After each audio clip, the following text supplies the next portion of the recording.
Camping's supposed to be simple. Stars overhead, fire at your feet, and the quiet stretch of the woods. But when the sun dips and the forest starts whispering, that quiet doesn't always feel friendly. Out here, every snap of a branch, every shadow between the trees can mean something else. Tonight, we're stepping into real accounts.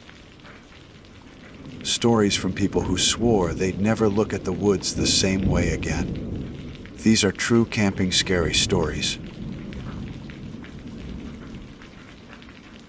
My name is Gregory Adams, and before I tell you what happened to me on Indian Creek Trail, I want to be clear about something. I'm not the kind of person who goes chasing after ghost stories. I don't hang around cemeteries at midnight. I don't keep candles burning to invite spirits, and I definitely don't look for trouble when I'm hiking. I've always considered myself practical, maybe a little stubborn. If something rustles in the woods, it's the wind, a raccoon, or a deer, and that's where I leave it. I never thought I would be the one carrying a story people raise their eyebrows at and whisper about later. But what I'm about to tell you is the truth, and I carry it with me whether anyone believes me or not. It started last fall, the first week of October. The leaves had just turned in the mountains, bright shocks of red and orange cutting against the evergreens. I had been under a lot of pressure at work. Long days, stacked deadlines, and a manager who treated stress like a competition. By the time Friday came, I felt wrung out. A friend once told me the best cure for that kind of exhaustion was solitude in nature. I didn't want the popular, family-filled trails.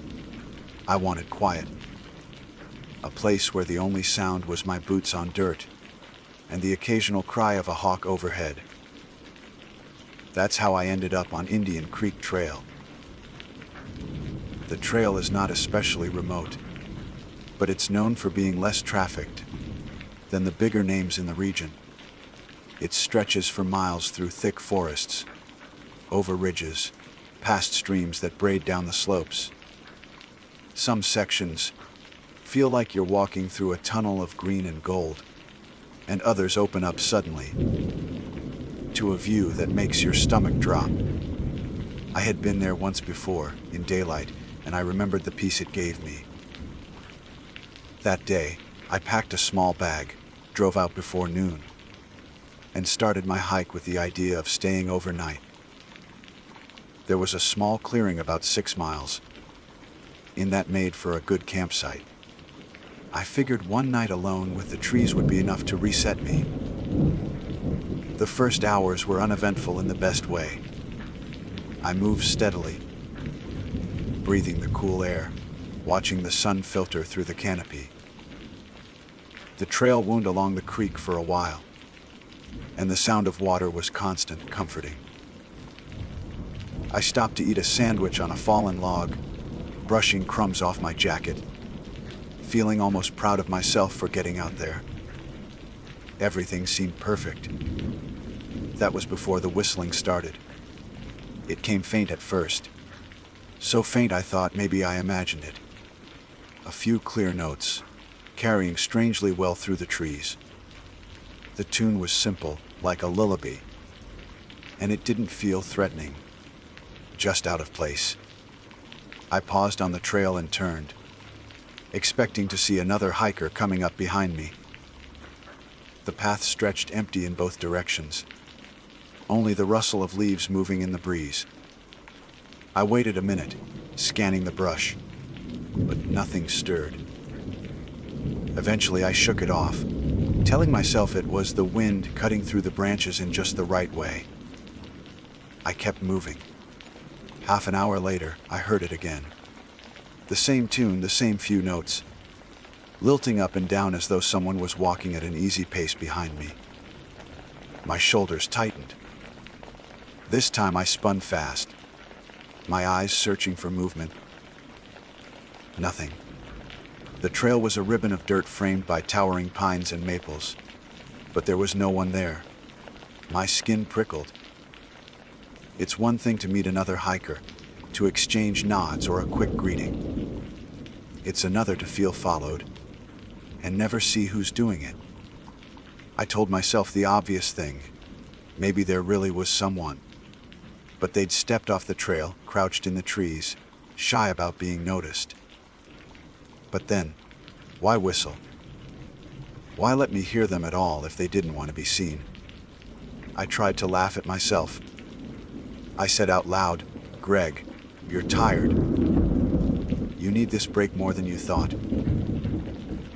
My voice sounded thin against the vastness of the woods. By the time I reached the clearing where I planned to set up camp, I had convinced myself it was nothing. The sun was dipping lower, painting everything in honeyed light, and the place looked almost magical. The clearing sat on a small rise, with the creek murmuring below. I pitched my tent, gathered some wood for a small fire, and cooked a simple meal. For a while, it felt normal again. I ate. I sat back. I let the forest darken around me. The stars began to appear overhead, one by one. I had the kind of silence you can't buy anywhere else. Then, when the fire burned down to coals, the whistle came again. This time there was no mistaking it. Clear, deliberate, drifting through the trees as if someone was only a few steps away. The exact same tune, the exact same pacing. I froze, spoon halfway to my mouth, every nerve screaming at me. My head jerked toward the sound, and I saw nothing but the wall of trees beyond the glow of my firelight. The whistle stopped abruptly, like whoever, or whatever, it was realized I had noticed. I didn't move for a long moment. My breath felt too loud in my chest. Finally, I forced myself to call out low. "Is someone there?" My voice carried, bounced back with no answer. I tried again louder. "You're welcome to come closer if you want to share the fire." Silence. Not even an owl. Just the creek and my own heartbeat hammering in my ears. I told myself maybe it was a trick of sound again, some echo or bird call I didn't recognize. But deep down, I knew better. No bird repeats a human tune, the same few notes over and over. No echo times itself like a companion on the trail. Something was behind me. Something that wanted me to know it was there, but didn't want to be seen. I barely slept that night. Every time my eyelids drooped, I heard it again. Sometimes faint, sometimes close enough I swore it was just outside the tent fabric. The same melody, slow and patient, circling. I lay there gripping the handle of my knife, listening until the tune faded into the distance, then straining for its return. The hours stretched endless, and when dawn finally came, I felt hollow, drained, but relieved. The daylight made it seem like a dream I could shrug off. I considered packing up and leaving right then, but stubbornness dug its heels in. I had hiked 6 miles out, set up camp, and I wasn't going to let some strange noise chase me off. Besides, in the morning air, with sunlight slanting through the branches, it was easier to believe I had spooked myself over nothing.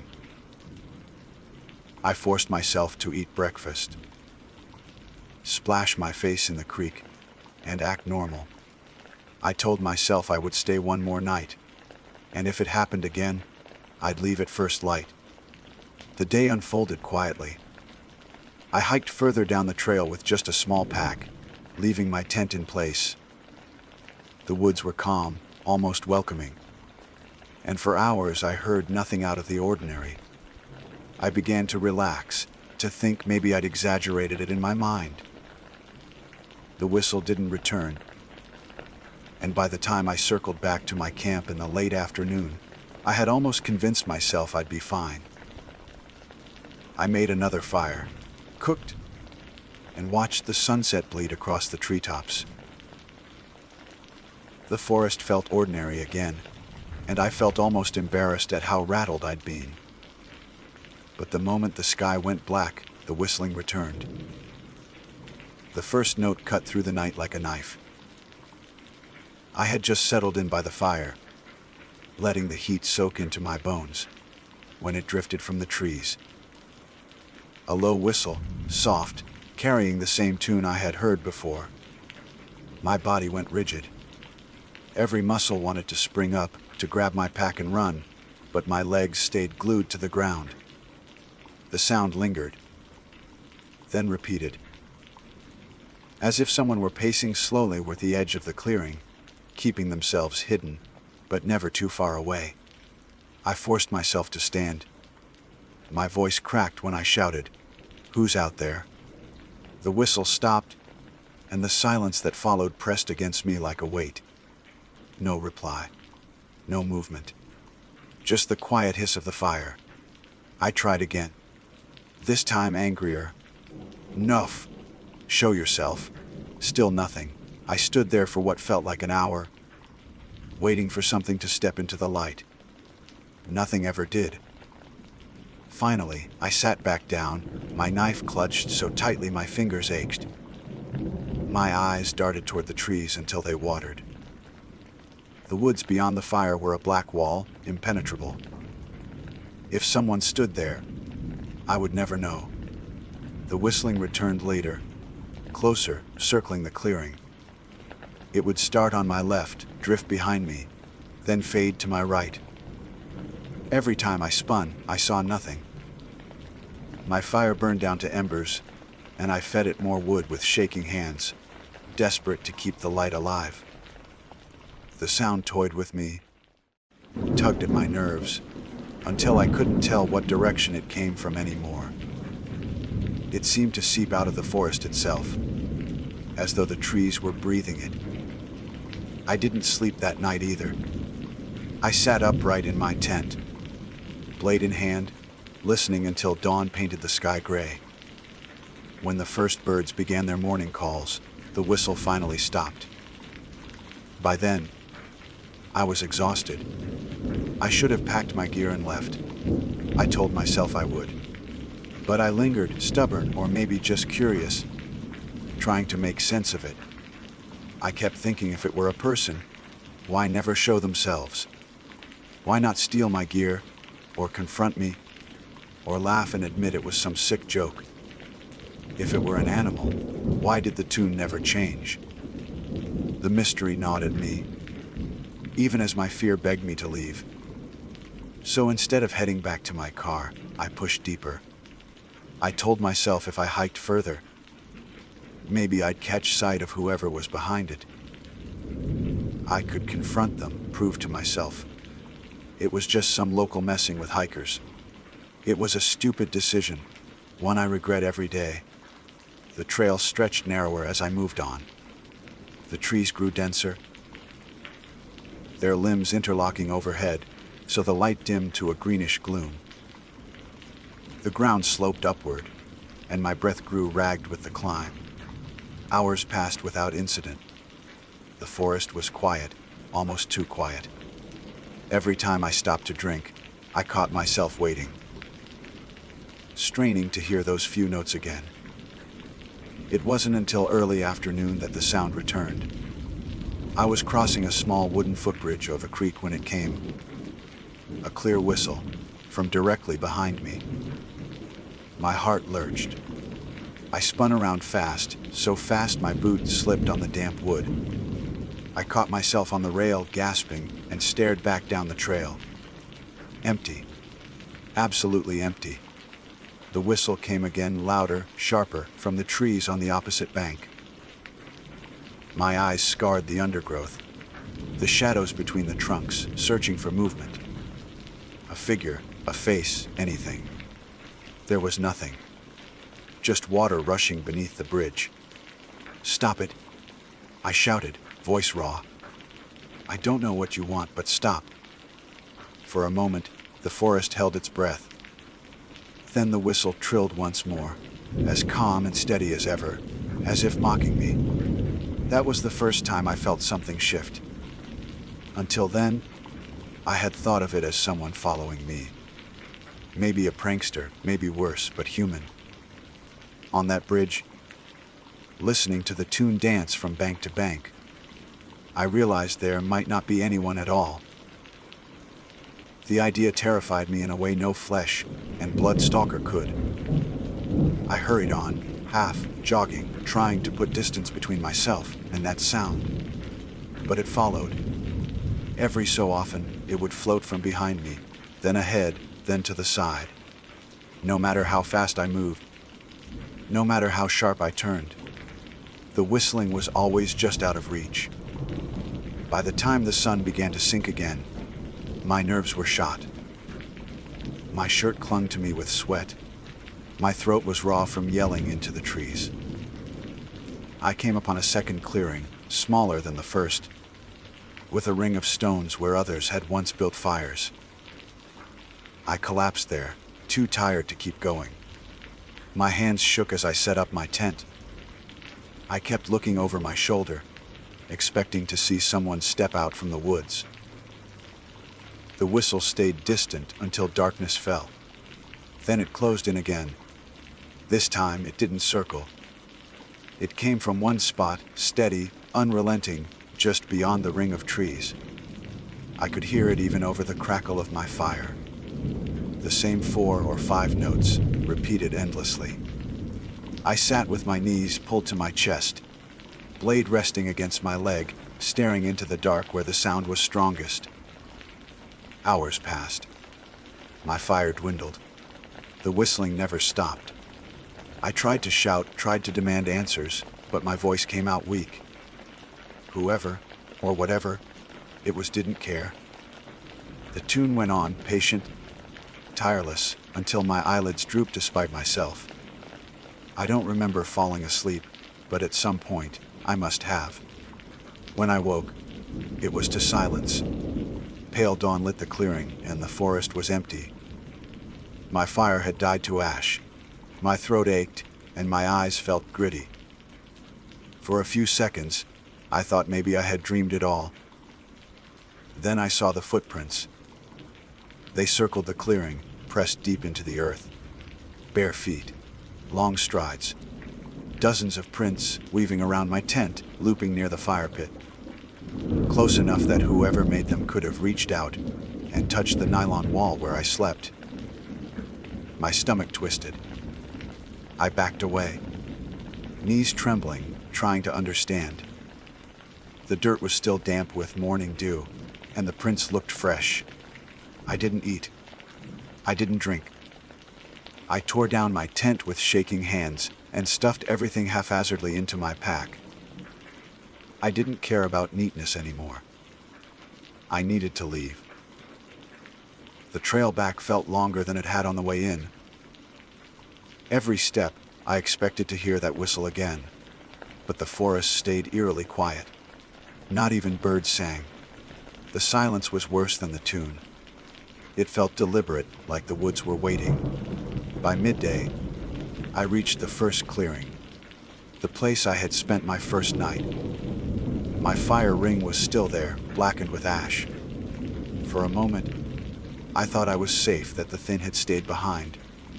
Then, faintly, it started again. The whistle. From behind me, I froze. The pack dug into my shoulders as I turned slowly, terrified of what I might finally see. The trail stretched empty, sunlight dappling the dirt. The whistle rose again, clearer now, closer. I gripped my knife, throat dry, and whispered to myself, "Keep walking. Just keep walking." I did. Step by step, heart pounding, I forced myself forward. The whistling followed, always the same tune, always just behind me.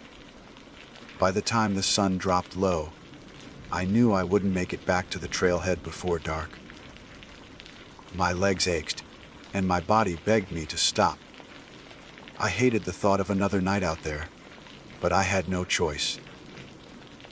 I found a small rise just off the trail and set up camp quickly. too exhausted to think. As twilight deepened, I tried not to listen, tried not to wait for it, but I knew it would come. And when the last light drained from the sky, it did. The whistle began again. This time it wasn't circling. It wasn't distant. It came from right behind my tent, as though someone was crouched inches from where I lay.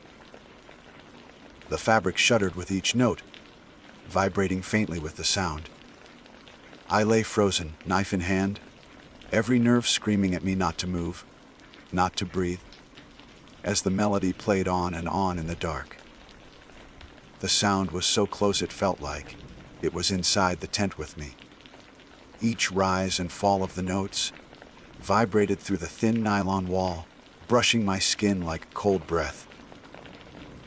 I clenched the knife until my hand went numb, trying not to make a sound, trying not to give away the panic choking me. Every instinct screamed at me to slash open the tent and bolt into the night, but another part of me knew that was worse. Out there, I'd be exposed.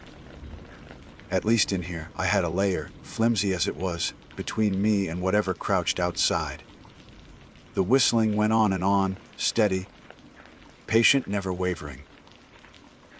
I lost all sense of time. It could have been minutes, it could have been hours. My eyes burned from not blinking. My jaw ached from clenching. At some point, the melody stopped. The silence that followed was worse than the sound. I listened, every nerve straining. Then I heard the faint crunch of footsteps in the dirt, circling the tent slowly. Once, twice, again. I pictured those bare feet I had seen pressed into the earth, moving just inches from my head. The footsteps paused at the entrance of the tent. My breath caught. I waited for the zipper to move, for a hand to rip the flap open. Nothing happened. Then, soft as a sigh, the whistling started again. From above me, it took me a long moment to realize what that meant. Whoever was out there had climbed the tree beside my camp, and now the sound drifted down from the branches above my tent. My scalp prickled. I couldn't stop the shiver that ran through me. The idea of something perched just over my head, watching, playing that endless tune, made my stomach turn to stone. I don't remember falling asleep. Exhaustion must have dragged me under despite the terror. When I woke, pale morning light seeped through the fabric, and the forest was silent. I crawled out on unsteady legs, knife still in my hand. The ground around the tent was a mess of footprints, overlapping, circling. Some pressed deep into the soil, as though whoever made them had stood for hours in one place. I didn't even bother with breakfast. I broke down camp in a frenzy, stuffed everything into my pack, and started down the trail. My only thought was to get out. My boots pounded the dirt, every step an act of desperation. I didn't care how tired I was, didn't care about the blisters forming on my heels. I needed distance between me and that clearing, but the whistle followed. It started faint, drifting from behind me as before. I tried to ignore it, to tell myself it was only my imagination. But it grew louder, matching my pace, staying always just out of sight. When I stopped, it stopped. When I ran, it ran. The tune never broke, never faltered. It was relentless. The trail twisted and dipped, and more than once I stumbled, scraping my knees and palms. Each time I hit the ground, the whistle grew sharper, as if mocking my weakness. By mid-afternoon, I felt half mad with it, nerves frayed raw. At one bend in the trail, I snapped. I dropped my pack, turned, and screamed into the woods. "What do you want from me?" My voice cracked, echoing back through the trees. For a moment, silence answered. Then, from directly behind me, the tune began again, soft and sweet. That was the first time I cried. real, hot tears of fear and exhaustion. I wiped at my face with dirty hands and kept walking. Knife clutched in my fist, though I knew it wouldn't help. The trailhead couldn't come fast enough. Every bend, every rise, I prayed to see my car waiting, the road beyond. The sun began to sink again, and panic clawed at me. I couldn't survive another night. I knew that deep in my bones. If I spent one more night out there with that thing, I wouldn't walk out alive, or sane. Twilight deepened, shadows stretching long across the ground. My legs barely carried me. The whistle pressed closer, so close it felt like it breathed against the back of my neck. I didn't dare turn anymore. I kept my eyes fixed ahead, each step dragging me forward. And then I saw it, the break in the trees. Gravel glinting faintly in the dying light. The parking lot. My car. Relief nearly dropped me to my knees. I forced myself faster, stumbling into the open, throwing my pack aside as I reached the vehicle. The whistle stopped. I fumbled with my keys, shaking so badly I could barely fit them into the lock. The silence behind me was suffocating, heavier than the sound had ever been. I knew without looking that something was standing at the tree line, watching me. I didn't dare turn.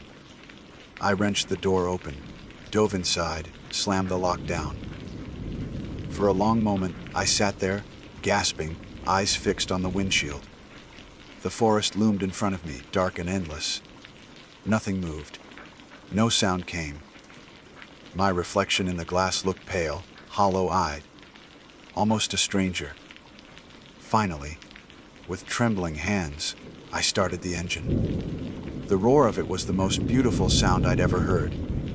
I put the car in gear, backed out too fast, gravel spitting from the tires. As I turned onto the road, I glanced once, just once, toward the trailhead. There was nothing. Just the empty mouth of the path, dark and still. I drove for hours before I stopped. Every shadow along the road made me flinch. Every bend of wind through the trees sounded like the beginning of that tune. By the time I reached home, dawn was breaking. I pulled into my driveway and sat there, unable to move, listening to the silence pressing in. I told myself it was over, that I had left it behind in the woods. But the truth is I don't know. Because sometimes late at night, when the house is quiet and I'm alone in the dark, I hear it again. Faint at first, like memory. The same whistle, the same notes, curling out of the silence, as if someone is standing just beyond the window, waiting for me to notice. And I can't help but think about the footprints around my tent. How close they came. How many hours they stood there, watching me breathe in the dark. My name is Gregory Adams. I went camping on Indian Creek Trail, and someone, or something, followed me out. And if you ever hear that tune behind you, don't turn. Just keep walking. My name is Isabel Turner, and I was born in 1987 in a quiet town, pressed against the northern edge of the Appalachian Range. My childhood was not remarkable in any grand way, middle class, structured, unbothered by tragedy, and untroubled by fame. I grew up with two parents who loved me, a brother who teased me, and a circle of friends who came and went the way friendships do when school schedules change. By every measure, my life could have remained ordinary. Yet one encounter, years later, refused to let me fade into the anonymity I might have preferred. It began with the tower. The structure stood just outside the limits of Black Hollow State Park, perched on the ridge of Birch Hill. It was a fire observation tower, built in the 1930s, the kind of utilitarian skeleton common in the old forestry maps. Its steel frame rusted where the paint had peeled, and the wooden steps up to the cab had long since been deemed unsafe. For decades, Rangers had patrolled it, but as technology evolved, satellite imaging, drones, more modern outposts, the tower was left to rot. Officially, it had been abandoned since the early 90s. Unofficially, it was not forgotten. When I was a teenager, there were stories about the tower, whispered at bonfires, mentioned in cafeteria dares, wrapped in the bravado of kids trying to prove they weren't afraid of anything. The tales always varied. Some said a ranger had fallen from the top and died on the rocks below. Others insisted a lightning strike had killed 2 lovers who climbed it during a storm. A few told of a hermit who had lived inside after the tower closed, screaming at hikers until the police dragged him away. It was all easy to dismiss as the same recycled ghost story fuel every small town seemed to produce. I dismissed it too, until the night I saw someone standing in the window. But I am running too quickly toward the heart of it.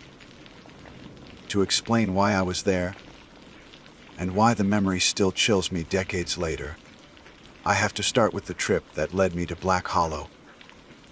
In the summer of 2013, a group of friends from college organized what was supposed to be a simple camping excursion. By then, we had all scattered into the working world, accounting jobs, internships, graduate school. We were 26, eager to hold on to the looseness of youth, while real life crept closer. The idea was innocent: reunion around a campfire, beer in hand, stars overhead.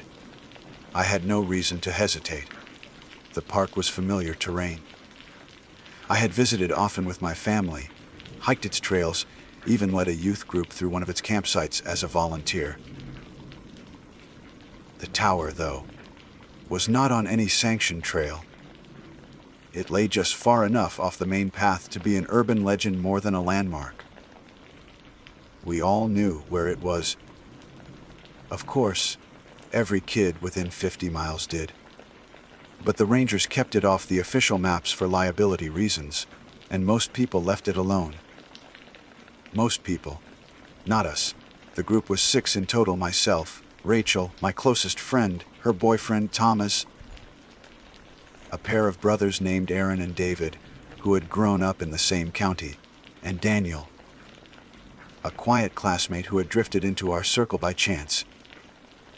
The campsite was reserved near the lake, a clearing with enough space for 3 tents and a good view of the water. The first day passed without trouble. We hiked, we swam, we grilled hot dogs. The air smelled like pine and sunscreen, and the sound of loons carried over the lake as twilight fell. We felt safe, wrapped in the shared confidence of young adults who believe they are immune to consequence. The world seemed endless, and we were at its center. It was Rachel who suggested the tower.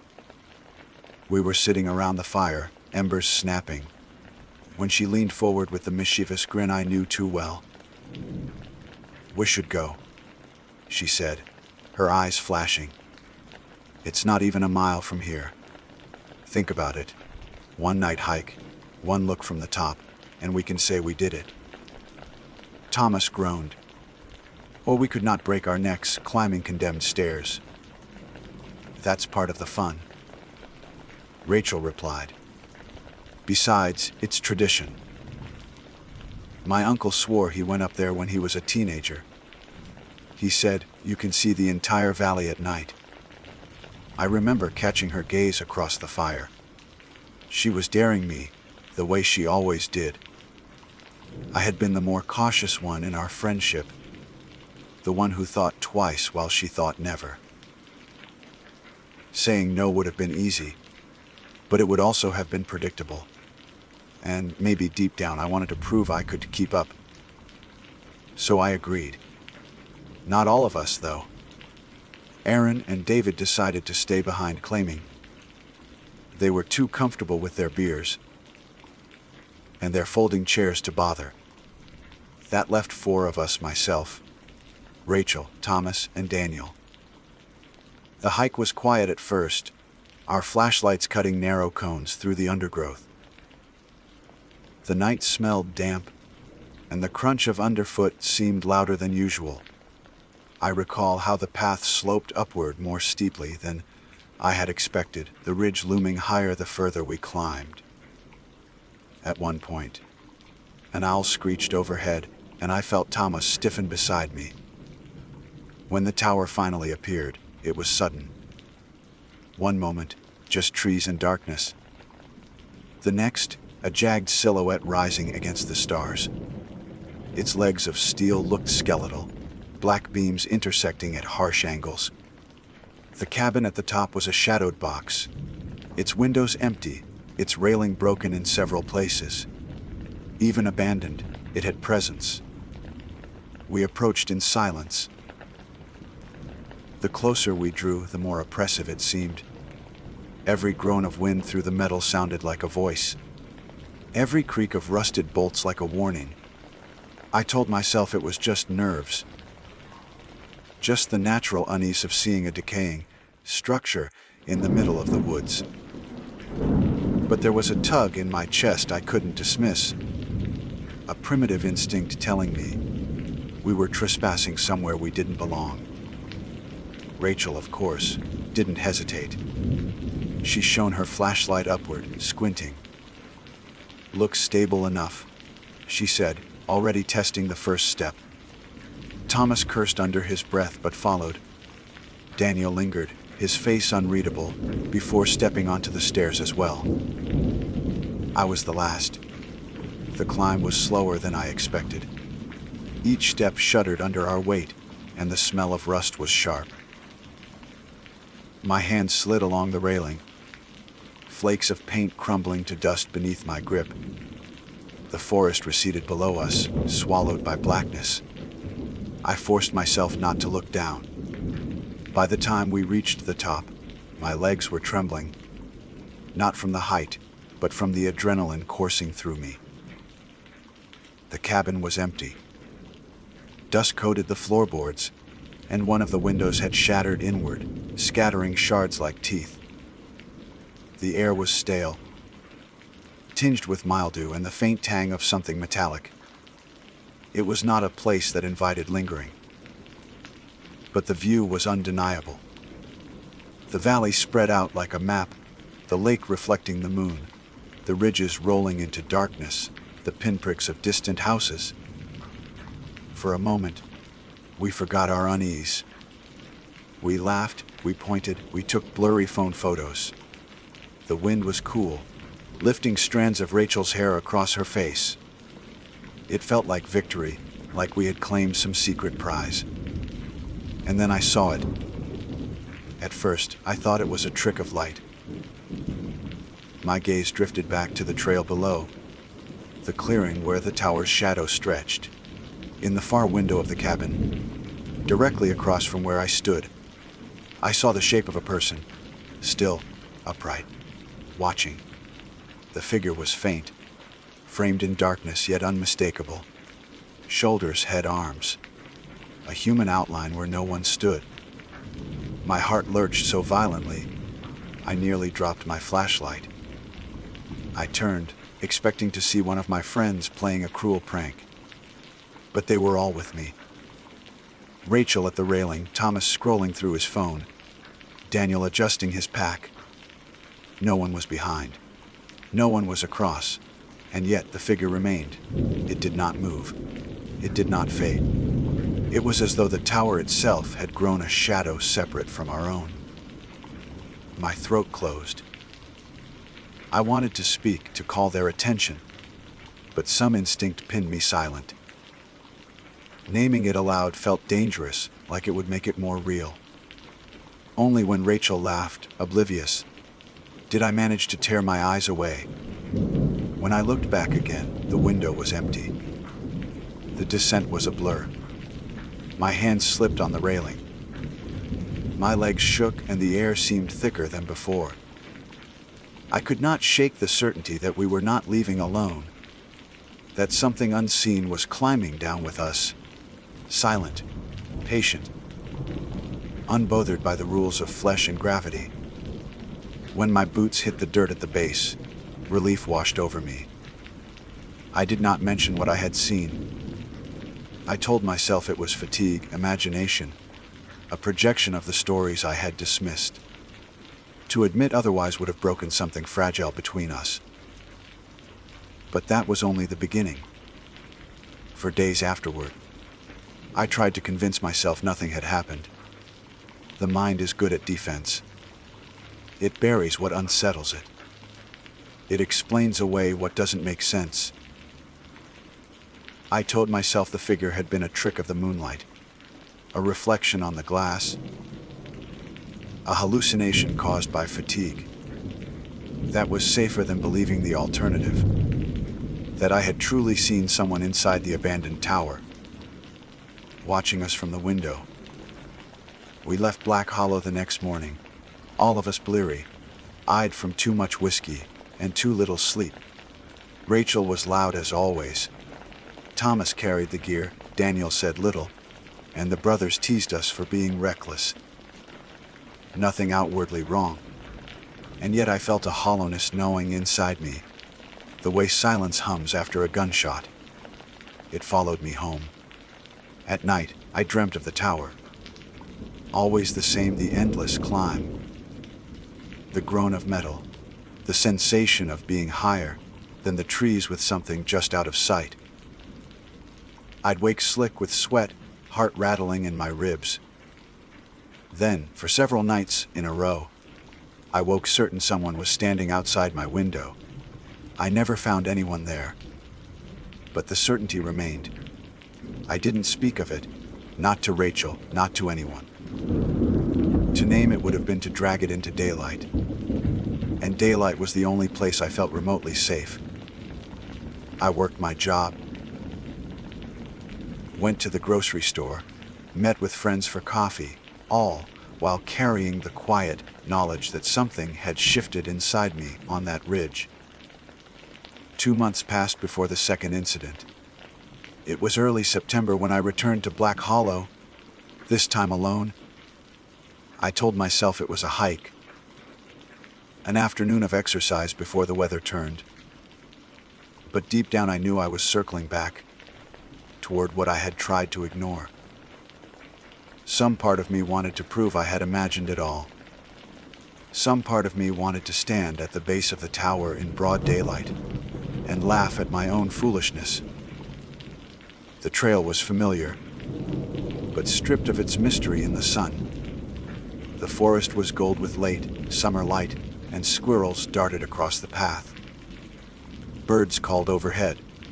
It felt safe, ordinary. But as the ridge rose, the sense of unease returned, subtle at first, then sharper. The tower was unchanged. Rusted steel. Weather-beaten cabin. Windows dark and vacant. But when I stood beneath it, staring up through the grid of beams, the memory of that figure struck me with such force that my knees weakened. I did not climb. I stayed only long enough to circle the clearing once, my skin prickling as if unseen eyes tracked me. Then I turned and walked quickly back down the trail, refusing to look behind me. That should have been enough. But fear is not rational. It does not dissolve with distance. If anything, leaving the tower seemed to make it follow me more closely. I began hearing noises at night. Not the ordinary creaks of an old apartment, but specific sounds, footsteps across the faint but deliberate. The hiss of something brushing against my door. Once, I swore I heard the metallic groan of a ladder rung beneath weight, though there was no ladder in my home. I told myself it was my imagination. I told myself I was unraveling from stress. But one night I woke to the smell of rust and smoke, as if the tower had been transplanted into my bedroom. My breath caught, and when I sat up, I saw the faint outline of a figure in the corner. still, upright, silent. By the time I switched on the lamp, it was gone. I stopped sleeping. Rachel noticed first. Over dinner one weekend, she studied my face and frowned. "You look awful," she said bluntly. "Are you sick?" I shook my head, tried to smile. "Just work." But Rachel was not easily fooled. "It's the tower, isn't it?" Her words landed like a stone. My fork froze halfway to my mouth. "What do you mean?"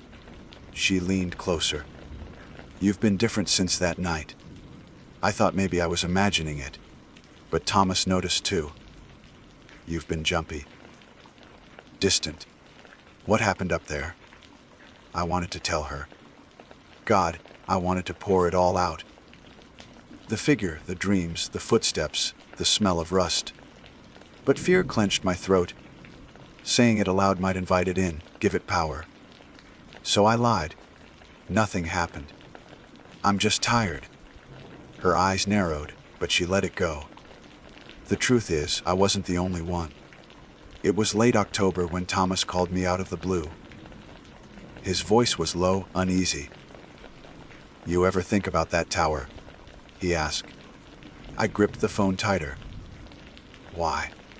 "Because Rachel says she's been hearing things. At night. She says she sees someone standing at the end of the hallway. But when she turns on the light, nobody's there." My stomach dropped. "Thomas." She won't admit it freaks her out, but it does. And I'll be honest, I've heard stuff too. Scraping sounds, like metal against metal. I thought maybe I was just drunk that night, but... He stopped, exhaled sharply. "I don't know. I just had to ask if you've noticed anything." I should have lied. I should have told him no. But instead, my voice cracked as I whispered. "Yes." Silence stretched between us. When he spoke again, his voice trembled. "Then what the hell did we bring back with us?" We never found an answer. The weeks that followed were worse. My apartment no longer felt like mine. Shadows clung to corners even when the lamps burned bright. I began seeing movement in reflective surfaces.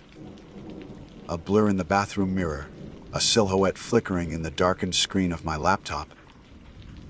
Once, in the frozen food aisle of the grocery store, I caught the reflection of someone standing behind me in the glass door, tall and rigid. When I turned, the aisle was empty. I stopped going out at night. I stopped answering calls. Isolation seemed safer, though it only made the silence louder. Then came the fire. It was mid-November when I woke to the smell of smoke.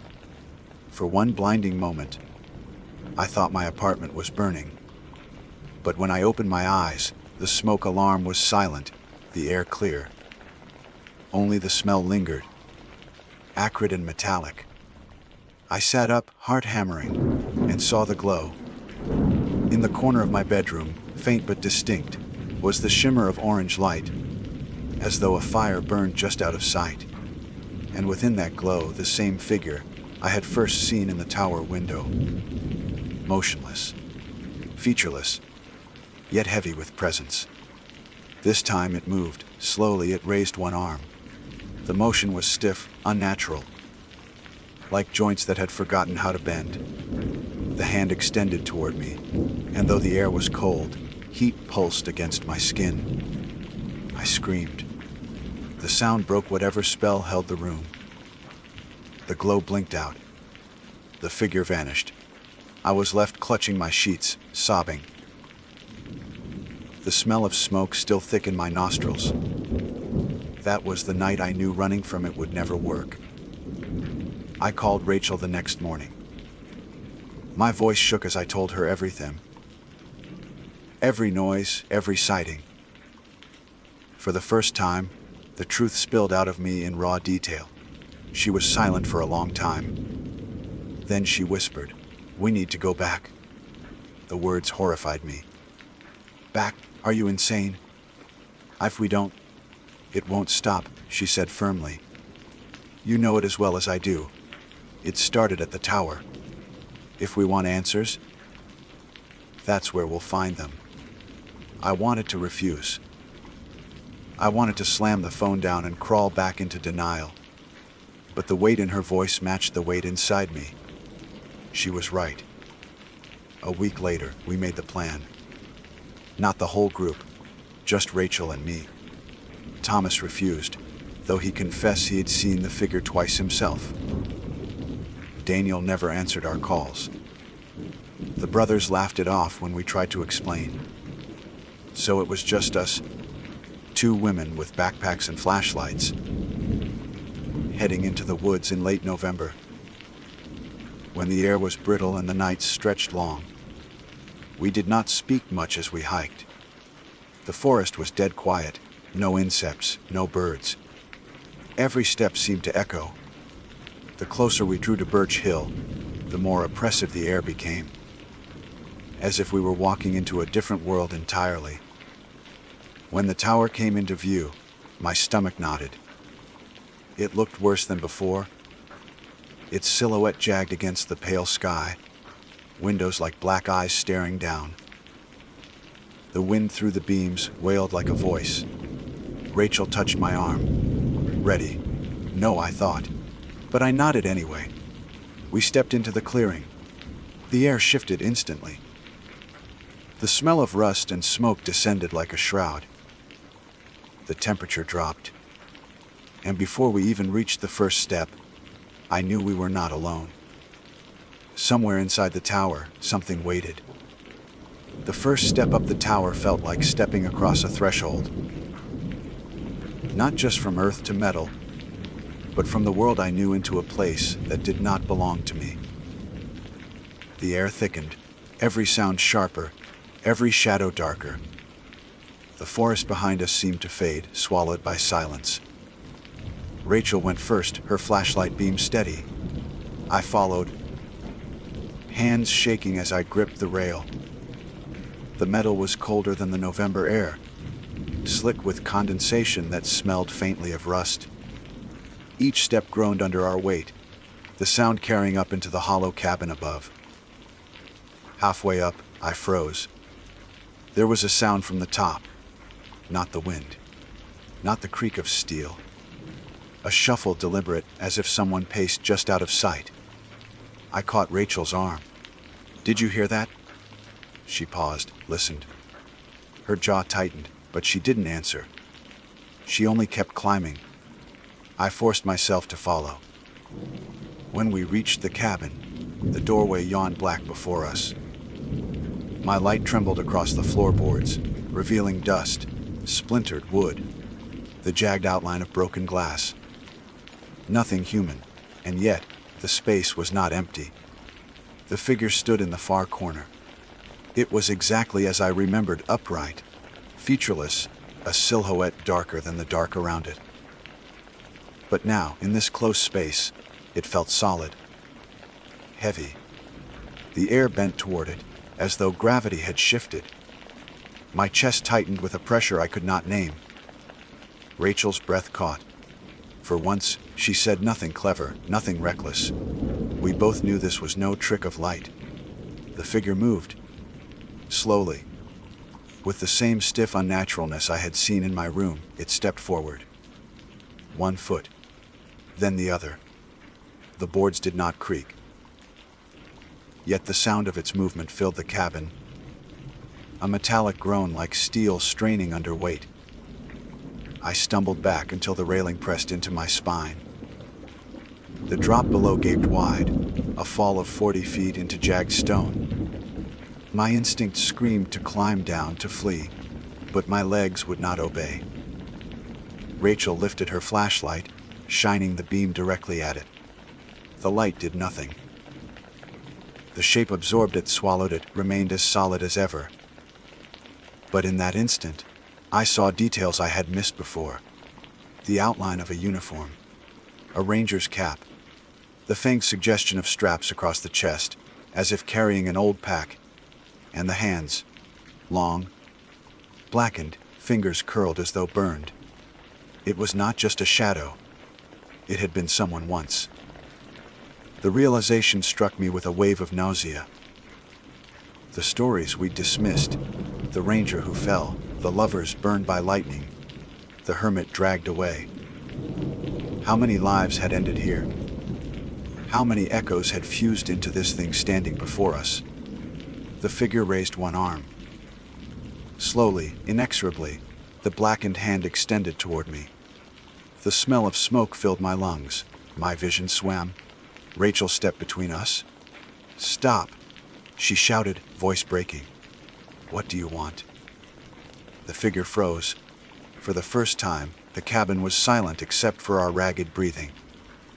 Then, from somewhere deep in the structure, or perhaps deep in the figure itself, came a sound. Not words. Not quite. A low moan, drawn out, metallic, like wind dragged through rusted beams. It vibrated in my bones. My flashlight flickered. Rachel's hand found mine. "It's tied here," she whispered. "It can't leave." But we did. That's why it followed us. Because we didn't belong. Her logic was desperate, half-formed, but in that moment I believed her. The tower was not just a ruin. It was a cage, and by climbing it, by intruding, we had given it an opening. The figure lowered its arm, but it did not retreat. Instead it turned, slow as grinding gears, and faced the window. The same window where I had first seen it. The moan deepened, rattling the glass in its frame. Rachel gripped my hand tighter. "We have to leave something here. An offering. A tie. Otherwise it won't stop." I shook my head, tears burning hot. "I don't have anything." "Yes, you do," she said. Her eyes were wide, wild with fear. "It wants what you took, your presence, your attention. Give it something of yourself." I didn't understand, but my body moved anyway. I reached into my pack, hands fumbling, and pulled out my notebook. The one I carried everywhere, filled with scraps of thought, sketches, fragments of days. My name was scrawled inside every cover. My handwriting on every page. Something of me. I stepped forward, heart slamming against my ribs, and set the notebook on the floor before the figure.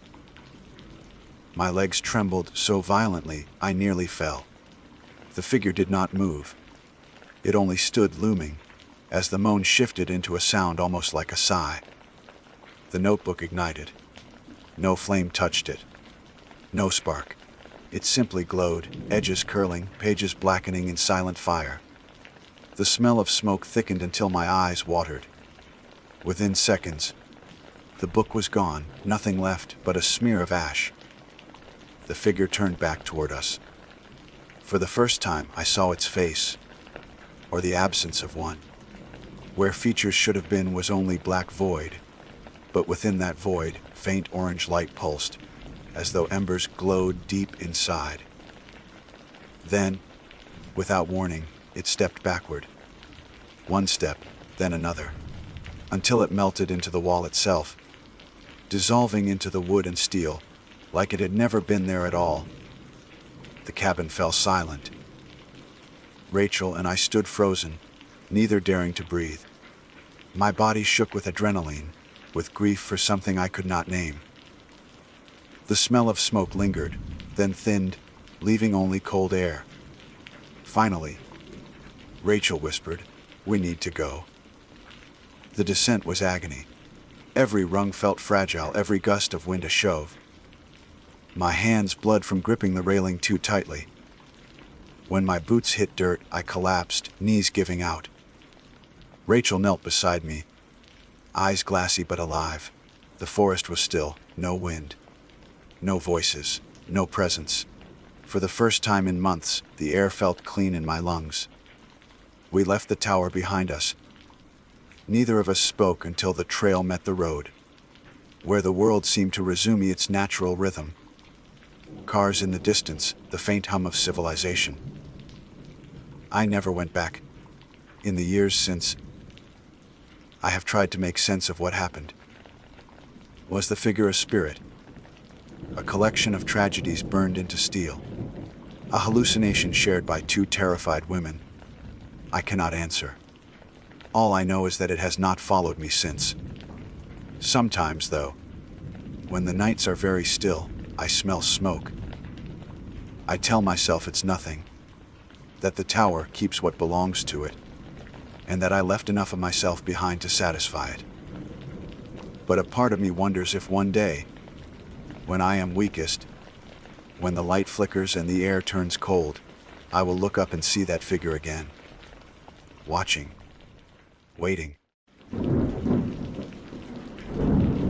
My name is Marcus Doyle, and I have never been the sort of man to believe in stories, whispered to frighten children, or tales meant to keep grown men awake at night. I was raised to think that every sound in the dark could be explained.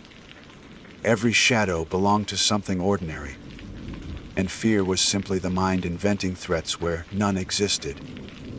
At least, that was how I lived most of my 32 years, until the night I woke in my tent to the impression of a child's hand, pressed wet and deliberate against the thin nylon wall that separated me from the trees. I should begin by telling you why I was alone out there. Camping was not something I often did, though I enjoyed the idea of it. I liked the solitude, the quiet hours away from traffic, phone calls, and deadlines. I worked as an insurance adjuster, which is exactly as joyless as it sounds. The trip was meant to clear my head. I drove out to a stretch of forest, about 2 hours north of where I lived.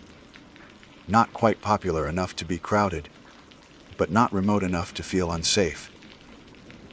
The place had been recommended by a colleague who promised I would find it peaceful. He never mentioned anything unusual about it, and when I searched online, all I found were casual hiking blogs and photographs of pines swaying above creeks and mossy rocks. Nothing sinister. I parked near the small gravel lot, hoisted my pack, and followed a marked trail for half an hour until I found a clearing that looked just right. The forest around me was dense but not oppressive. There was enough open sky overhead that light filtered through, and I could still see where the trail bent back toward the lot. I set up my tent on even ground, unrolled my sleeping bag, and stacked my small cooler against a tree. The air was cool, the smell of pine sharp and fresh, and the faint rush of water told me a creek wasn't far away. By the time I had eaten, the sky was beginning to soften into evening. The first night passed without event. I listened to the hum of crickets and the occasional snap of branches. Small things moved in the underbrush, animals foraging no doubt, and I told myself not to tense at every crackle.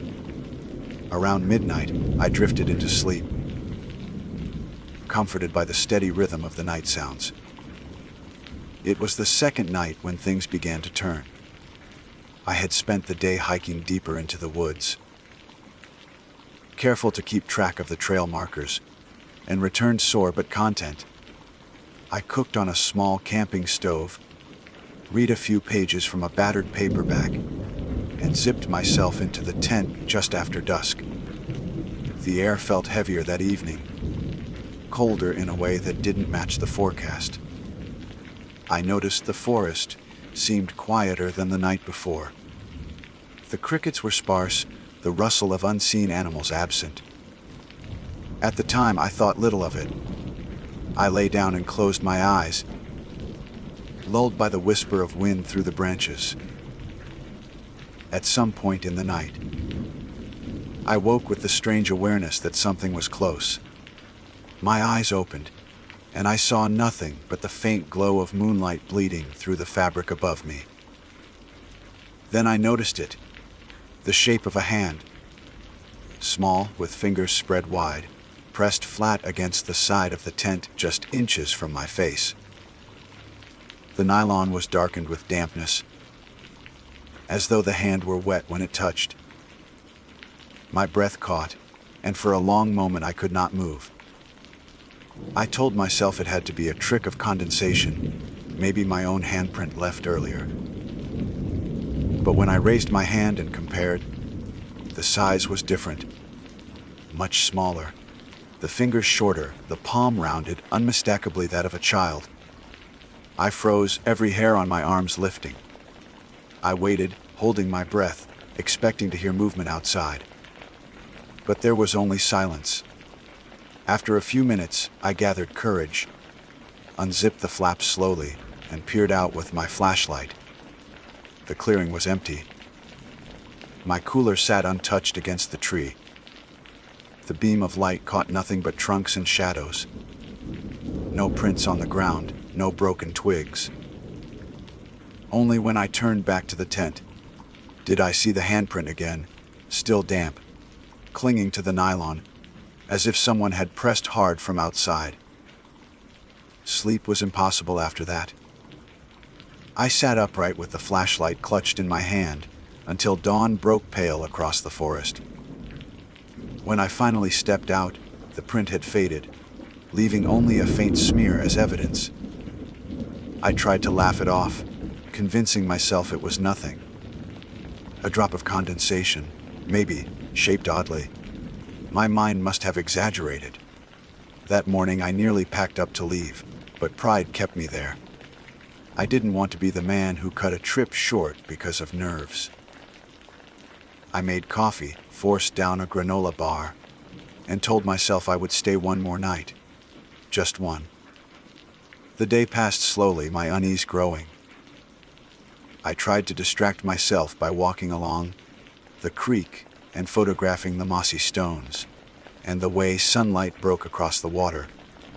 But even in daylight, the woods felt altered. I caught myself glancing behind me too often, my pace quickening for no reason. Every hollow in the trees seemed to hold a shadow shaped like a crouched figure. When I returned to camp, I discovered something that stopped me cold. On the outside of my tent, just above where the handprint had been, the fabric bore faint streaks, as if someone had dragged their fingers downward. They were dry, pale marks, easy to miss unless the light hit right. I crouched there for a long time, staring, before finally shaking myself and convincing my mind it was just the brush of a branch, or my own clumsy handling of the tent fabric. That evening, as darkness fell, I decided to build a larger fire than before. Flames licked high into the night, crackling and spitting embers, and I sat with my back to the blaze, facing the line of trees. I told myself the light would keep animals away, and the warmth steadied me a little. Yet even as I sat, I had the persistent feeling of being watched. It was not imagination, I could feel weight in the air. The sort of quiet that comes when someone is holding breath close by. I called out once, loudly, asking if anyone was there. My voice echoed hollow against the trunks. Nothing answered. I didn't want to sleep. I stoked the fire until the wood dwindled, until the stars blazed overhead and my eyes stung from smoke. At last, exhausted, I crawled into the tent again. My flashlight lay beside me, my boots still on. I must have dozed because when I next opened my eyes, the fire had burned down to coals.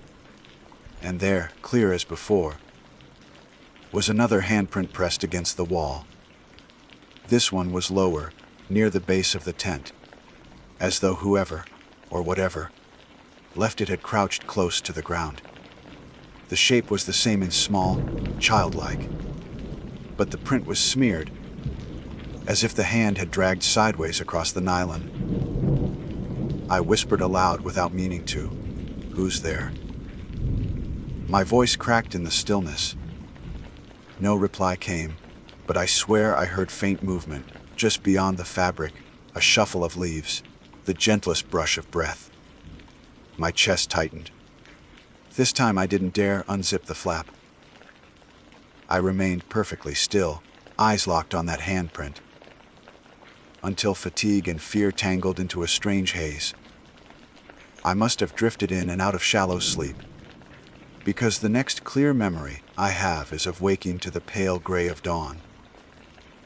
When I looked again, the print was gone, and only a faint damp mark remained. I wanted to leave.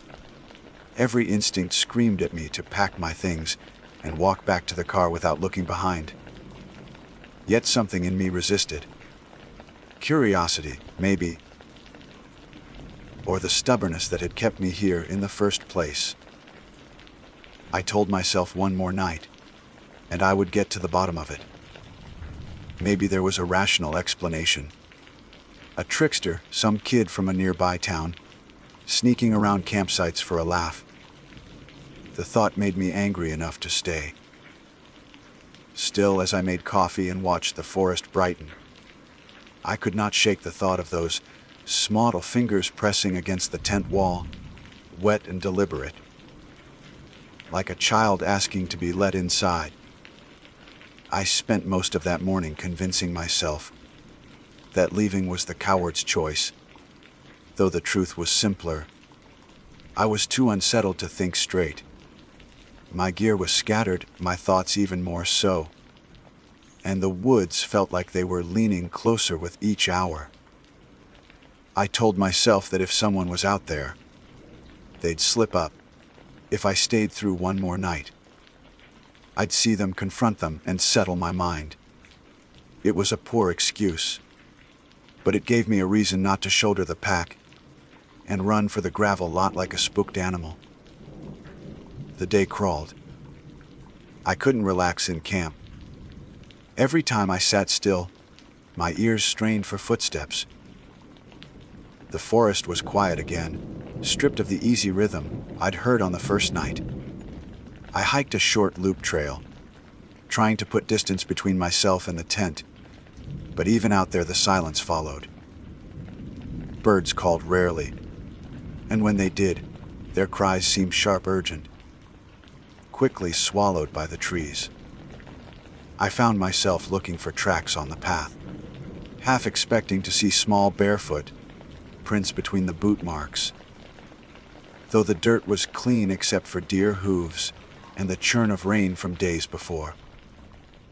When I returned to camp, my tent stood waiting, an innocent dome of fabric and zippers. But as I approached, my stomach lurched.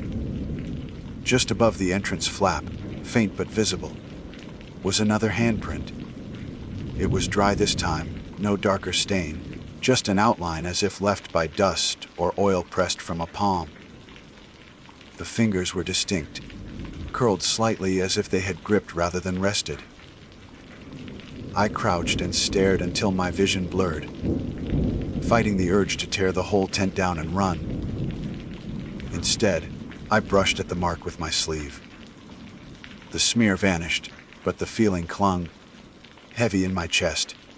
I forced myself to act normal, cooked a small meal, cleaned my pan in the creek, walked slow laps around the clearing, pretending to study rocks or bark, but in truth checking the trees, trying to spot anyone hiding between them.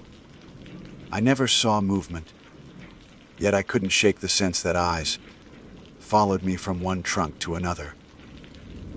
By the time the sun slid low, I had already gathered enough wood to keep a fire blazing all night. I built it large, stacking logs until the flames leapt high, and sat close enough that the heat reddened my face. Smoke curled into the dark, sharp and acrid, and I found comfort in the crackle. I told myself that nothing could approach me, unseen with the fire roaring this way. But the forest does not honor comfort for long. Sometime after midnight, as the fire sank into glowing embers, I heard it, the faintest sound of laughter. High, brittle, like a child stifling a giggle. I spun, flashlight beams slicing through trunks, but saw nothing. The sound died as quickly as it had come, replaced once more by silence. I tried to tell myself it was the hiss of cooling wood, the crack of sap inside a log. Yet the shape of that sound lived in my ear, and I knew it had not been wood. It had been breath, lips, voice. I stayed outside long after, eyes raw from staring at the dark, until exhaustion cornered me. At last, against all sense, I crawled into the tent. I told myself I would keep the flashlight in my hand, and that would be enough. Sleep didn't come gently. It dragged me in fits and starts, the mind unwilling but the body worn. At some unknown hour, I woke again, not with a start, not from a dream. I woke because the tent wall bowed inward against my cheek. Someone, outside, pressing a hand flat against the fabric right where my face lay. I jerked back, heart hammering. The shape was clear in the faint moonlight, the same small hand, fingers splayed, dampness bleeding through. It stayed there as I scrambled upright, frozen between fight and flight. For a second I thought I saw the fingers move. Just a twitch, like tapping against the nylon. Then the pressure lifted. I waited for sound. A rustle, a footstep, retreat into brush. Nothing. Only the whisper of wind. My breath rattled in my chest. In a panic, I unzipped the flap and shoved the light outside. The clearing was empty, the trees skeletal in the glow. My fire had died to cold ash. The air was wet with dew, the grass slick. I swept the beam in frantic arcs, searching for the small figure I half expected to see crouched at the tree line. But there was only emptiness. I left the tent open, sat with my back against my pack, and stayed that way until dawn diluted the shadows. My nerves were frayed, my thoughts scattered. By morning, I was done. Pride no longer mattered. Whatever curiosity had held me was drowned beneath fear. I would pack and leave, walk back to the car, and put the whole strange ordeal behind me. But the forest did not let go easily. As I folded the tent, I noticed something on the ground. The dirt near the flap was disturbed, faint impressions pressed into the soft earth. They were shallow, scattered, half lost to blades of grass. But one was clear enough, the mark of a small bare foot, toes splayed, heel rounded. No tread of a shoe, no sign of an animal. Just the unmistakable shape of a child's foot. I dropped the tent poles, knees going weak. The footprint pointed toward the trees, as if someone had stood just outside the entrance while I slept. I told myself to ignore it, to gather my things and keep moving, but I couldn't tear my eyes away. The print looked so fresh, as if pressed minutes ago, the edges still sharp. I left the tent half collapsed, shoved what I could into my pack, and started down the trail at a near run. Each step carried the weight of eyes on my back. I didn't look behind. I didn't want to know if someone followed. The forest seemed endless, each curve of the trail stretching farther than I remembered. My breath rasped loud, drowning the quiet, but I still thought I heard it once. The faint sound of giggling carried too close. By the time I reached the gravel lot, the relief was sharp enough to sting. My car sat alone, silver in the weak light. I threw the pack into the back seat and drove without pausing, hands trembling on the wheel, eyes darting to the rearview mirror every few seconds. The forest receded, mile by mile, until at last I was back on wide roads lined with streetlights. I told myself I would never return. I told myself that whatever it was, child, trickster, ghost, it was behind me. But stories like this don't end cleanly. They follow. They linger. That night, safe in my apartment, I tried to laugh at my own fear. I opened a beer, sat in front of the television, told myself it was all in my head. By midnight, The comfort of walls and locks had steadied me. I turned in, pulled the blanket close, and drifted into the first real sleep I'd had in days. And then I woke. It was dark, the glow of the city faint through the blinds. My room was still, quiet. But on the wall above my bed, pale in the streetlight, was the shape of a handprint. Small, fingers spread, damp against the paint, as if pressed by someone standing right beside me. I could not breathe when I saw it. That small handprint gleaming faintly against the pale wall above my bed, so out of place, so utterly wrong. I sat up slowly, the blanket clenched in my fists, heart pounding so hard I could hear the thud in my ears. For a long time, I didn't move. I thought if I stayed still enough, maybe the shape would blur, vanish, prove itself to be shadow or imagination. But it stayed. Damp streaks glistening in the light from the street, undeniable. I turned on the lamp. The sudden flood of light should have comforted me, but it only made the mark sharper, crueler. I leaned closer, staring at the way the tiny palm curved, the smudged edges where moisture had run slightly down the wall. It was fresh, as though pressed there only moments before I woke. My first instinct was to search the apartment. I grabbed the heaviest thing at hand, an old baseball bat, and checked every corner. The bathroom, the kitchen, the closet. Nothing. The front door was locked from the inside. No windows broken. The room smelled faintly of damp earth, though, a wet, metallic odor that didn't belong in a city apartment. I circled twice, 3 times, until I was dizzy with panic. At last, I returned to the bedroom, hoping maybe the print had disappeared. But it hadn't. I scrubbed it with a towel until my arm ached. The moisture smeared, spread, faded at last to nothing. My wall was clean again. I told myself it was finished. Yet when I lay back down, sleep refused me. I kept staring at that spot, half expecting the shape to reappear as soon as I blinked. Days passed like that. I tried to drown the memory in routine.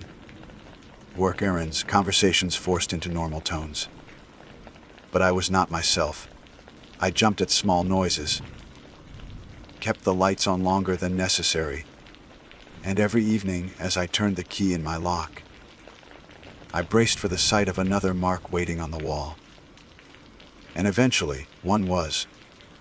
A week after I returned from the woods, I came home late from work. The sun had already gone, and the apartment was dim, air heavy with silence. I dropped my keys, flicked on the light, and froze. On the hallway wall, low to the floor, was a line of prints. Not one, several. Small, wet impressions marching across the paint, each spaced as though tiny hands had crawled sideways toward the bedroom. I stood rooted in the doorway, stomach turning, skin slick with sweat. My first thought was to flee, to grab the keys again and never return. But where would I go? Fear pinned me there, staring at those handprints. One by one I wiped them away, heart hammering, and when at last the wall was blank, I sat on the couch, head in my hands, shaking. Something had followed me home. I knew it then with a clarity that sickened me. It wasn't a child from some nearby town playing tricks. It wasn't condensation or imagination. It had crossed miles of forest and pavement, slipped past doors and locks, and found me. And now it lived in the corners of my apartment waiting. I stopped sleeping properly. Nights stretched long, broken by sounds too faint to be real. The shuffle of bare feet across tile, a high whisper slipping between walls. Sometimes I swore I heard laughter muffled, like a child pressing their mouth to the other side of a door. The first time, I sat awake until dawn. The second, I wept quietly into my pillow, unable to believe this was my life now. One night, weeks later, I woke to the weight of something pressing on the mattress beside me. Not heavy, but definite, like a small body lowering itself carefully onto the bed. I couldn't move. My eyes locked on the ceiling, throat clenched shut. The pressure shifted, and I felt the faintest rough fingers against my arm. Cold, damp, deliberate. I shot upright, gasping, swinging the lamp cord for light. The bed was empty. The room was still. But the blanket bore a dark stain. Small hand-shaped marks pressed into the fabric, wet and vanishing even as I watched. That broke me. I couldn't stay there any longer. The next morning, I packed 2 bags and left the apartment without telling anyone. I rented a short-term room across town, paid in cash, told myself anonymity would protect me. But fear does not respect addresses. On the second night in that rented room, the window fogged over from the heater, and there, drawn into the condensation, was the outline of a hand. Small, fingers splayed, waiting for me to see. I didn't last the week. I moved again, further still, into a friend's spare room.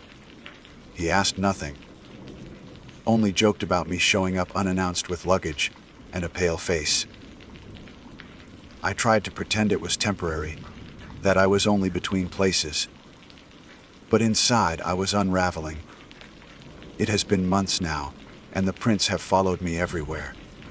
On mirrors after showers. On the refrigerator door one morning when I went to make coffee. Once, horrifyingly, on the inside of my car windshield as I drove to work, appearing fresh with each breath against the glass.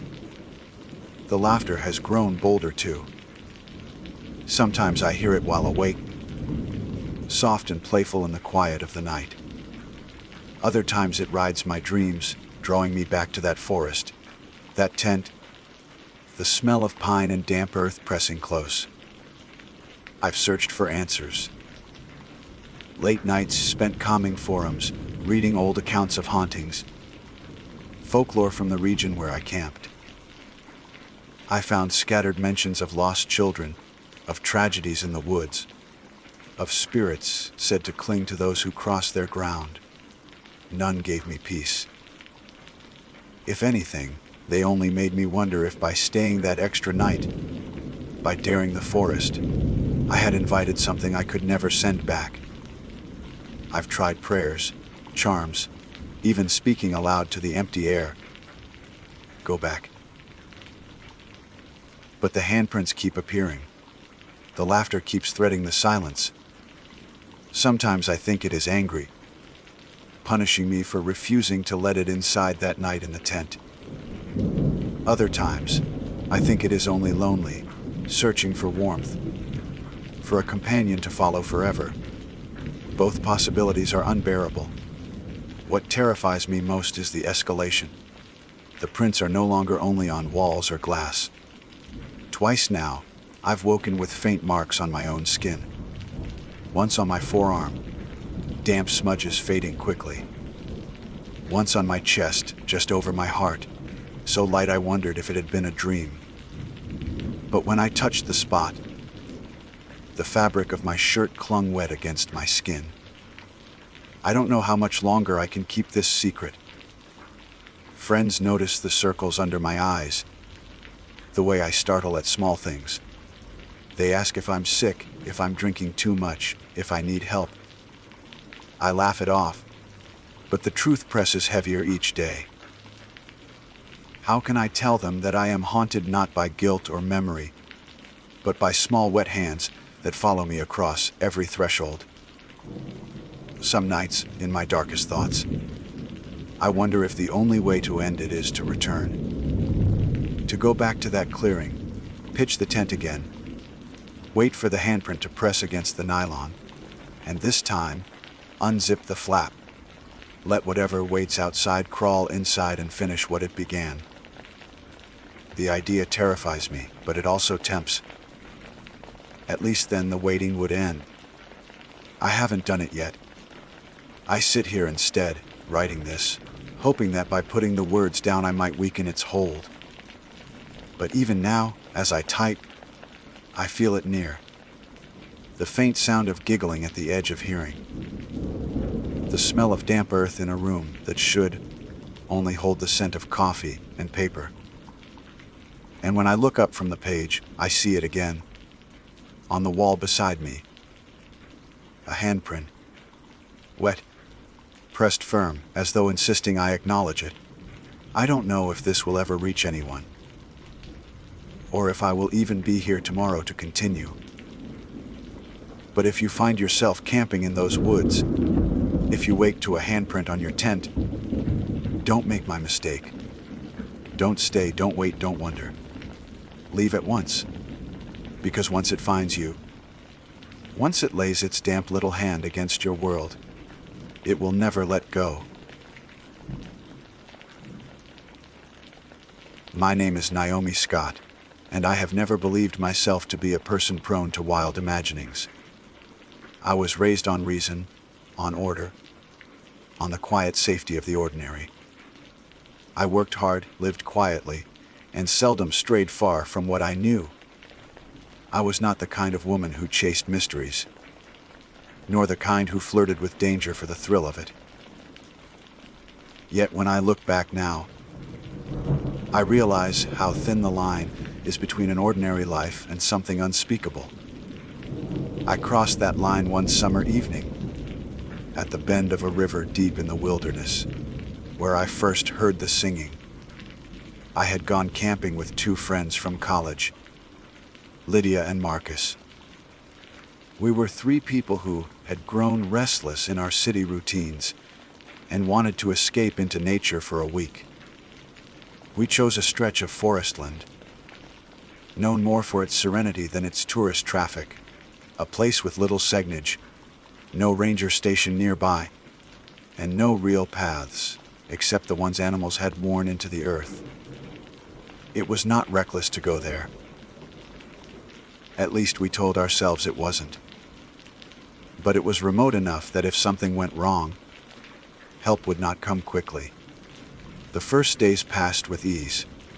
We hiked in with our gear, set up camp near the river, and fell into the pleasant rhythm of cooking over a fire, listening to crickets, and sleeping under the rising moon.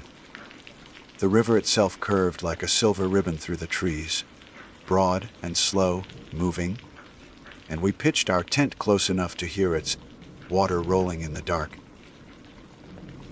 During the day, Lydia liked to sketch the trees. Marcus fished with a patience that surprised me, and I took long walks along the riverbank, enjoying the solitude. It was on the third night that I first heard the voice. I had been unable to sleep. The air was heavy and damp, and the walls of the tent clung to me when I turned. Lydia snored softly beside me, and Marcus shifted in his sleeping bag, murmuring something incoherent in his dreams. I thought about slipping outside just to breathe fresher air, but the thought of mosquitoes kept me in place. Then I heard it, clear as the water itself, drifting through the trees. A woman's voice. She was singing. At first, I thought Lydia had woken and was humming to herself, but Lydia's breath still rose and fell beside me. I held still, listening.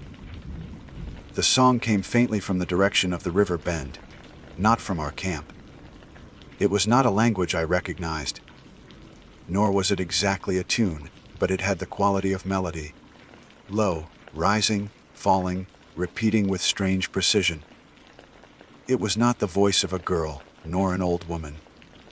It was rich, full, mature, carrying across the dark like the river carried the moonlight. I wanted to wake Marcus and Lydia, but something kept me silent. The sound was not frightening then. It was beautiful. It pulled at me the way the current pulls at anything caught in its flow. I lay frozen in my sleeping bag until the voice faded, thinning into the rush of water. Only then did I breathe. In the morning, I told myself I had dreamed it. The day that followed was bright, ordinary, even cheerful. Lydia teased me about my restless sleep. Marcus handed me a fish he had caught, and the woods looked exactly as they had before. I kept quiet about the song, not wanting to invite ridicule. Yet by nightfall, my nerves prickled with an expectation I could not explain. The second time I heard it, I did not stay in the tent. It began as it had before, soft, distant from the bend of the river. I slipped free of my sleeping bag, careful not to wake the others, and stepped out into the night. The forest was a cathedral of sound: crickets, frogs, the hush of leaves. But above it all, her voice moved like a thread of silver. I followed it. The grass was wet with dew, and my shoes soaked quickly. The moon was nearly full, throwing enough light to paint the path ahead. I walked slowly, as though afraid to startle the singer, though I could not imagine how she would fail to hear me, crunching through the undergrowth. When I reached the bend, the singing stopped. The river here widened, circling past a tangle of roots that clawed into the water like fingers. The bank dipped lower, and the earth smelled rich, wet, alive. I looked, but there was no woman, no figure in white, no lantern, no fellow camper straying too far from her own fire. Only the roots, twisted and knotted, dark with moss, and something else. I did not see it at first. The moonlight was too dim, the shadows too crowded. But when I bent closer, I realized the roots were tangled not only around earth and stone but around bones. Small bones, long bones. The curved basin of what could only be a skull, pressed half into the mud. I stumbled backward, a sound escaping me. My heart hammered so violently that I thought Lydia and Marcus must surely wake and come running, but no one came. The river rolled on, unconcerned. The bones gleamed faintly between the roots, pale and silent. I ran. When I returned to the tent, I crawled inside and lay shaking, my clothes damp, my throat too dry to speak. I listened for the voice, for the singing, but it did not return that night. Lydia and Marcus stirred only once, murmuring in their sleep. I did not close my eyes until dawn smeared gray across the treetops. In the morning, I tried to convince myself I had seen nothing unusual. Bones in the woods are not uncommon. Animals die, their remains scatter. Roots pull them into the earth. Perhaps I have frightened myself, weaving shadows into shapes. But deep down I knew. The bones I had seen were not animal. The skull was too large, too human. At breakfast, Lydia commented on how pale I looked. Marcus asked if I had slept at all. I shook my head, stirring oats I could not bring myself to eat. I almost told them, almost confessed what I had seen. But how could I explain it without sounding like I was unraveling? A mysterious singer by the river. A human skull entangled in roots. It sounded like madness, so I stayed quiet. But the silence did not save me, because the third night came, and with it, the voice returned. The third night pressed down heavier than the others, as though the air itself had thickened. I tried to tell myself I would not listen for it, that if the voice came, I would stay in the tent, keep my eyes shut, and refuse it entry. But the more I resisted, the more I waited. It was like standing in the dark, knowing a match would soon strike. You tense, you count the seconds, and still the flare takes you by surprise. When it came, the sound was softer at first, almost hesitant. The same rise and fall, the same strange, wordless pattern. It wound its way between the trees until it touched the canvas walls of the tent, threading into my ears as though meant only for me. Lydia's breathing was steady beside me. Marcus rolled once and stilled. Neither stirred. I knew what I had promised myself, but staying felt impossible. I slipped out again, silent as I could manage. The night seemed colder than before. The moon veiled behind faint clouds, but her song was brighter, carrying me forward. My feet knew the way now. The bend waited, and I told myself I would only look once more, prove to myself that I had been mistaken. But when I reached the river, she was there. Not fully, not as a person you could stand beside, but as a shape, half born of mist and shadow. The voice flowed from her without pause, lips forming sounds that did not belong to any language I knew. She stood, or seemed to stand, among the roots, though no branch shifted. No water stirred at her weight. Her face was turned from me, her hair dark and wet, clinging to her shoulders. My throat closed. I should have fled, but my body betrayed me. I stepped closer, drawn by the pull of her voice. Then she stopped.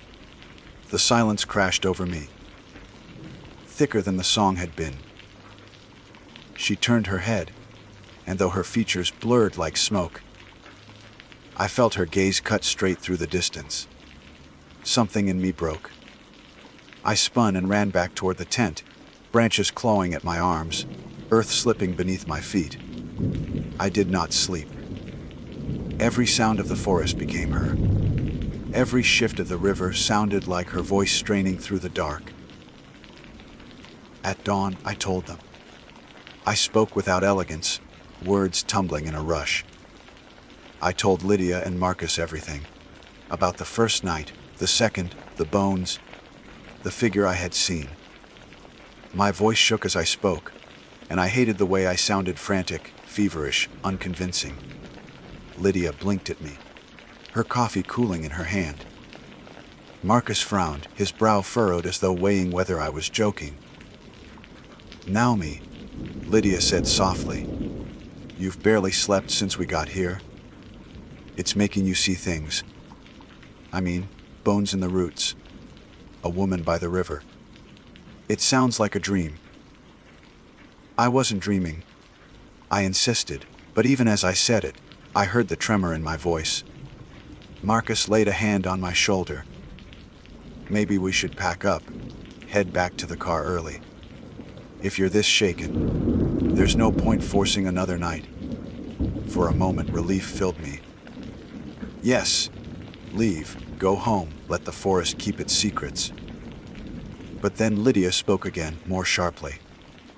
"Wait, we came all this way, and Naomi just admitted she's been awake half the nights. You're seriously suggesting we leave because she thinks she saw a ghost?" I flinched at the word. Ghost. It had not crossed my mind in any real sense. Whatever I had seen was stranger, heavier, older than that. Marcus exhaled, rubbing his temple. "I just don't want anyone getting hurt." The argument fizzled there, unresolved. We stayed. All that day, the forest seemed different to me. Too quiet at times, then suddenly too loud. The river gleamed with a coldness I had not noticed before. I tried to distract myself, walking with Lydia as she sketched, listening to Marcus talk about the fish he wanted to catch, but the dread threaded through every moment. When the sun lowered, my stomach sank. I tried not to show it, but Lydia noticed. As we sat by the fire that evening, she leaned toward me. "You're serious about this, aren't you?" she whispered. I nodded. Her lips pressed thin. "Then let's test it. If she sings again, wake me. Don't go alone. We'll see together what's there." The promise steadied me slightly. That night, when the song returned, I touched Lydia's shoulder. Her eyes opened at once, alert. I could see the flicker of fear in them, though she tried to hide it. We slipped out quietly, leaving Marcus asleep. The voice led us again to the bend. My chest tightened with each step. Lydia gripped my hand, her knuckles white. When we reached the bank, The roots waited, slick and knotted. The river glowed faintly under the moon. And she was there. This time Lydia saw her too. I felt her hand seize mine tighter, her breath falter. The woman's shape wavered, as though caught between air and water. The song poured from her lips, low and mournful, and I felt my chest ache with it. But then Lydia did what I had not dared. She called out, "Who are you?" The song stopped. The figure's head turned. The air seemed to shift, colder, sharper, pressing against our skin. Lydia froze. Her hand was trembling in mine. The woman did not speak. She lifted one arm, slowly, and pointed down into the tangle of roots. And in that instant, I saw it more clearly than before. The bones were not scattered randomly. They were placed as though arranged with intention. Skulls, ribs, long bones, fitted among the roots like offerings. The river's edge had kept them half buried, half exposed, but the shape was undeniable. A circle, or perhaps a cage. I staggered back, pulling Lydia with me. Her face was pale, eyes wide. We didn't run until the figure dissolved again into mist and shadow, leaving only the bones behind. Back at camp, Lydia whispered, "I saw her. I swear I saw her." Marcus woke when we returned, startled by our faces. We told him what happened, and though he resisted at first, doubt crept into his expression. He tried to rationalize. Tricks of light, Strice's imagination, but his voice lacked conviction. That night, none of us slept. The fourth day was brittle with tension. We spoke little, ate little, and every glance toward the river was edged with suspicion. I began to notice things I hadn't before. How the current near the bend seemed to circle back on itself. How birds avoided the trees closest to the bank. How the roots seemed to grow not outward but inward, twisting toward the bones as though feeding. By late afternoon, Marcus announced that we should leave at dawn. Lydia agreed. I nodded. None of us wanted another night, but the trail was too long to start so late in the day. One more night. Just one. I told myself we could endure it, that nothing worse could happen if we stayed close, if we ignored her song. But I was wrong, because that night, she sang louder. It was no longer a thread of silver. It was a current, thick and demanding, weaving through the trees with such force that even Marcus stirred awake. His eyes met mine in the dark, and for the first time, I saw fear there. Lydia whispered, "Don't answer it. Don't go." But the voice swelled, filling the night until the canvas of the tent seemed to vibrate. It was not only sound now, it was pressure, insistence, a summons. And then, through the thin fabric, I heard another noise. Not her voice this time, but something heavier. A splash, a dragging. As though something vast had shifted in the river and was crawling toward the shore. We held our breath, all three of us, listening as the sound came closer. Until it stopped, right outside the tent. The sound stopped just beyond the thin wall of fabric. The three of us sat frozen, barely breathing. My heart slammed so violently, I thought it might give me away. I could feel Lydia's trembling beside me, Marcus tense on my other side. No one dared speak. Something pressed against the ground outside. The soil shifted, heavy, wet. A dragging, then silence. I could almost map its movement by the way the air thickened, by the way the crickets had fallen mute around us. Then came the singing. Not distant this time, not muffled by water or trees, but close. Too close. Her voice rose right outside the tent flap, each note winding around my ribs, pulling tight. It was no longer beautiful. It was unbearable. The melody coiled like a hand in my throat, demanding I follow. My limbs ached with the urge to stand, to step out into the night, to go to her. Marcus grabbed my wrist hard enough to hurt. "Don't," he whispered. His voice was raw, stripped of all calm. The song climbed higher. I could almost see her through the canvas. Her shape blurred but there, leaning toward us. The tent strained with her presence, a shadow pressing against it from outside. And then, just as suddenly as it had begun, it stopped. The silence was worse. It rang in my ears, waiting. Marcus mouthed, "Now." We didn't argue. In that moment, none of us cared about sleep or dawn. We moved together, wordless, frantic. Lydia stuffed her sketchbook into her pack. Marcus kicked dirt over the embers of the fire. I rolled our sleeping bags, my hands clumsy with haste. The forest felt like it was watching us. We left before the moon reached its height, our headlamps casting weak cones of light ahead. The trail was barely a trail at all, more a memory of one, and every rustle made us whip our heads back. The river followed us, curving alongside in the dark, its current whispering. And then, from the bend, the song began again. I stumbled, knees buckling. It was fainter than before, but it threaded through the trees like smoke. Lydia hissed, "Don't listen." But it was impossible not to. The sound drew nearer no matter how fast we walked, as though the forest itself carried it to us. We pushed harder, our breaths ragged, until the trees broke open into a clearing. Relief surged. Open space, less chance of her appearing out of the dark. But the relief died quickly, because in the center of that clearing lay something that should not have been there. A circle of stones, arranged deliberately, carefully, each one coated with moss. Inside the circle, the ground had been dug out shallow, and the soil was littered with bones. Old, cracked, bleached by years of weather. Human, dozens of them. Lydia choked back a sob. Marcus pulled her away, but my feet wouldn't move.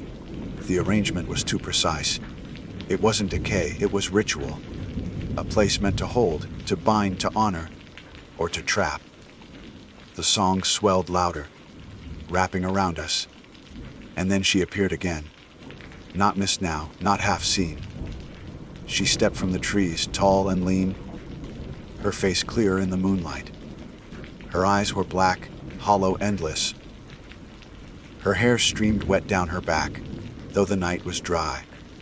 She stood just beyond the circle of stones, her lips parted in the song, her gaze fixed on us. Marcus shoved me. "Run." But my body wouldn't obey. The pull was too strong. My legs locked, my chest ached, and my vision blurred at the edges. The song wasn't just sound anymore. It was inside me, cracking me open from the inside. It was Lydia who saved me. She screamed, raw and desperate, and the sound tore me out of the trance. She yanked at my arm, and I stumbled forward, breaking the spell. We bolted across the clearing, through the trees, tripping and crashing but not stopping. The song followed, always just behind, always closer than it should have been. Hours blurred into one another. We had no sense of direction, no clear trail. Our headlamps died one by one, until only Marcus's remained, flickering weakly. Dawn refused to come. Every time the trees thinned, the river reappeared, as if we were circling endlessly back toward the bend. At last, exhausted, we collapsed near a fallen log. My lungs burned, my legs shook, and Lydia could barely keep her eyes open. Marcus dropped his pack, his face pale, lips cracked. "She won't let us leave," he whispered. No one argued. We all felt it. The forest was a maze, twisted around her will. For a long time, none of us spoke. The river gurgled nearby, and in that sound, I thought I heard faint strains of the song just beneath the surface. I pressed my palms to my ears, but it was inside me now. Always inside. Marcus stood suddenly. If she wants something, let her have it. Maybe then she'll let us go. Don't, Lydia rasped. You don't know what she wants. I knew. Deep down, I had known since the moment she pointed to the roots. Since the bones gleamed in the mud. She wanted company. She wanted more. I forced myself up, shaking. We keep moving. We don't stop until we find the road. It was a hollow command, but it gave us motion. We stumbled forward again, through branches that clawed, across ground that seemed to tilt. The forest twisted, the river bent, and then, without warning, the trees parted. The road, an old asphalt stretch, cracked with weeds but solid, real. Relief hit so sharp it hurt. Lydia sobbed. Marcus laughed once, bitter and broken. We stumbled onto it, blinking in the gray of approaching dawn. But then I heard it. Her song. From the other side of the road, beyond the trees. Louder now, urgent. A final plea. I froze. My friends pulled at me, but I couldn't move. The song rose higher, and for an instant, I saw her across the way. Standing at the edge of the trees, her dark eyes locked on mine. She lifted one hand again, pointing not to the roots this time, but to me. The road between us felt paper, thin. I knew if I stepped off it, if I crossed back, I would never return. The bones would claim me, the roots would hold me, and I would sing by the river bend for whoever came next. Naomi! Marcus shouted, dragging me. Lydia clung to my other arm. Together they pulled, tearing me from the spot, breaking the spell once more. We ran. We did not look back. When we finally reached the car, the sky was pale with morning. None of us spoke as we drove, the forest shrinking in the rearview. Only when the trees gave way to open fields did I realize I was crying silently, the tears streaking down my face without my noticing. We never spoke of it again. Lydia burned her sketches. Marcus sold his camping gear. I returned to my ordinary life, but the ordinary no longer fit. Nights are the worst. When the world is quiet, when water runs somewhere unseen, I hear it still, her songing. My name is Brian Keller, and I was 20. 7 years old when I set foot on the trail that would come to haunt my every waking thought. I had hiked dozens of forests before. Appalachian stretches in the east, thick pine corridors up north, and desert canyons that twisted like scars in the earth. But this place was different from the very first step. The dirt beneath my boots didn't feel like dirt at all. It was brittle, soft, and gray, as though the ground itself had been burned into ash overnight. I had heard rumors about the path through word of mouth, a kind of whisper traded between hikers around campfires. Most said it didn't exist, or if it did, it was somewhere deep in the state reserve where maps blurred into blank green. No official trail markers, no signs. Just a word passed along. The Trail of Ashes. Some said lightning had struck decades ago and burned acres of trees, leaving the soil ruined forever. Others told darker versions. That the fire hadn't been natural. That something had carved the land with more intention than weather. I hadn't believed any of it, at least not until I found it myself. The forest that morning had been calm. The sky was washed pale blue, and a thin mist clung to the trunks of the tall spruces. I had planned a weekend alone, carrying a pack with only the essentials. Tent, sleeping bag, food rations, and a flashlight that I prayed wouldn't run out. Solitude was something I sought often. Out here, away from the grind of town life and the constant noise of phones and screens, I could hear myself again. the crunch of boots on leaves, the smell of pine sap, the call of a jay overhead. It was grounding. Then I saw the shift in the soil. One moment I was walking a narrow dirt trail, lined with ferns. The next, the ground faded into a lighter gray. At first I thought it was sand. But when I crouched down and touched it with my fingers, the powder clung to my skin like dust from a fireplace. It was ash, and the line of it continued forward, snaking deeper into the trees. I should have turned around. Everything in me told me this wasn't right. Trails didn't just transform like this, and if there had been a fire, it would have been years ago. The forest around me wasn't charred. The trunks were healthy, the branches heavy with green. Only the path itself had changed. But curiosity has always been my undoing. I kept walking. The ash puffed up around each step, leaving faint clouds that drifted and settled again. My footprints were swallowed almost instantly, as though the ground was erasing them. I told myself it was just a trick of the powder, but the thought lodged in the back of my skull like a splinter. I was being followed, but not by anyone alive. Hours passed without me noticing. The forest grew quieter the deeper I went. At first it was subtle, like the birds had flown somewhere else. Then the insect hum dimmed, and the rustle of small creatures in the underbrush stopped. I caught myself holding my breath to make sure I wasn't imagining it. No. The silence was real, heavy enough to press against my ears. When the sun dipped lower, I knew I should set up camp. But every open space I found felt wrong. The trees bent strangely near the path, leaning as if trying to avoid touching it. Their roots curled back from the ash, refusing to cross. I chose a patch a few yards off the trail, though even then I swore the air tasted faintly of smoke.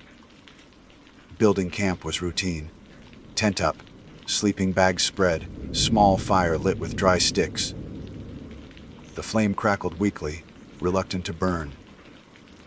And the smell wasn't of pine wood, but something acrid, like paper singed too long.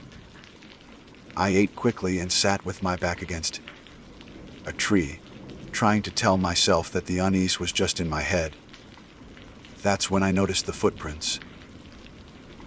They were across the trail, faint impressions in the ash. Not boots like mine, but bare feet. Narrow and long, toes pressed deep, as if whoever had left them had been running. The prints led from one side of the forest to the other, vanishing into the ash, without a trail of entry or exit. I stood there for a long time, staring until the fire's light flickered low. Every instinct screamed not to follow them, so I forced myself to crawl into the tent. The nylon walls offered no comfort. The night pressed in close, and though my eyes were shut, I felt awake the entire time, ears straining. At some point, I must have drifted off, because the sound that woke me came sharp and sudden. A crack like a branch snapping, directly outside my tent. I froze, heartbeat thundering in my throat. Another crack followed, and then a whisper of movement in the ash, soft but deliberate. Someone, or something, was circling my camp.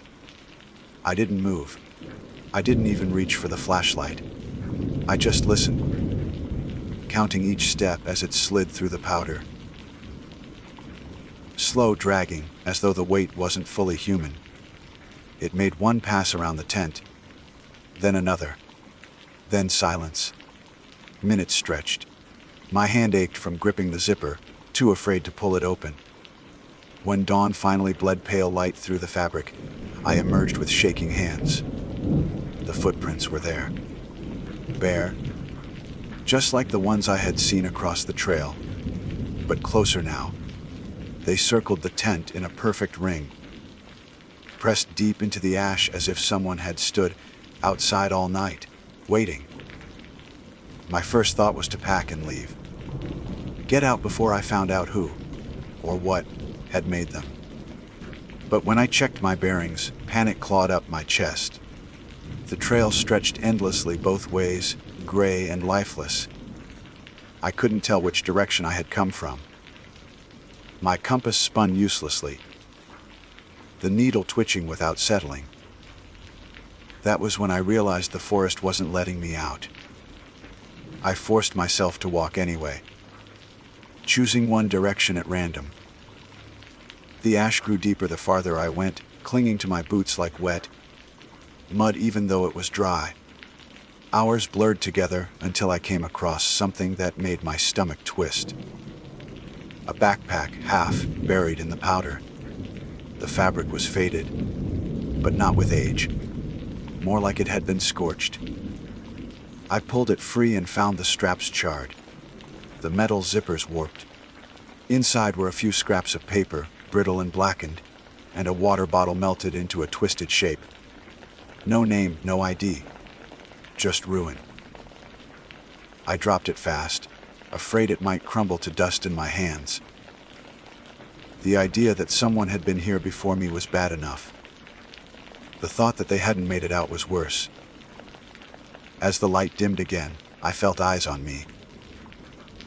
I would glance over my shoulder, certain I'd catch movement, but the trees only swayed in stillness.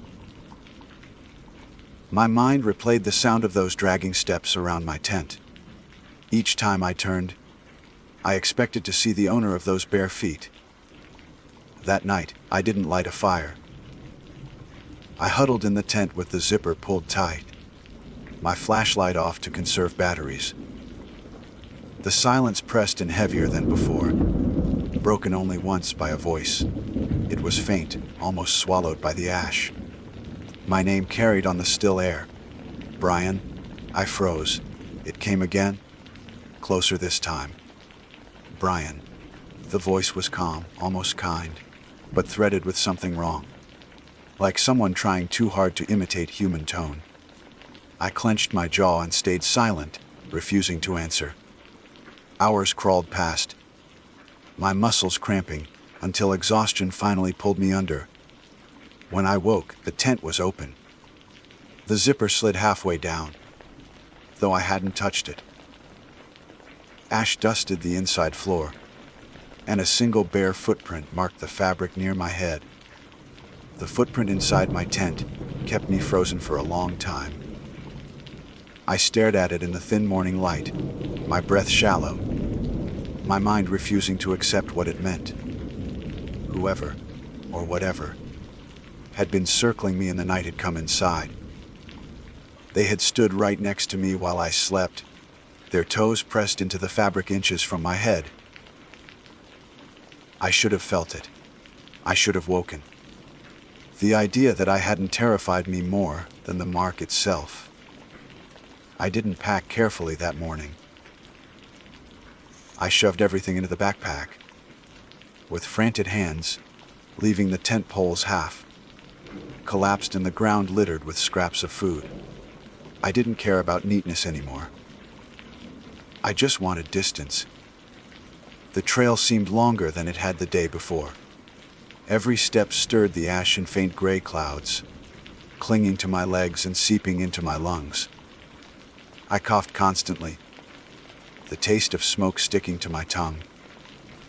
The air was heavier, hotter, though the sun above was veiled in pale haze. Time blurred in a way I couldn't explain. I would walk for what felt like an hour and find the light hadn't changed. Then I'd blink, and suddenly the shadows were longer, dusk creeping fast as if whole hours had been stolen. I kept checking my watch, but the hands ticked forward unevenly, sometimes jumping in skips, sometimes not moving at all. By the time I stopped to rest, my nerves were raw. My boots sank deeper into the powder now, as if the ground wanted to swallow me. I sat on a fallen log, wiping sweat from my forehead, when I noticed something ahead, a shape in the trees. At first I thought it was a stump or a shadow, But the longer I stared, the clearer it became. A figure, tall, thin, motionless, standing just beyond the edge of the trail, half hidden by trunks. I blinked, and it was gone. The silence thickened until my ears rang. I forced myself to stand, legs trembling, and kept walking. My eyes darted to the trees constantly, searching for movement. I told myself it was paranoia, tricks of exhaustion and fear. But deep down I knew the truth. I was being watched. When the gray sky dimmed toward night again, I stopped. I couldn't bear another night in the tent, not after what I'd woken to. Instead, I found a hollow beneath an outcropping of rock and pressed myself inside, curling against the stone. It wasn't much protection, but at least it felt like a wall at my back. I kept the flashlight in my grip, thumb ready on the switch, though I didn't turn it on. The beam would make me a target. I sat in the dark, straining to hear anything beyond the pounding of my blood. Hours passed, or maybe minutes. I had lost the sense of both. Then the whisper came again. "Brian?" The voice was closer now, clear enough that it could have been spoken into my ear. My skin prickled, every muscle locking tight. Brian. It wasn't calling me this time. It was coaxing, urging me forward. I pressed my hands against my ears, but the voice slid through anyway, curling around my thoughts. "Don't answer. Don't look." I repeated the words like a prayer. Somehow, I must have fallen into a shallow, restless sleep. My dreams were fragments, fire rolling through trees, shadows with faces hidden in smoke. And always those bare footprints pressing deeper into the ground, step after step. When I woke, the hollow was filled with ash. It had risen in the night, drifting and piling until my legs were half buried. I scrambled up, coughing as the powder filled my mouth and nose, clawing my way out into the pale light. The forest looked the same as before, silent, endless, but the trail felt narrower, like the trees had crept closer while I slept. I started walking again, though each step was harder than the last. My pack felt heavier, my lungs weaker. I stopped counting time. The trail stretched like a ribbon of gray forever ahead, no bends, no markers, just the same view repeated again and again. Then I saw something new. A campsite. At first I thought it was mine, that I had circled back without realizing it. But the tent was different. Older, collapsed in on itself, fabric stiff with layers of ash. A rusted lantern sat beside it, half sunk into the ground. The fire pit was filled not with wood, but with bones. Small, bird-like bones, though some seemed larger. I stood frozen, bile rising in my throat. This wasn't a campsite. It was a graveyard. The ash stirred in a faint wind, and I caught movement in the corner of my eye. A figure again. Tall, thin, standing just beyond the circle of trees. Watching. This time, it didn't vanish when I blinked. I forced myself not to move, my chest heaving. The figure stood motionless, its shape vague, like smoke given form. I couldn't see a face. Just the hollow outline of a head tilted slightly to one side, as if curious. Then it stepped forward. The motion was slow, deliberate, each foot pressing into the ash without sound. My instincts screamed to run, but my legs locked. I clutched the flashlight, flicking it on with shaking hands. The beam cut across the trees, and for a moment the figure wavered, its edges unraveling like steam. Then it was gone. I didn't wait for it to return. I ran. The ash kicked up in clouds behind me, clinging to my skin, filling my lungs until every breath was fire. I ran until my body gave out, collapsing to my knees in the middle of the trail. The silence pressed in harder than ever, suffocating. broken only by the rasp of my breath. I stayed there, shaking, until the panic dulled enough to stand. My legs felt hollow, barely holding me. The forest seemed to stretch wider now, the trees bending farther away from the path, as though they too wanted no part of what lingered here. The next night, I didn't even try to find shelter. I dropped where I stood, too exhausted to care. Sleep came quick, heavy and dreamless. When I woke, there was ash in my mouth. Not just the taste, but clumps of it packed against my teeth, coating my tongue. I gagged, spitting, wiping my mouth with trembling hands. The thought that I had swallowed it in the night made me sick. Worse was what lay beside me. A handprint. Pressed deep into the ash, fingers splayed wide, not human. Too long, too thin, joints bent strangely. It pointed toward the trail ahead, as if urging me forward. I don't know why I listened. Maybe because there was nothing else to do. Maybe because some part of me was already breaking, surrendering to whatever had claimed this place. I stood and followed the direction of the handprint. The trail narrowed until the trees crowded close, branches scraping overhead. The ash grew thicker, swirling in faint drifts though the air was still.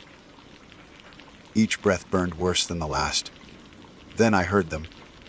Footsteps. Dozens of them surrounding me. Light, bare shuffling through the ash in circles.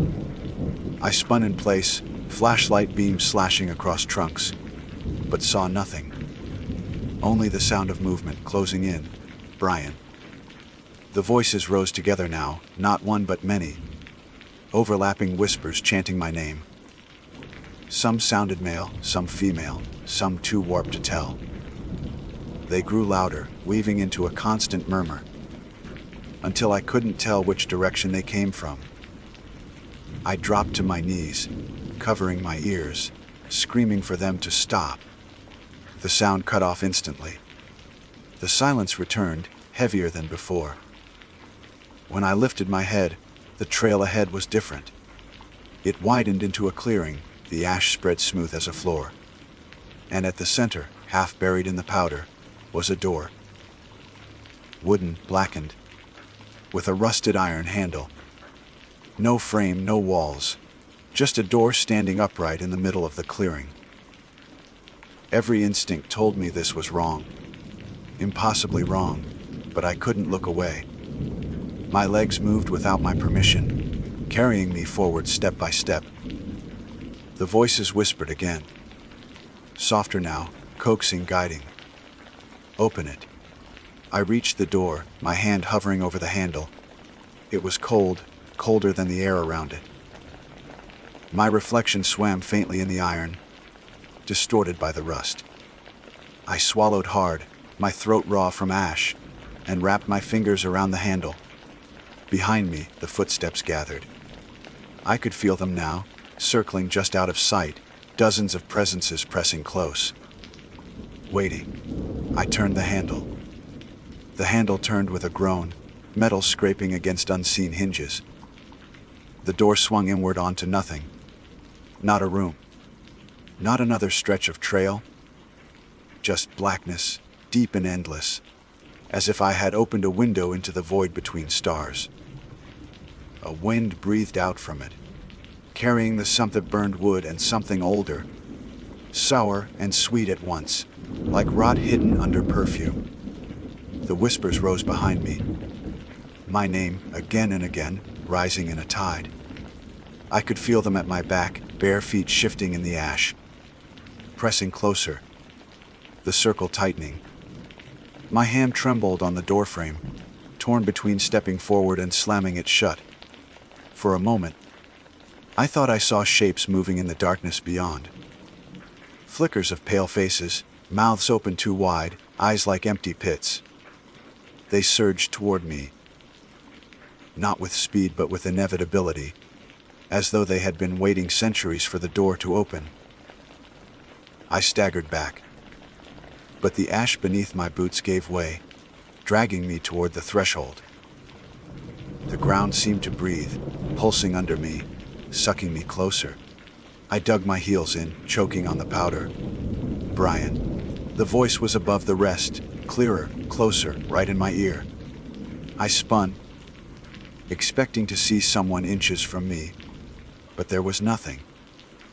Only dozens of footprints appearing in the ash, pressing down as if by invisible weight. They circled the clearing, tighter and tighter, until I was hemmed in. The pull of the door grew stronger, a current dragging me toward the black. My pack slipped from my shoulders, vanishing instantly into the void. I dropped to my knees, clawing at the ground, nails filling with gray. My body leaned forward against my will, my face inches from the threshold. Then I saw it. A figure standing inside the darkness, perfectly still. It was the same tall, thin shape I had glimpsed in the trees, but now clearer. Its head cocked, its limbs too long, fingers stretching past its knees. The body was outlined in faint embers, as if its skin was burned and smoldering. Where its face should have been was only smooth ash. Featureless, yet somehow still watching me. It lifted its hand, palm out, as though in greeting. And then, impossibly, I felt a hand press against my chest in return. Cold. Heavy. Pushing. I screamed and kicked back, tearing myself free of the suction, just enough to fall sideways. I landed hard, coughing ash from my lungs. Scrambling to my feet, I ran. The forest tilted around me as if it had shifted while I wasn't looking. The trees blurred, the trail twisting in impossible directions. No matter where I turned, I felt the door at my back, the pull of that blackness lingering like a magnet behind my ribs. My lungs burned, my legs quaked, but I kept running. At some point, I collapsed. My vision swam. I lay face down in the ash, too weak to rise. The silence returned, thick and suffocating. For a long time, I thought that was where it would end. But then I opened my eyes and realized I was no longer on the trail. The ash was gone. Beneath me was dirt. Real dirt, brown and damp with morning dew. Above me, the sky was a clean blue, birds chirping faintly in the branches. I pushed myself up, dizzy, and saw a familiar path stretching ahead. A marked trail, one I recognized from the reserve. I had made it out. The relief was so sharp it almost hurt. I laughed once, a broken sound, and staggered to my feet. My body ached, my clothes were ruined. But I was alive. I walked until I found other hikers. 2 men heading in with packs. And when they saw me, their faces shifted to alarm. They asked if I was all right, if I needed help. I tried to explain, but the words tangled in my throat. I told them about the trail of ash, the voices, the door in the clearing. Their expressions changed from concern to unease. One of them shook his head, said there was no such trail out here. Just dirt and rock, the same as always. I didn't argue. I let them guide me back toward the ranger station, nodding when they suggested a doctor. My thoughts were too scattered to fight. But as we walked, I glanced behind us. My boots left no prints on the dirt. Not one. Days later, when I was home and safe, I tried to rationalize what had happened. Exhaustion. Dehydration, hallucinations. Maybe I had strayed onto an old burned scar, and my mind filled in the rest. That's what I told myself, what I tried to believe. But at night, when the house was quiet and the world outside was dark, I could still taste ash on my tongue. Sometimes, when I close my eyes, I see the door, standing alone in a clearing that shouldn't exist. And sometimes I hear the whisper, "Brian, I don't know if I escaped that place, or if I just carried it with me. What I do know is this: if you ever find yourself walking a trail that shifts from dirt to ash, turn back. Don't wonder. Don't linger. Don't follow it deeper. Because once it knows your name, you'll never walk alone again. My name is Caroline Reed. I was raised in the suburbs of Denver, Colorado. The kind of place where streets curved around Saxon neighbors waved politely but never asked too many questions. By profession, I am a field researcher in environmental sciences, which means I spend more nights under open skies than in my own bed. I have always loved the quiet that comes from being away from highways and power lines. The way the forest seems to breathe on its own time. But there is another truth about me. One that I would not have admitted so easily until that night. I was reckless when I thought I was safe. The story I am about to tell you happened 3 summers ago, though time has not dulled its edges. It clings to me in the most inconvenient ways. When I close my eyes at night, when I smell smoke, when I hear the crackle of firewood. I had driven west with nothing but a GPS unit, a paper map as backup, and a stubborn will to document a remote ecosystem near the cliffs of southern Utah. The plan was simple: reach the designated campsite, set up for a 3-day survey, and return with my notes. I had done this routine countless times before. The sun was sinking when my GPS marked a final waypoint. Campsite ahead. Relief washed through me. My shoulders ached from hours on the dirt road, and my hands were stiff from the steering wheel.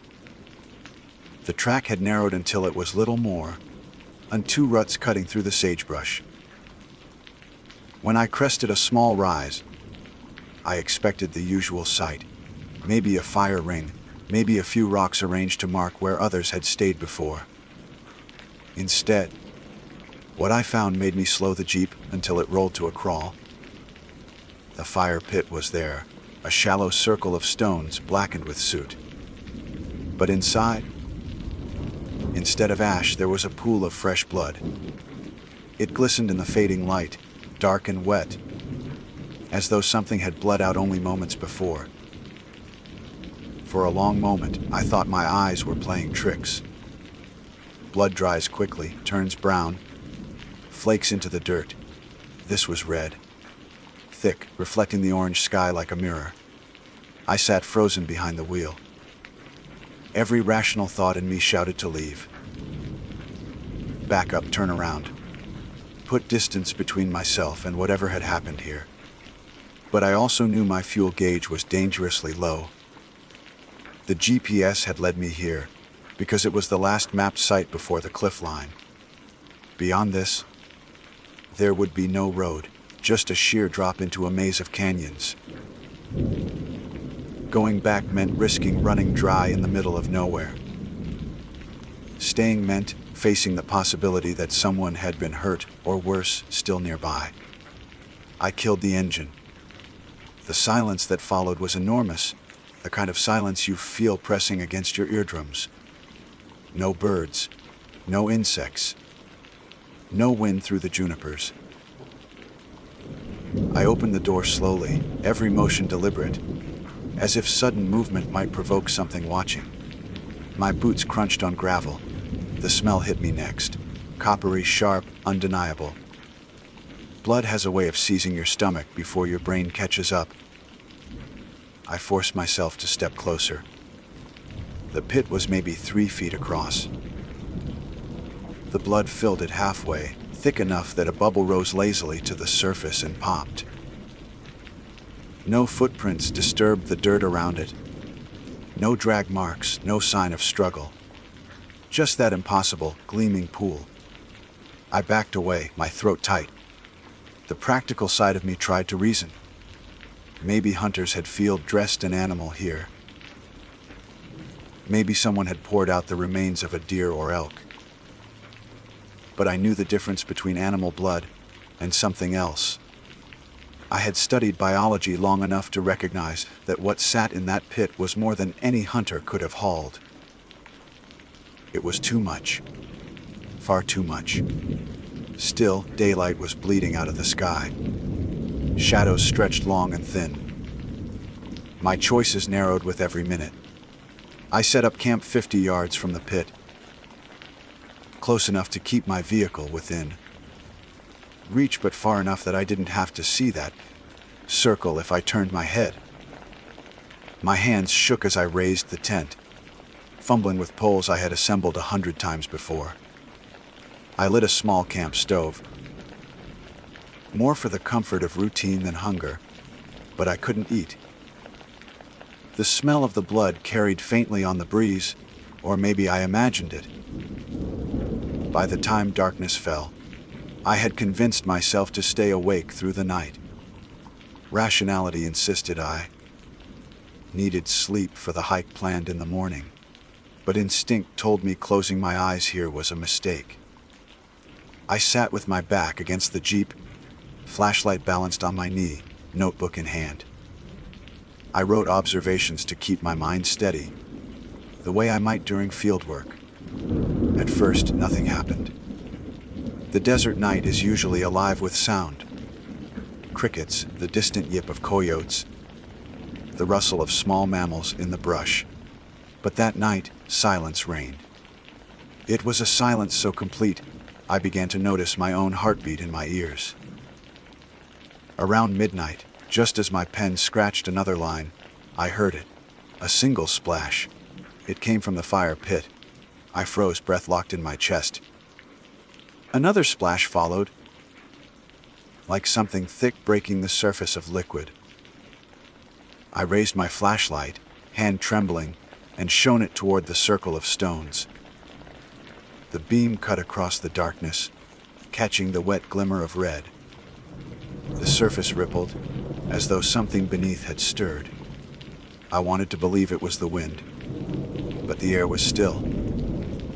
The ripples widened, lapping against the edges of the stones. Then, in the center, a shape emerged, a pale curve, smooth and rounded. For a horrifying instant, I thought it was a skull. My light quivered across it, revealing not bone, but a hand. A human hand, rising slowly, fingers splayed as if reaching for air. The notebook slid from my lap. I scrambled to my feet, flashlight beam jerking wildly. The hand pushed higher, coated in blood that ran in sheets down the wrist, the arm, until the elbow cleared the surface. The skin looked waterlogged, pale to the point of bluish, as though it had been submerged for far too long. Yet it moved with strength, pressing against the edge of the pit. I staggered backward, nearly tripping over my own boots. My mind screamed to run, but my legs rooted in place. The hand clawed at the stones, nails scraping rock. A wet, sucking sound filled the night as the rest of the figure began to rise. I turned. I don't remember deciding to move, but suddenly I was fumbling for the Jeep's door handle, nearly ripping it off as I yanked it open. I dove inside, slammed it shut, and jammed the locks down with both hands. My flashlight clattered to the floorboard. Through the windshield, I saw it. The figure had pulled itself halfway out. A head lolled back, hair plastered to its face with gore.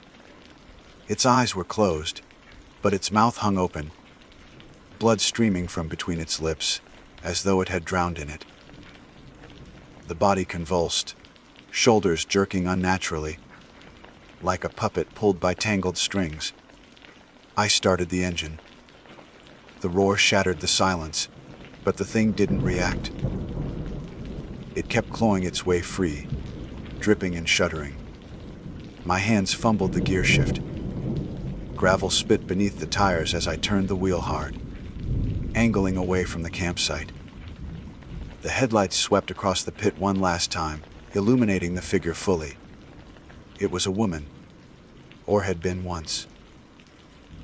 Her features were swollen, distorted by death, yet there was something unmistakably human in the angle of her cheekbones, the shape of her mouth. Her eyes opened as I looked, They were white. The Jeep lurched forward. I gunned the accelerator, careening down the rutted track. My rearview mirror caught a glimpse of the campsite shrinking into the distance, the glow of my taillights fading. But before the darkness swallowed it completely, I saw movement. Others rising from the pit, more hands breaking the surface, more faces turning toward me. I drove until the road ended in a cliffside overlook, the canyon yawning below like an open throat. The GPS blinked. Final point. I slammed on the brakes, chest heaving, trapped between a sheer drop and the certainty of what lay behind me. That is when I realized I had driven straight into their waiting ground. The brakes screeched, tires grinding against gravel until the Jeep skidded, just short of the cliff's edge. My chest slammed against the steering wheel, and for a moment, I thought the vehicle might tip forward into the canyon. Dust billowed around me, choking the air. My hands gripped the wheel, so tightly I could feel the blood drain from my knuckles. I killed the headlights, plunging the Jeep into blackness. The only light came from the sky. Stars scattered like shards of glass, the moon hanging low, its pale glow exposing the jagged rim of the cliff a few feet ahead. My pulse thundered in my ears, masking every other sound. But in the silence that followed, I began to hear them. Footsteps. Not the rhythmic crunch of boots, not the stealth of an animal. This was irregular, dragging, uneven. Multiple sets approaching from the road behind me. Gravel shifted under their weight. I wanted to reverse, but the thought of turning the Jeep around, of pointing my headlights back at whatever climbed from that pit, rooted me in place.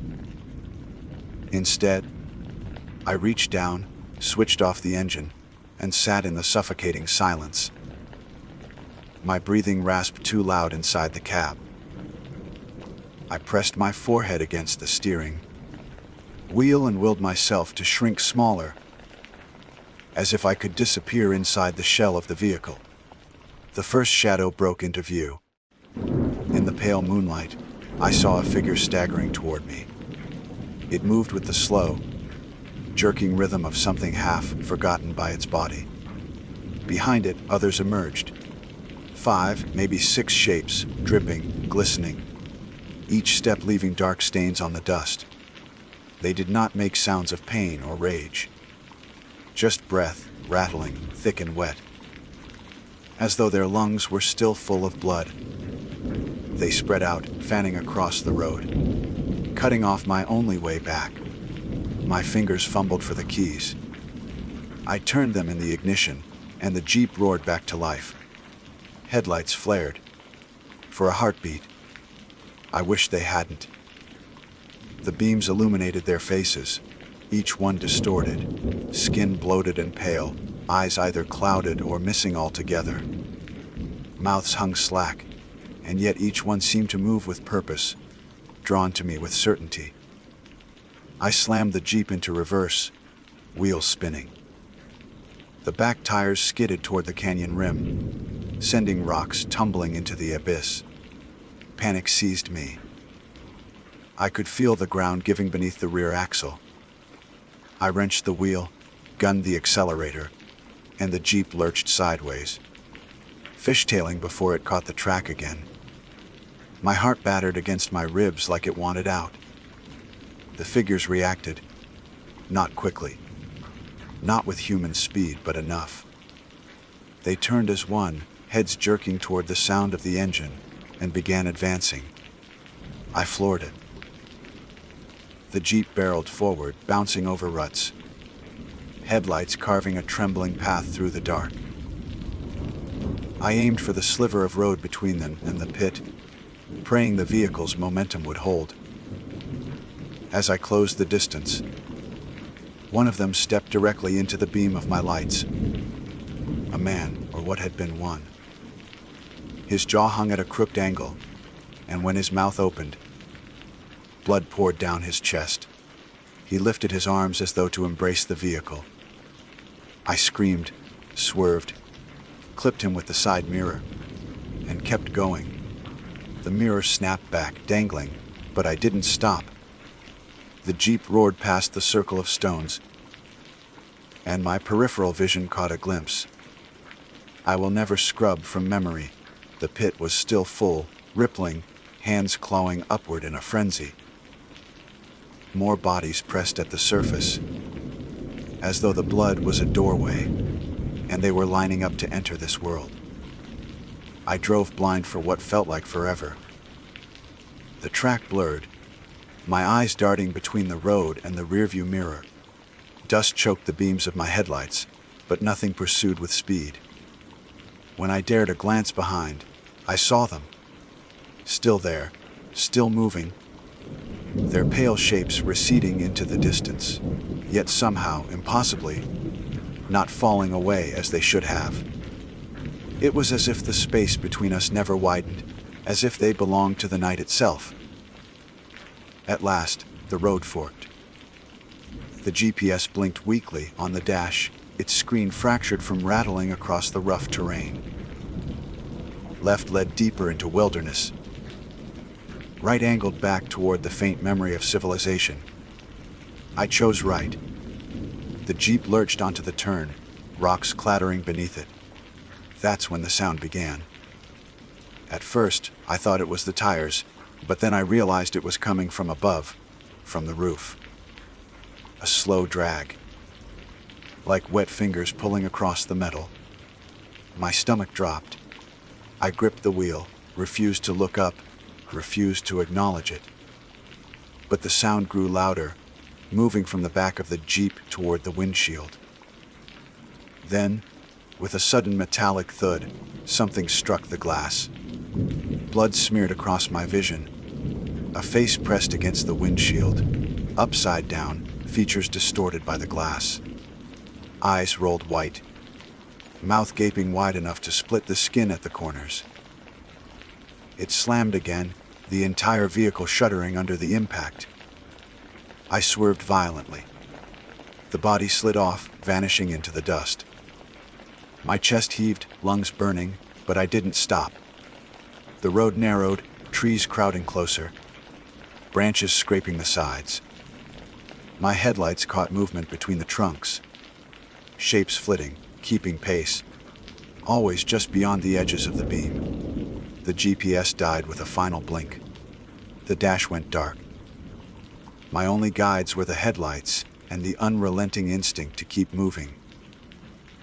The road dipped sharply, forcing me to slow. As the Jeep bounced over a rut, something slammed into the side, hard enough to rock the chassis. I bit down a cry, slammed the accelerator again. But another impact followed, this time from the opposite side. They were hurting me. I realized too late that the track was funneling me toward something. Ahead, the trees opened into a clearing, the road widening unnaturally smooth. Relief surged until I noticed the fire pits. Not one. Dozens, circles of stones, each filled with the same dark liquid. Some shimmered as though freshly spilled, others already bubbling. The sight hit me harder than the figures had. It wasn't one campsite. It was many. This place had been chosen, prepared, arranged for reasons I couldn't grasp. I slammed the brakes, but the Jeep slid forward into the center of the clearing. My headlights swung across the pits, and for an instant, every surface rippled in unison. Then the air filled with sound. Not screams, not words, but a chorus of wet gasps, as if every pit exhaled at once. Shapes rose. Not all were human. Some were twisted, limbs elongated, jaws unhinged too wide, skin sloughing as they clawed upward. Dozens of them, dragging themselves free, eyes glowing faint in the headlights. I couldn't breathe. I couldn't think. Only act.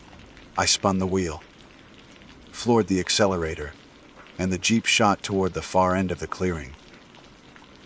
Figures stumbled into my path, and I plowed through them, the impact rattling my bones. Something cracked across the windshield. Blood sprayed in arcs.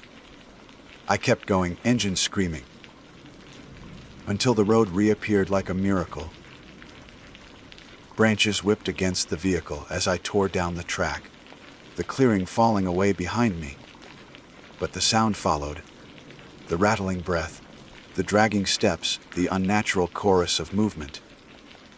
They were everywhere now, spilling from the trees, rising from the ditches. The forest itself seemed to vomit them into my path. My fuel gauge dipped near empty. The needle quivered, threatening the red. I pressed harder, teeth clenched, knowing the tank would betray me. And then, like a cruel joke, the road ended again. Another cliff. This one overlooked a narrow canyon, walls sheer, a river glinting faintly in the moonlight below. No roads leading on, no tracks winding back. Trapped once more. I braked, dust spiraling. Behind me, the forest seethed with shapes moving closer, their pale forms flickering in the dark. I could not go forward, and there was nothing left behind but them. My breath caught as I realized there was only one choice left. Either wait for them to reach me, or drive into the canyon and pray the fall didn't kill me faster than they would. The engine idled beneath me, rattling like a beast running out of breath.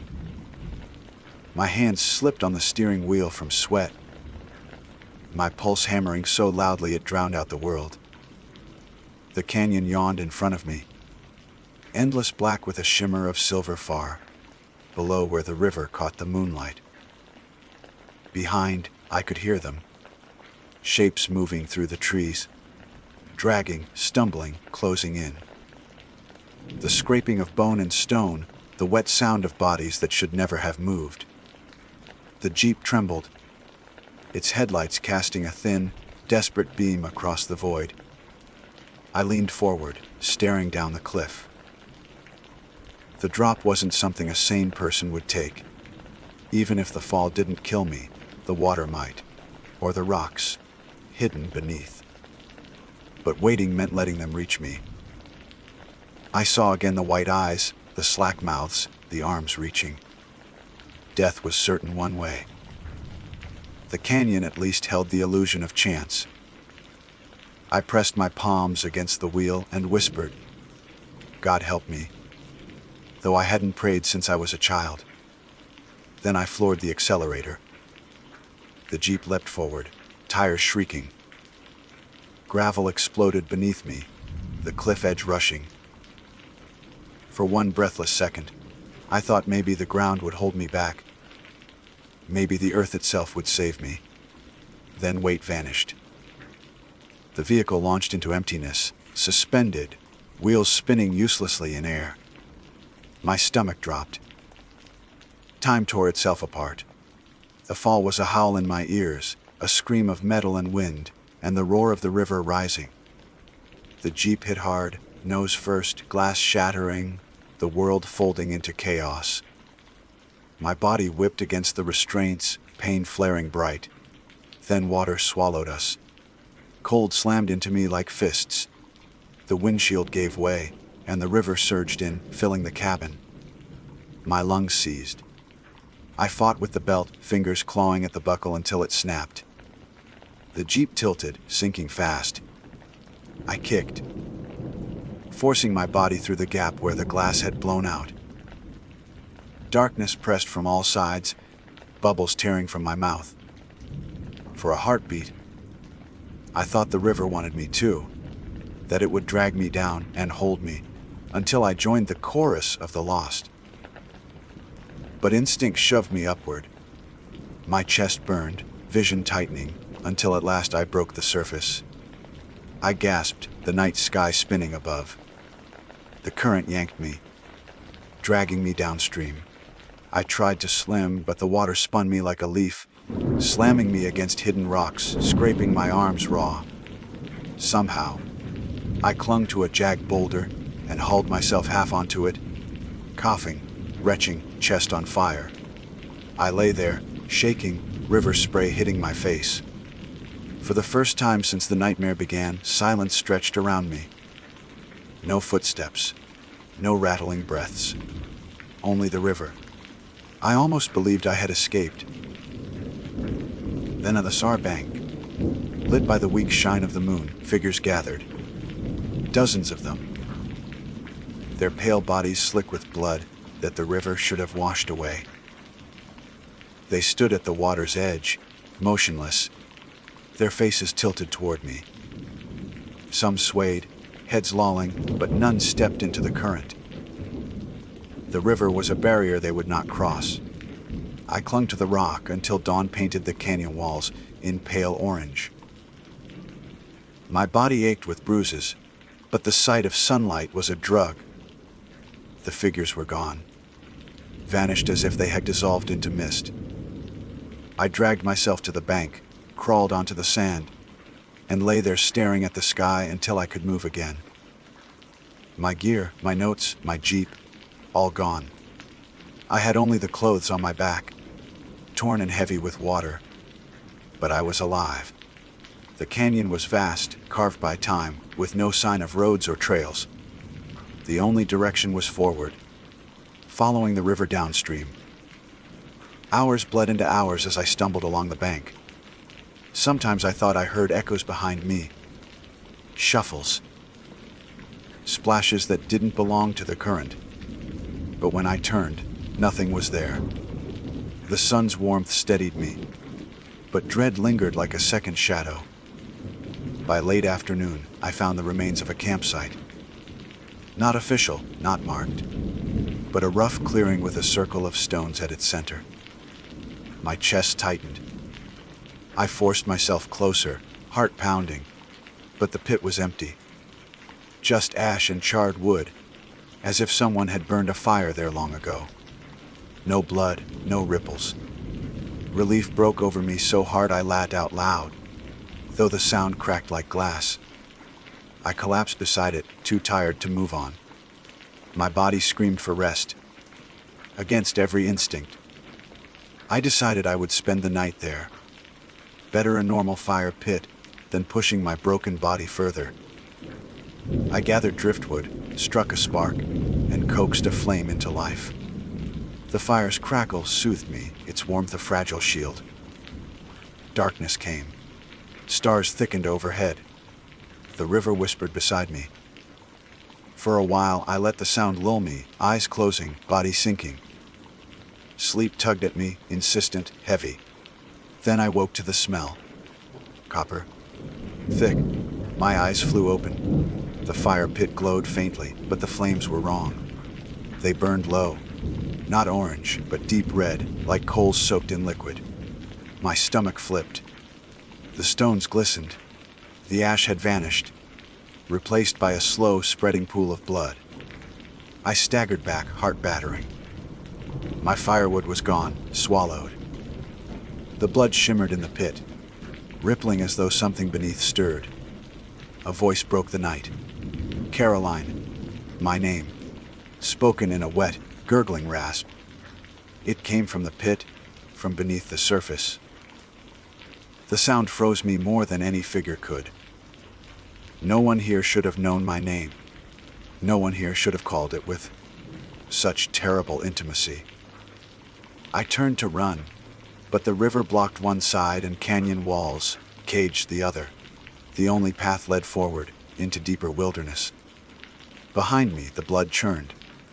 Figures began to rise, pale arms clawing their way free. I fled. My legs buckled, but terror lent me strength. I ran until my lungs tore, until my body wanted to collapse. Still, I heard them. Always behind me. Never far enough. Their breath rattled, their steps dragged, but somehow they never fell away. The canyon twisted. I stumbled into a narrow gorge. Walls closing overhead. Moonlight painted the stone silver. My foot caught a root, and I fell hard, skin tearing. When I looked up, I saw something that stopped me cold. Carved into the cliff face ahead was a doorway. Not natural, not erosion. A human hand had shaped it. square and deliberate, leading into blackness. Symbols etched into the stone spiraled around the frame, markings I couldn't read. My instincts screamed both warning and invitation. The footsteps were closing. The voices were louder now, overlapping, chanting in broken tones. My name among them. Always my name. I had no choice. I crawled to the doorway, pressed my body through, and the darkness swallowed me. Inside, the air was cold, damp. The sound of the river vanished, replaced by silence that vibrated like a held breath. My fingers traced the walls, stone slick beneath them. The passage wound deeper, tighter, until I entered a chamber. At its center stood a pit, larger than the others, perfectly round, carved into the stone itself. And it was not filled with blood. It was empty, black, a depth that seemed to fall forever. As I approached, the chanting outside stopped. Total silence fell. Then, from the pit, a whisper rose. Not from a mouth, from inside my head. "You belong here, Caroline." I staggered back, but the chamber offered no escape. The doorway behind me had sealed. Stone fused where it had been. I was trapped. The whisper grew, layers folding into one another, until it became a chorus of all the voices I had heard. Each one of them had stood where I stood. Each one had fallen into the pit. The edge crumbled beneath my feet. Dust spiraled into the void. I clawed at the walls, desperate, screaming. But the pull was too strong. The blackness yawned wider, swallowing light, swallowing sound. The last thing I felt was falling, deeper than any canyon, into a place where no river waited, no sun could rise. Only the endless chorus, waiting to claim my voice as its own. I've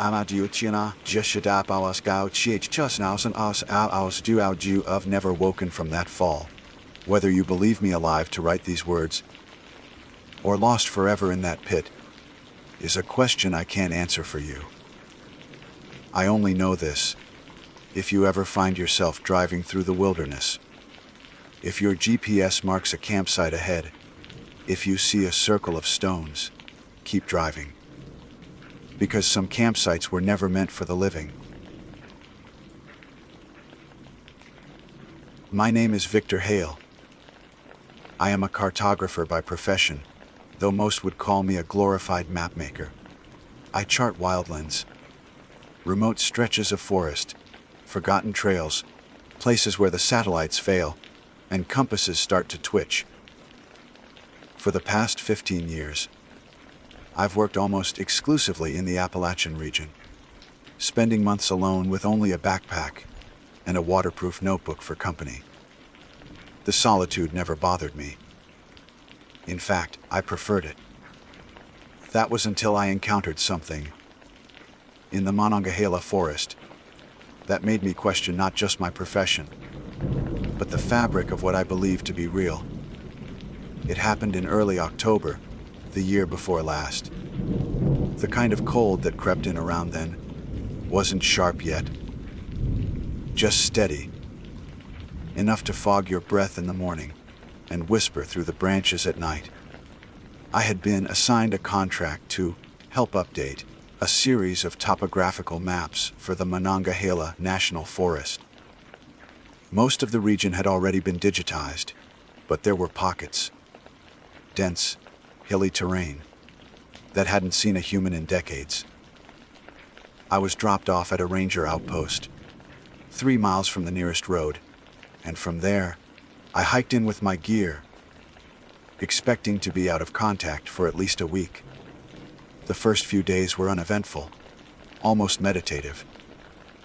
I kept to a rhythm: rise with the sun, break camp, map my route, mark notable terrain, photograph anything unusual, and pitch my tent before sunset. I followed old game trails when I could, but often I cut straight through brush and overgrowth, following the contours of the land. By day 4, I had reached a part of the forest so overgrown that even moss had begun to grow on the trunks of smaller trees, an indicator that sunlight rarely pierced the canopy above. That afternoon, I stopped by a small creek, no more than a few feet wide, trickling over rocks and down branches. I remember being hungry, but too lazy to cook, so I fished instead, using a collapsible rod I always carried for just such occasions. I found a spot to sit, leaned back against the wide trunk of a sycamore, thick with old bark and thyme, and cast my line into the current. It was quiet. Not forest quiet, but hollow quiet. The kind of silence that makes your skin itch, like the trees are holding their breath. No birds, no bugs, not even the occasional rustle of leaves from a squirrel or a snake. Just the soft gurgle of water and the faint hum of wind through the canopy. I don't remember falling asleep. I must have dozed off with the rod resting between my knees, eyes half closed to the light above. It wasn't until a strange sound pulled me back. Something like the crunch of bark, not underfoot, but being chewed. That I sat up straight. At first, I didn't move. I just listened. There it was again, a soft grinding sound, like teeth working over wood. I glanced around, half expecting to see a beaver or some animal nearby, but there was nothing. That's when I looked up. The sycamore I had been leaning against had shifted. Not physically moved. I didn't hear any cracking or groaning, but something was different. Where the bark peeled naturally in long, curling strips, there was now a pattern. Rows, jagged and deliberate. It took my brain a second to register the curls had arranged themselves into the shape of a grin. Not a friendly one, either. A wide, open-mouthed grimace filled with bark that looked like teeth. Worse, the bark chips inside the mouth were moving, grinding against each other like a set of dentures chewing. I scrambled away so fast I left my gear behind, stumbling across the creek, half falling into the water before catching myself. My heart was hammering in my ears. I turned back, half expecting the tree to be right behind me, but it hadn't moved. The grin was still there, stacked now, frozen like a carving. I stood waist deep in the creek for a long time, staring at it, trying to convince myself that it was just a trick of the light, or pareidolia, our brain's tendency to see faces in patterns. But no matter how I rationalized it, the image wouldn't leave me. Those weren't random curls. That was deliberate. Eventually, I gathered the nerve to retrieve my things. The tree didn't move. It didn't blink. It just sat there, grinning like it had caught me in a lie. I packed up and left, heading west toward higher ground, hoping to put some distance between me and whatever the hell that thing was. I didn't set camp that night. I walked until the sun dipped below the horizon and only stopped when the dark made it impossible to navigate. I didn't sleep much. Every crack of a twig, every shuffle of a leaf had me sitting up in my sleeping bag, knife in hand, flashlight ready. But nothing came. By morning, I had convinced myself again that it had to have been a combination of fatigue and forest hallucination. Isolation plays tricks on people. That's what I told myself, until I found the second tree. It was 2 days later, near the edge of a steep ravine. This one was smaller, an ash tree, maybe 8 feet tall, but it had the same mouth. Bark peeled back in a semi-circle, teeth formed from the jagged interior, sap dried along the edges like drool. And this time, it wasn't alone. The trees around it all leaned slightly inward, toward the ash, like supplicants gathered around something sacred. The ground below was bare. No leaves. No moss, just packed earth and a faint smell of rot, like mushrooms and wet meat. I backed away slowly, not even trying to hide my footsteps. I didn't care if something heard me. I just wanted to get the hell out. That night, I broke protocol. I used my emergency satellite beacon to send a coded message to base. Cut trip early. Requesting evac. I knew it might take them a day or two to reach me, especially with how deep I was. But I no longer cared about the map, or the contract, or the paycheck. Something in that forest was wrong. Deeply, viscerally wrong. What I didn't expect, what truly rattled me, was the reply I got the next morning. Proceed to Grid 22C. Extraction delayed. Instructions follow. Grid 22C was deeper into the forest. I pulled out my paper map, checked it against my GPS coordinates. They were sending me further in. I tried to radio back. Nothing. Static. I checked the beacon, reset it, even changed the battery. The same response came again, identical wording, almost like it had been auto-generated. By noon, I had to make a decision. Stay put and risk being stranded, or follow the grid and hope someone was actually waiting for me on the other end. I chose to move. And as I packed, I noticed something that hadn't been there before. A sliver of bark shaped like a tooth, resting on my sleeping bag. Not fallen from the trees above, not the right kind of wood. It matched the first sycamore. The grin. I left immediately. By the time the sun set, I had covered nearly 6 miles through terrain that should have taken me twice as long. Adrenaline does that. I set up camp, only because my legs refused to go further, but I didn't sleep. I sat up the entire night, knife clutched tight, staring out into the dark. I thought I heard whispering once, dry and papery, like leaves rubbing together. But when I shined my light, nothing moved. At dawn, I found another tree with teeth. This one was taller than the rest. A pine, maybe 40 feet high. The grin stretched nearly a yard wide, and the teeth were different. Sharper. Darker. Some looked like they had roots, as if whatever had made them wasn't just shaping bark, but growing something else. Below the tree, etched into the dirt, was a single word. It wasn't scrawled. It wasn't childlike or messy. It was clean, precise, carved with intent. The letters were deep, as if something had pressed down into the soil with steady, deliberate force. And that was when I realized something I hadn't wanted to admit since the first moment I saw that grin. These things knew I was here, and worse, they knew my name. I didn't touch the soil. I didn't step near the tree. I packed up and left that clearing so fast I nearly forgot my map. My legs burned with every step, but I didn't stop to rest. I couldn't. The way my name had been carved, that precision, meant it wasn't just a warning. It was a message. A message from something that wasn't guessing who I was. Something that had been watching. I kept moving, heading northwest toward Grid 22C like the message instructed. Not because I trusted it, but because I had no better plan. Every direction now felt like a trap. At least if I followed the route, I might intersect with a real ranger team, or something human.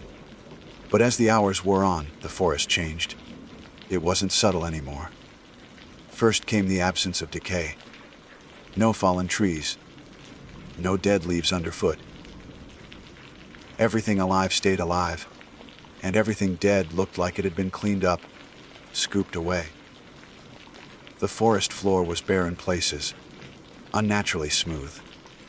I walked for almost an hour without seeing a single mushroom, a single patch of rot, a single insect crawling through the soil. Then came the markings. At first, I thought they were ranger blazes. Those small colored bands or carved notches used to mark trails.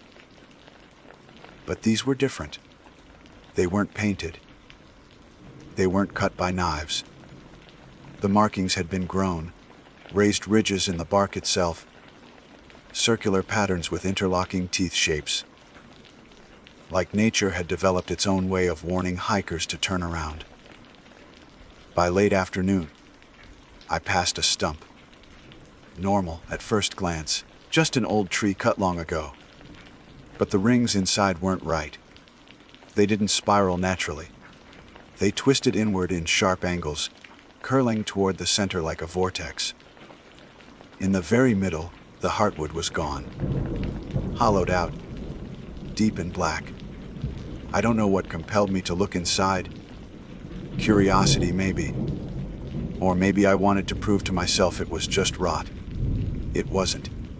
Inside the hollow center, wedged into the space like it had been planted there, was a human molar.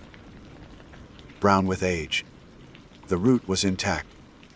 I left it. I didn't touch it. I didn't even mark it on my map. Whatever was happening out there, it was past the point of reason.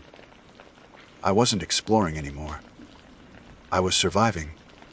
That night, I found a ridge and set camp on the leeward side, hoping the elevation would give me some advantage. I built no fire. I cooked nothing. Just energy bars and cold water. I turned off my light after dark and sat with my back to a rock face, where nothing could sneak up behind me. I woke up at 3:17 a.m. I know because I checked my watch the moment I opened my eyes. Something had pulled me out of sleep, sharp and sudden, like a pinprick to the neck. At first, I thought it was just a noise, a crack in the forest.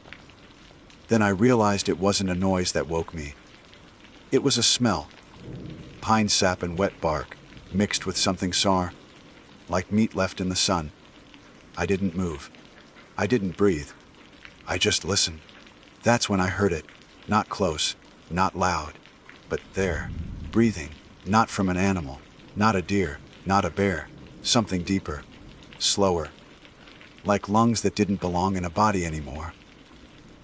Drawn out inhales with the rasp of wood sliding over wood. It came from the trees. Not one tree. All of them. They were breathing. I stayed perfectly still until the sky turned gray. And even then, I didn't move until birds finally returned. That's what saved me. The sound of a chickadee chirping nearby. A tiny, mundane reminder that the world still functioned somewhere. I packed and left by sunrise. No breakfast, no water. I just moved. By mid-morning, I saw the first sign of human life in days.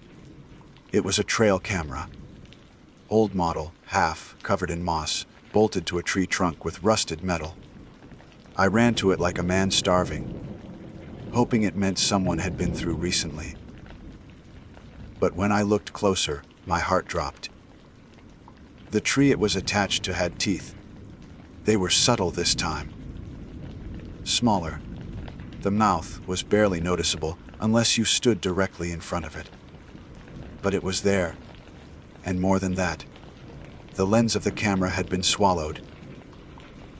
The bark had grown over it like flesh over an embedded bullet. I stepped back, and that's when I saw the others. Dozens of them, all trees, all with small mouths, all with black lenses or broken pieces of gear, radio parts, shattered compasses, even a crushed GoPro, jammed into their trunks like trophies. And beneath one of them, half buried in dirt, was a hiking boot, still attached to a foot. I didn't scream, I couldn't. My throat locked up, like even that part of me was trying to stay quiet. I turned and started running, not caring if I was loud anymore. I had to move. Fast. I reached Grid 22C by early evening. It was supposed to be a flat plateau, a cleared zone, according to the map, once used for logging decades ago. But when I broke through the last line of trees, what I saw was not a plateau. It was a crater. A perfectly round depression, maybe 70 feet across, completely void of vegetation. Not even moss dared grow on the rock and dirt inside. At the very center stood a tree. No, not a tree. A mouth pretending to be a tree. It rose nearly 20 feet high, thick and swollen. Its trunk shaped like a column of muscles flexing under skin. The bark didn't peel. It pulsed like it was breathing. Dozens of grins split its surface at every angle, some vertical, some crooked, some yawning open as if in mid-scream. And at its base was a pile, not of leaves, not of branches, but of cloths, boots, backpacks, shreds of nylon and cotton, all faded by time, some chewed to tatters. I recognized my own brand of camping stove among them, identical to the one I carried. The same model, same scratch on the corner. That's when I saw it. A figure, standing just beyond the tree thing. Or maybe inside it. I couldn't tell. It had no clear form, just a long, distorted silhouette, like someone stretched too far. Its edges shimmered, like heat waves rising from asphalt. It tilted its head, and smiled. I turned to run, but the forest behind me had shifted. The path I had taken in was gone, swallowed up by trees I hadn't seen before. The air grew thicker, heavy like molasses. My limbs slowed, my vision blurred. I remember collapsing to my knees, the earth suddenly too soft beneath me, like walking on sponge. And then black. Not sleep, not unconsciousness, just nothing. When I came to, I was lying in the bed of a rescue truck. A ranger was shaking my shoulder gently, telling me I was dehydrated and lucky to be alive. They said they found me wandering along a fire road, miles off course, mumbling nonsense. I didn't argue. I didn't speak. Not then. They took me to a hospital, ran tests, said I was suffering from exhaustion, exposure, maybe a minor concussion. They found no parasites, no toxins, nothing they could name. My gear was gone. All of it, except my waterproof notebook. It had been placed in my pocket, and inside, written in the same clean, precise handwriting I'd seen carved into the dirt. You saw it. Now you belong to it. I didn't talk to anyone after they discharged me. Not the doctors. Not the rangers. Not my employer. They said I was free to go, but I knew they were watching. They wanted to see if I'd tell someone. I didn't. I returned home to Roanoke and shut myself inside my apartment. I kept the lights off, unplugged everything with a screen, and pulled the blinds tight. It wasn't paranoia, it was instinct. Like an animal hiding from something it doesn't understand, but knows damn well it can't fight. I didn't sleep for days. Every time I closed my eyes, I saw those grins in the dark. Gnashing, splitting open bark with teeth that weren't bark anymore. They were bone. Or something worse. I'd wake up drenched in sweat, fists clenched so tight my nails broke skin. My arms were covered in cuts I couldn't explain. But it wasn't just dreams. The tree followed me home, not physically. It didn't uproot and march down the highway like something out of a cartoon. It was more subtle than that. Smarter. It spread. It started with a crack in my hardwood floor. Thin at first, barely noticeable. But it widened with each passing day, forming patterns, curves and circles, like the markings on those trees in the forest. I tried to fill it with caulk. It came back the next morning, deeper than before. Then my apartment started to smell like pine, faint at first, sweet, almost pleasant, but it grew stronger, sour, thick with rot and sap. I cleaned every vent, every corner. Nothing helped. On the 6th day, I found a sliver of bark under my pillow, curled, with a sharp tip. Same shape, same color, same size as the tooth, I'd seen on my sleeping bag in the woods. This time there was blood on it. My blood. I should have burned it. Tossed it. Flushed it. But I didn't. I kept it in a drawer, and I still don't know why. I stopped leaving my apartment altogether. I ordered food once, just to test if the world still worked. It arrived. Lukewarm noodles. Delivered by a guy who didn't look me in the eye and walked away fast. But it proved something. The outside still existed. At least for now. I tried to contact the company who sent me into that forest. Emails bounced. Phones rang and rang, then disconnected. Their website went down. One day it was there. Next day it redirected to a blank page. When I finally went to their office, the building was empty. Not vacant. Not moved out. Empty. Like no one had ever used the space. The nameplate on the door was gone. The mail slot was sealed shut with metal. I filed a police report. They said they'd look into it. They didn't. I knew I was on my own. That night, I dreamed I was back in the Monongahela, walking barefoot across soft dirt. My feet left no prints. I was being pulled forward, not by force, but by a hum. A deep, low vibration that moved through my chest, like standing too close to a subwoofer. The forest opened up to that same crater. The grinning tree stood taller now. Thicker. Its mouths moved in slow rhythm, sucking in air and releasing it in groans. It wasn't breathing. It was calling, and I was answering. When I woke, my feet were dirty. Soil under the toenails. Scratches on the soles. My apartment door was still locked. But the floor where the crack had been was now open. Not a full hole, just a slit, maybe 2 inches wide, revealing black earth underneath. I moved out the next day. Didn't matter, it followed. The next place I stayed, an extended motel near the interstate, started clean. I checked every corner. Within a week, sap began to leak from the seams of the window. Thick, amber-colored, sticky as glue. It dripped into the carpet and didn't dry. The manager asked if I'd spilled something. I told him I was checking out. He didn't argue. I spent a month couch, hopping between friends. Each time, I stayed quiet. I didn't want to bring this thing to anyone else, but it didn't matter. It didn't care about silence. In one apartment, the ceiling fan began turning on its own, even when the switch was off. It spun slowly, humming in a strange rhythm. And when I climbed up to check the wiring, I found bark fragments wedged inside the motor. Another place. I woke up to find my friend's dog standing in the doorway, teeth bared, growling at me. Not at the room. At me. As if it saw something I couldn't. I left that night.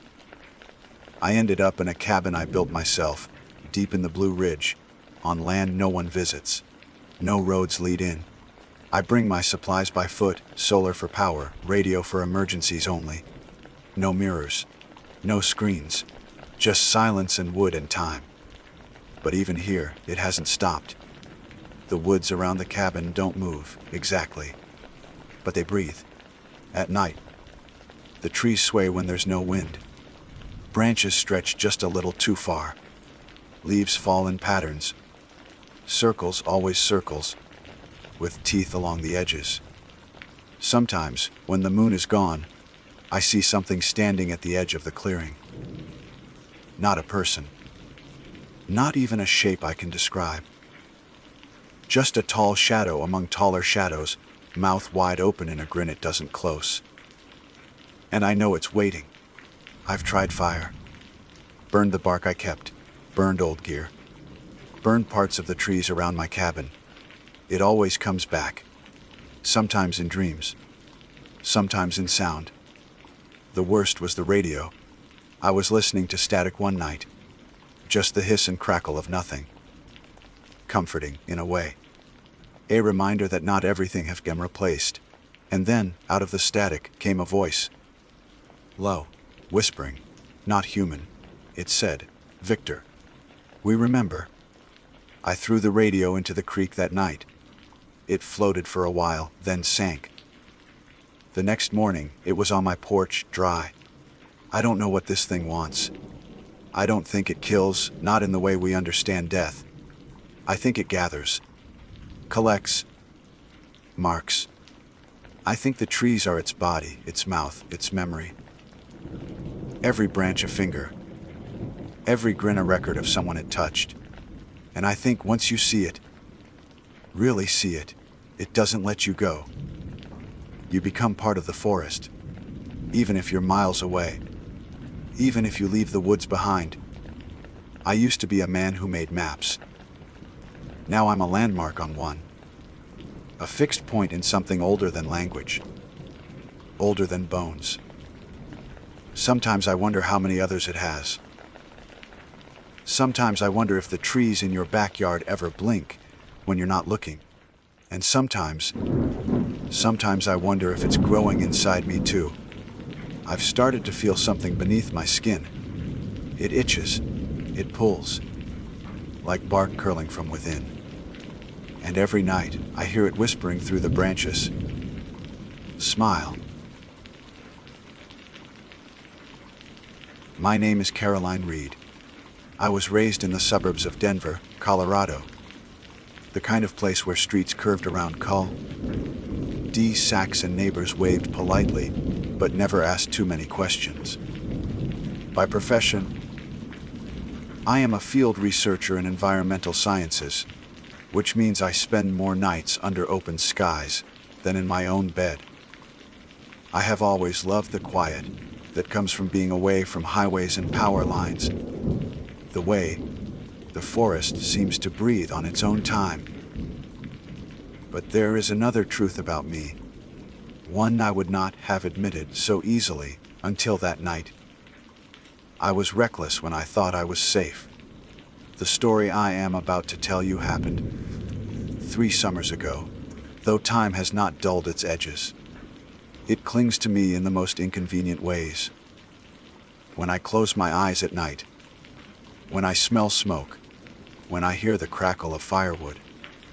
I had driven west with nothing but a GPS unit, a paper map as backup, and a stubborn will to document a remote ecosystem near the cliffs of southern Utah. The plan was simple: reach the designated campsite, set up for a 3-day survey, and return with my notes. I had done this routine countless times before. The sun was sinking when my GPS marked a final waypoint. Campsite ahead. Relief washed through me. My shoulders ached from hours on the dirt road, and my hands were stiff from the steering wheel. The track had narrowed until it was little more, and 2 ruts cutting through the sagebrush. When I crested a small rise, I expected the usual sight, maybe a fire ring, maybe a few rocks arranged to mark where others had stayed before.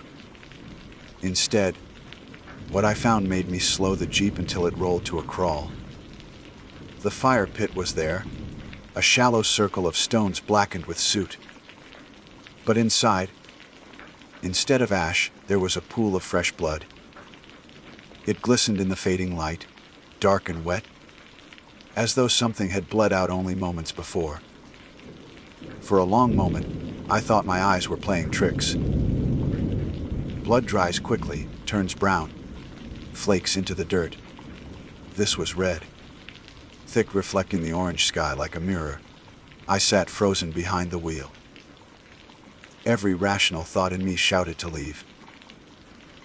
Back up, turn around, put distance between myself and whatever had happened here. But I also knew my fuel gauge was dangerously low. The GPS had led me here because it was the last mapped site before the cliff line. Beyond this, there would be no road, just a sheer drop into a maze of canyons. Going back meant risking running dry in the middle of nowhere. Staying meant facing the possibility that someone had been hurt, or worse, still nearby. I killed the engine, The silence that followed was enormous, the kind of silence you feel pressing against your eardrums. No birds, no insects, no wind through the junipers.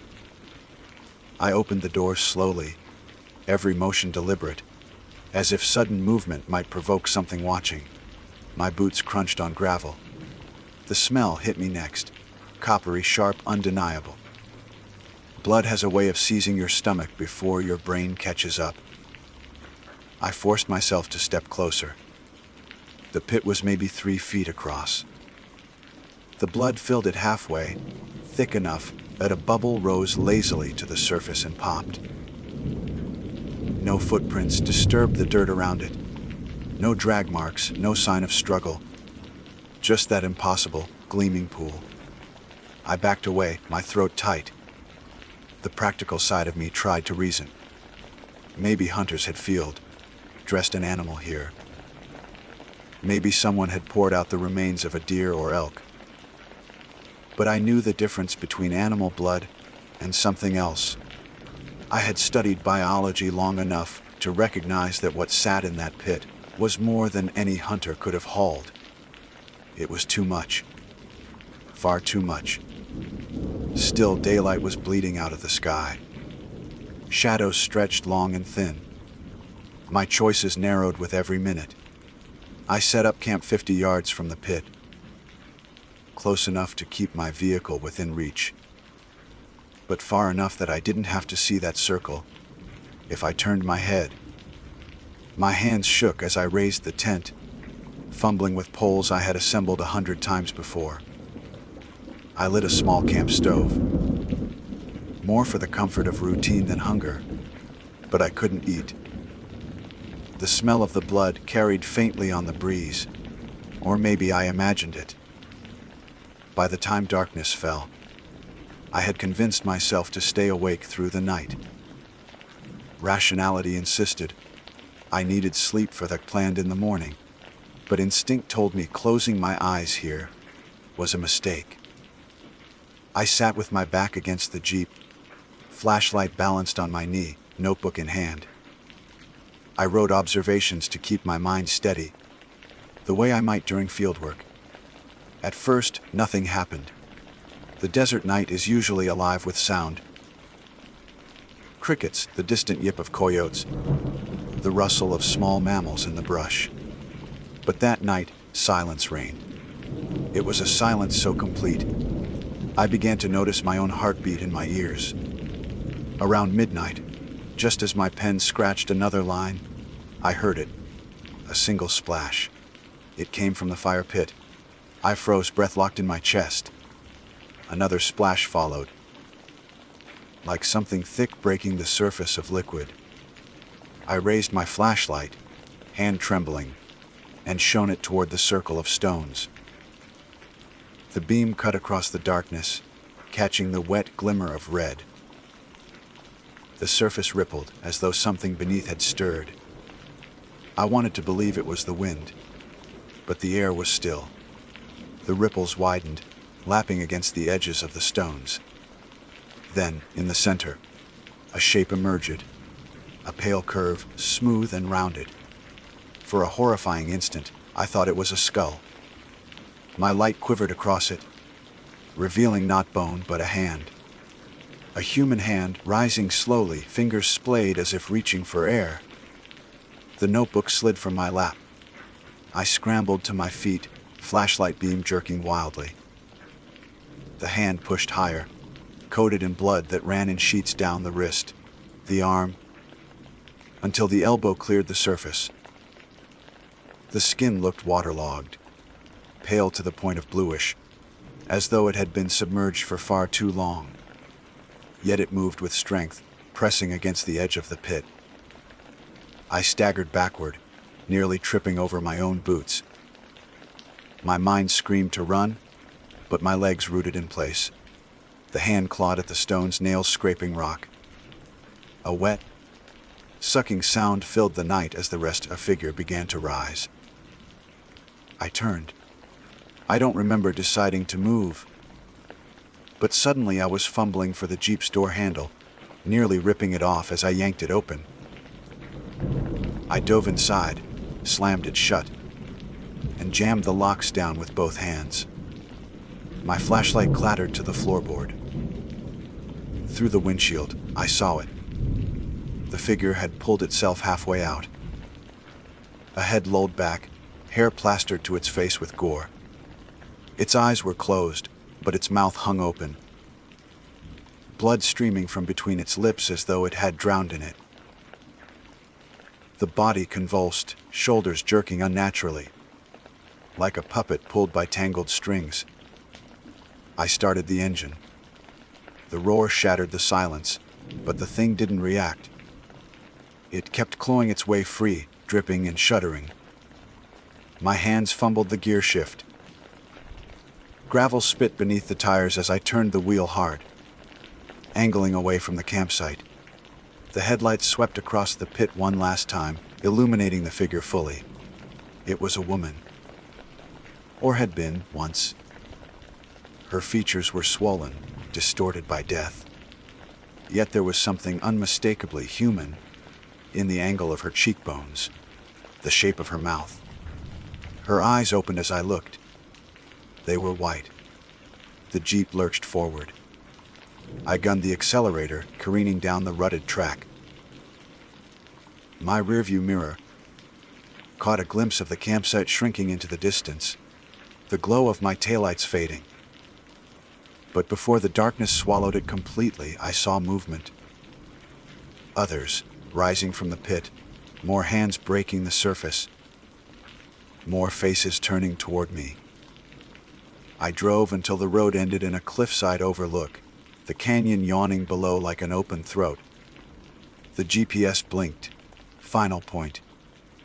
I slammed on the brakes, chest heaving, trapped between a sheer drop and the certainty of what lay behind me. That is when I realized I had driven straight into their waiting ground. The brakes screeched, tires grinding against gravel until the Jeep skidded just short of the cliff's edge. My chest slammed against the steering wheel, and for a moment, I thought the vehicle might tip forward into the canyon. Dust billowed around me, choking the air. My hands gripped the wheel, so tightly I could feel the blood drain from my knuckles. I killed the headlights, plunging the Jeep into blackness. The only light came from the sky.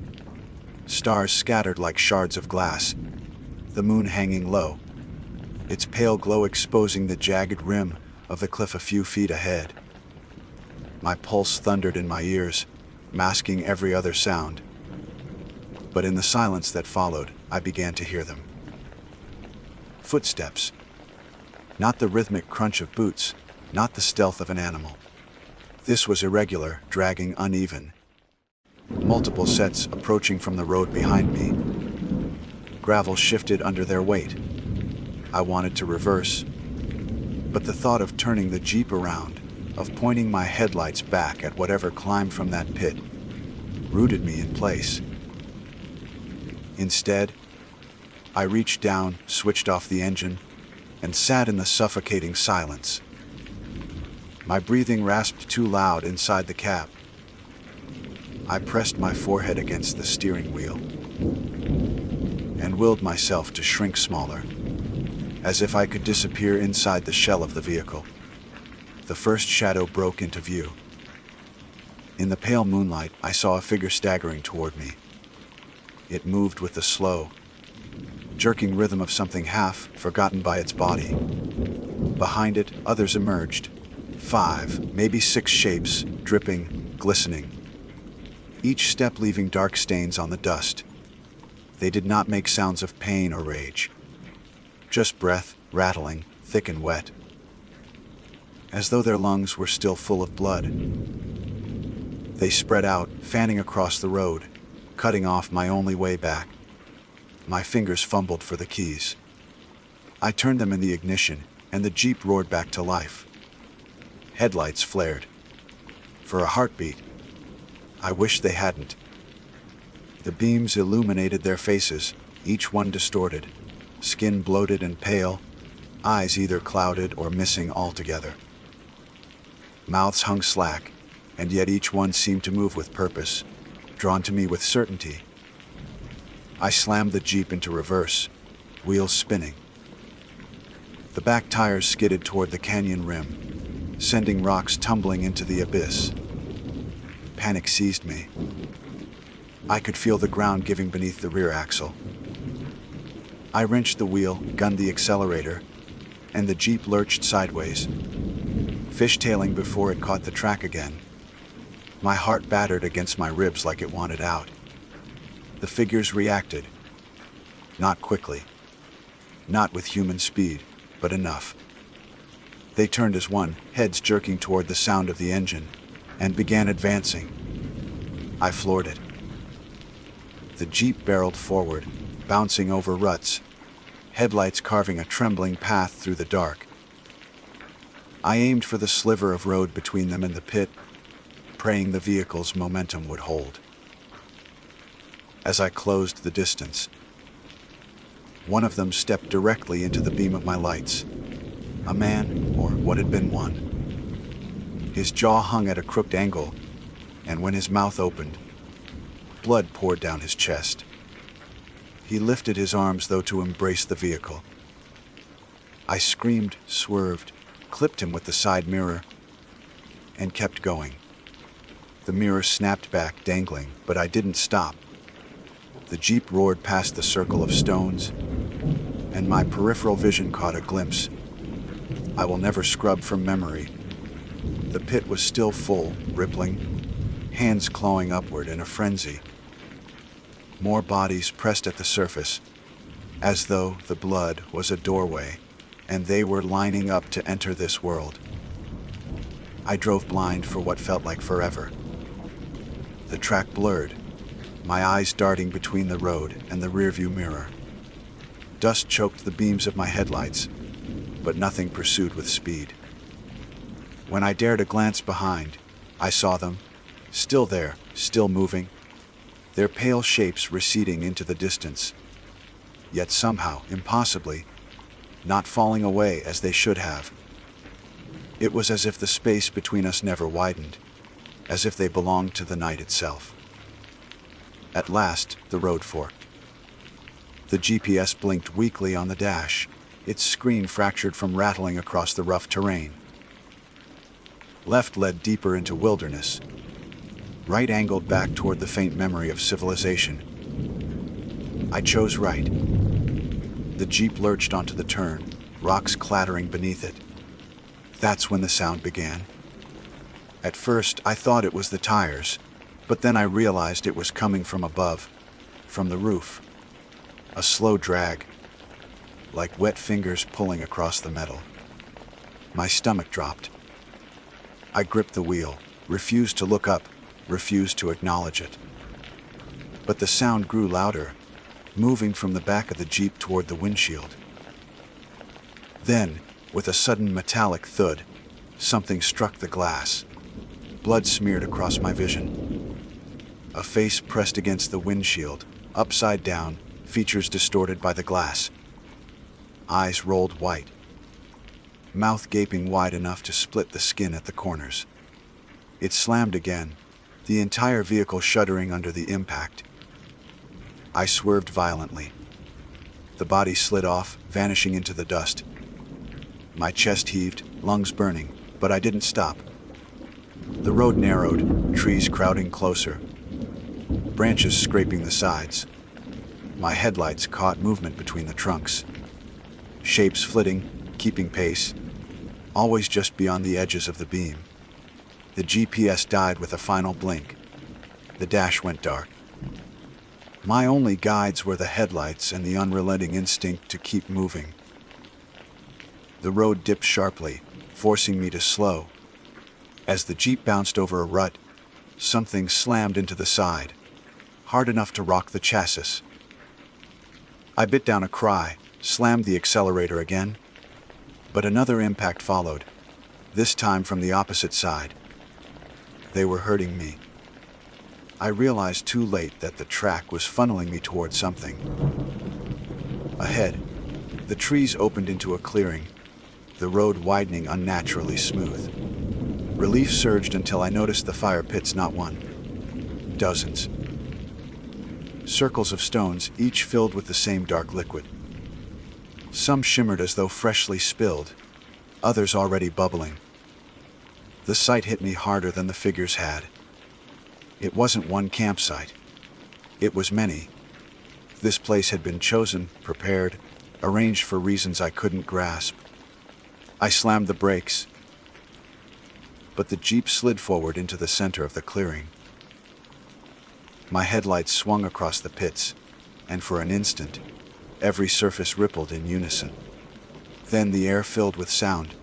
Not screams, not words, but a chorus of wet gasps, as if every pit exhaled at once. Shapes rose.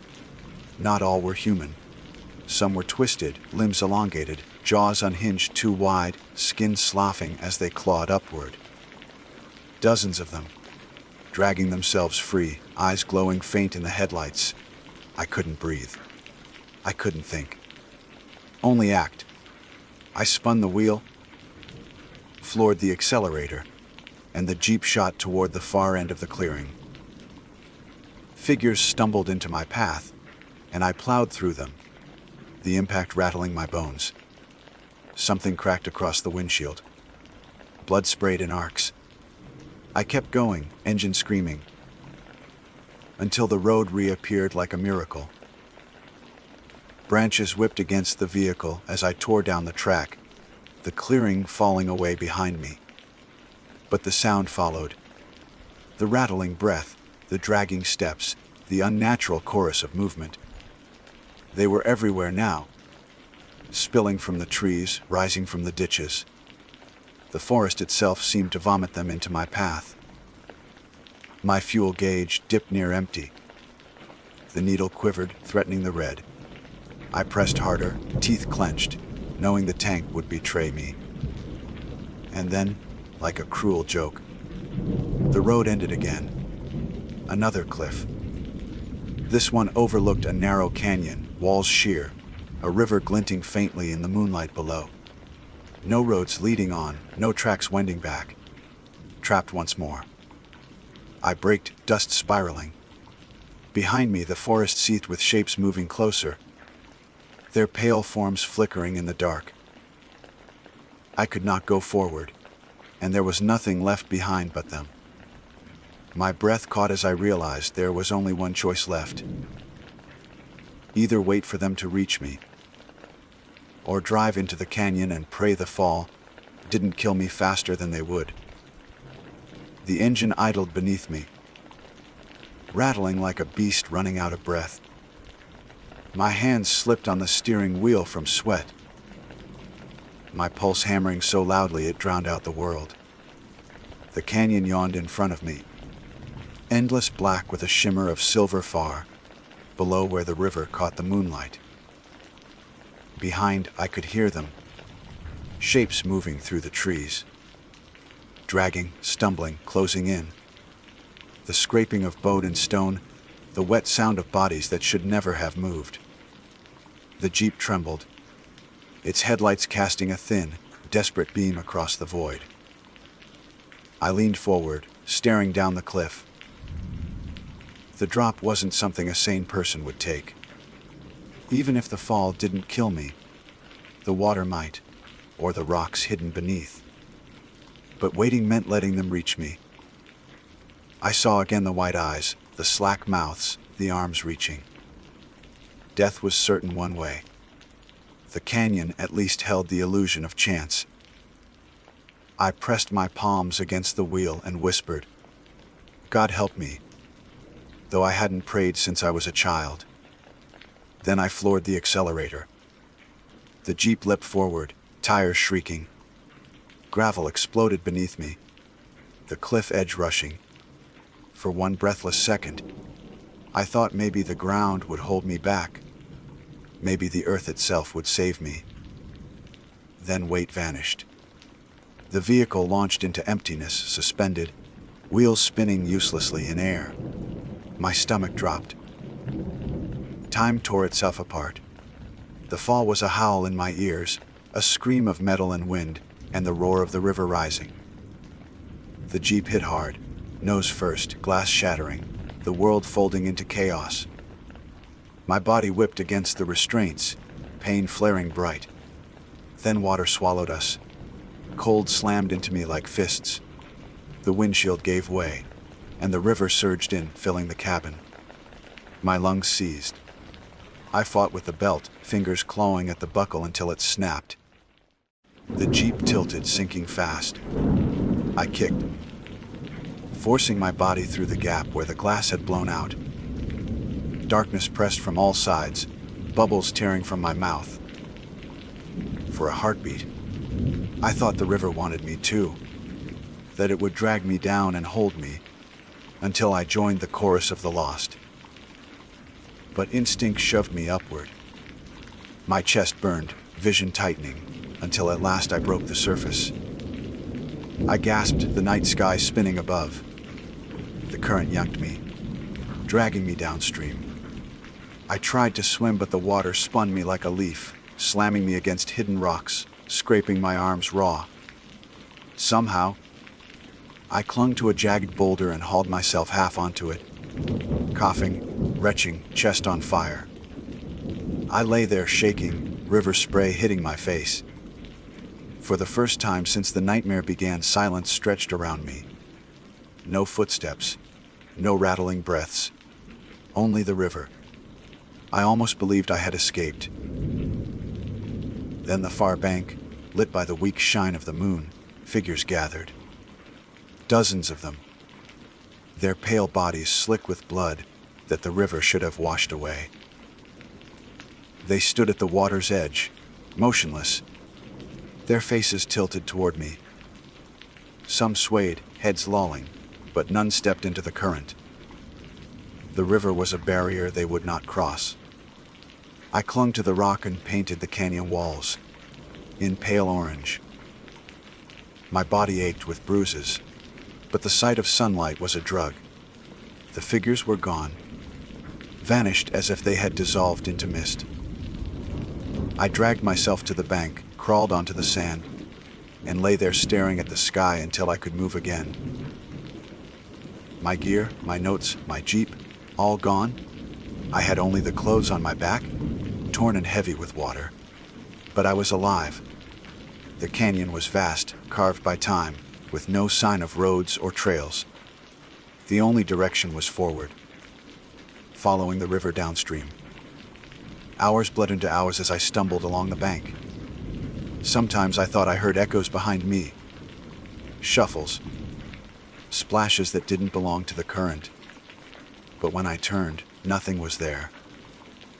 The sun's warmth steadied me, but dread lingered like a second shadow. By late afternoon, I found the remains of a campsite.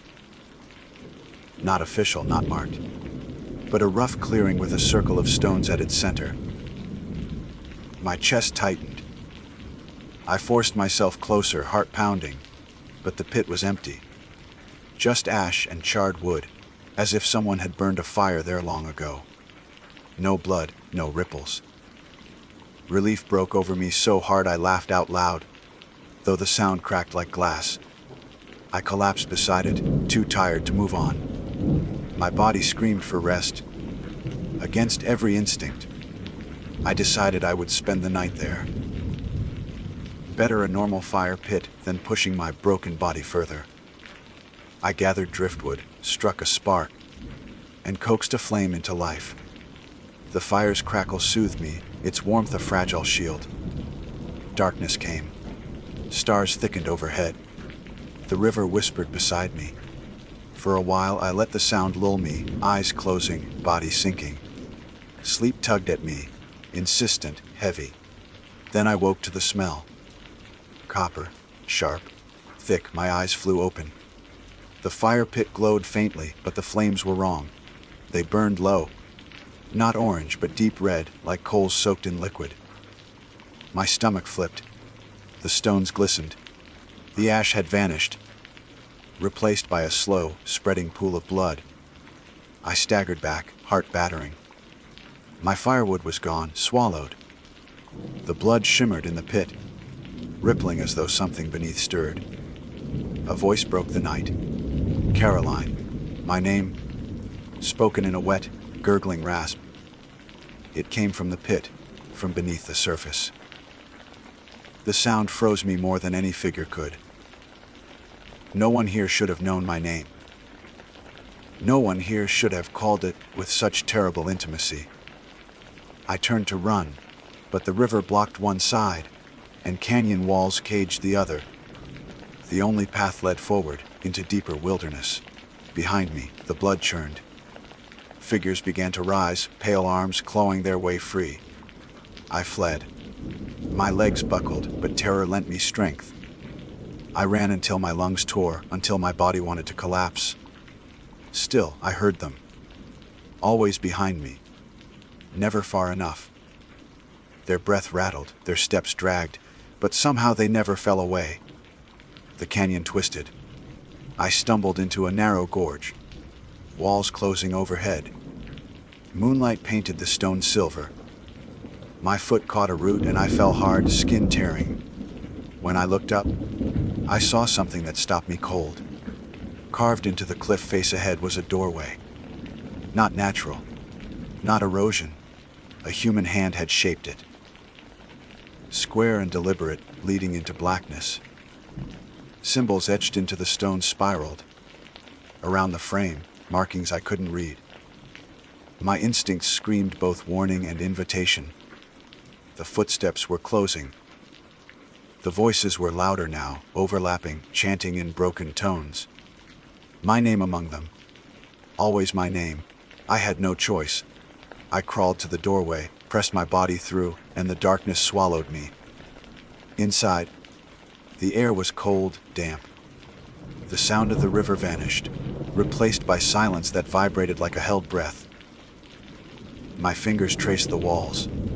Stone slick beneath them. The passage wound deeper, tighter, until I entered a chamber. At its center stood a pit, larger than the others, perfectly round, carved into the stone itself, and it was not filled with blood. It was empty, black, a depth that seemed to fall forever. As I approached, the chanting outside stopped. Total silence fell.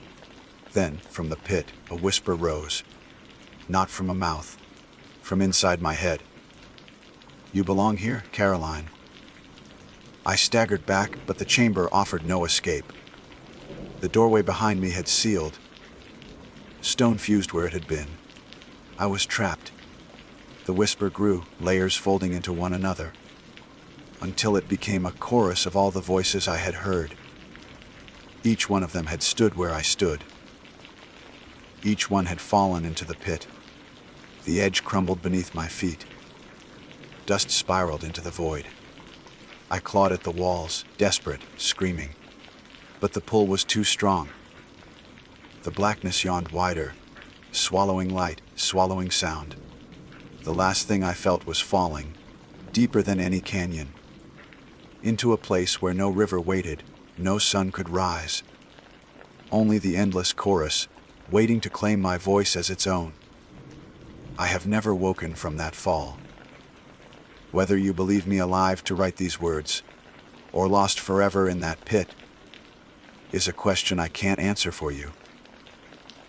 I only know this. If you ever find yourself driving through the wilderness, if your GPS marks a campsite ahead, if you see a circle of stones, keep driving. Because some campsites were never meant for the living. My name is Ethan Cole.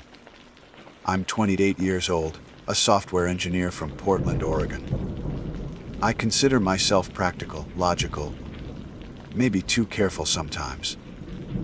I don't chase thrills. I don't believe in ghosts. I don't even watch horror movies. But what happened on that trip, what we lived through, none of that logic helped me. I still hear the sounds sometimes. I still dream of the dark.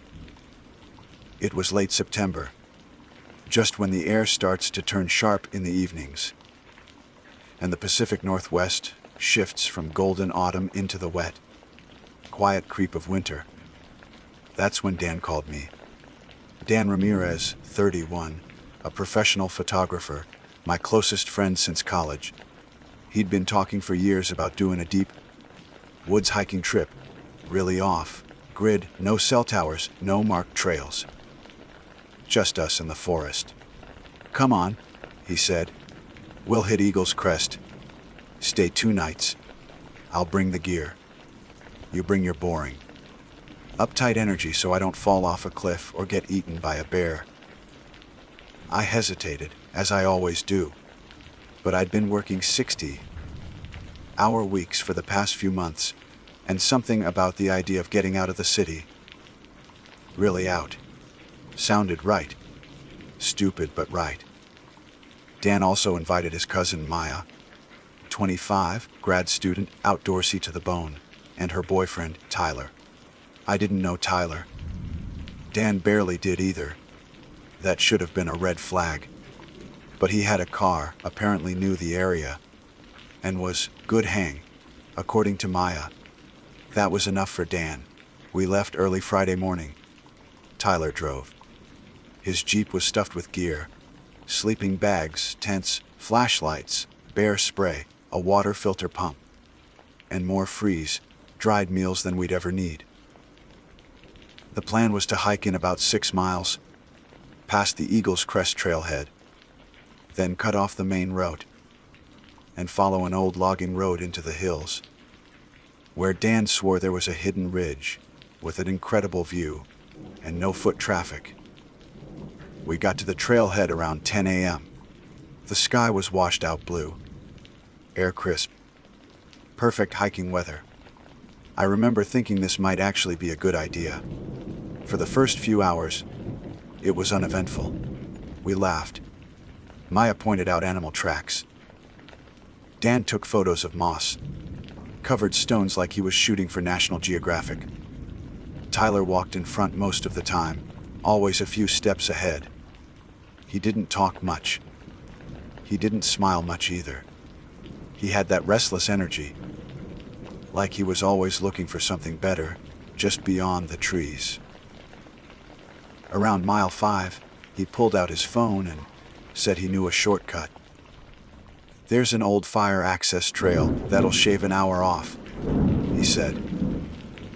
"It's not on the maps anymore, but I've hiked it before." I should have said no.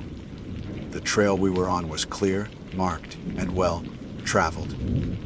The minute we stepped off it, everything changed. The forest got thicker, the path narrower. It was like walking into a closed mouth. Every sound felt swallowed. Even the air felt different. Damp, metallic like wet stone and rust. Maya seemed unsure too, but Dan was already following Tyler. And I didn't want to be the one guy dragging his feet. I kept thinking, it's only one shortcut. What's the worst that can happen? It got worse fast. The so-called trail was more than an overgrown path. Fallen branches snagged our legs. Thorns clawed our arms. After 20 minutes of climbing, we hit a slope. Steep, muddy, slick. Tyler said the ridge was just past it. We made it up barely, and when we reached the top, it wasn't a ridge. Just more forest. No view, no clearing, no trail. Dan laughed it off. But it was an uncomfortable kind of laugh. A kind where you realize you're lost, and try not to say it out loud. Maya checked her phone. No service. Dan's GPS was glitching, probably interference from the hills. Tyler said not to worry, he knew how to get back. But I caught the way his eyes flicked around, scanning, unsure. We decided to set up camp before it got dark. Found a flat spot between some pines. It wasn't ideal. Too many dead leaves, no running water nearby. But it would do for a night. That first night was quiet. Too quiet. The forest was supposed to be full of sounds. Crickets, owls, branches moving in the wind. Instead, we got silence. A dense, pressing silence. Not peaceful, not empty, just listening. Around midnight, I woke to the sound of something moving. Slow footsteps. Crunch, pause. Crunch. Not an animal. too deliberate. I sat up in my tent, heart pounding. I didn't say anything. I just listened. Then, nothing. No footsteps. No wind. It was like whatever it was had stopped the moment I moved. The next morning, I asked the others if they'd heard anything. Dan said no. Maya hesitated, then said she'd heard something too, but thought it was just me or Tyler going to the bathroom. Tyler didn't answer. He was already up, standing at the edge of the trees, just staring out. We tried to retrace our steps back to the main trail, but every turn looked wrong. Every fork we took seemed to loop back into the same dense thicket. We were deeper than we thought, and Tyler finally admitted he didn't recognize the terrain anymore. That's when we started to worry. We still had food, water, and power banks for our phones. Dan joked that we could live out here for a week, but none of us laughed. It wasn't funny anymore. Around mid-afternoon, we found a tree. That doesn't sound like much, but it was. This tree was enormous, towering over everything else. Gnarled and split down the middle, like lightning had cracked it years ago.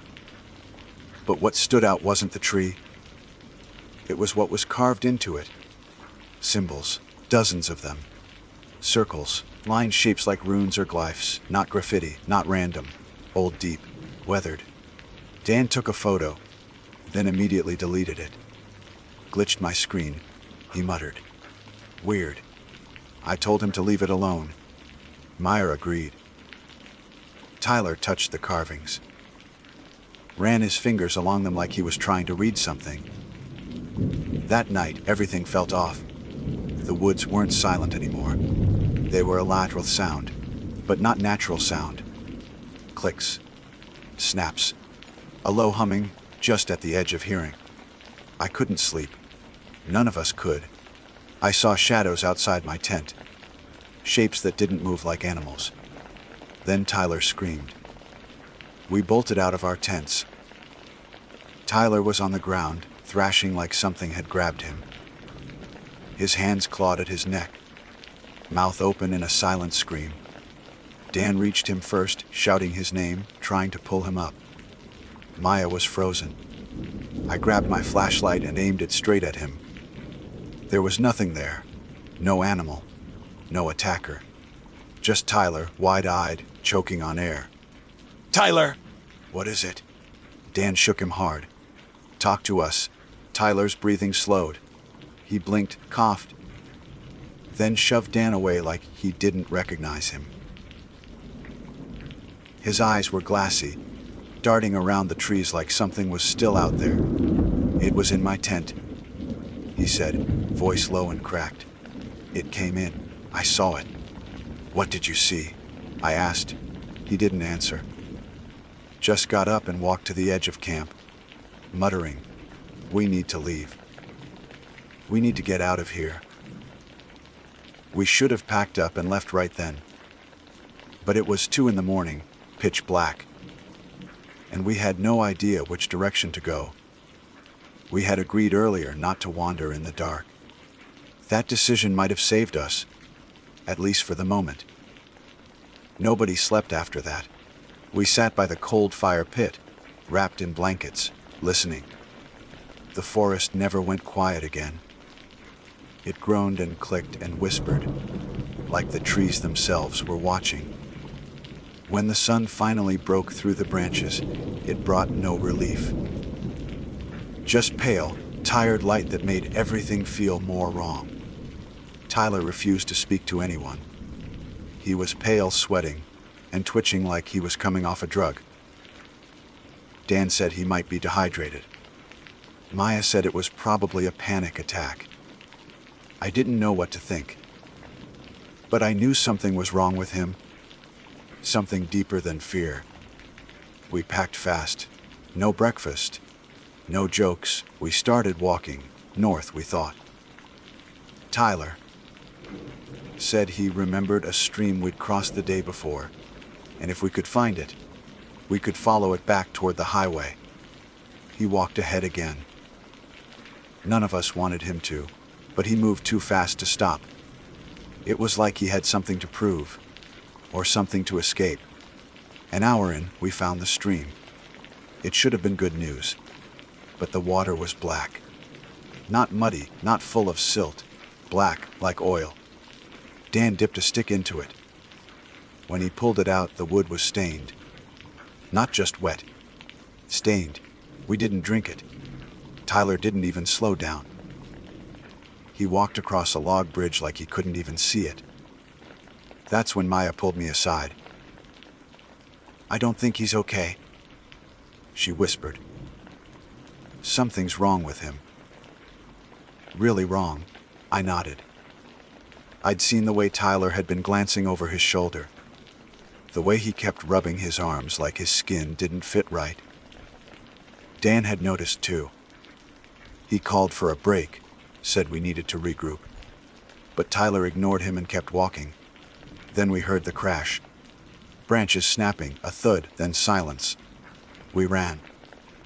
Found the spot where Tyler had slipped. His boot tracks led to the edge of a small ravine, maybe 15 feet down. At the bottom, he was lying still. Dan slid down first. Maya and I followed. He was alive barely. His leg was bent wrong, his breathing shallow, but he was awake. When we reached him, he grabbed my wrist so hard I thought he'd break it. "Don't let it take me," he said. "What are you talking about?" I asked. "There's something in the woods," he whispered. "It's watching us. It doesn't want us here." I didn't know what to say. I didn't believe in monsters. But I couldn't deny what was happening. Something was out here, and it had Tyler terrified beyond reason. We made a stretcher out of branches and rope. It was rough, but we had no choice. Dan and I took turns carrying him. Maya walked ahead, scouting the path, her knife in one hand. The forest grew darker, not because of clouds. There weren't any. The sun was still out somewhere above us. But the trees grew thicker, the air colder, the shadows deeper. It felt like the forest was closing in. That's when we saw the second tree, just like the first. Tall, ancient, split down the middle. More symbols carved into it, fresh ones this time. Not weathered, clean, deep, still flaking wood shavings. And at the base of the tree, a pile of bones. Small bones. Animal, maybe, but arranged, stacked in a spiral, like a ritual or a warning. We didn't stop. Tyler started mumbling again. His voice low, like he was talking to someone under his breath. I leaned closer. "Do you hear it?" he said. I asked what he meant. "It's in the ground," he whispered. "It's in the roots." Maya picked up the pace. She said she thought she saw a clearing ahead. She was right. We emerged into a sunlit patch of grass. A wide circle, maybe 30 feet across. Surrounded by dense woods. We put Tyler down and caught our breath. For a moment it felt like we might be okay. Then Dan checked his camera. He'd been snapping photos on and off the whole trip, even through the trees earlier. He wanted to find a signal to upload them. But now, he looked pale. "All the photos are gone," he said. "Everything after yesterday afternoon. Deleted." He swore he didn't do it. None of us did, but they were gone. That's when we noticed the silence again. Total, smothering.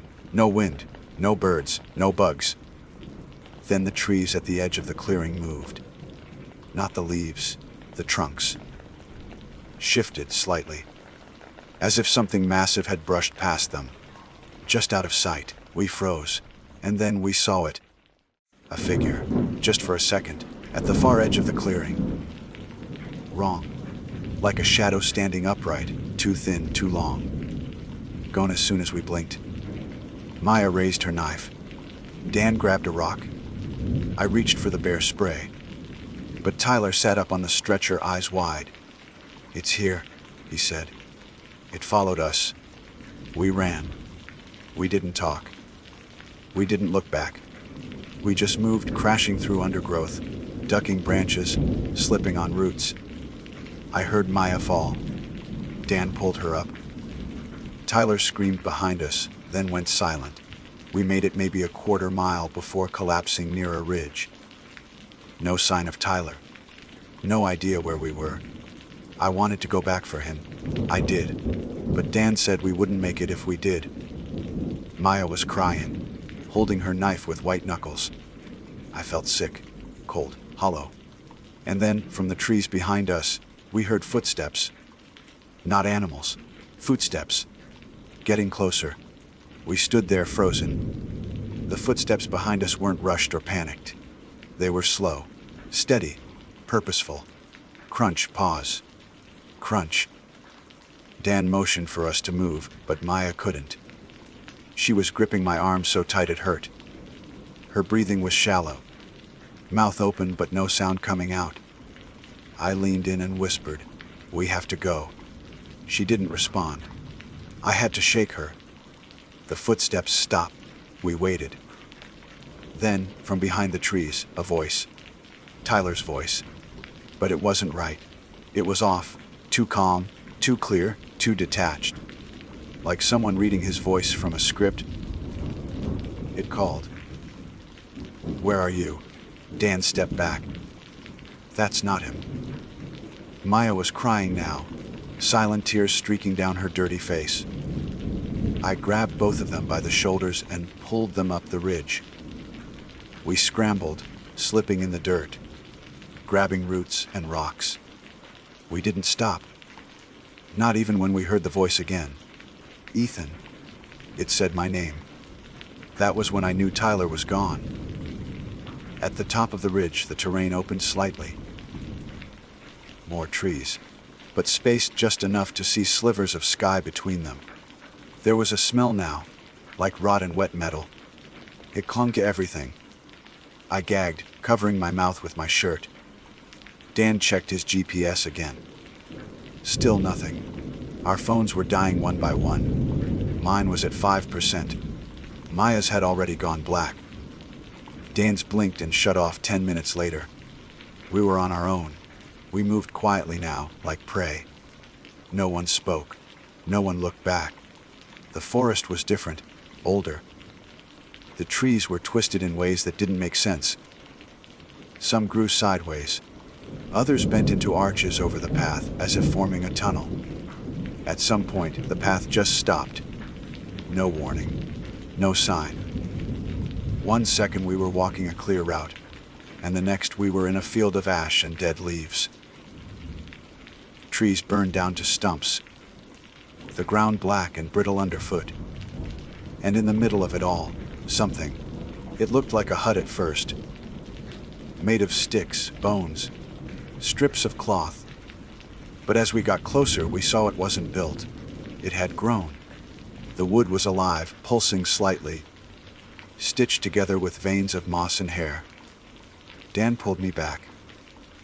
We shouldn't be here. Maya was walking toward it. She didn't look afraid anymore. She looked blank. I called her name. Nothing.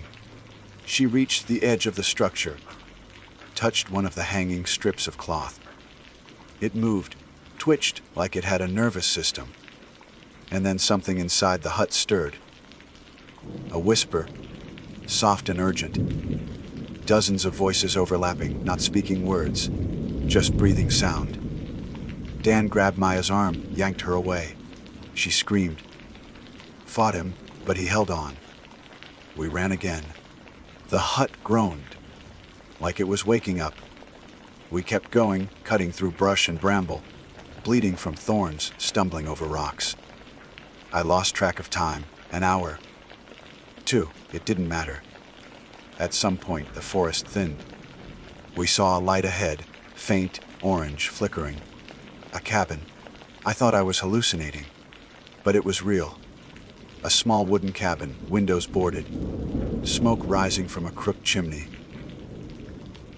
There was a single lantern outside, nailed to the wall. It was the first man-made thing we'd seen in almost 2 days. We didn't hesitate. The door creaked open. Inside, it was dark, dusty, but empty. 1 table, 2 chairs, a stone fireplace, a broken cot in the corner. Dan blocked the door. Maya collapsed in a corner.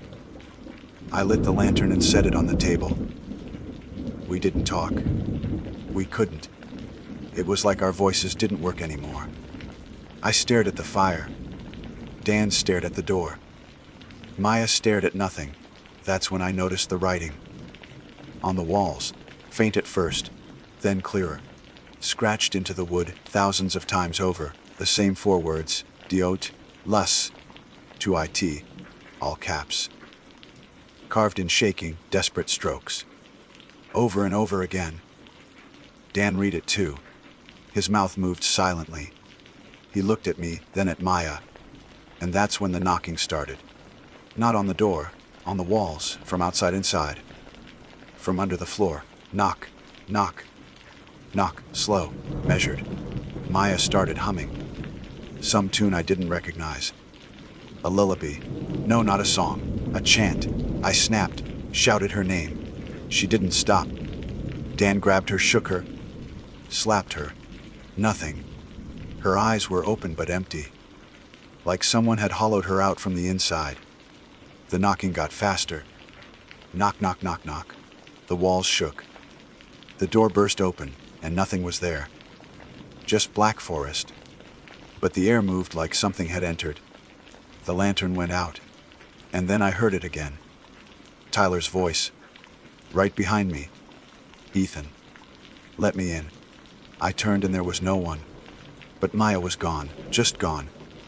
1 second she was in Dan's arms, the next, air. Dan screamed.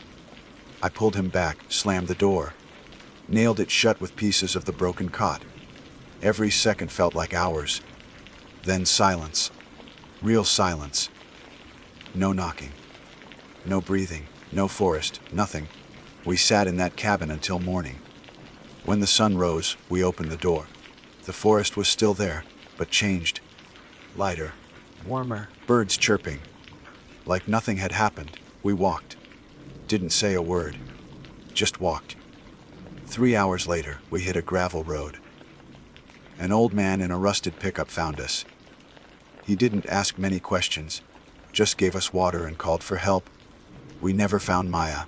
We never found Tyler. Search parties went out. Drones, helicopters, nothing. Just forest. I told them what happened. They didn't believe me. Said we were dehydrated, hallucinating, traumatized. They said people get turned around in the woods all the time. But Dan knows. I know. Something lives out there. Something old and patient. It doesn't kill you fast. It waits. It follows. It listens. And if you're stupid enough to ignore the signs, to step off the trail, to go looking for something you shouldn't, you don't come back whole. You come back haunted. Or not at all. My name is Avery Locke, and I like shaving time off. Maps the way a barber shaves a jaw. Quick strokes until the nick. I tell myself I'm efficient, not reckless. I cut ounces from my pack and minutes from routes. And this morning at a damp trailhead I traced a dotted spur on the park map with my finger and said, allowed to seal it, shortcut. The main loop climbed toward a ridge and dropped along a creek. 12 miles if I behaved. 9 if the spur rejoined. The lower trail the way old logging roads do. I walked fast because walking fast feels like certainty. Tick of poles, puff of breath. At the junction I left the respectable bridge and veered onto faint tire ruts. Crushed quartz threaded the moss like spilled sugar. No sign forbade it. The absence of warning felt like permission, which is just another way of hearing what I want. 20 minutes later the sound went strange. Not silence. Wait. The air felt heavy. Birds cut their gossip mid-syllable. My bootsteps rang out too clean. That was when I saw the cairn, hip high, right shoulder of the path. At first glance, the friendly stack that says someone passed before and left a nod. The color was wrong, nicotine ivory, not stone. I stepped closer and felt my stomach find an extra notch. Vertebrae, deer, mostly, stacked with an engineer's arrogance. Each nub nested in the hollow above. A small round hole in the top piece showed where a cord once threaded a life together. Gross, I said to the trees, and because I needed another word, illegal. I took a photo for a friend who collects trail oddities. The phone did its phantom buzz. No service, just nervous. And in the screen the stack looked an inch taller than it did in front of me. When I looked up, it sat perfectly still, as if it had never moved. Poacher. Prank. Art. If human, then fixable. I kept going. The spur tightened to a footpath, and then to a suggestion. Rhododendrons slick with yesterday's rain leaned in as if to hear me. At a steep crossing I found a second cairn, delicate as a birdcage ribs, arched in a fountain. Vertebrae in a helix, and at the peak something triangular flashing enamel bright. A tooth. Not human. Too long. No tracks surrounded it. The dirt wore the flattened look of ground asked to remember nothing. Turn back. The sensible part of me said. The louder part.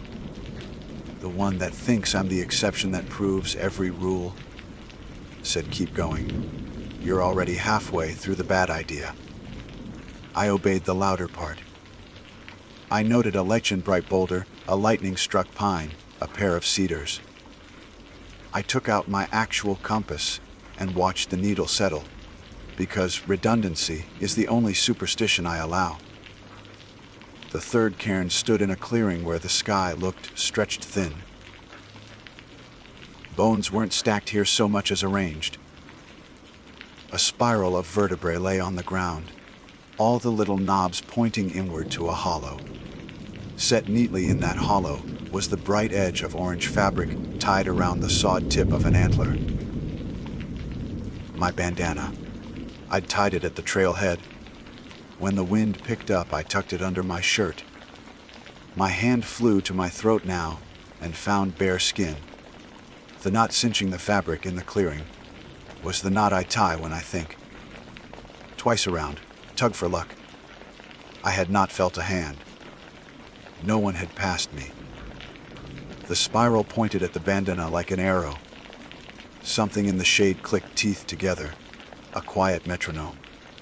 Not threat, instruction.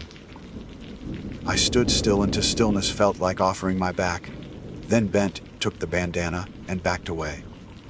The instant the fabric left the antler, a windless ripple passed through the spiral. A vertebra turned a degree, then another. As if someone adjusted a place setting, I had the stupid thought, put it back. I didn't. A brisk, adult walk. That's what I did. The path welcomed me again, and for a quarter hour I believed the clearing would stay where it belonged behind me. A story for later. Then the woods repeated themselves. Not déjà vu, repetition. Pine, boulder, cedars in the same order. I stopped and looked for my own tracks. The soil was warm and unmarked. When I pressed a finger into it, it gave like skin. I wiped my hand on my shorts and took out the compass. North was north, west meant ridge. I walked west in a straight line that ignored the old road entirely. 5 minutes later, I reached the first cairn again. I knew it by the crescent chip on the lip. I passed it without pausing, counted 400 steps, corrected 10 degrees, and arrived at the second cairn, the one with the tooth. I kept my eyes level as I went by, as if not seeing a thing could keep it from seeing me. Okay, I said to the trees. You win. I turned back. I put my back to a birch with 3 trunks and snapped a twig low to mark the spot. I walked away 10 paces. Turned to check my marker and found smooth bark. On the ground where the twig should have fallen lay a neat row of white cylinders arranged side by side like stubby chalk. I picked one up. It was a deer toed bone, rounded, hollow, and warm. I set it down and tried not to look at the shadow that shifted when I did. Light thinned, a film over the hour. Moths drifted. I told myself the options: bivouac here and wait for morning, or keep moving and trust the ridge to pull. Staying meant the cairns would watch me fail to sleep. Moving meant I invited more of them. Pride is a poor guide, but so is fear. I chose motion. The path narrowed into a green hallway. Mountain laurel crowded like a polite audience, every leaf angled toward me as if to listen. At each bend I found a new punctuation. A stack of 3 vertebrae no higher than my knee. A rib planted upright like a parenthesis. A scapula leaned as if eavesdropping. They ushered. The clicking kept pace just inside the trees to my left, starting when I started, pausing when I paused. I did not look. Looking would give it a shape. At last the hallway opened into a meadow, calmed by wind into pale lines. Bone spelled something in the center. An outer circle of vertebrae, an inner ring of ribs tilted inward. In the exact middle a stick stood upright, bark shaved away in parallel scars. I recognized of a pulse of private shame. This morning, waiting for water to boil, I'd idly scored those lines into a pot, lifter with my knife. I'd tossed the stick aside when the water rolled. Now it pinned the circle like the hand of a clock. My bandana lay folded beside it, knotted again, threaded with a glossy ridged shard. Not a tooth, not wood. For a second my brain made it a key because keys solve things. The ridges weren't cuts. They were close, set whorls like the ones on fingertips. Mine. I didn't touch it. I did the only honest thing left. I made a mistake. I said to the meadow, which was not empty. The clicks in the tree line faded, as if whatever owned them had leaned back to listen. I left the marked trail. I decided the rules were for other people. I looked at a dotted line and saw a road. I called myself efficient when the word was proud. It didn't change the circle, but it changed me in it. The bones looked less like warning and more like script. Instruction. The wind, if that's what it was, moved the grass in a slow knot. Somewhere beyond sight a branch creaked under patient weight. I understood, with the steady horror of recognizing your own handwriting in a place you never wrote, that I hadn't been wandering, I'd been led. The cairns weren't thumbs, upleft by friendly hikers. They were breadcrumbs spelled in bone. And they had been matching my pace since the first wrong turn. I could step into the circle and be read, or I could walk away and be chased. The meadow waited with old patience. A memory rose like mist when sun touches water.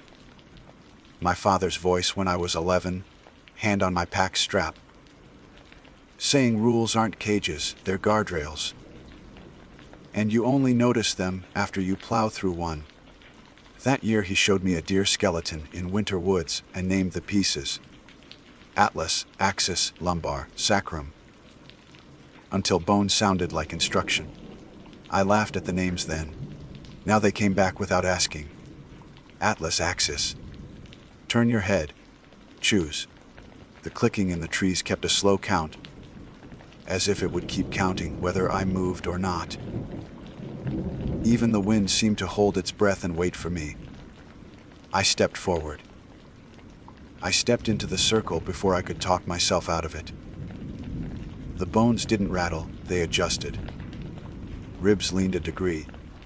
Vertebrae turned their little spurs inward, then outward, as if deciding how to face me. The shaved stick in the center ticked to my breath. Leaning on inhale, returning on exhale, as if pointing at the one thing I still controlled. "I understand," I said, though I didn't. I set my bandana on the grass so both hands were empty. The clicks in the trees paused. A small wind moved the meadow like a thought. My father's bone. Names arrived: atlas, axis, thoracic, lumbar, sacrum. Atlas holds, axis turns. Bearing, then changing. I turned my head. The shaved stick tracked the motion, satisfied that choice remained. "Tell me how to leave," I said. A vertebra rotated and settled with a polite click. Another rolled an inch. They formed a path, bone to bone through the meadow into the laurel. Not shortest, but curved, as if the first lesson were to stop cutting lines. I tucked the bandana back into my pocket. The glossy shard tied at its knot showed ridges like a fingerprint. My pattern smaller, as if someone had traced me wrong on purpose. I swallowed and stepped where the bones indicated. Each step pulled heat out of my boots, like the ground was learning me. A rib stood upright at the meadow's edge, and the marks continued into laurel, as white as chalk on a blackboard. The tunnel of leaves brushed my sleeves. Mouse tunnels scribbled underfoot. The clicks returned at my left, companionable as knitting needles. Occasionally, they stopped and a new vertebra appeared a foot ahead, as if the path were building itself one segment at a time. Patience fitting pride. After a dozen pieces, the bones opened into a pocket of flat ground floored with matted needles. Here they changed from guide to table. Rows laid flat with deliberate gaps. On the far side, against a mossy log, sat my knife. I'd left it under a cook pot. Seeing it here put a heartbeat under my tongue.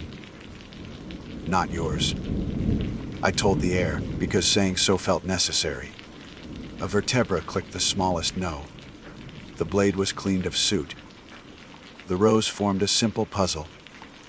I stepped straight toward what I wanted, and the ground under my boots sank half an inch and held. Not a trap, just waiting to see if I'd insist. I backed up until the ground released me and walked the long way, weaving the columns. As I went, the gaps shifted by a rib's width, accommodating only when I honored their outline before my desire. I didn't hurry. By the time I arrived, the knife felt like a loan, not a possession. I picked it up and felt a tension in the handle. The blade pointed at the nearest row like a teacher's finger.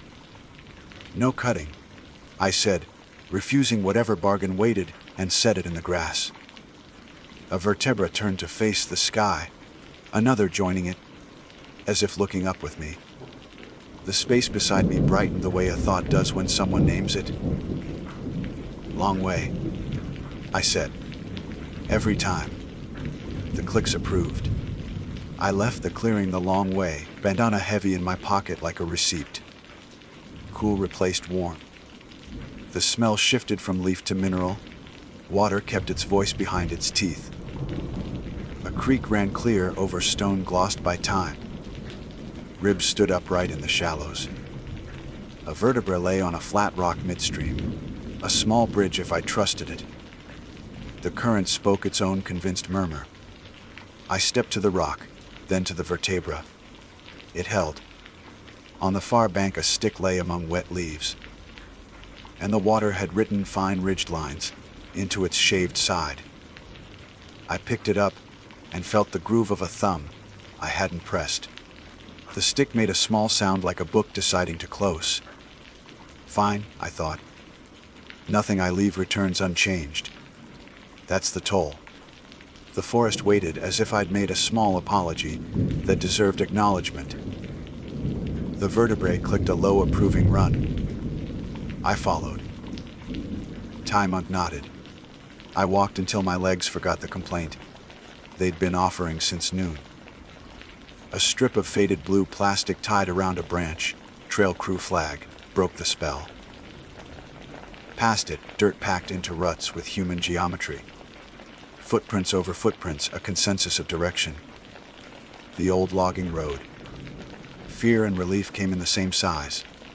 If I stepped there, would the bones stop or keep me? A rib pressed against my boot, enough to say choose.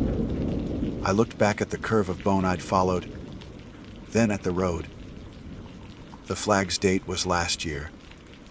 The road split left toward Ridge, right toward the creek bend where the main trail met it.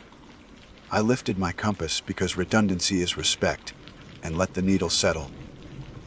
I'm going right, I told the bones. Longer to the trailhead. Less grade. People exist that way. A pause, then the nearest vertebra rolled an inch to the right. I stepped onto the road. For a while the trees behaved like trees. Wind moved them, not intent. Crows argued, comfortingly rude. The road bowed around a stump furred with mushrooms. A chip bag lay half, buried, obscene and normal. Shame rose the way it does after an almost accident you caused. I started rehearsing the version I'd tell later. Admit enough to be decent. Leave out enough to be forgivable. The story ended at the next turn. In the nick of two roots sat the first cairn again. Vertebrae stacked hip high, immaculate. The chip on its lip was gone, sanded smooth. Not the same cairn, the idea of it cleaned. On top sat my phone. The screen glowed. No bars, no icons, light only. It unlocked without my face and opened to a voice message from a number I hadn't called in years, Dad. Time-stamped today, 20:17 p.m., the minute I'd stepped off the main loop. My stomach went cold. I listened. Avery, he said, thin and frayed. Guardrails are there even when you think you're the only car. If you climb over one, you didn't discover something. You left something that was keeping you alive. Breath. If you've jumped one, don't climb back where you fell. Walk to the gate. Click. The bones adjusted by a hair's breadth as if nodding. I stared down the road and saw that the ruts weren't twin lines all the way. They broke and reformed. In the breaks, white shone, to my right stood a gate. Not metal, not wood. Two ranks of ribs arched over the road, like the sleeve bones of a chapel, each anchored by a burial of vertebrae at foot level. Just high enough for me to pass hunched, not bowed. The air under it was cooler. The road beyond was sanded by weather, not use. The gate hadn't existed when I'd rounded the bend. Now it waited like a door revealed after drywall. Gate, not guardrail, I said. I slid my phone away. The bandana pressed a corner against my palm in the pocket, reminding me I'd stolen. I walked toward the gate. Halfway there, a second set of footsteps joined mine. Not behind or ahead. Beside. My cadence, my weight, half a beat out of sync. Like an echo misbehaving. I didn't look. The long way requires attention, not attention-seeking. Giving shape was how you got stuck. The ribs overhead groaned, a kind old noise. A shadow kept pace at my right boot where my shadow should have been, but darker, narrower. Edited for efficiency. It matched the roll of my ankle and stole the drag of my right foot when the old injury flared. It was making a better version of me out of my habits. At the far end of the gate, a low plinth of femurs waited. On it lay another bandana knotted like mine. Mine still warmed my pocket. The imposter's knot matched my lazy double wrap. The glossy shard at its center was larger now, the whorls more certain. Beside it sat a pair of boot prints, pressed into dust as deliberate as stamps. My size, my tread, pointed the wrong way, not deeper into forest. Not back down road, but perpendicular to both, toward trees that had not been there a second earlier. Trees arranged in a tidy aisle. A vertebra rolled to rest against my laces and held there like a child, asking the simplest terrible question. Are you going to follow yourself? Or are you going to leave yourself here? I'm going to the gate, I said, because that was the rule I'd been given. And rules were a kind of compass when magnets lied. The echo of my steps grinned without moving. The isle of trees beyond the false bandana narrowed into a throat. The first branch in that throat lifted as if in greeting, like a hand about to wave hello. I didn't wave back. I kept my eyes on the ribs that arched the road and the dust that remembered boots better than it remembered anything else. The throat of trees to my right kept its hand raised, waiting for me to be the kind of person who answers invitations from shortcuts. I let the invitation hang. Under the gate, the air cooled the way creek stones are cool even in July. Each rib creaked a note as I passed. Not complaint. Roll call. One by one, a soft tally, present, present, present. The clicks in the laurel kept pace, knitting a steady frictionless beat at my left. My echo walked at my right, narrower than me, tidier, trimming the slop from my stride. It smiled without lips by simply being better at being me. The road bent and rose. A fallen cedar blocked half of it, low enough that a quick crouch would have sent me under and saved 20 steps around. I felt my body make the old equation, seconds versus dignity. I glanced at the bone arch instead. The nearest rib shifted a fraction outward, widening like a palm showing lines. The long way is the point. I climbed the bank, stepped up onto root staircases, and refused the neat, easy bend under the trunk. At the crest, I looked down without looking at the throat of trees and saw the faint impression of another path where feet had dragged the under. Route shiny. It went nowhere, ending at bracken gnawed to lace. I exhaled through my teeth and kept going. The ribs thinned as the road lost its arrogance and became dirt with memory. Every 100 paces, a single vertebra lay half buried in the inside edge of a curve, like the punctuation of a careful paragraph. My bandana warmed against my palm through the pocket. I left it there. Touching it felt like asking a kidnapper for proof of life. A quarter mile farther, a stump sat in the road like a pulled tooth. At its base, bone spelled something in the flat language of patience. A small spiral, all the little nubs pointing in, with a space at the center where a thing should be and wasn't. The stick I'd shaved earlier, scarred by my boredom, lay beside it, the shaved side dark with damp. I knew the test before I knew it. Leave something, not take. I untied the glossy shard from my bandana. Its furls fit my thumb pad like a template. Smaller than my print, but honest enough that my body recognized the echo and wanted it back. I placed it in the spiral's center. The bone ring settled as if breath caught and then released. The clicks in the laurel paused. A crow called once and then thought better of it.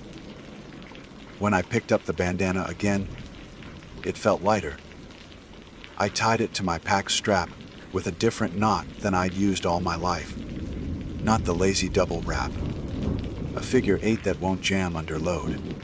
My father's knot.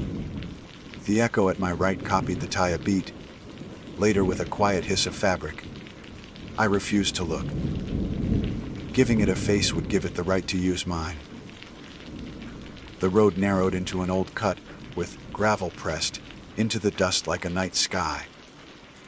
Somewhere ahead, water worked a problem under rock. The ribs dropped away until only single bones marked the shoulder. Past a last elbow of hillside, the gate of ribs appeared again. Not the same one, another. These were taller, enough that I could pass without bending. The space under them felt like a hymn nobody sang out loud. I entered, and the echo hesitated a half step, as if keeping humility in costume took more effort the deeper we went. Halfway beneath the second gate, a voice came from the throat of trees we'd left. Not a stranger's. Mine. Avery. It said, a perfect ordinary tone, the voice I used to leave voicemails for myself with grocery lists and little lies. Hey, wait. Just a second. You dropped. A rib flexed. The word snapped like a twig stepped on in the dark. The bandana brushed my shoulder and reminded me of its new knot. I kept walking. The voice tried again, shaving sincerity finer. Come on. It's me. You know me. We don't do lines for the sake of lines. We do efficient. We do smart. We don't worship rules. We improve them. The ribs creaked hello and goodbye in the same breath. The dust beyond them shone brighter. Not more light, more honesty. A new set of prints joined the old ones in the road, just ahead mine, but clean, spaced with metronomic precision. They faced toward me, like someone had walked from the future back to here. When I stepped, the right handset adjusted a fraction, volunteering to meet me where I was. I stepped to the left instead, into the older scuffed track with the scuffs I'd earned. You're making this difficult. My voice said from the aisle I wasn't taking. It sounded almost amused. We could be already at the car. We will be, I said, and the bones listened like teachers. When we earn it. The echo huffed. Not breath. Disapproval. It matched my pace anyway. Thinner, wispy as a suggestion. Beyond the second gate, the road crossed a small drainage. Water braided lazily through grass and disappeared under flat stones. A rib lay on each of those stones, white on gray like chalk on slate. I tested the span with my trekking pole. The pole sank an inch and came up slick, smelling coppery with a sweetness behind it, like a cut finger stuck in your mouth. I chose stones farther upstream, ugly and uneven, and rock, hopped until my ankles woke all the way. Behind me, the neat path nodded to itself and pretended it had never asked. Time folded like a map. I measured it by the way the light lost its edge and softened at the shoulders. The clicking at my left slowed and grew low, like the sound of someone satisfied, knitting the last inch of a scarf. When the third gate presented itself, it was different. Not ribs, but scapulae, propped edgewise into an arch like a dozen patient wings. The air under them smelled of old barn and clean bone. In the center of the road beneath the arch lay a phone, black, faced asleep. Not mine. Cracked at the corner.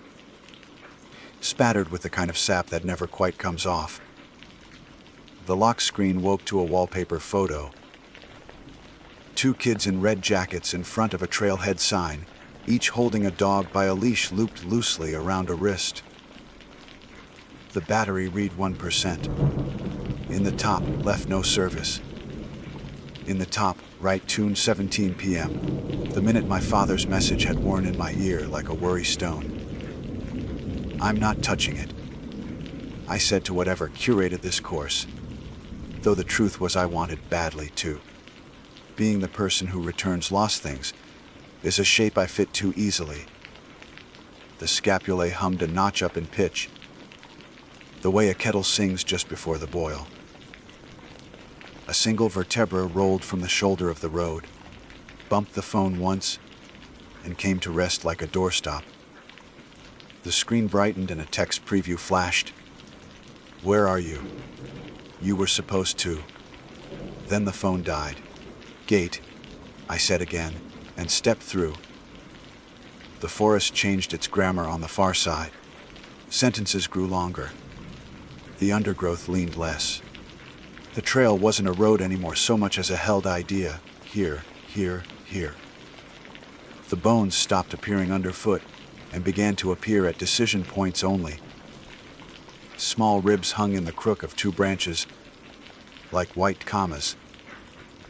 A vertebra threaded on a twig at a fork like a bead. Where a path dropped invitingly into shadow, the bones turned their knurls toward it in a tiny, unanimous no. The echo tried once more, this time wearing my father's voice, with just enough seam showing to be unbearable. "Rules aren't cages, kiddo," it said, and I could hear how the word kiddo ended wrong in a stranger's mouth, too neat at the edges. "There.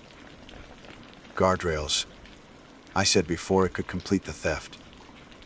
The trees took the word and made space for it the way the ground makes space for a properly planted foot. The echo went quiet, and in its quiet, I heard my actual father's actual laugh, the one that had always sounded like a door opening to summer heat. Grief and gratitude are twins you can't tell apart until they pick their teeth with your ribs. I let both sit with me as I walked. Dusk came from the ground up instead of the sky down. The bones thinned to nothing. I reached a junction that was real, cut into signposts and planks and trust. The respectable bridge from the morning, spanned the creek with old pride. Someone had carved a heart in the railing, and then tried to sand it away. The park map lived in its glass, fronted box like something preserved in amber. I stepped onto the boards and the wood answered me, in the honest language of load and flex. Halfway across I stopped. The bandana brushed my arm. The knot held. The new knot. The lazy double wrap waited in the isle of trees behind me with its mouth open. I pulled the bandana off my strap and tied it around the bridge rail tight enough that I had to set the knife down to work the figure. 8 through. My thumb found the whorl that used to be tied there and closed on absence. I stared at the empty space longer than made sense. "Payment," I said, though nobody had asked for that word. "Thanks." On the far bank, the main loop welcomed me like a dog that was too relieved to disguise its judgment. The blazes were crisp. The dirt was honest. A couple hiked past in matching rain jackets, arguing affectionately about whether the ridge or the creek was prettier. They didn't glance at me. That felt like a mercy. I walked the last mile at a human pace and counted everything ordinary like beads. A discarded orange peel, a woodpecker's hammered oval, the crisp plastic whisper of a wrapped granola bar. The clicks in the laurel did not follow. If they did, they gave me the dignity of not noticing. At the trailhead, my car waited where weather had been gnawing its clear coat for years. I touched the hood. Warm. I leaned the knife against the tire, then put it away properly because I wanted the old thoughtless version of me to have fewer places to stand. I checked my phone's service bars, the blank ache of ordinary notifications. The voicemail from Dad sat in the list with its uncanny timestamp. I tapped his contact, thumb hovering over call. The number was still a number. The ring crawled halfway through its second loop before dissolving into the recorded woman who told me the mailbox wasn't set up yet. It had never been set up. He had never wanted one. He'd said, "If it's worth saying and I miss it, say it again later." I stared at the 2017 and didn't blink until my eyes watered. The last sun laid a copper bar across the gravel. Somewhere far up the ridge, the forest rearranged itself the way people do when company leaves, moving the good chair back to where it's comfortable, setting the bones the way they were meant to sit. I locked the car, then unlocked it, then locked it like a person learning that the long way includes repetition. on the drive out the road bent, past a stand of cedars. Between two trunks, for a blink, I saw an isle of trees arranged too neatly to be accident. A figure stood at the far end, hands in its pockets, head tilted with my exact impatience. It wasn't a monster. It was an argument. It lifted one hand as if to wave. I didn't take my eyes off the road. When the curve straightened, the isle was just trees again, ragged, dear, real. I stopped at the park office even though the sign said closed. A ranger sat inside behind glass, writing at a desk under a lamp that made the papers look the color of bread. I lifted my palm. He looked up and lifted his back. I pointed to the trail map on the wall and made a small circling motion with my finger. He came to the door and cracked it. "Everything all right?" he asked. His voice had that careful tone people use when they ask the question they're willing to hear the true answer to.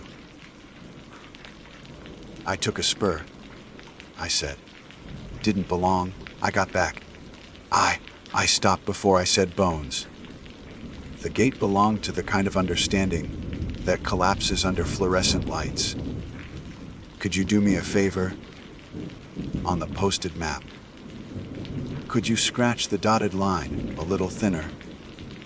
Or put a piece of tape over it until the trail's crew can take it off? It invites the wrong people." He looked at me for a weather's worth of seconds.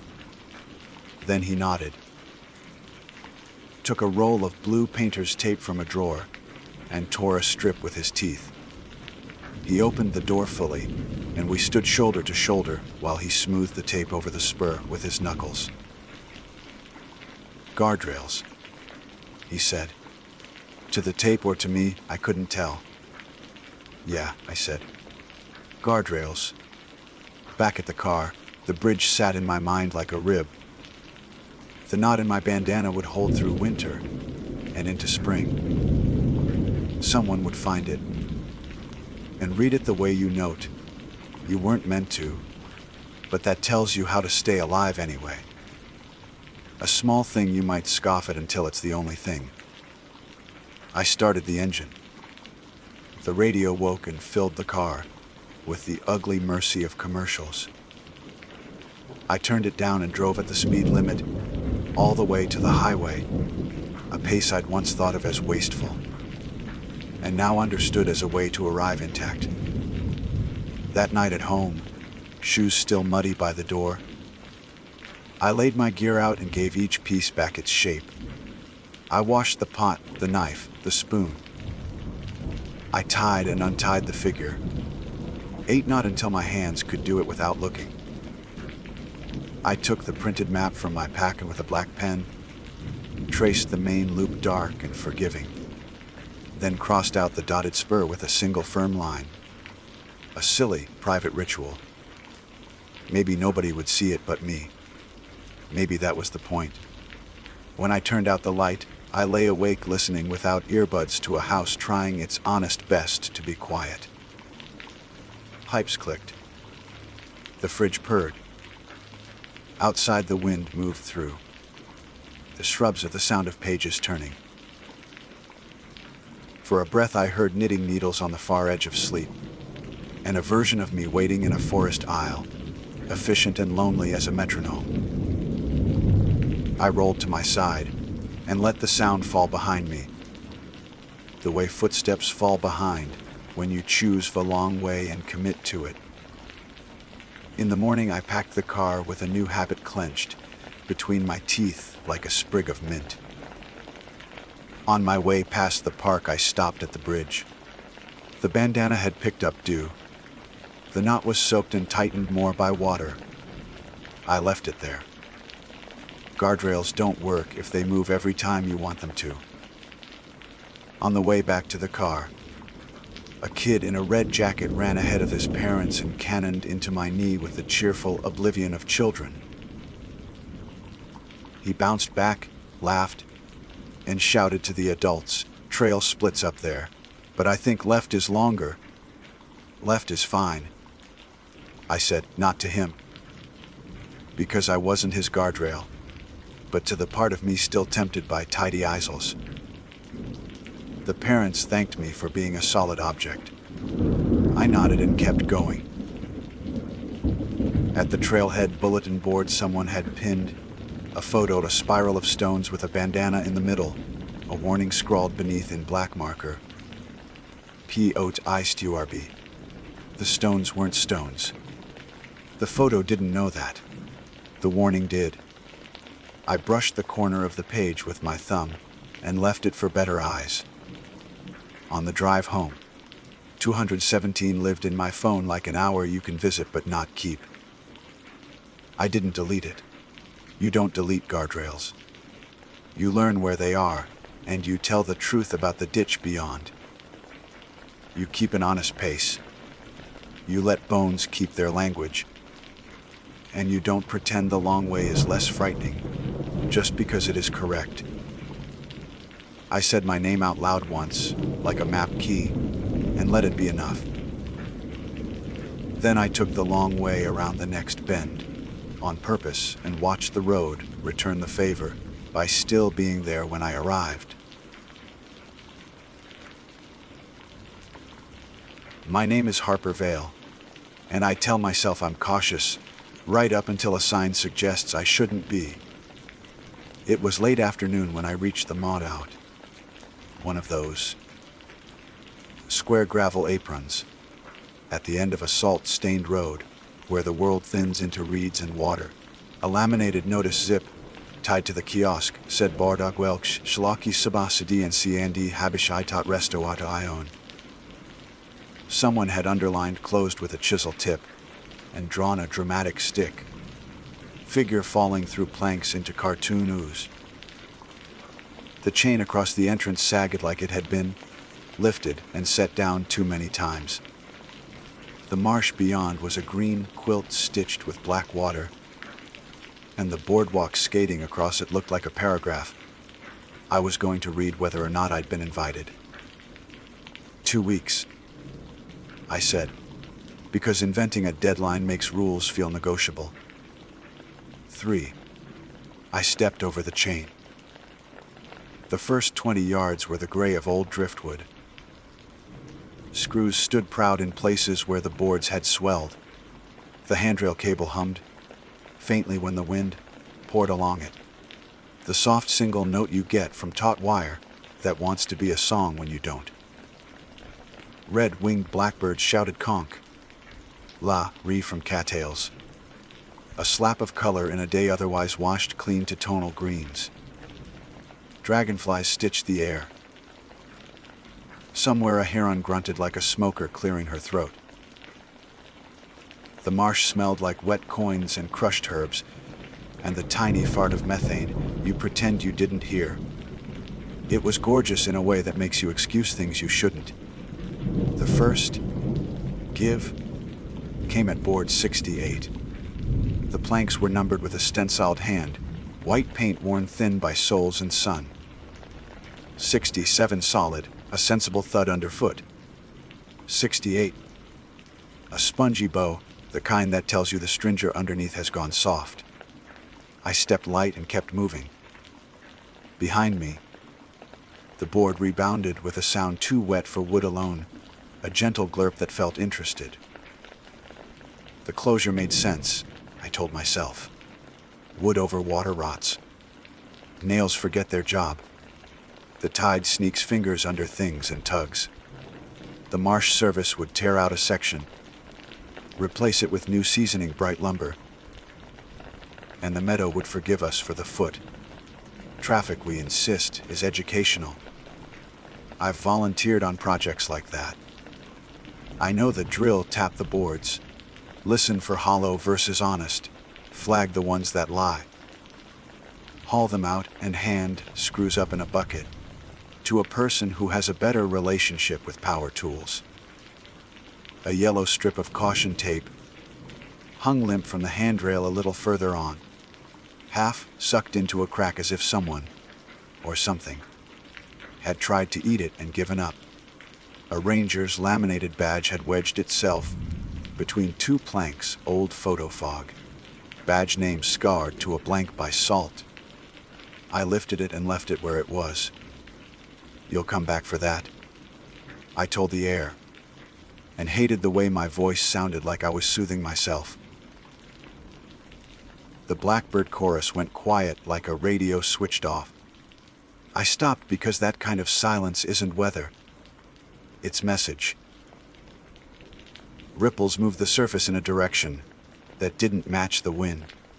Ahead of me the planks rose, then settled, then rose again, not together, but in a ripple that ran forward. It looked like someone under the boardwalk ran a palm along the underside, testing. The sound came an instant later, small, the meek knock of knuckles on hollow wood. I told myself expansion. I told myself pockets of warm air, under boards meeting cool evening. The part of me that is honest said tasting. At a little lookout spur, where the boardwalk widened to a triangle with a bench and a bird identification, placard silvered with age. I set my hands on my hips, because that gesture has always been how I try to bully myself into good choices. The placard featured a mur drawn like a child, lines thick and forgiving. Under the bench, a maintenance clipboard lay in the shade. The cheap kind, with the metal clip that tries to slice you when you aren't looking. Damp had curved its paper into waves. I pulled it out, intending to rescue, and found a page someone had protected with a sheet protector. It was titled with the kind of bluntness you only get from men and women who have learned the hard way that poetry wastes time. Feel heske floti idix as spofur 1. Dionti step off bo ardikelke modi sasubeska yun stabial beyond 3cm ken. Kanu you nambiars 2. Fsumoves 2o. Kane ty persigvard. Lesta 3. Hal arbata basi. UPTW falum. DNConi. Wadi beat up kibar kanok s far rakar and 4. Drn and kime thish. ENC ID Inalji 291035 Wedar Asakam Guards Lewi V 6 Chael Ranger R Ofiflan Sef DUL OU Nemes. A palm print had stained the paper into a ghost. The incident log note had no reference attached, and the phone number written under Kale ran GR. OFFIC had dissolved into a blur. The kind of joke you don't tell out loud. Pooched its cheeks and asked to be laughed at. I did not laugh. I slid the clipboard back, where I'd found it, as if putting a book back on a shelf in a house, where someone is sleeping lightly. The boardwalk's planks ahead had changed color subtly, like wet hair compared to dry. I tried one with the ball of my foot. It bowed and then gave a tiny shiver, as if a long creature had flexed a muscle under my weight. The handrail cable thrummed my calm thinner. I wasn't far out, half a mile at most. The parking pullout lay somewhere behind me, behind reeds and handrails and a curve in boards. Turning back would be adult. Going forward would be me. The marsh edited the sky. You don't notice how much time you tell from birds, until birds stop telling it. The hush was the kind that makes you scope the horizon for weather you have no jurisdiction over. I knelt on board 60. 9 because a paper told me to, and because kneeling is the most sincere shape a person can make when they're done pretending to be in charge.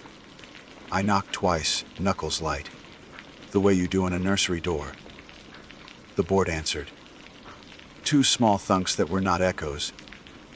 A fraction late and sweeter, like the mouth of a hollow gourd tapped by a thumb. Hollow means back up, the page had said. I backed up one board, and the board I had been on lifted again and settled, as if pleased I'd learned. I knocked again on 60, 8. The answer came once, deeper, as if something under the board had turned its head and offered a shoulder. Full means advance one. I stood and took a step. The board accepted me. I took another and found the place where the marsh was thinking about becoming only water. Between the planks, in the thin gaps, the surface moved in the wrong direction, sucking in instead of out, a mouth learning how to drink. The hairs on my forearms decided to attend to this better than my brain could. Board 70, 4 had a newish knothole patched with a circle of a different wood. I put my foot dead center and felt it sink a quarter inch, then stop. Ahead, the planks blurred, heat ripple over water that wasn't hot. At the far turn, the boardwalk disappeared behind reeds that had grown up, and over the handrail like a family reclaiming a fence. The chain at the entrance felt a galaxy away.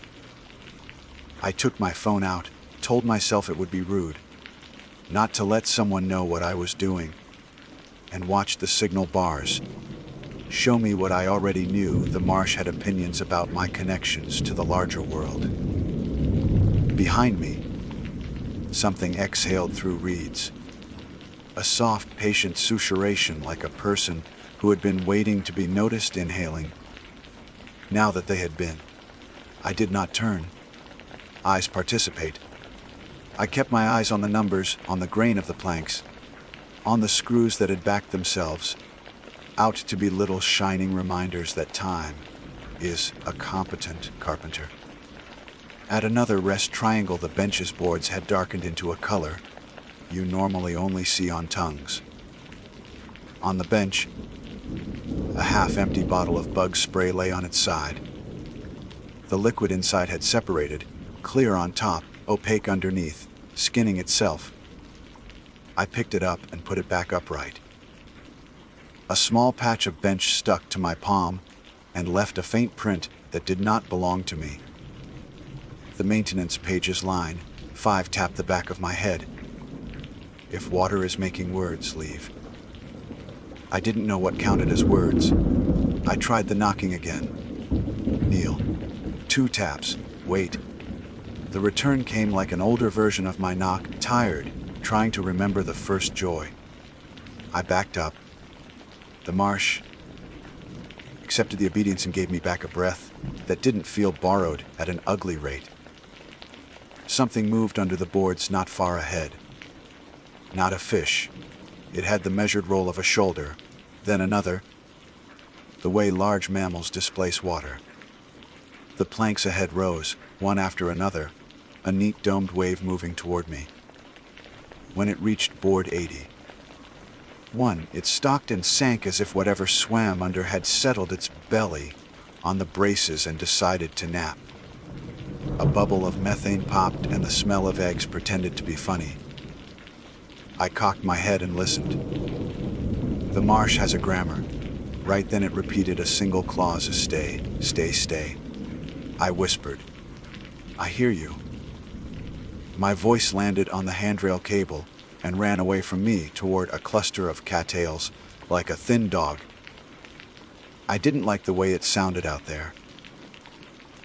I pulled it back and put it in my throat where it belonged.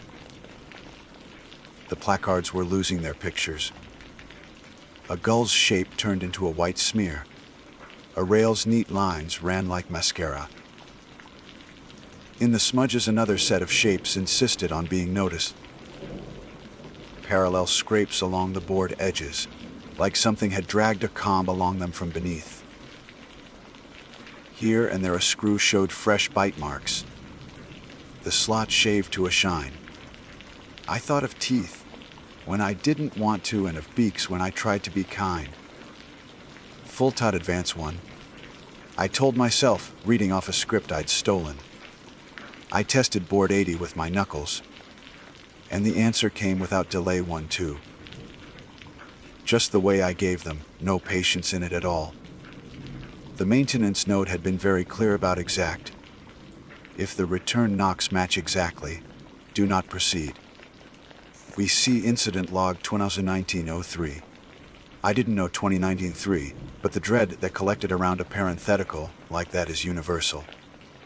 I backed up so carefully I felt ridiculous, sliding my feet, not lifting them. as if the marsh might mistake my humility for prey behavior and let me be. The path behind me didn't look like the path I'd taken in. That happens in marshes. Angles shift, the light teaches new and old spaces. And you think you've been tricked when really your memory just doesn't have caluses in the right places. Still, the boards should have been uniform. They weren't. Some were wider old-milled, with grains you could read like lines on a palm. Some were too new for this season, blonde and tight. Stickers still half, stuck in resin, stamped with a lumberyard name I didn't recognize. A repaired section. Fine. Except the number stenciled on them skipped 80. 1, 90, 4, 82, then 79 again. Like the marsh had shuffled its deck and dealt me a hand assuming I wouldn't check. The wind rose and plucked the handrail into a different key. The cable sang in a high child's voice for 3 notes and then choked as if a hand closed over its mouth. Over the reeds, a smear of gnats braided and unbraided itself with the hypnotic arrogance of small lives. Far out in the green, a line of bubbles drew a glittering stitch across black water. I watched it for long enough to admit I was counting. The bench at the next triangle had a notebook under it. Not the maintenance clipboard, but the guestbook kind. The spiral with stiff paper and a pen attached by a string someone with sense had known would tangle. I slid it out because a piece of me has never learned to stop reading what strangers leave behind. The first pages were sweet. Saw a clapper rail, 9-9. Little one love the frogs. Do not feed gulls, lol. Then the tones changed knocked. It knocked back wrong. Left. If you drop your keys, don't reach down. It watches the screws. Don't hum. Don't hum. The cable had been humming for me all along, and I think I'd been humming with it. Low, tuneless. A nervous animal noise I make when I want attention from nothing specific. I closed my mouth. The pen string whispered on the wood. A small snake deciding where to sleep. At the back of the notebook, a page had been torn out so cleanly it had to have been deliberate. The remaining stub read, INC, ZO 3, on the far edge of the triangle, where 2 fender boards had been added. As a rail against people stepping off, little barnacles studded the wood. Barnacles in a freshwater marsh.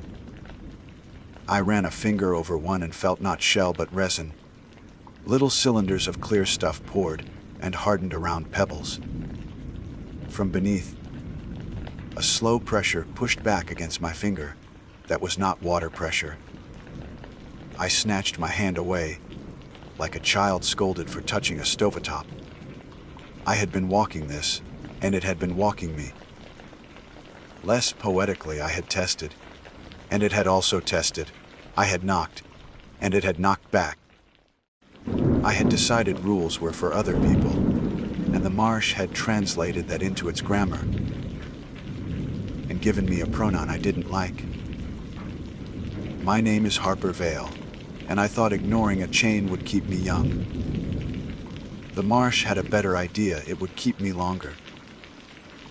I stood in the center of the triangle, where the boards were widest and newest, and looked toward the pullout. A strip of sky the color of aluminum told me where the road would be. In that strip, 6 swallows scissored and then stitched themselves away. I had a choice. Keep daring the full knock that echoed too perfectly, or begin the slow, dignified, kneel and listen retreat of a person happy to be ridiculous. Pride is a shortcut. Knees are a long way. I knelt. My jeans wicked up marsh water and made a cold thumbprint on my kneecaps. I set my knuckles down on board 70. 9 and tapped twice the way. You might on a friend's door after years apart. The answer came from under the wood before. I had time to wonder if it would 1, 2, 1, 2. A metronome in the black that had learned me well enough to mimic not just my rhythm, but the hesitation between my taps. I lifted my hand and knocked once more, soft as apology. Something under the board lifted to meet my hand like a cheek. I set my ear to the planks, because I am that kind of fool, and the boardwalk breathed against my skin, a long, slow inhale that did not belong to carp or wind. 1,000 little bubbles spinning words they had not earned. Somewhere in that breath a knock I didn't make sounded once. Slow and deep. The kind you get on a door when the person outside owns the house. I stayed where the maintenance sheet told me, to still as a post, listening for the thing I had chosen not to hear at the chain. The marsh exhaled. Then, from the next span ahead, the one that bent toward the reeds, came the polite, inevitable sound of a single screw turning itself, a slow, bright squeal, like a smile being decided from the inside. I knocked again. The board knocked back. The sound of the screw easing itself was unbearably polite, metal turning through damp wood, with the bright squeal of a decision made in good manners. I stared at the head as it rose a fraction from the plank ahead, then another fraction, like a grin figuring itself out, and I put every part of me into stillness until the urge to lunge died down to a livable hum. Kneel. Knock twice. Listen. The page's voice was cool in my head, and it has always been easier for me to obey a piece of paper than a person. I eased onto my knees in the triangles, center where the boards were widest, and found a dry spot the size of a book. My knuckles touched wood. 2 taps, spaced the way you space words when you don't want to be misunderstood. The return came from under me, not ahead, and I felt it more than heard it. 2 gentle thunks against my bones, no echo in them, no delay. Exact. The log had put those parentheses around a year for a reason. I slid my knees back aboard, in a slow apology, and tapped again. This time the answer arrived late, the second thunk a little softer than the first, like a tired person repeating themselves. Full. Advance 1. Except I wasn't advancing anywhere but away. The handrail cable shivered like a note a finger had just left. I gripped it with 2 fingers to still it, and the humming cut mid-syllable. In the silence that followed, something under the next span took a curious breath. The board in front of the unscrewing screw lifted by the depth of a thumbnail and settled again, as if a chest had risen and fallen in the dark. Beyond it, the reeds leaned and then leaned back, and every tiny burr on their stems caught my headlamp and threw it back in petty sparkles. It wanted me forward, or wanted forward to be the only direction that didn't look like stubbornness.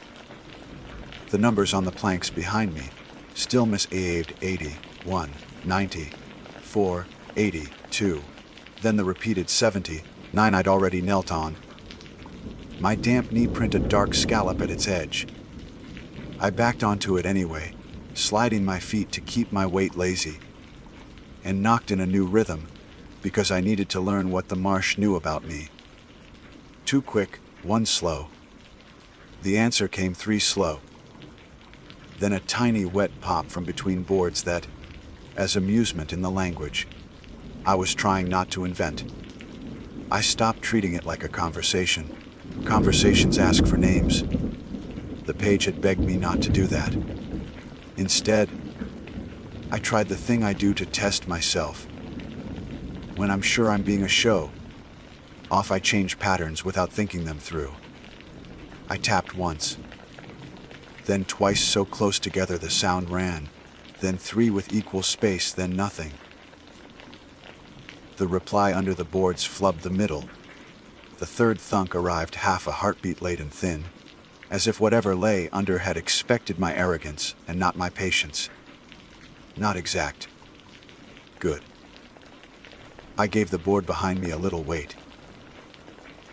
It held, and the cable under my fingers relaxed a degree, as if what bothered it had moved on. I made a tactic out of ugly rhythms. 1, 2, pause, 2, pause, 1, a messy knocking that felt like learning to write with my offhand. When the returns lagged or changed shape, I gave a shoe length of ground backward. When they matched me like a mirror, I refused them the dignity of my weight. The board with the unscrewing screw stayed in my peripheral vision, turning itself out of its job a quarter turn at a time in the steady confidence of a thing that has all evening. Every time it rose, a dark well opened where its head had been, and something wet blinked in it like an eye adjusting to light. At the next rest triangle, the bench's boards had swollen enough that the gaps between them had vanished. The top was one shiny tongue. The "do not hum" note from the guest book ran laps in my head, and only then did I realize I had been humming again, under my breath. A tuneless vowel to fill the spaces between knocks. I put my teeth together and decided my breath could be counted instead. In 3 through the nose, out 5 through the mouth. The cable tried to sing for me and I pinched it again. Past the triangle, a repaired section showed its newness with pride. 3 consecutive numbers in clean white: 90, 5, 90, 6, 90, 7. The paint was too vivid for marsh weather. The boards had stickers, half-peeled barcodes that the water hadn't yet taught to let go. I knelt on 90, 5 and knocked twice. The answer came twice, too soon, almost on top of mine. And I thought of the maintenance line about matching, about 20 or 1903, and for a small cheap second my brain tried to give that code a name. Don't. I backed to 90, 4 that had been painted a lifetime ago and felt honest. Tap. Thunk. Thunk. In the distance, somewhere out in the green, a heron cleared her throat with the old woman. Sound that always makes me feel like I've been caught doing something inexact. The new boards wanted to float. I could see the faint meniscus where water pressed up through hairline cracks when I shifted my knee. The screws in them wore little collars of resin around their heads like make-believe barnacles, so the heads could still be found in high water, I guessed, or so they would come back out tatily when the crews returned with tools and good intentions and a better day. One of those resin collars flexed as I watched, as if something beneath had put a fingertip under it and tested for give. I needed more distance than my body could keep giving back in micro doses of boards. Pride insisted the way out was the way in. Reverse your steps in miniature. Copy yourself backward. But I had not come in with respect. I had come in with momentum. The way out had to feel different under my hands, or the marsh would give me back the same lesson. Until I learned it the real way. I unclipped my day pack and slid it forward with the heel of my hand, so it glided an inch at a time on its belly. The board in front of it lifted a breath and sank, acknowledging the test. I wrapped the pack's frame lightly against the plank ahead. The return knock came a half beat slow. I could use the pack as a blunt probe. An orphaned foot sent ahead to ask questions without committing the rest of me. I smiled, not because I was clever, because the marsh allowed it. I sent the pack to the very lip of the next span and watched the unscrewing screw rise enough to show a clean ring of pale wood, where air had licked the threads away of stain. The board behind it quivered like a muscle in a calf, trying not to cramp.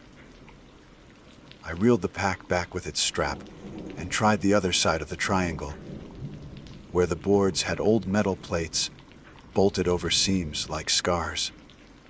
The plate rang when my knuckles touched it. The return was late and low, a sound like a chest a room away. I moved that way, sliding one knee, then the other, distributing myself until I was the world's least elegant skater. Behind me, something in the reed wall exhaled my shape. A whispery rush with my height in it, my pace in it, my impatience. It would be so easy to turn and say my own name to see if the reeds could pronounce it. The paper had warned me against that most human urge. I swallowed my name and used the word there instead. There is a powerful, neutral word when you are talking to places. It does not invite the place to talk back in a language you can't afford to understand. The next 20 yards were entirely exercise kneel, knock, interpret, retreat, or advance. Twice the replies matched perfectly, and I stayed still long enough that my kneecaps developed their own weather. Once the reply started to match and then faded, like a child copying a teacher until their hand got tired. Both times I moved only when the marsh forgot me. The screw ahead finally rose enough that it came free into the air and stood on the board head, down, quivering, balanced on its tip as if it were a nail that didn't know what job it was hired for. The hole it left wept black water that pooled around the neat circle and then ran in a thin, X down 2-grain lines like a letter, trying on other shapes. From between the planks, bubbles started to collect. At first they were round and unambitious. Then they broke themselves as they rose and stretched into shapes that weren't letters until they suddenly were. A hooked line, a straight stroke, a curve. I blinked hard, because hallucinating words in moving water is a classic symptom of panic, and I didn't want to give my fear the credit. The next pair of bubbles made an S so clear a kindergartner would have cut it from construction paper. The next made a T that bled into a slanted A. Stop, or stay. Water is a terrible speller, but it is a fantastic mimic when you ask it to be. The maintenance sheet hadn't been coy. If water is making words, leave. Leave where? The chain was behind. The only honesty I had was backward. I resisted the urge to look up at the wide, gray strip of sky that marked the road, because I didn't want to anchor my hope to distance and misstep in the present. I fixed my eyes on the close. Numbers, screws, grain. The board numbers did a fresh trick. They started offering me numbers I hadn't seen on the way in 103, 117, 41. A recycled section from another loop, or the marsh's way of turning my inner compass to static. I stopped reading. I started using my own body, the way rangers do: count steps, count breaths, count knocks. I made a rule that every time I felt the urge to take 2 boards at once to save time, I would force my sip of water instead and give the board I stood in enough human weight to prove I respected it. The bottle cap tasted like pennies. The swallows above reappeared, and then dropped like stones, and then reappeared again, because swallows have never believed in straight lines. The bench 2 triangles back thunked gently without anyone on it. The sound had the tempo of rocking. The guest book's pen string shifted an inch and left a damp calligraphy I didn't want to read. In the reeds to my left, a voice spoke in a tone that belonged to a person filling a quiet with competence. Field check complete. The words were shaped right, and the cadence had the fatigue of a long day, and I knew they weren't mine. The urge to answer pricked the skin between my shoulders. I knocked instead. 2 soft taps. The reply took a second longer than fear wanted. I gave the board behind me my weight and felt it hold with the relief of somebody who is trying to be better and gets a tiny public win. At the next span, a section of the boardwalk no longer had the ambition to be a walkway. It had become a raft. You could see where the stringers had let go from their cross braces. You could see where the marsh, pleased with its new toy, had drawn a dark outline around the gap. The raft still sat flush, barely, and the handrail cable over it was slack in the way a belt gets slack after dinner. If I put my weight on that raft, I knew it would drift a foot left, a foot right, a foot away. Not much, but enough to remind me that floating means not belonging, and belonging is what you have to want in places that can keep you. The cable that spanned it hummed with a busybody's interest. I took hold of it with both hands, slid my pack across ahead of me, and flattened until I was more chest than anything else. The world became the shine of wet wood an inch from my nose. In that shine, a tiny shrugging current tried to write another S. I fogged it with my breath and made it unreadable again. My elbows found the edges of planks. My toes pressed into screws, my weight spread out like a confession. Halfway across the raft, the marsh pushed from below. One solid, deliberate heave, a body turning under blankets. The boards rose under my ribs and then sank and kept sinking a hair longer than physics says they should, like a hand lingering in a pocket. The cable bucked once, and I swallowed a yelp and swung my hips back into center in a move I'd once practiced on gym mats without ever believing I'd need it. When the raft settled, it settled half an inch farther from the next anchored span. The gap in front of my fingers widened into an invitation or a dare, depending on your temperament. I did not change mine. I knocked with my chin, the dumbest, most mortal knock I've ever made in my life, and the reply came from behind me, faint, distracted, as if whatever lived under the boards had been called away to attend to some other guest. I slid the last foot like a letter under a door, and caught the edge of the anchored plank with my fingers, and then my palms, and then my elbows, and then my knees, reinventing crawling in 3 seconds. The cable gave up humming and went quiet the way a room does when the loudest person finally leaves. On the far side, the numbers straightened out for a blessed, suspicious 10 boards. 68 again. 69. The exact pair that had started this entire argument. My old knee print on 60, 9 had thinned to a ghost. The unscrewing screw I'd left ahead had toppled and rolled. It lay at the edge, glittering with a smear of resin and marsh spit, pointing back the way I'd come like a compass with an opinion. I should have been relieved. The entrance, chain, kiosk, good gravel, could not be more than a couple 100 yards. My body tasted the idea of flat ground, the way a tongue tastes the idea of sugar. That's when the marsh, bored with charm, chose bluntness.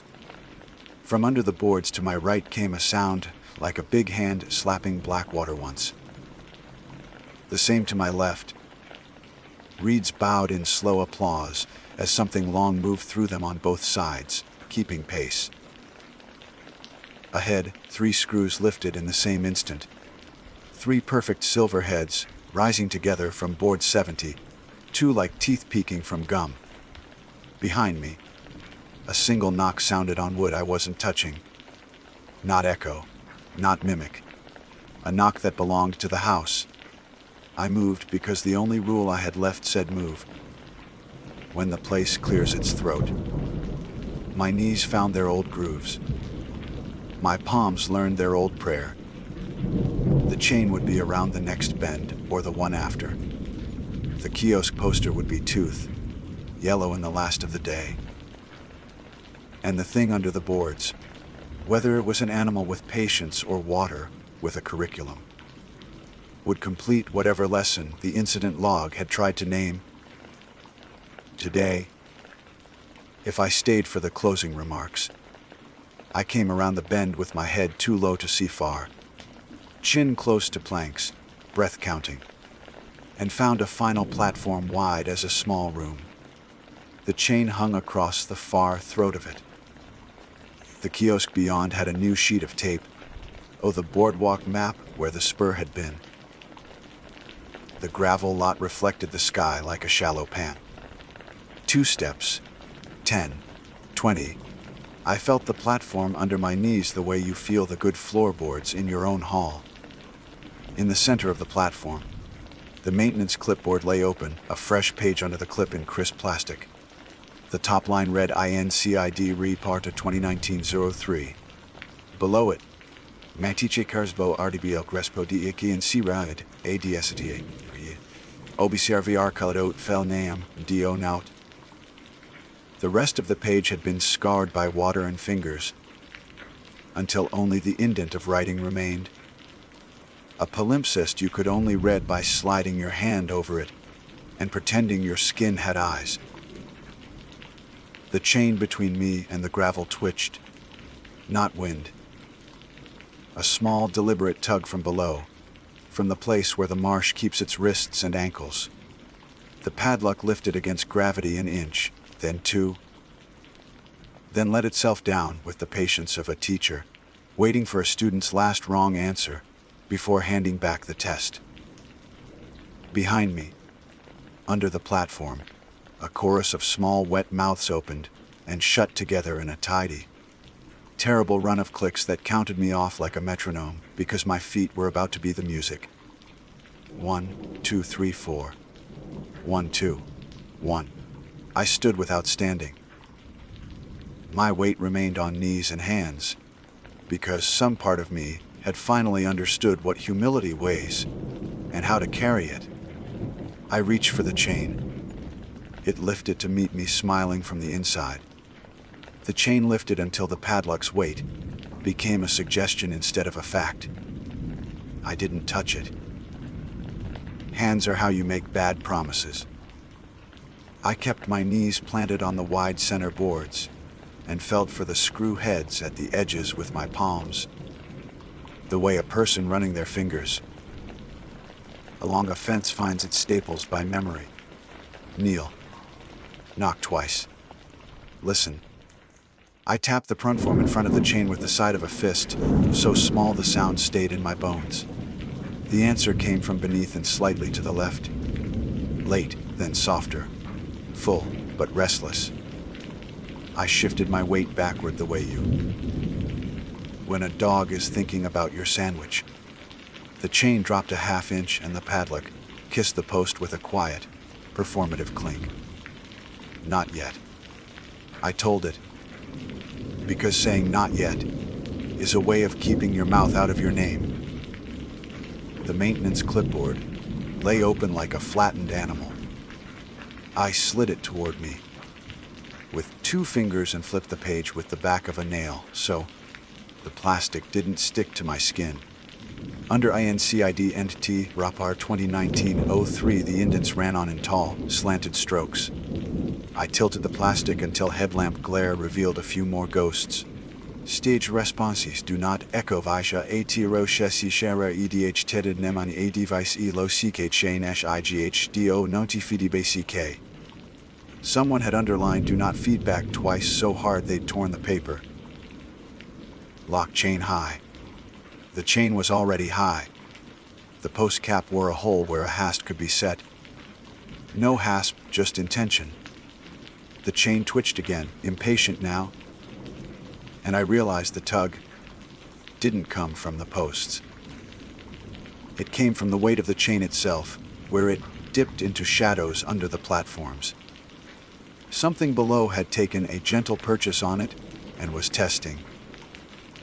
The way you unspool line to see how much a fish is willing to give you before you move from catch and release to dinner. I unclipped the thin aluminum carabiner. that keeps my water bottle an honest citizen, and slid it onto the handrail cable. The cable whined as metal met metal. I palmed the chain, kept my weight on my knees, and guided a link up to the carabiner, like I was feeding a skittish animal. The chain rose to help me, and that almost undid me. Flattery has always been my particular trap. I muttered the inventory of objects inside my pack, like a litany, until my hands belonged to me again. When the link reached the biner's gate, I twisted my wrist and thunked it closed. The chain's next lift hit the cable instead of me. The handrail hummed in a high offended note. I squeezed it in the fist that wasn't trembling, and the tone cut off. Under the platform, something wet chuckled, a scoop of bubbles rising in a ladder, and then stilled. The padlock swung, insulted. I left the chain where it was, north of my face, out of my decisions. Beyond the chain, the gravel lot showed itself honest and flat in the last light. The kiosk's laminated map had a strip of blue tape across Boer di Babalke, Tempo Arella Silasi, and someone with a pen had written PLAS. Respite on the tape, like a prayer stuck to a saint. The gap between the last plank and the concrete apron of the pullout was no gap at all. 2 inches of air, a curb a child could manage. Everything in me wanted to lean, choose forward the way bad choices look good at the very end. Tess, don't lean. I slid my pack forward with the heel of my hand until it kissed the chain. The carabiner held. I used the strap as a leash and raised the pack up and over the chain like a dumb dog at an obedience course. It bumped through, landed on the platform's last 2 boards, and sat like a citizen. I knocked twice where it sat. The answer matched once and then missed, like a student embarrassed by a teacher's presence. I breathed slower. The screws along the edges had stopped climbing their holes to watch. That should have comforted me. It didn't. Stills make better traps than motion. From the reeds to my right came the soft, patient voice of a woman who had never met me but was good at meeting people. "Sir, Harper, it's okay." Come toward my voice. The reed wall held her tone perfectly, giving it back with the peculiar softness of wet surfaces. Somewhere under her words the faintest cross. Rhythm of water drum 1, 2, 3, 4. 1, 2, 1. It sounded exactly like a walk you have been proud to call graceful. I knocked twice on the board under my knees instead. The reply came from behind, a fraction slow. "Back one," I did. The platform answered like a thing that can learn. The next 2 knocks lagged, full but polite. I set my hands wide, weight low, and began to inch toward the chain, while giving the boards more time than my fear thought sensible. Every time the knock came back too quickly, I stopped long enough for my ears to get lazy, and then knocked again. When I made it under the chain, the carabiner sang a thin victory note, and then settled into a grind that sounded like teeth deciding not to meet. "Don't look down," the marsh said with 1,000 tiny round mouths clicking in tidy discipline under the planks. I did, because I'm not that obedient. In the gaps between boards, gas bubbles shouldered into letters with children's ambition. S, T, A. Then the current tore them sideways and made 7s and Ks and a grin by accident. Words are human magic, not marsh magic. Let the marsh keep its grammar. I palmed the last screw head before the concrete apron and felt it cold through wood. Colder than the evening had any right to make it. I wrapped the apron with the back of my knuckles. It thudded the way poured things thud. No return. No mimicry. No manners. The wave that lives under everything could lift concrete in time, given weather and patience, but not tonight. I scooted my pack one palm, span more onto it, and let the strap go. The pack stayed. I slid my left knee to the lip and planted it on the apron's rough pebbles, and the relief in that knee was obscene. I didn't stand. Standing is for people who get to pretend they are done learning. A hand closed around my right ankle. Human, firm, finger pads. A thumb-finding tendon. For one foolish beat, my body staged a small joy June from the canyon, a ranger. A man with a good flashlight and a voice like road salt. Then reality corrected me. The hand came from between boards, not from the apron. I didn't kick. There is no winning a kick fight with a place. I knocked 2 sharp taps with the heel of my feet against a board I wasn't on. The hand squeezed once. Curious. Not cruel. Then let go as if interrupted by a more interesting problem. The board under it lifted and settled like a belly breathing. The chain tugged at the carabiner in 3 offended jerks. The cable sang anger and then embarrassment.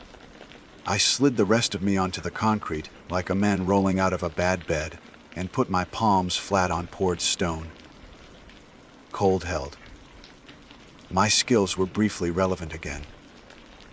The platform behind me made a polite sound, like a bench scooting over to offer a seat. Screws turned half a rotation and rested, as if to loosen their shoulders for next time. The reeds spoke my name a final time, my whole name, cleanly, the exact way my mother used to weaponize all 3 parts when I'd taken a shortcut with homework. I allowed myself one tiny answer without syllables. I shook my head once, a refusal from the neck. The reeds swayed as if laughing, and then refilled themselves with bird noise that had schedules to keep. At the kiosk, the ranger office number looked new. I dialed it because ritual is a way to tell a place you still believe in institutions, even if the place doesn't care. A voice answered that had coffee and sand in it. I gave the facts without poetry. Boardwalk compromised. Closure honored now whether it wants to be or not. Screws moving of their own recognizance. Returning knocks exact. Water attempting letters. Chain responsive. I heard myself and felt ridiculous and didn't care. Any injuries? The voice asked. Only pride, I said. And kneecaps. Stay at the pullout, he said. I'll roll a truck. You alone? Yes, I said, and made a mental note. About the kind of yes that leaves out all the company you had on the way out. I set my pack on the gravel like a good dog and paced the length of the lot where the asphalt gave up to shoulder and cattail. In the tire ruts, a film of water shivered with road vibrations, writing unlettered lines that had nothing to say but, yes, yes, yes. The chain behind me settled into stillness. The carabiner hung where I'd left it, a silly ornament that had done useful work. I left it. That felt like payment. Headlights came around the bend patient, yellow. The ranger who got out had a braid tucked down the back of her jacket, and the unrushed posture of someone who trusts procedure, because procedure has earned it. She listened with the face you use when you know well, meaning people drift into dangerous places the way sleepwalkers drift toward stairs. She didn't ask me to repeat the parts that sounded like a story. She asked for the parts that could be put in a report. Distance from chain to first unscrewing board. Approximate location of raft section. Weather tide chart time if I had it. I didn't. Her pen made neat knots on paper. Name, she said finally. Harper Vale, I said. Because there are places to be careful, and forms are not one of them. She wrote it without looking up. You're the second this month who tested the closure, she said, and her voice didn't sharpen on the word tested the way it could have. The first kept answering when it gave her name back. That didn't go well. Tuesday 1903. Her mouth twitched. Different year. Same lesson. She walked to the chain, studied the way it hitched to my carabiner, and nodded once like you nod at a kid who has done a small task properly, after doing a large thing wrong. She clipped the chain higher with a proper lock from her belt pouch and slid the plastic, sleeved maintenance sheet off the clipboard and into her jacket. She left the guest book where it was and closed it without reading, as if to deny the marsh the courtesy of audience. "You want me to write a statement?" I asked, because people like us want to make ourselves useful after places like this make us small. She shook her head. "I'll write the closure clearer. People hear better when you don't try to charm them. Go home. Wash your knees." I took 3 steps toward my car and then stopped and turned back to the boardwalk, because the worst thing you can do to a place that let you leave is pretend you were not there. "Thank you," I said, not to the ranger, who deserved it, but to the shape of the platform in the dim, to the chain that had learned to expect help and had gotten bureaucracy instead, to the screws whose patience had almost been my undoing, and to the tonic ugliness of concrete that belongs to people. The reeds rattled in a wind that had come up steady, honest wind that moved every surface equally. Somewhere far out, a blackbird cleared his throat and rehearsed morning. I drove away at the posted speed, half a mile down, where the marsh gave up to the kind of land that thinks it's safe. I pulled over and looked at my hands in the dome light. The board grit had written a faint grid in my palms, the way a city leaves a ghost map on your feet after a hot day. I rubbed at it and most of it went, but a few black lines stayed where resin and marsh had used me for paper. They faded over the week. One sliver remained under the skin at the base of my thumb, a black arrow pointing toward caution. It still itches when I ignore polite signs. In the mornings now, when I pass construction tape or a cone or a sign that says Silosity in letters ugly and kind, I do not negotiate with it. I don't step over.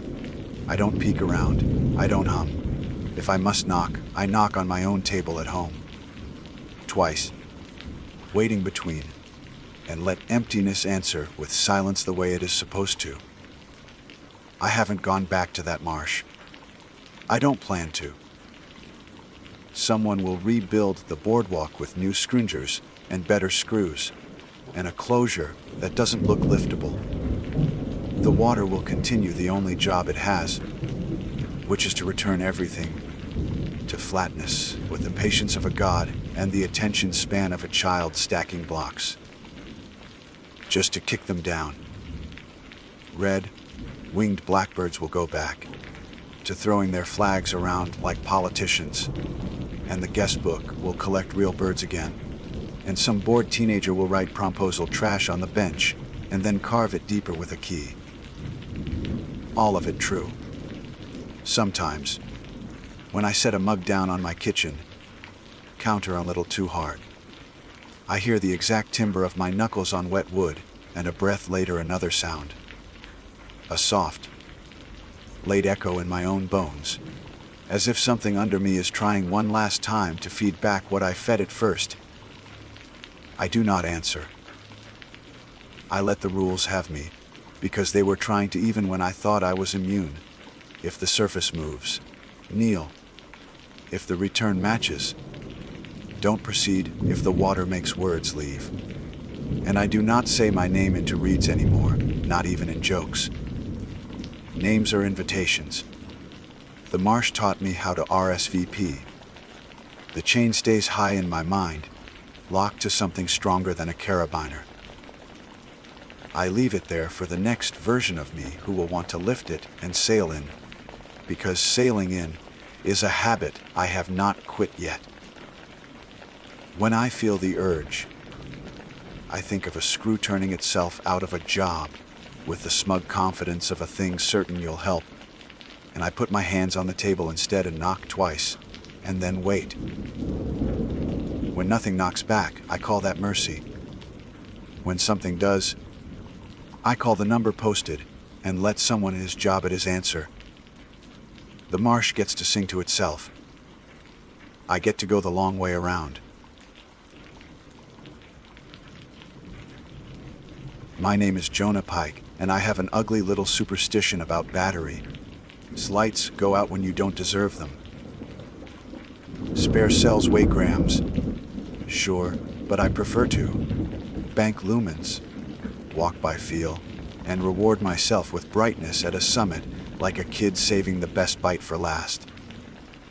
It's a habit that passes for discipline until you're alone on a ridge after sundown, and the world starts repeating your private thoughts back to you with a mouth you can't see. I started late for the view.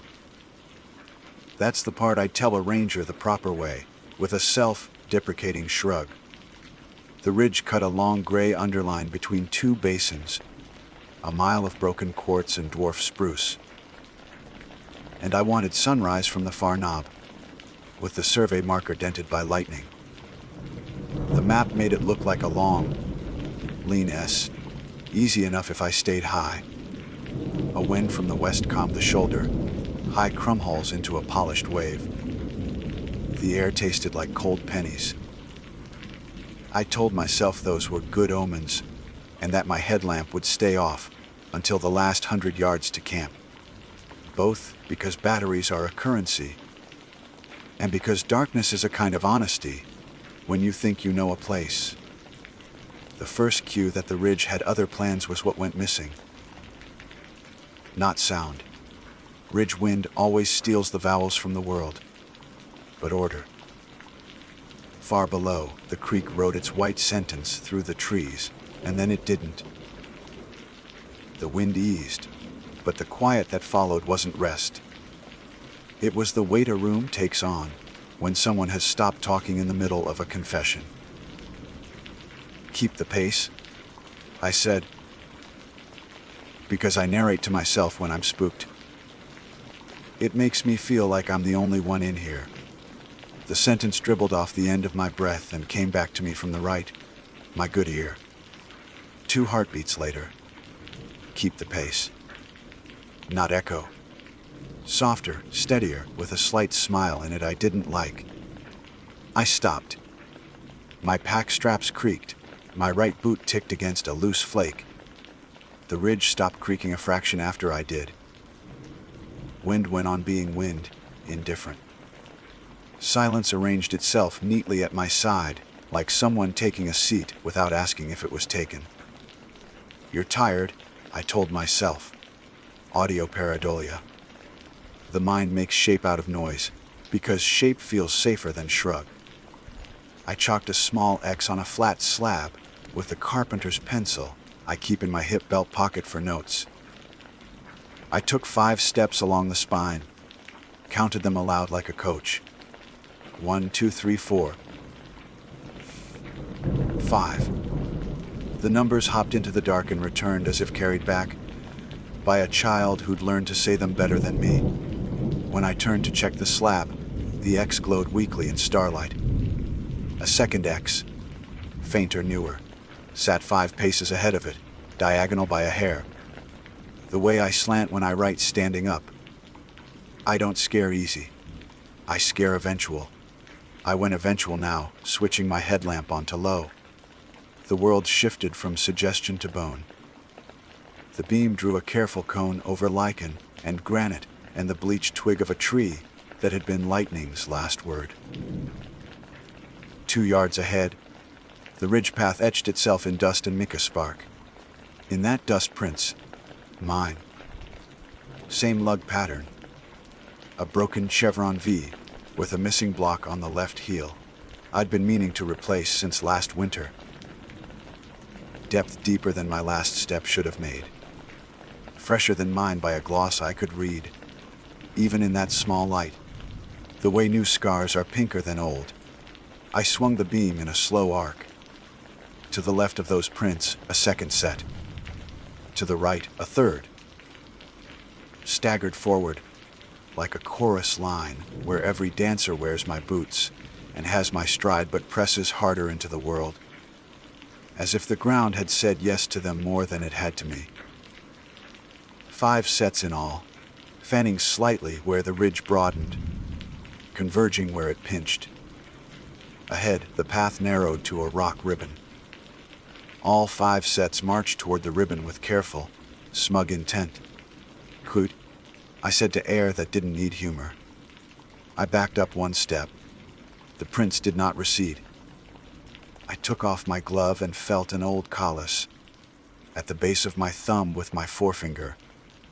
The habit I have when my brain is trying to file itself.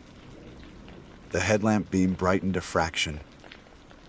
Without my touching the switch and a cold at the back of my neck told me it did that because my breathing had changed. I watched my exhale leave my mouth in a white thread, then another thread, then a third. I counted again under my fog. In 2, 3, out 2, 3, 4. A 4th plume joined the 3, shaped like my breath but not from my body, lagging by a heartbeat, then overlapping until I couldn't tell if I was exhaling into myself or into it. Turn around, I thought, as if thinking were privacy, as if thoughts were not just a kind of quiet speech. The ridge whispered back, not from ahead where the prints were, but from just at my right shoulder.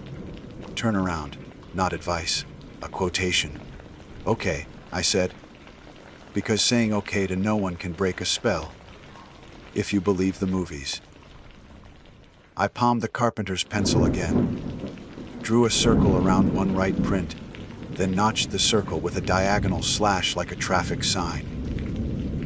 I took a long, exaggerated step to land where no one would land, unless they were being childish on purpose. I looked up the ridge to the lead prints. The nearest right print wore my little graffito now.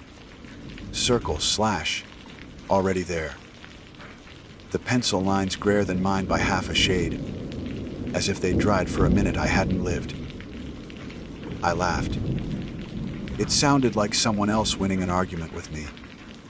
There's a point where fear becomes a tidy, useful anger, and I went there. The ridge, to its credit, approved. The wind came band on my shoulder blade, nudging me forward. When it died on my inhale. The 4th plume hung a second longer, as if considering me. The path entered a run of uneven blocks, tilted like teeth. I sat down on one and tightened my laces. You don't walk broken stone in sloppy boots. You don't give a ridge free leverage. The sets of prints ahead had crossed it cleanly. All of them, like men walking a chalk line in a sobriety test. They wrote themselves. I took my time and placed each foot where no foot had landed, looking for microscopic seams of information about which rock wanted to roll and which would abide. The beam stayed low. I watched for the hard shine that says ice, between early fall. I listened between my own small noises for the one that didn't belong to me. Once, the whisper nearest my ear said, "Save batteries," an exact duplicate of the sentence I had thought an hour before. Then, because I was listening for it, I heard the arrow, the S ran long, a hiss a fraction too deliberate, as if the mouth that made it had studied snakes more than people. "How about we spend them?" I said, and pushed the headlamp to medium. The world jumped a stop brighter. Spruce needles flared from black to army green. The quartz crystals in the granite returned stars instead of secrets. The 5 lanes of prints ahead sighed in the light, and crowded closer together like children disliking exposure. I've walked ridge in fog and ridge in sleet and ridge under sun mean as tin. Night Ridge is its own book. You see only the sentence you're reading. You invent the next clause wrong until you put your foot in it. To my left, the slope fell into a rumor of fur, and then into nothing. To my right, it bulged up in old bones. My shadow walked on both sides, half against boulder, half thrown over absence. It made me two half men. The extra plume of breath made me one and a half again. I wanted badly to say my name, first and last, into the dark to prove I was the author here. I swallowed it because names invite things. Where the ridge pinched, the prince agreed into a single line. Mine, me's. Tread blocks read as neat as stamped metal. The place itself had opinions, frost wedges, hairline cracks. Little fans of scree waiting with polite patience for ankles to present themselves. Someone before me, someone else, the same, had trotted this run without the tiny corrections that keep you from bleeding. Their pace lengthened. My jaw clenched to keep from matching it. Because that's a trick the dark uses. It sets a metronome you didn't consent to and waits for your feet to surrender. At a narrow, the path offered options. Left, a short ledge around a fin of rock with a hand's breadth ledge and a good undercling. Right, a gravel tongue that looked gentle and was lying. The 5 sets of prints went right, all of them committed. The right hand gravel showed little scars where rubber had skated and bit and held. I started left without thinking, and the whisper leaned hard into my ear. Right. I said, as if considering a new appetizer. My palm tested the undercling. It was cold and pleased with itself, and had held 1,000 men who'd trusted it. I went left, and in the beam caught a smear of dirt on the rock, where a thigh had brushed and left a brown story.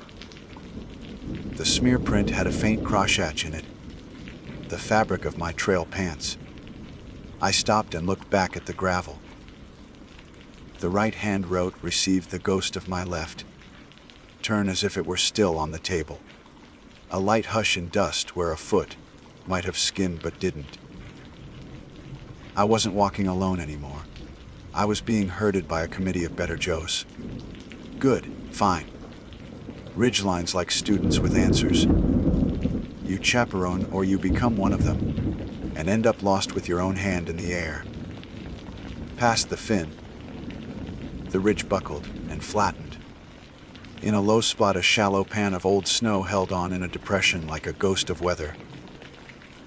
My lamp whitened it. The 5 lanes of prints hit its edge and answered the blank with delight. Snow records better than dust. I went to the edge and read. Their treads were my treads.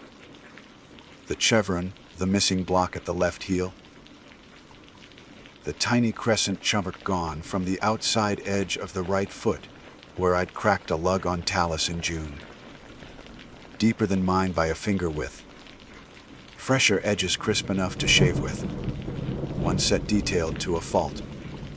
Edge to edge, heel and toe, like the wearer had been heavier or more certain. The spacing of steps ran a ruler through miug, longer, a cadence I don't use, a cocky parade. In the center of the snow patch, a circle of prints, overlapped like wreath leaves, me's walking around something. In the center, nothing but a small depression the size of a boot toe, as if the person or thing at the center had stood on one foot to keep from touching ground all the way. I crouched and let the lamplight wash the hollows. On impulse, I pressed my own toe gently into the center. The cold bit through rubber and bone. A 4th plume drifted from my mouth and, glad as a child given permission, pressed a faint white haze a hair ahead of itself, as if the air had a mouth finding mine. Not tonight, I said to a thing that lacks calendar. A gust shouldered the back of my neck and pushed my hood forward. The headlamp's beam dipped and lit, for the first time, the rock on my right. Close enough to skin a slab shown smooth by winter, and faced with a manic little tapestry of nicks and cuts, each a thumbnail long, each set in lines. The lines made words if you wanted them to. A smart kid could find letters. I stepped closer and saw that it was just the work of many years of small falls and hands that caught rock the way prayer catches air. Still, the itch crawled up the back of my scalp. If I wanted letters here, I had come primed to see them. If the ridge wanted to write me, it had better tools than rock. When you're solo, you measure your margin with stupid little oaths. I made one. No more battery savings, I said. I clicked a headlamp to high. The cone expanded, diluted in distance. The 5 lanes of prints ahead silvered and flinched. Beyond them, the ridge presented a decision more honest than the last. A knife edged 20 yards, long with sky on both sides, and the far end swelled to a safe, fat knob, where my camp would be a half-hour easy. The wind pressed its warmest part against my chest, and then switched to cold for my back, indecisive. The 5 Mies had walked the knife, on the balls of their feet like gymnasts. Their prints kept to the crown like someone trafficking in glue and confidence. I placed my boot on the start of the blade, heel down, and let the lug edges mold around little crystals. The headlamps beamed through, my shadow down both sides like a question mark. My breath came and went in 2 plumes, then 3, then the 4th, lagging, catching up, overlaying, like someone learning harmony the easy way. Somewhere under the wind, in the space where a voice goes when it doesn't want wind to carry it, mine said in my good ear, "You're fine," in a way that made fine sound temporary. Halfway along the knife the prints stopped.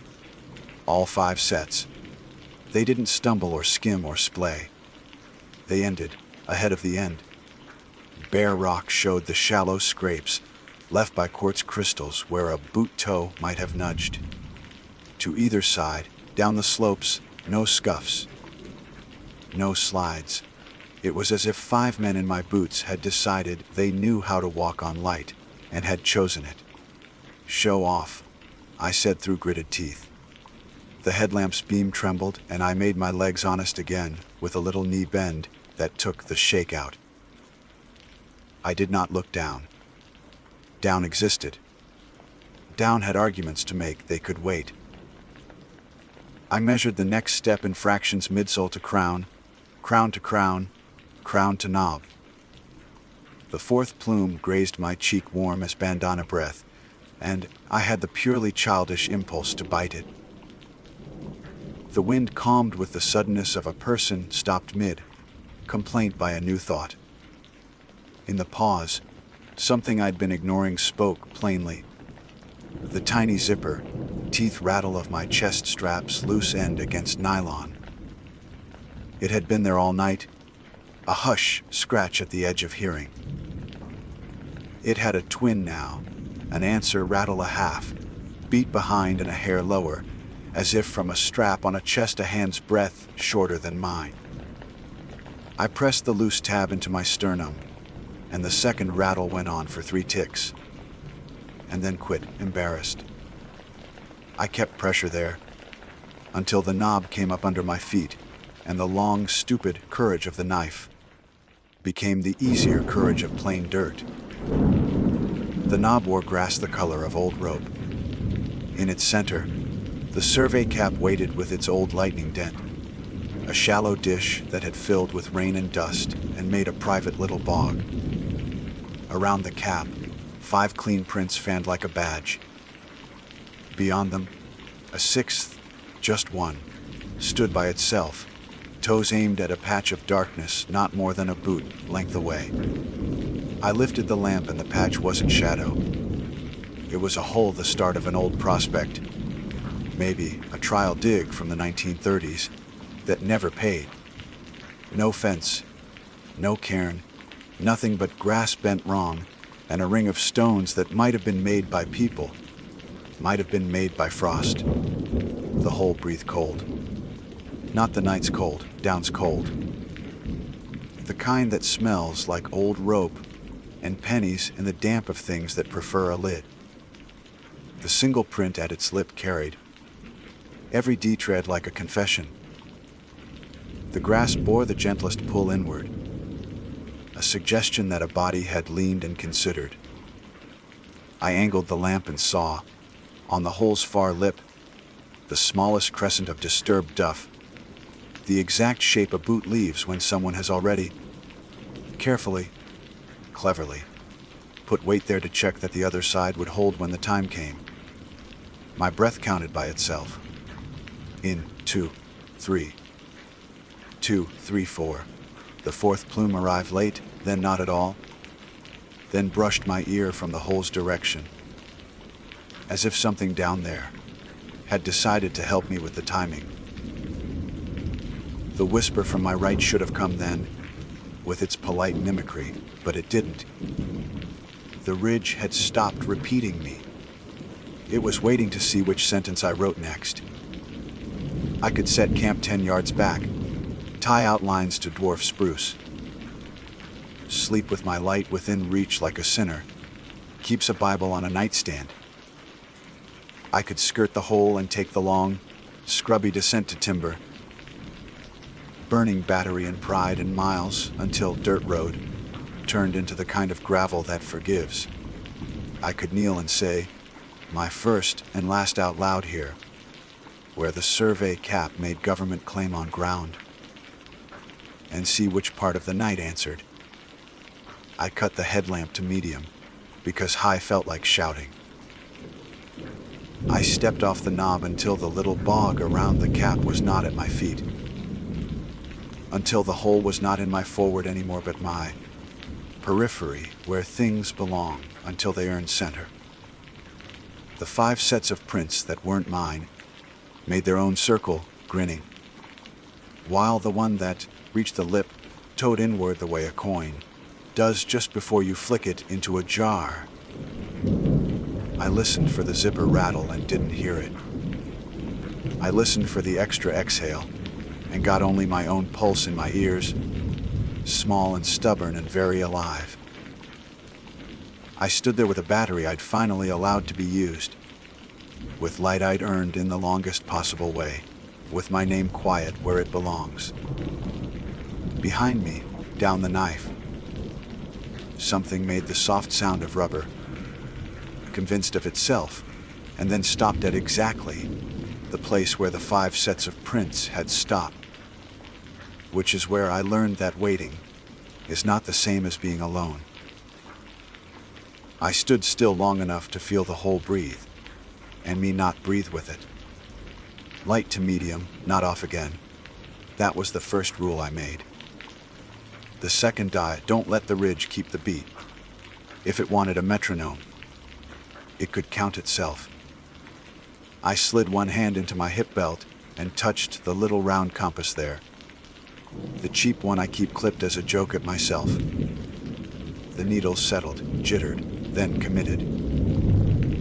Southeast would take me off the knob into Crum Halls, and a mile beyond, the shoulder where the game trail dropped to timber. I could bivvy wrong and make morning the apology, or I could keep negotiating with a hole.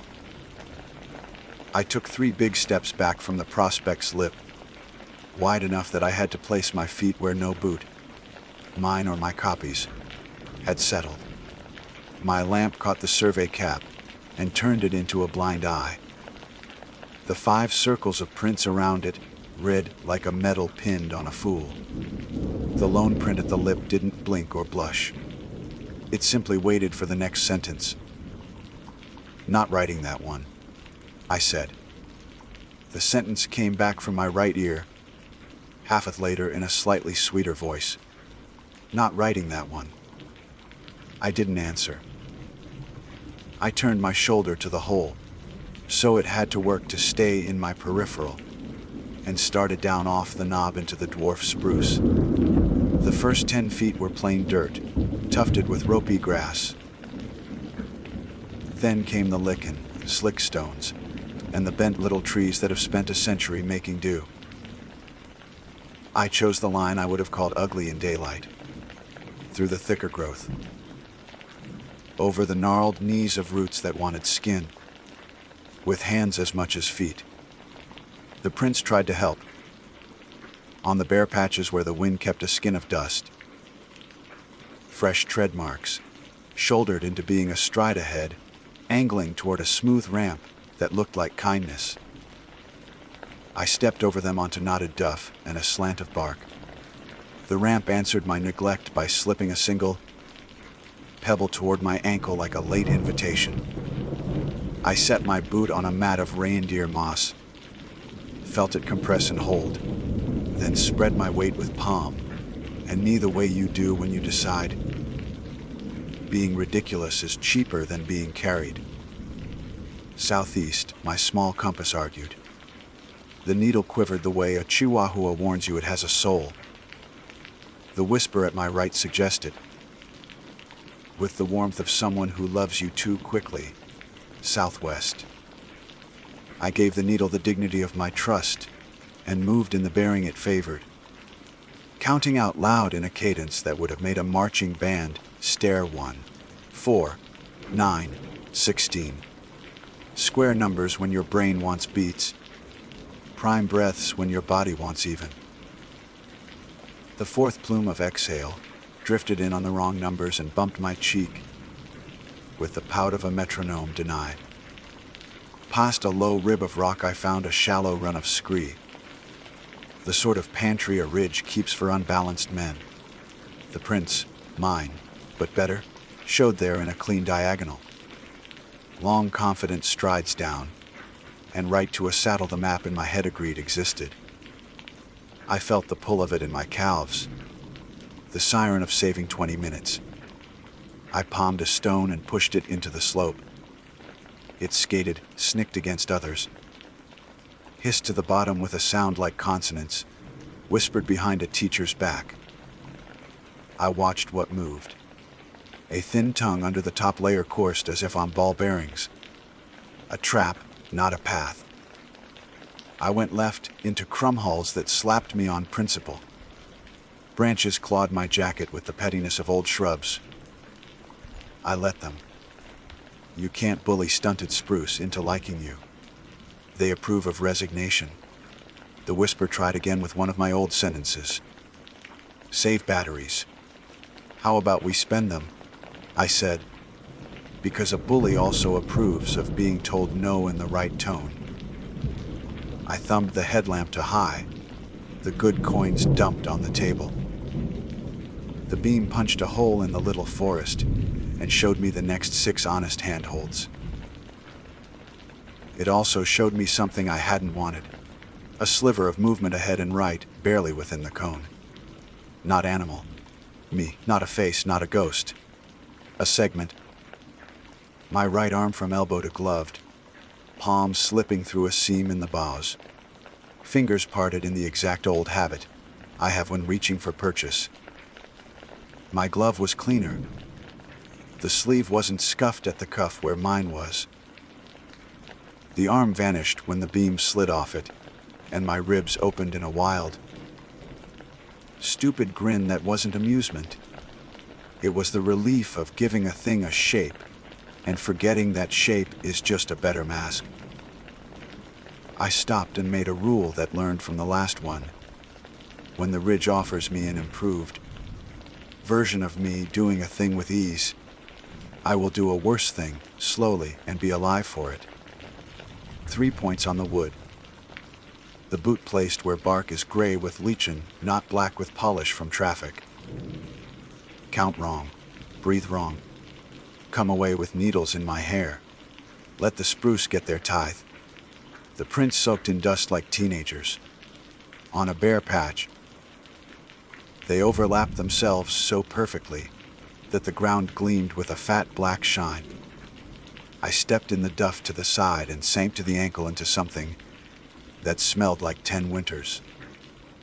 It held my boot a love, beat too long, then gave it up with a hush like a hand letting go under a table. The breath at my ear laughed softly, and inside the laugh was a zipper tab's chatter. I pressed the loose strap of my chest harness into my sternum and listened for the ghost strap to surrender. It did, grudgingly, a beat late. I held the tab there until my thumb aged. The crumhulls gave way to a shallow, bouldered run. The good-bad choice appeared again. As easy to read as a road sign, the rightward line, clean as paint, a broken granite staircase, the leftward, a tilted jigsaw of knee, high blocks that asked for humility. The prince went right. They had rehearsed the right.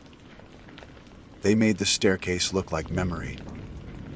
I went left and performed the clumsy faith of people who bury their shins and keep their teeth. On the third block my boot slithered and my knee clipped stone, and I said the sort of word that comes out of you in one syllable like a shot. The whisper at my ear repeated it. My exact tone, the way a sibling would, then tripped over the vowel and made a hiss out of it, pleased with the snake in the syllable more than the meaning. Bless you. I told it, because I have a cruelty I save for things that want to be human. The ridge narrowed again unexpectedly at a lay of rock I had misremembered as a longer bench. It pinched me into a little slot with spruce fingers on both sides and a 7-foot drop under a ledge slicked by old ice. Beyond, the slope canted to a wash of quartz flakes that spilled to timber like sugar. It was possible to bridge the slot with hands and boots and lower down by arm, span, and ego. It was also possible to be greedy and jump into the flakes, ride them like a child, and break an ankle for a view of your own cleverness. The prince ahead split here for the first time. 3 sets had jumped, dug, slid, corrected, graceless and fast. 2 had done the bridge strong and rude, palms polished black where they had loved the stone. I put my hands in the place where the stone had been loved and lowered slow. Halfway, a second pair of hands closed on my pack and pulled me like a helpful friend. Every tendon in me went winter hard. The tug wasn't violent. It was sensible, the way a guide reaches, to take weight for a stranger without making a show. I did not let the ridge own whose kindness it was. I popped the buckle at my right hip, then the left, then the sternum clip, and slithered out of the straps like a shrimp leaving a shell. The pack caught for a second against my elbow, then went free and hung in the slot between the boughs, suspended by physics that had misplaced its memo. For a whole, ridiculous heartbeat, I considered negotiating for it. Then the slot sighed and the pack dropped, slid the easy line in the quartzy sugar, and rattled itself into the noise that distance makes out of expensive lessons. The zipper tab chattered twice from below. The chatter down there had a friend. I stood on my feet on honest rock again and felt like a thief who had stolen the right thing from the wrong person. I was light. I hated the feeling and held onto it because loving it would give it power. Fine, I said, not to the ridge. To myself. We improvise. Headlamp, jacket, compass, carpenter's pencil, water bottle, knife, phone. The list was short and included everything that mattered, except what my body wants at 3 a.m. Down, foam, food. I could sit in crumhulls and shiver in relays and make of my skin a politics until morning. Or I could keep moving, spend all the batteries, and let motion be blanket. Southeast, the needle held its temper. The wind made up its mind and came steady from the west. with a simple, raspy honesty. The whisper in my good ear quieted into a small, sulky breath. Without the pack, the extra plume at my cheek felt closer, less amused. I walked and the ridge permitted it. Where the sugar slope reached timber, the world changed category. Trees take your sound and count it. They divide wind into small columns and assign them errands. They block sky with their elbows. I ducked under a blown fir. Its root played a wall of wet red ropes. Flagging ribbon, pink. The old kind the sun has almost bleached to salmon. Braided a branch at knee height. I don't trust ribbon. It's honest on work days, a liar the rest. This one had been tied into a square knot backwards with the tails, cut the way a left-handed intern does on day one. I had tied those knots for pay in a life that feels like a different man's. I went the opposite way of its arrow. The prince didn't like trees. They got sloppy, their lure diminished on needle duff. When I crossed a patch of bare dirt, they regained spine, slotting ahead to the smoothest lowline, asking me to trust what was easy. I followed the hard dirt high. A small animal clucked in the dark. Grouse offended by my existence. My headlamp caught the brass eye of an elk skull nailed to a trunk. Sun-bleached charity for some trail crew prankster's sense of humor. The eye winked in the beam. I moved on. The whisper in my ear tried a new trick and used my father's voice like a borrowed suit. Save batteries, kiddo. Spend them, I said, and heard how the word kiddo fell flat in a mouth that didn't own it. The trees approved. Needles sighed. A snag swayed and made the old ship noises. Wood makes when it remembers wind as ocean. The trail here, game made. Human, corrected. Led into a hallway of tight fur, and then into a pocket where old blowdown had been cut and rolled aside so a single person could pass with knees banged and dignity spared. Inside that pocket, my lamp found something amid my jaw, set a ring of boot prints, stamped in needle carpet around an old, half-rotten stump.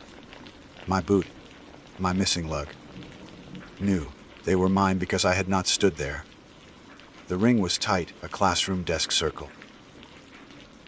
The center was a black hole, where the stump's heartwood had given up, a neat mouth at knee height. I didn't have to press a toe there to know the mouth would exhale, and the exhale would arrive at my cheek account after mine, smiling. I didn't step into the circle. I didn't step over it. I stepped wrong heel, toe across the outer ring, like a dancer mocking a ritual. The whisper came for that old play anger. Turn around. I faced southeast and put my shoulder into tight fur that hadn't built for me. 3 branches grabbed my jacket and said politely pay. I paid with a sleeve and some skin. The tiny zipper rattle started up again and was joined by a second in a harmony that had gotten too proud of itself. I pressed the noisy tab flat. The second kept rattling 3 notes longer and then quit. It had not figured out how to stop when I stopped. That comfort kept my legs from going clever. Somewhere below, a hard clatter rang off rock. My stove, my pot, my mouse, hold pride. And then the sound turned liquid as if carried into a streambit. The ridge took my offering and translated it into its grammar. You left, I keep. I didn't ask for anything back. I asked for the next 10 yards and earned them with ugly steps. The trees thickened. The slope eased. I came to a place that in daytime would be ordinary. The seam where young fir gives way to lodgepole of a certain age, and the ground flattens to something that would take a tent if a tent existed. Without the pack, the idea of cutting boss to make a bed felt like asking a bank for a loan you don't deserve. I crouched instead under a fir with branches like bad hair and kneeled on a mat of needles that had the kindness of a cheap mattress. I sorted the headlamp with fingers that had crossed the line between useful and wooden. The battery indicator light its little lie. 2 bars that mean maybe an hour if I was gentle, less if I asked for horizon. I popped the back open to swap cells from the reserve I kept in the pack. No reserve. The kind of laugh that hurts came out of my nose. Then the wind, very close, put a syllable into my ear so softly. It would have been a kindness if language hadn't made it a theft. Save. I clicked the lamp off while the battery door was open so I could feel the world darken by my own hand for once. The dark filled in one breath. In that breath, the whisper in my right ear finished its noun, because it didn't need light to read me. Batteries. Something set its palm, gloved, sensible. My glove. On the back of my head with an almost affectionate weight, and tried to bend it forward, to show me something I had no interest in. I set my own hand on my nape and matched it, pressure to pressure, not fighting, just refusing. The 2 forces canceled in a way that made both of us look silly. I closed the battery door blind and thumbed the switch with the last bit of confidence I owned. The lamp came back on high because if there was a way to die here, it wasn't by dimness. The cone snapped the fur world into focus needles, bark, the damp sheen of resin where someone sharper than me had cut a lower boff long ago. On the needle mat a yard in front of my knees, a perfect set of my boot prints appeared with the freshness of a dropped coin. They did not sink in from above. They rose, crisp, edged, impressed from beneath, as if a foot that wasn't allowed surface had insisted. A second pair puffed into being beside them, then a third, then another, making a tight crescent that would reach the place under my elbows in 2 or 3 patient moments. The breath at my ear timed itself to the rises. In 2, 3 out, 2, 3, 4. The 4th plume was right on time now. It spoke quietly as the needle tips nodded with it. You're fine. I kept my hand at the back of my neck. I kept the light rude. I counted wrong. I lifted one knee and set it down to crush the next rising print before it could be finished. The crushed needle mat hissed, like something tasting disappointment and learning from it. Somewhere behind and below, where quartz sugar runs out of patience and becomes soil, my pack's zipper rattled once more, then stopped as if a helpful friend had finally finished opening it and found nothing but a note. The wind pressed my jacket to my ribs. The watch on my wrist ticked a second loud, enough to be a statement. The lamp warmed my forehead with the domestic heat of cheap plastic doing its job. I did not look at the hole still somewhere behind me, up slope, because it was finished with me or I was finished with it. Either way, we were done. The prints kept rising through the needles like bread, 1 inch closer to my knees. The prints kept rising through the needles like bread, puffing into my boot tread, with the tidy confidence of a thing that had practiced me. They made a crescent toward my elbows. I lifted my left knee before the next one finished itself and pressed down, flattening rubber into the ribs of duff. The mat hissed, quiet, disappointed, like a teacher whose favorite student has stopped showing off. Spend them. I told no one, and pushed the headlamp all the way to high. Warm plastic heat kissed my forehead. The little battery icon that had lied to me all night glowed a smug 2 bars. I would wring those bars dry and obscene. Daylight brightness, if that's what it took. The zipper tab at my sternum tried to start its tiny rattle song, eager for rhythm. I pinched it flat against my breastbone with 2 fingers. The second rattle, the echoes, kept time alone for 3 ticks, then quit, as if embarrassed to be caught. I pulled my knife, cut the tail clean where it frayed, and stuffed the bit of webbing into my pocket so the wind couldn't find it later and give it back to me with a smirk. The echo waited for the cue and didn't get it. Silence edged closer like an animal ashamed to be seen. I put a hand on my own nape again and matched a polite weight that had tried to bend my head. It gave. Not like a contest won, but like a hand that has suddenly remembered it would rather be a pocket. The next print rose under my right knee. I shifted a palm, ruined it, breathed on a prime count 2, 3, 5, 7. Ugly math that kept my lungs from making music the ridge could use. Southeast, said the cheap compass when I set it in the cone of light. The needle flirted, then pointed as if surprised at its own seriousness. Beyond the little fir I was crouched under, the slope darkened into the suggestion of bench, and then into the promise of timber shadow. I slid my weight backward, and the crescent of prints stalled, as if I'd stepped outside the geometry that made them inevitable. Good, I said to the fir. Be petty with me.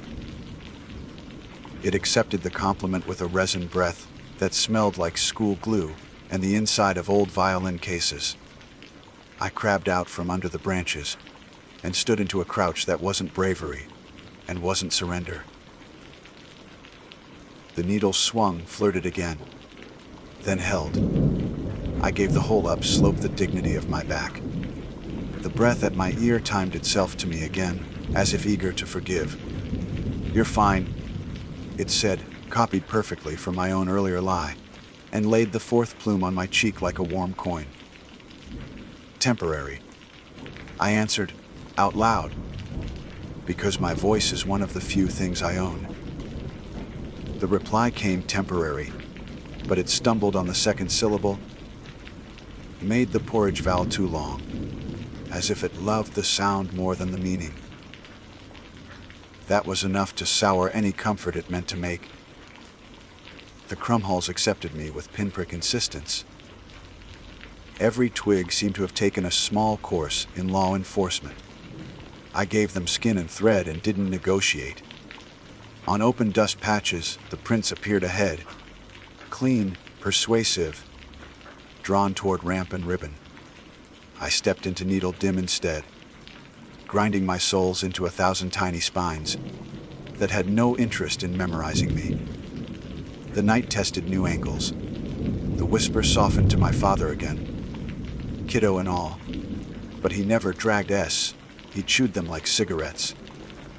The wind, maybe grateful to be allowed its job, blew west to east steady across my jaw, simple and unmusical. It made a small harmonica of my nose when I turned, and I used that squeak as a metronome instead of the zipper or my breath. A darker seam opened ahead and downhill. A game trail widened by men who had admitted the deer were better at this than they were. The ribbon of pink flagging I'd distrusted earlier reappeared, tied too low, sloppy square knot reversed by a lefty with cold fingers. Without the pack, it brushed my thigh and read like permission. I went the other way by deliberate inches, across stuff that tried to learn my foot and failed because I kept moving before it finished spelling. Crows talk to themselves at night in their sleep, grumbling like retired detectives. One did from a black pillar of lodgepole above the slope. Its mutter reached me, landed on my shoulder, and slid off when it found no purchase in my nonsense counting. Somewhere lower down, quartz flakes hissed as gravity wrote its small, constant sentence. Between those two honest noises, the echo kept trying like a polite salesman with a script, turn around. It made a better Jonah of me, patient, tireless. It forgot to get bored. The slope offered me a choice, so good-looking it should have come with a disclaimers. A pale drift lane of ankle, deep quartz sugar leading in a long, gentle arc toward the southeast. Exactly my bearing. The prince loved it. They braided in and out of each other, with the showmanship of figure skaters. I let my lamp linger on it, long enough to appreciate the craftsmanship, then shuffled past on a line of knee, biter rocks where no one with sense would put a heel at night. One stone rolled and tapped its neighbor in a little xylophone scale. I ignored the applause and took another step. Pain took its tithe. Shin on a hidden branch, knee on an audience, member stone. I heard my own small cuss before I felt it. The echo, delighted with a fresh toy, repeated it with my exact rhythm and then lengthened the S into a hiss that told on itself. Bless you, I said again, and ducked under a fallen fir that had chosen to lie down like a screen door. Below, somewhere near the seam where quartz became soil, something clattered. Metal, on, rock honest, a camp stove or pot hitting a boulder, just once to announce it had value, then hurrying on into brush. My pack had chosen the easy line and found a creek. The part of me that counts tools like friends throbbed. Take it, I told the slope, because you don't adopt what the place is committed to keeping. Without that weight on my hips, my steps had a weird buoyancy that felt like stealing. I used it like a thief, quick, not clever. When I tripped forward and put palms where bark had been polished by others who had eaten this same small lesson. The pulse in my ears eased from statement to punctuation. The lamp warmed my forehead more, the way cheap headlamps do, when they start to spin down into honesty. 2 bars blinked back to 1. I applauded that truth with a stupid grin. Trees stacked tighter. The last of the crump halls gave up altitude and agreed to be forest. The echo thinned, as if speech needs sky the way a kite does. When it came now, it came from behind me at a distance that would have made a person shift their weight to be heard. It said my name, first and last, once in a tone so casually exact I felt my mouth begin to answer just to be polite. I closed my lips over my teeth, like I was keeping a coin under my tongue, and stepped into a little drainage where rocks talked louder than voices could. Water appears at night, with the smugness of a magician knows you aren't watching the right hand. It stitched down the drainage in Runnell's shoulder, wide and knee, deep, clean enough to drink, if you forgot what rain does to soil upstream. I crouched and put my palm in it. It went around my hand without interest. That was the first mercy I believed. The second was the small, friendly stink of a silt bar the color of coffee grounds. Dirt, not quartz, not whole, breath. I followed the stitch downhill until the stitch wrote a sentence into a creek proper. Not big. Enough to make its own weather. The joke about rivers is that the ones worth hearing in the daytime shut you up at night. This one did. The echo in my good ear became just wind. It tried one last time with turn, and the creek covered the rest like a mother's hand. I said, spend them. To the water anyway. So the night had to listen to a foolish man congratulate a stream. The creek sharpened at a bend where ice lived late into springs. A rounded boulder sat in the bend like a knee. I palmed the carpenter's pencil and drew a fat X on it. Dumb, private ritual, and waited. No second X arrived 5 paces ahead, nothing slanted, nothing superior in drier graphite. The ridge doesn't write well in wet. I loved it for that pettiness. The timber opened into a pocket where old blowdown had been cut by saws, with the kind of teeth you can count. A stump wore a flat top like a table. Around it, no ring of my improved boots, no summoning circle of tread. Needles lay undisturbed, and this absence made a heat rise behind my eyes I called relief. So I didn't have to call it something else. I turned the lamp to medium on purpose, not thrift, my choice, my dim. The little road the map had folded into the bottom of this basin appeared when I'd almost given up asking. 2 ruts, too narrow for anything modern, grass stiff with frost between. I stepped into the left rut because the right had puddles and my ankles had opinions. In the film of water in one of those puddles, the headlamp made a coin of moon where there wasn't one. Steam made ghosts of nothing. Breath read itself and folded away. By the time the road met the real trail, brown sign, bullet holes turned rust. Air had a grain of morning in it. Owls had turned their night into postscript. And far off, a grouse beat its wings on a log to tell everyone with ears that he had a chest. The extra plume at my mouth got lazy, fell behind, forgot the count. When I stopped to drink and hear if anything cared, only my own lungs answered. The watch on my wrist ticked in its stubborn second language. I kept the lamp on not because I needed it now, but because I had dared the night with arrogance, and the fee was to behave like a man with sense for a while. At the junction where the trail shouldered past a culvert, a small, stupid miracle waited my pack. It had snagged on a root flare, half submerged in mud, splayed like a bear had looked at it and sighed and decided I wasn't worth the paperwork. One strap was gone. The other had a new, ugly scar. The zipper mouths were open. The stove was missing. The pot had a dent. The spare batteries had ridden out in the top, pocket and wedged in a pocket of debris, like silver fish that had decided to evolve into something useful. I picked one battery out and rolled it in my palm.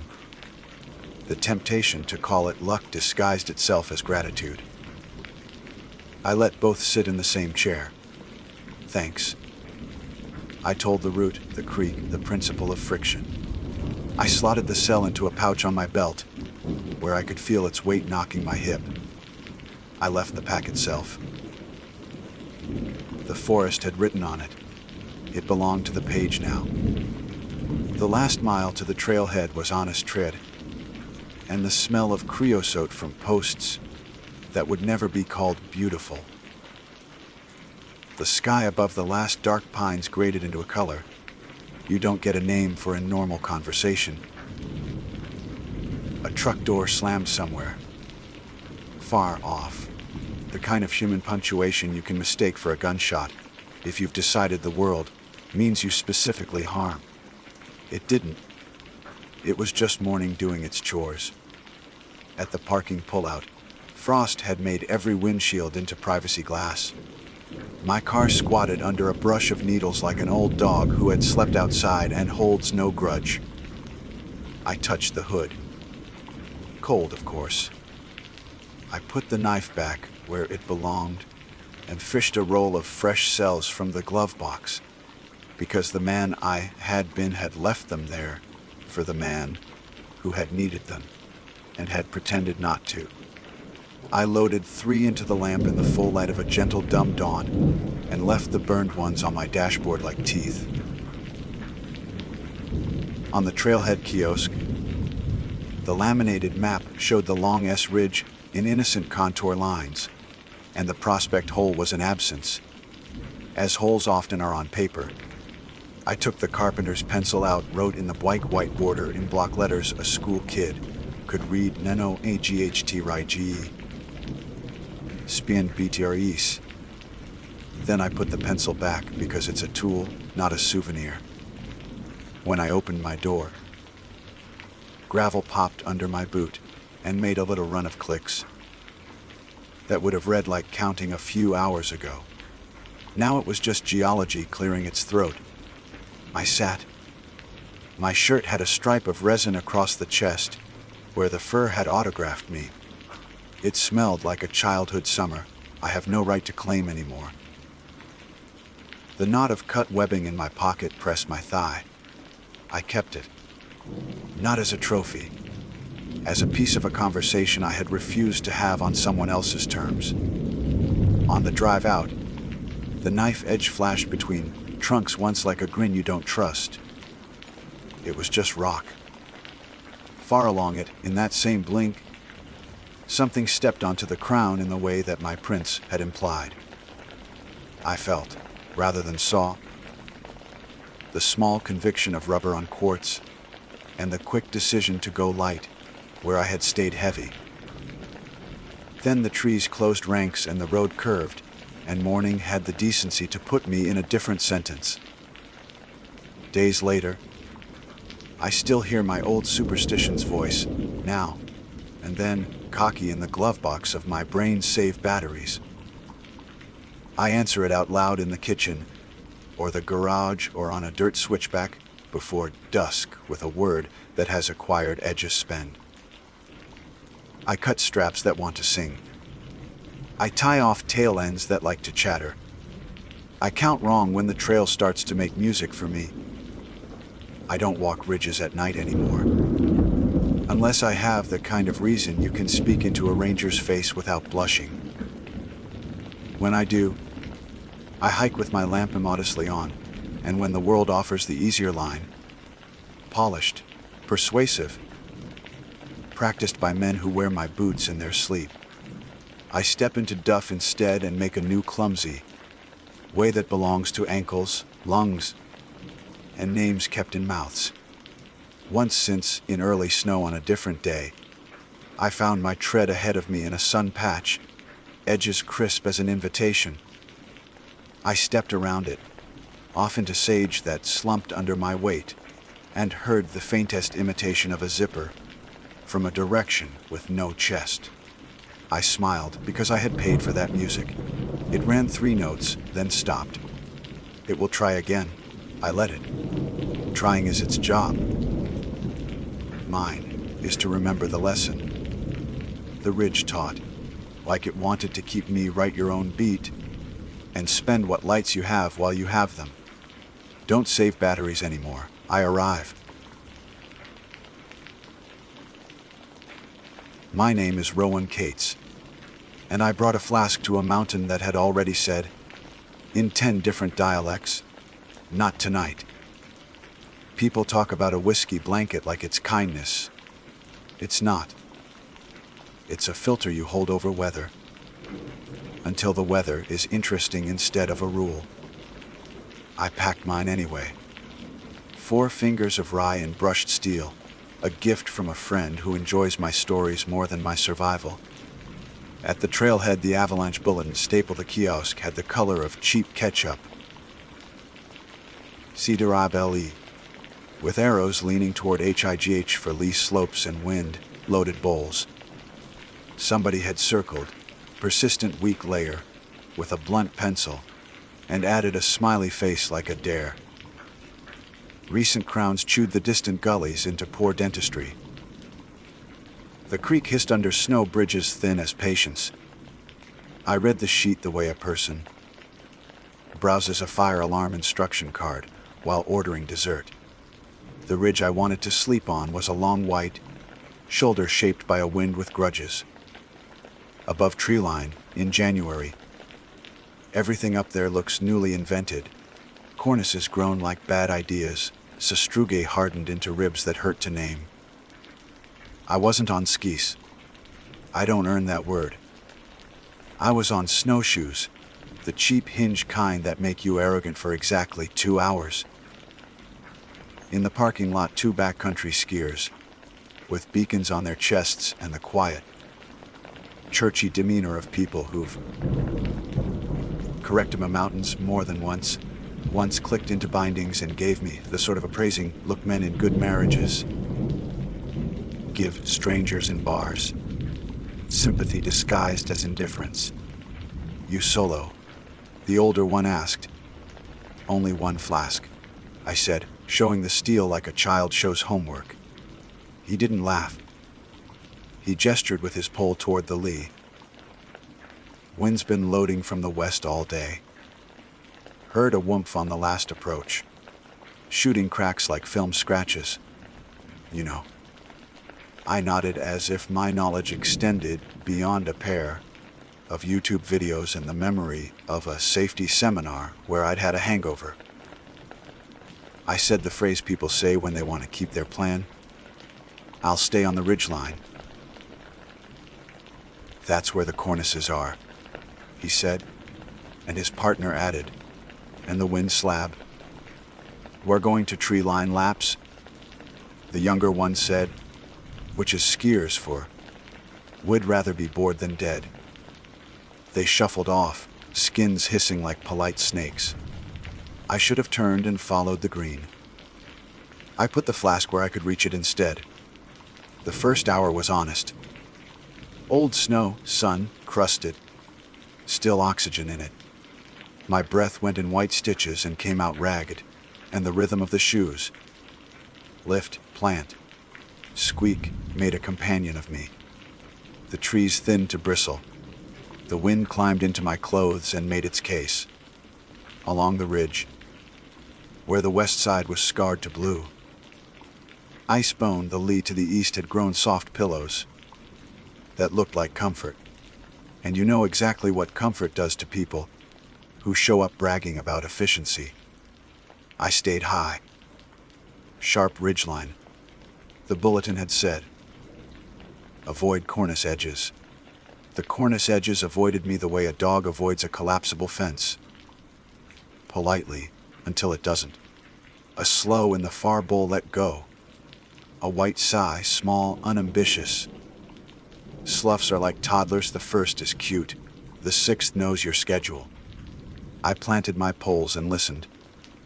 The wind carried a low note in it, almost subsonic. The kind of hum you associate with a semi-yelling 3 blocks away or your own jaw. When you press your molars together hard enough to make your skull a tuning fork. Whoomph is the sound everyone quotes. This note felt older than onomatopoeia. At the last stand of trees, someone had nailed a strip of webbing around a battered fir, chest height. A little laminated card hung from it by a zip tie, the sort you'd expect to see on a gear rental. It read Ian Mamawa of Kel Parais, Pate Ralar, 302. A doodled mountain and a heart someone had tried to scratch off with a thumbnail. The bark under the webbing bulged as the tree swallowed the strap like advice. I put 2 fingers on it, because that's a thing you do when you don't know a person but want to know if their death is the kind you can learn from. The bark felt warm, the way living wood does when cold air has been beating storage into it all day. My gloves smelled like pine and a hint of gasoline from the parking lot snowblower. Not tonight, I said aloud to Sweetness, just to prove I could still hear myself over the part of me that narrates everything as a manageable anecdote. The ridge got sharp. The west side fell away to glass. The east banked like a skateboard park built by a king. Spindrift ghosted across the crest in prairie, fire sheets. The snow on the lee side showed the Tellenway's call, rippled.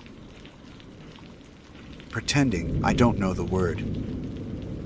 Sastrugi, because if I used it I'd have to add it to the list of things I should respect. I punched the shaft of a pole down and felt it stop abruptly at a layer as rude as plywood. Wind slab over sugar hard on top, trash underneath.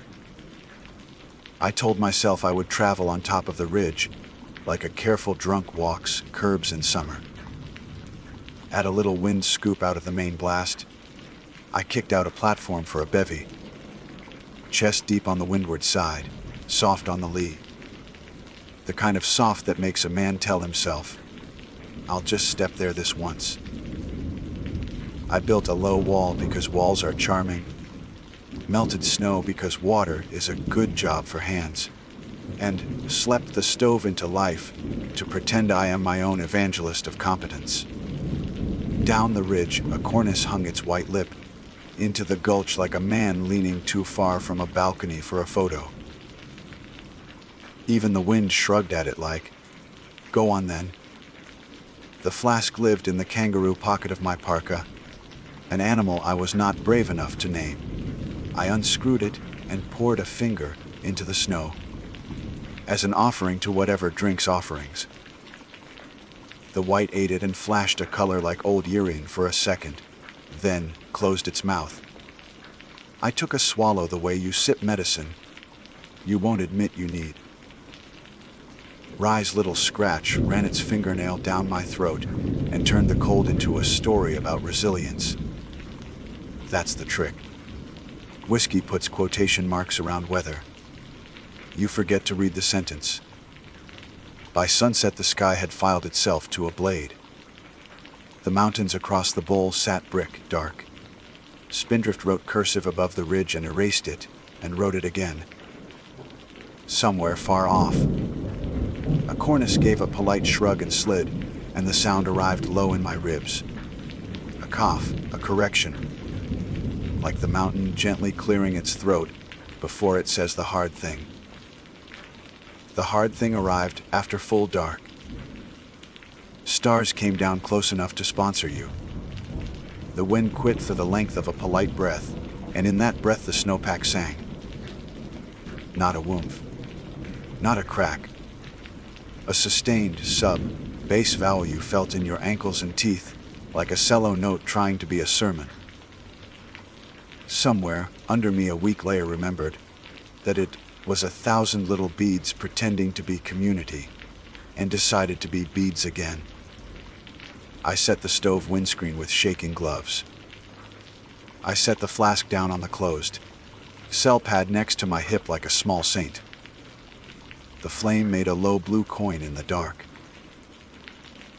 I heard it before I saw it, a fracture line, zipping out along the bowl to my right with the delicate, elastic sound of glass break slowed way down. A web of white lines shot across the slab surface, 40 feet, 80, 120. Like someone drew fast with a chalk you couldn't see. The cornice downridge slumped. The slab I had trusted as a floor relaxed like a person finally admitting they can't keep standing at a wake. Everything under my platform exhaled. The world moved. Not far at first. A subtle slide like a drawer closing. Then the drawer remembered it was on greased rails. The slab detached along a line I could have traced with a finger and started to go. You don't run from avalanches because you are not faster than a floor deciding to be a river. You do 3 cartoon things. While your mind catches up, you stand. You think swim. You put your hands in front of your face because you've been told that makes a pocket. I stood. I thought. I put my hands up. The wall I'd built for weather scissored past me like a low parade float. The stove cartwheeled once and the flame went out with a sigh. My bevy pad bumped the back of my knees and then became a surfboard and then ceased to exist like a good idea you never wrote down. Snow filled my mouth and insisted on grammar. The slab broke under my right foot and the second piece, superior and smug, slid over my boot like a sober friend taking my keys. My knee smacked something hard, and then my hip found another something just as eager. In the middle of all that unhelpful physics, the strangest thing was order. The pieces of the slab weren't chaos. They queued, polite, taking numbers. You're supposed to fight to stay on top, to swim, to roll to your back, so your mouth stays where air might be. I did what panic will always make a liar out of. I flailed and the slab pressed my flail into a shape it preferred. I tried to lift my head, the moving white, weightless until it decides it isn't, placed a palm at the back of my skull, and tucked my chin, not hard, not cruel. Just as if a parent were saying, "Hush, hush, we look uphill now." Hands. More than one. I've known rescue, and this wasn't it. Rescuers handle you like a nest of knives. Whatever had me was careful in a way carefulness doesn't offer strangers. I slid with my head cradled in a softness that wanted to be authority. We skimmed over a buried boulder. The slab bumped and chittered like teeth. The world narrowed to white in the black air in my hood. I kicked, and the snow took my ankle between two firm palms and put it back where it wanted it. Calm. That's what the hands were. Too calm, too many. The wind came back in small gossiping gusts, and in each gust was a voice that had forgotten words. I've heard people scream in storms, and that has emergency. This had tone without language, like radio under static. No. I said to the part of me that thinks naming helps. Snow reached around my jaw and pressed in. I pressed my tongue to the roof of my mouth to keep it from finding its way into me. We moved. Gravity is not negotiable, but it can be charming while it wins. I had a moment. The thing avalanche victims talk about when there is a porch later. Of exquisite clarity. I saw my snowshoe, the left, flip once ahead of me and vanish like a tossed fish. I saw the survey strap on the fur in my mind's right corner. I smelled a thin chemical thread. My spilled whiskey ghosting through disturbed cold. I thought of Calci Paris, and the month and the dumb heart drawn on the card, and I understood the hands not rescue. Introduction. They were turning my head uphill, insistently, toward the crown line and beyond it, toward the ridge and the scrub silhouettes and the stand of trees where the memorial strap had lived for 21 seasons. The slab slid. Slower now, as the bed's surface changed character under us, from sugar to something that had the decency to be solid. I tried to push my chin down to the safer tilt to face downslope, and the hands corrected me with the patience of nurses. Look. Look. The message rode in my neck bones, not my ears. The river of snow hissed to a stop against a pile of timber and old avalanche debris down in the runout. The top layer settled on me, then another, a baker's smoothing cake. Cold came in slow, proprietary. The pocket in front of my mouth shrank to a geometry problem. My lungs could solve if I didn't panic. I kept my hands where I'd put them, and found they were not where I'd put them. They were out and up, palms open, as if I were offering. A thumb I couldn't see pressed my glove back, and stroked the line where wrist becomes hand, like a person reassuring a skittish horse. Stop, I said, and the word arrived back in my throat from my own breath more than the world. The snow tamped itself again with a firm, soothing motion, as if tucking me in. Then all pressure paused, the way a crowd hushes when the guest of honor stands to speak. Something close to my right ear beeped. A single sharp, synthetic chirp. Then another farther. Then a third. Rescue beacons talk like that. Human voices for a very narrow purpose. I don't wear one on solo walks, because a man who brings whiskey, instead of process, also leaves radio at home. The chirp came again, and I knew it was not for me. It was the sound of practice left over in the snowpack, a training day trapped and repeating, or a toy someone had lost at the wrong moment that had learned to sing for a different audience. The hands at my skull tightened a fraction. They turned my head the last few degrees, until the small triangle of view my hood made lined up with a darker shape set in the layers 10 feet uphill. A flat plane of something not snow. A sleeve. Bright thread in it, sun faded. A patch. The patch read Paris in block letters that no one had expected would outlast fabric. Frost had welded the sleeve to a slab. The slab had become wall. The wall had become room. The beep sounded again on my left where no living person could be, and a soft, patient pressure. Fingers, more of them than belonged to two hands, pressed my mouth closed as if worried about snow melting on my tongue. They weren't smothering. They were proctoring. If I breathed wrong, they'd correct. If I looked away, they would angle my face back to the teacher. Very careful. Too careful. The flask in my pocket tapped my ribs as the settling finished. A tiny, ridiculous comfort. A joke I had written and did not like. Above my face, the sky narrowed to a book torn down to a single sentence. The sentence read, "Watch." So I watched. The wall of snow just above me softened. A face lens looked back. Curved polycarbonate where a goggle had refused to let go. Webbed with fine cracks that made it look like old eye with cataract. Behind the lens, darkness. No face in the face. Only the absence where a face had been. The name Patch seen through the ice. We've shivered with the kind of wind that never reaches people. The beeps, chirp, chirp.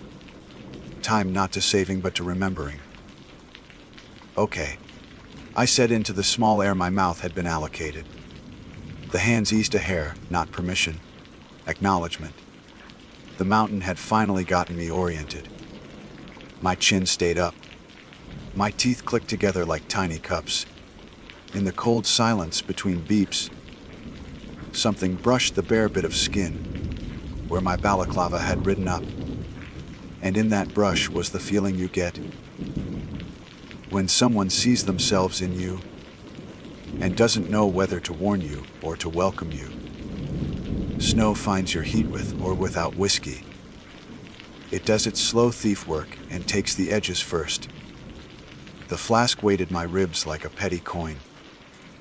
The slope moaned once more far above, as if a door upstairs had closed in a big house. However, we soon discovered why, and the hands that had placed my head so carefully held still, waiting to see whether I had learned my lesson before class ended for good. The snow didn't crush, it curated. It arranged me the way a museum arranges a chair. You're not allowed to sit in. Right down to the note card. Perish. Tilted where my eyes had been pointed on purpose. The careful hands that had tucked my chin now set their weight along my ribs. Not hard, just enough to make my lungs think twice about theater. Breathe the small way, the hands said. Save your weather. The beeps kept time with nothing helpful. One close, one farther. A third tucked in the kind of distance that makes radio sly. Not for me. Practice haunt, leftover. A patroller cache maybe. Training targets buried and forgotten. Or the mountain's metronome for any fool who ends up in this slot. Chirp, chirp. Remember. I tried to swallow and snow feathered my lip, tender as an animal testing. I moved my tongue to the roof of my mouth to keep air from being a place the snow could choose to live. The hands approved by doing nothing. That's the flavor of help you don't learn to love until you need it. The flask nudged my ribs, dumb and bright. I didn't drink. Rye turns blood into theater. A warm lie. I wanted a tool, not a lullaby. I fumbled it free with fingers that felt someone else's, and brought the steel to my cheek. I couldn't lift my arm much. Snow had set to the texture of old bread. But I could cant my wrist enough to use the flask's corner as a chisel. I dug a half-inch of white above my lip. The hands tightened a little, as if to say easy. I chipped again, tiny strokes, the metal ringing dully against layers that had opinions. Powder yielded. A thin crust above it hummed in the bones of the flask. Hollow, then not, like a wall with studs and then a window. I made a mouth-sized window. It fogged and cleared. It was nothing, it was everything. Okay. I whispered into it, and the word found a place to sit. The snow tried to sit there too, but my breath outweighed it. I would not win. My job was delay. A scritch traveled the slab above me, a sound like mittened fingers writing on styrofoam. The careful hands bent my head a quarter, inch more toward the patch on the sleeve, like a parent insisting on one last, but a family photograph no one else in the room knows how to talk about. Kel Swai, Plaris, black letters wavered through frostwork. The name had endured where flesh couldn't. I felt something complicated, shame that I could still feel complicated things. Cold is supposed to simplify. Hi, I said to the patch, because I am a man who says hi to headstones in small cemeteries. The hands lightened a fraction. Not approval, recognition. The beeps paused as if the mountain let the room have quiet. Above the hush, wind stitched 3 syllables into the slab. Too elemental to be words, close enough to sound like instruction. I caught the shape of them the way you catch sign language in your periphery. Not here. Not yet. Look longer. Memory tried to save me with old trivia. Avalanche class, the one I'd barely earned my certificate from Conserve Air. Create space. Don't fight snow, it learns you. Knock if you can. Listen. Nobody in that class had mentioned hands that feel like they're grating on a curve. The steel neck of the flask made a new idea. I turned it and tapped the corner into my little air window. Sound carries stupidly well in snow. That's why beacons use it. I tapped a rhythm I didn't trust Hollywood with. Not SOS, everybody's idea. Not even 3s. I tapped a human mistake. A short, a long, another long when I meant a short. Because only a person flubs. The sound went out of me into the white with a bright tick-tick. Talk, and came back fat and delayed, as if the hill had decided to speak flask as a second language. The careful hands slid from ribs to forearm, guided my wrist 2 inches up and right, and held me there. I tapped again. The layer in that new angle answered higher. Closer. A sound walls make when studs are exactly where you want them. The hands parked my arm there and resumed their kindly preventing. Proctoring. They would allow the test if I took it clean. They would take the pencil if I cheated. Far uphill, real wind made a patroller's voice out of itself for a second. Radio noise stuffed into a throat. It came thin and wrong. Copy crown, hang fire, tree line. Then just wind again. The beeps restarted nearer. One of the beeps slid on its own pitch. The way beacons do when you go from search to send and back in panic. My chest stung with hope so stupid I wanted to apologize for it. Hey! I called through 2 inches of air and 5 feet of rules. The snow took the word and kneaded it into nothing. I tapped the flask again. Tick-tick, talk. A new sound answered from above that wasn't echo. A hollow thunk that traveled down my bones wrong. A probe, not wood. Aluminum. It slid through the slab layers with the weightless authority of a decision and stopped 2 palms to my left. The hands held my head steady as if to say there. Don't lunge. Lunge is how you lose the air you have. The probe withdrew, hissed, returned 3 inches off, missed again, came down farther, touched my sleeve, just a graze, a cold announcement, and lifted. Strike! A voice shouted, too far the wrong direction, then closer, false. The word landed in my throat like a pit. I tapped. Patient, my idiot rhythm again, daring someone above to be a person, not procedure. The probe answered the tap, aimed, slid in until its blunt end bruised my glove, and kept coming with the blind confidence of sticks. Here! I tried, which is not a coordinate, and the hands on my wrist eased just enough that I could clip the flask against the probe and ring it. Metal on metal. Real. Strike! The voice came, nearer now, and not radio. Beneath, deeper. It went away like a step, then two, then a slide. The probe left.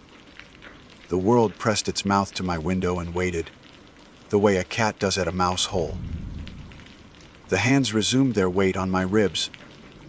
Not angry, insistent that oxygen has math. Time is a petty mathematician in snow.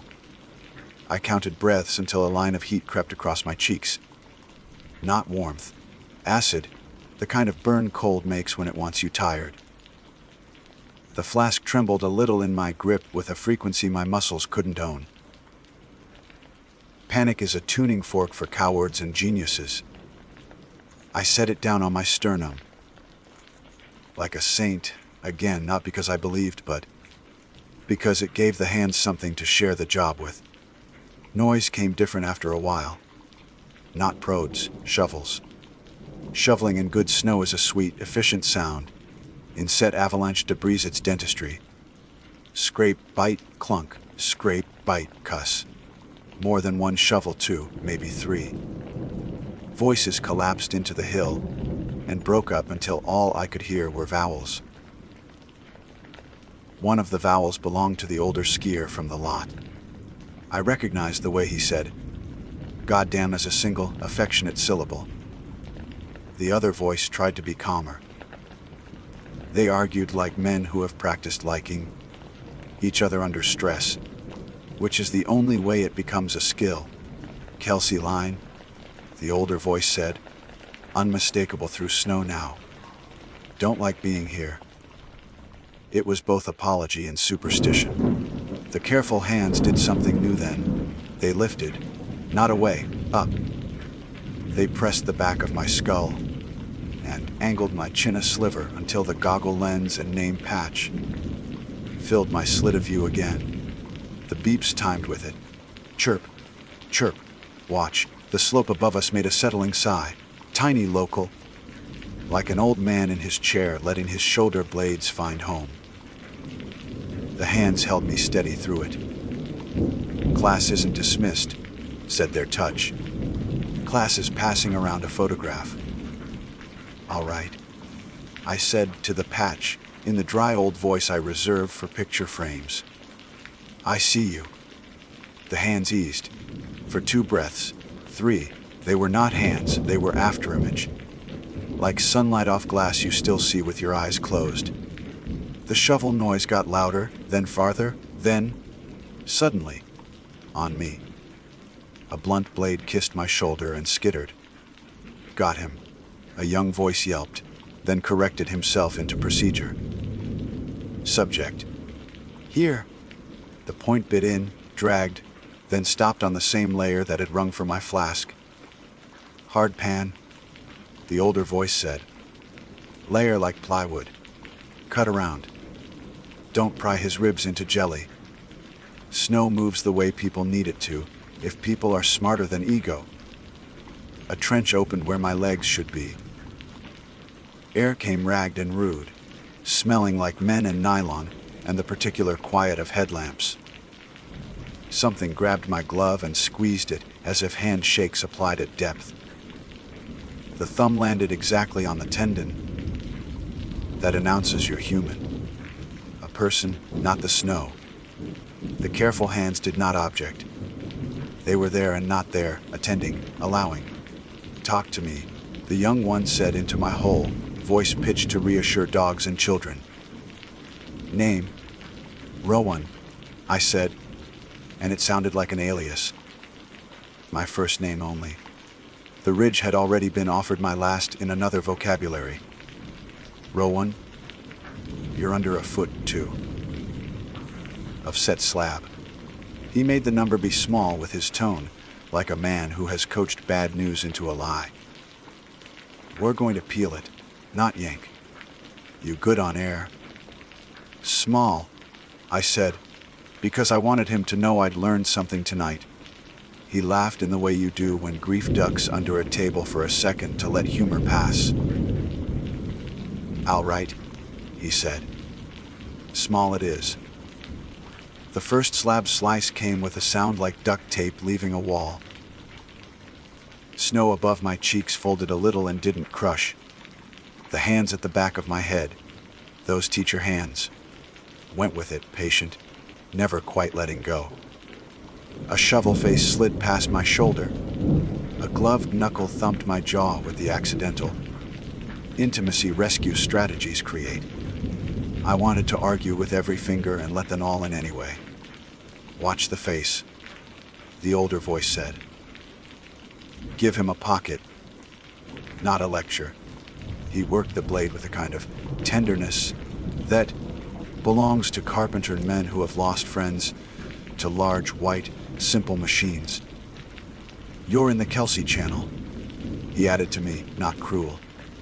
"She teaches this one. You listening to her?" "Yes," I said, because I was. Something like gratitude moved the hands once. The way a bird in a story will tilt its head when you finally answer its riddle. It would be a mistake to say the pressure on my skull felt like approval. It felt like a hand leaving your shoulder when it knows you've learned how to use your own legs. The young one's shovel got overexcited and popped a chunk too fast. Air rushed cooler and clearer into my mouth. I coughed, which is a way of begging. He froze. "Sorry," he said to the air, because apologies count as math in avalanche debris. "Sorry. Sorry." The older man cut a clean curve where the chunk had left a stress line, like a barber fixing a bad buzz cut. They kept my window intact and carved around it. Engineers protecting a load-bearing column. Even my panic knew the engineering was good. I did the only useful job I had. I breathed boring. "On 3, said the older voice after a century and 90 seconds. "Chest. Hips. Don't pop him like a champagne cork." They counted like grown men do. Fast. But I felt the gentleness in their grip. Snow parted at my shoulder with the fricative of scraped carpet. A hand slid under my armpit and found my lat with the competence of someone who has touched enough cold strangers to own the etiquette. The careful hands behind my skull sprang one last small insistence. The chin angle up and eased away as the human hands took weight. "Face," said the old one sharply when the young one tugged at my parka in a way that would have scarred snow into my nostrils. The young one stopped, ashamed, and I loved him for the speed of it. A heater scent hit the air, that little propane stink you can taste. Warmth rolled in a wave across my cheeks. That wasn't heat at all, just less cold being that proud. Then the mountain cleared its throat.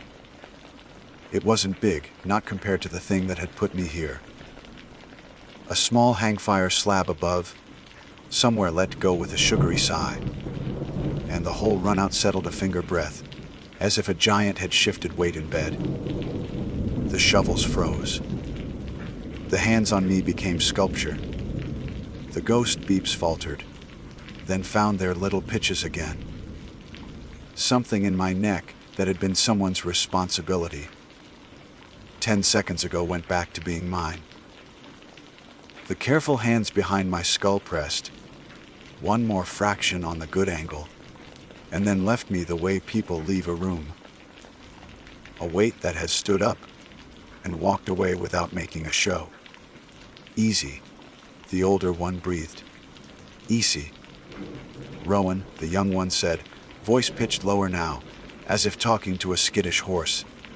"I need 10 more good seconds from you. Not hero seconds. 10 boring seconds. Okay?"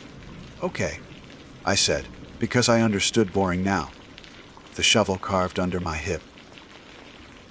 The young one's hand did the human thing. Muscle on the inside of my elbow. The squeeze that says I see you. And it's not faith. It's physics. The slab above my cheek gave with a sound exactly like a bookshelf sliding an inch to the left on a wood floor. They lifted me in a plane, not a yank. Air hit my neck first, then the crown of my head, then the side of my face. The world did not explode into light. It peeled into it. I saw stars far away doing their patient, unconcerned math. I saw headlamps close, white coins with bugs inside. I saw the hill, where the crown had healed over into a line that would make morning skiers argue in the lot about whether it had been bigger. The young one said something sincerely relieved and embarrassingly reverent. The older one said, "Don't look back." So, of course, I looked. The trench they'd cut had a wall. In that wall, set like museum glass, the goggle lens and the patch and a sleeve that had outlived the arm it loved. Kelsey Parrish. The face in the lens was not a face. It was a deep dark that took my head's turned angle and mirrored it back at me until I recognized the posture of myself on wakes and memorial trail sides and ranger office cork boards. The beeps did their patient job. The wind braided a word that could have been lesson or listen, and I decided it was both. Okay. I told the wall, because my mouth insists on speaking to authority, even when it's buried. I see you. A pressure left my skull the way hat heat leaves when you step inside. And for the first time since my platform had gone river, I could not feel careful hands. "All right then," said a voice that might have only been my blood rushing back to my ears. "All right, now try to deserve it." Behind us, the runout settled another half-inch, polite as furniture. Above us, the ridge raised its shoulders against the stars. The young one blurted, "Can you stand?" In a tone that held so much hope it needed supervision, and the older one put a hand on him that said in 5 fingers, "One thing at a time." They maneuvered me onto a foam pad, like men moving a grand piano that belonged to a friend. The younger one tucked something under my head, a pack. Not mine, and the older one held a mid a foot from my cheek, so heat could pretend to be a gift. I tasted pennies and resin, and the ghost of rye I hadn't drunk. I watched my own breath condense, and not be counted by anyone but me. "Don't look back," the older one said again, gentler, as if he knew I would once more in his job, was only to get the sentence out into the night in case I wanted a choice. I did look once more, quick, and the wall looked like snow again, because that is the mercy and impudence of weather. Then the young one laughed a tiny laugh that had paid for itself, and the older one swore with love, and far above some other slab, spoke in someone else's test, and the hill listened. 10 boring seconds. I said to myself, because I had not quite earned sleep, and counted them with the care of a man tying a small knot he is new to. When I reached 10, I did 10 more for Kelsey Parrish, because someone had been very careful with my head, and class wasn't dismissed yet. They didn't hurry me. Hurrying is for downhill and stories. Extraction is carpentry. The older skier worked the shovel and squares, beveling edges around the window he'd kept for my mouth, turning a tomb into an alcove. The younger one slid his mitt under my armpit again, and let me decide what "up" meant. When air hit the back of my neck, it felt like a lie that had decided to be useful. They rolled me onto a foam pad and arranged me the way you arrange something you don't own but want to return intact. "Pain anywhere that changes our plan?" the older one asked, business in it, not tenderness. "Right knee says it remembers a rock," I said. "Everything else is trying to unionize." he snorted. Good language function. His lamp washed my face and then moved off, like a lighthouse that had lost interest. We're not skiing you out. He told the night as much as me. Hang fire up top's still thinking about it. We cut low, keep you moving. Stay boring. Boring seconds, I said, and the young one laughed under his breath like a man who hasn't quite earned laughter yet. They wrapped my torso in a heat sheet that sounded like a bag of chips at a funeral. The older one stashed his extra jacket around my kidneys with the unceremonious care of someone saving the expensive part of you. The younger one found my hat, where the slab had spit it and tugged it down to my eyebrows with exaggerated deference, the way you would for a drunk friend who's trying to be dignified. When he cinched the strap under my chin, he caught a thread of the balaclava that had been crowding my mouth whole and freed it, and the small civil act made a heat rise. Behind my eyes, I decided, was gratitude, so I didn't have to call it anything messier. Move when you can, not when you think we want you to, the older one said. We'll take the side hill through that stand. I'd like you to avoid heroics. This is me avoiding heroics, I said, and tried to stand in the boring way. My hips surprised me with competence. My knee complained with the thin, sincere voice of cartilage. My head did a slow, sick swing and then decided to rejoin the meeting. The careful weight that had been at the back of my skull was gone. Not dramatically, just the way a hand leaves after pressing a wrinkle out of a shirt. The absence felt like trust. We cut left, skiers right, into the brushy margin where slide paths become tired forest. The slab debris underfoot had the set of poured concrete. The top inch broke, the rest bullied us.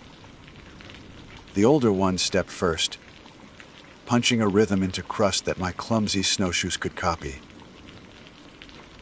The younger one floated a ski tip ahead and to the side, probing for the holes avalanche leftovers love to keep. He talked intermittently, not to fill the night, just to mark us on it. Pole plant, small step, rock. Here's a root drink when we hit those alders. I wanted the flask in a way that had nothing to do with taste. I could feel it at my ribs, my dumb Saint metal and steel. I put my palm on it, and the steel told my glove the truth about cold. I didn't drink. The hands, I still felt them in muscle memory. Hadn't been scolding. They'd been instructional. Whiskey turns weather into anecdote. Tonight didn't want a narrator. We crossed the runout where the avalanche had arranged its furniture. Snap trunks stuck out of the set like half. Forgotten arguments. Strands of frost feathered the upwind edges of everything. Bark ski edges. The zipper tooth I'd cut from my jacket earlier, but could still hear in my head. The young one knelt and brushed at a hump, with his mitt the way a dog noses a suspicious spot. It was just a boulder pretending it mattered. He patted it once anyway, apology for suspecting it of drama. The beeps faded as we climbed the low bank and entered the trees, but not all at once. Like a heart monitor in a TV show you've left playing in another room while you do dishes. One chirp, longer pause, maybe a second chirp, maybe memory. I looked back down slope because of course I did. The trench we'd cut had softened, at the edges like fresh bread left out. In the wall, the goggle lens still held a dark that wasn't night, and the patch's block letters had gone vague under a skin of hoarfrost, as if the name wanted to be read only by people who had the right accent. The wind came clean over the crown and pressed my hat to my skull like a hand that had learned enough and was done. Don't look back, the older one said again. Not superstition this time. Just navigation, we side-hilled. It was work that communicated its expectations. Clearly knees on a bias, ankles learning obedience, poles making 4, legged things out of 3. The ridge above made a single quiet noise, like a book being slid back onto a shelf. I matched my breath to the boring numbers. 2 in, 3 out. And when the slope and I disagreed, I let the slope win without debate. The younger one handed me a collapsible pole from his pack when my left started to tell jokes. I took it without thanks because cold makes gratitude sound like debt. He didn't seem to need the words. At the old tree line, the firs got humble, and the wind remembered it had other appointments. I recognized the memorial strap before the beam found it, by the way the bark bulged in the shape of time. A belt the tree had swallowed and was digesting slowly, making patience out of nylon. The older one's lamp slid over the little laminated card and flicked away, quick, as if keeping a promise he hadn't written down. He didn't touch it. He didn't have to. Men who work in places that take names don't pet the altars. They nod at them the way you nod at a coworker's closed office door. I stopped anyway. My glove found the webbing with 2 fingers. It was warm, not temperature, presence. The words on the card had faded like bad tattoos. The heart someone had tried to scratch off still showed under the scrape like a bruise. I tipped the flask and poured what was left into the snow at the trunk, not as theater, as disposal. Because keeping the contents for later felt like inviting a voice back into my mouth that the night had been clear about. The rye hit the white and went the color of old straw for a beat, then vanished. A breath of scent rose, grain, oak, a ghost, and then the wind moved it on, like it had paperwork to file elsewhere. Persistent week layer, the young one said softly, as if he were reading a weather report to a distracted class. Years it's been like that in this zone. Never really heals, not all the way. You can ski on top of it for months, feel like a genius. Until you aren't, said the older one, aiming it at no one in particular. Until you aren't? I echoed, because I understood that now in 2 dialects. One that lives in snow, one that lives in bone. They called someone on a radio I could not see. Voices came back with the calm hurry of people who get paid to make problems. The older one kept it short. We've got 1 out, ambulatory, no airway issues, probable knee, mild hypothermia. No beacon on subject. He didn't bother to make his tone neutral when he said the last part. Judgment is how strangers stay alive sometimes. The response cracked and fizzed and delivered the only sentence that matters after a near copy. Keep boring. Meet you at lower gate. The lower gate was nothing? 2 posts black with creosote and a crossbar showy with rhyme. The kind of human geometry snow loves to argue with. Beyond it, the road cut an obedient scar through timber, switchbacking to a lot where cold trucks wait for hot people. The young one sped ahead on skins to kick steps in the corners. The older one stayed a half pace behind me, not as a guard, as ballast. When I stumbled, his pole appeared where my ankle needed proof something solid was still a concept.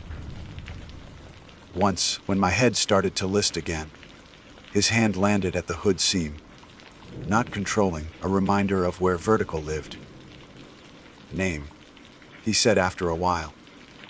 Like we were far enough from the wall that words wouldn't give anything away. Raw one. I'm Tom, he said, and then, after a beat that had nothing in it but honesty, and this is Mark. The younger one. Mark, raised a pole without turning. I raised mine back, the way men do when they accept a gift they didn't want and are smart enough to keep. At the road's first bend, a pickup flashed its brights in a code that said, "Found you." The tailgate wore a rescue sled, like a smile with bad teeth. A woman in a red coat, bulked with down, stepped from the shadow of the open canopy, headlamp low, hands full of purpose and hot drinks. She gave me the look medics have for people who insisted on a lesson when a story would have been cheaper. She didn't bother with the lecture I'd earned. "Mind if I look at the knee you've been courting?" she asked. I minded everything that wasn't getting me inside a truck, but I nodded. She palpated in quick, professional increments and asked the questions that live in checklists and good habits. Any head strike? Any blackout? Any snow in the airway? Any weird in your hands? All the weird is where it belongs, I said. Head got handled. Bye. I stopped because finishing the sentence hands made the night nod. And I didn't need that right now. But gravity and friends, she said, saving me from my own story. Good. Let's do the boring things. Sit. Drink something that isn't courage. She pressed a cup into my glove. Broth, not sweet, not salt, just hot in a way that made the edges of me negotiate. The first sip went down my throat, like a promise nobody wanted credit for. I decided to owe it. They could have strapped me to the sled and run me down in 10 minutes. They didn't. They walked me past the gate like a neighbor, walk someone who's just remembered their own house. The snow on the road squeaked. Real cold. The honest kind. And beneath it, the gravel made a sound, like knuckles cracking when the tires rolled. When the truck heater finally did its cheap miracle and blew air that smelled like hose and dust, I let my spine remember how to belong to a seat. Tom leaned his head back to look at the stars through the windshield, like a farmer checking his roofs. Mark stripped skins and coiled them into his pack with fussy precision. The sort of care you learn is prayer, when the prayer you need doesn't fit in a mouth. The medic, her badge said El Patel, wrote things on a clipboard with a pen that squeaked. You're not the first person that line has tried to collect, she said without looking up. You won't be the last. Kelsey's family asks us not to tell this story to news people anymore. If you want to thank someone, bring a shovel to trail days or don't make her do homework twice. Considerable today, Tom added, not to rub it in. Just weather. I read the sign, I said. You read it like a horoscope, he said. Try manuals.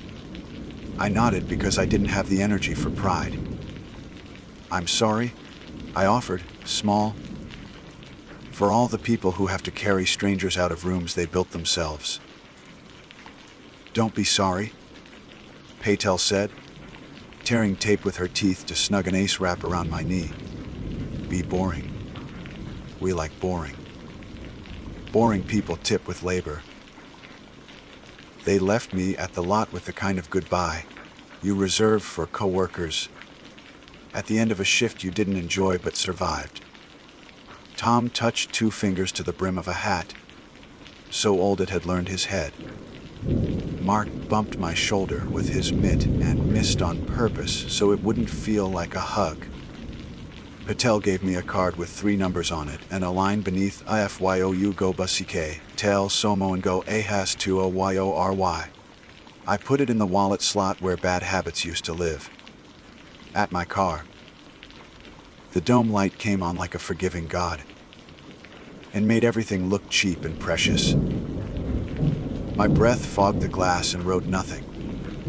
I sat with the door open, feet on the running board, and listened to the engine idle. trucks nearby ticked as metal remembered small physics. The mountain behind the trees pretended to be geology again. If I closed my eyes, I could still feel a thumb on the line between glove and wrist, checking that my pulse was a membership worth renewing. I didn't drive right away. I took the flask out, unscrewed it, and held it under my nose the way you hold a letter you aren't going to read again. Then I turned it upside down and banged the last ghost onto the gravel. The smell went honest and was gone. I set the flask in the passenger seat like a guest who had been told politely that the night was over. In the morning I would wash it, put tea in it, and if that sounds like a man making a small religion out of a humiliation, it is. Persistent, weak layers don't heal because you decide they should. You bury them deep with good cold, and you stop loading them, and you admit they're still there when you plan. On the drive home, the ridge looked tame in the rearview, which is the meanest trick mountains do. At a stop sign, the truck's hazard clicker ticked a tempo that would have made beacons out of a gas station. I flinched and then laughed, which is how survival becomes embarrassing.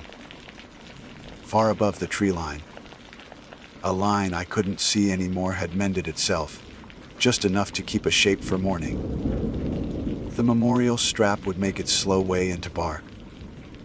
Someone would bring a new one in spring and wrap it below the bulge with a knot they didn't have to Google. KLSCY would stay legible on bad days and faint on good. Beeps would come from nowhere, then not. I slept at home with the heat too high and woke at 2:03 a.m. because bodies set their own beacons. In the dark I felt for careful hands and fed only sheet and stupid wrists. I lay there and breathed small, 2 in, 3 out, until the part of me that wants ceremony gave up and the part that understands procedure took the watch. In the weeks after, I drove past the shop where they sell transceivers and I went in instead of past. The clerk with the kind eyes asked if I wanted a package. Beacon, probe, shovel, and I said yes with the shame of a man buying training wheels at 37. He put the probe in my hand and explained the tactile grammar of snow layers. That plywood feel, he said.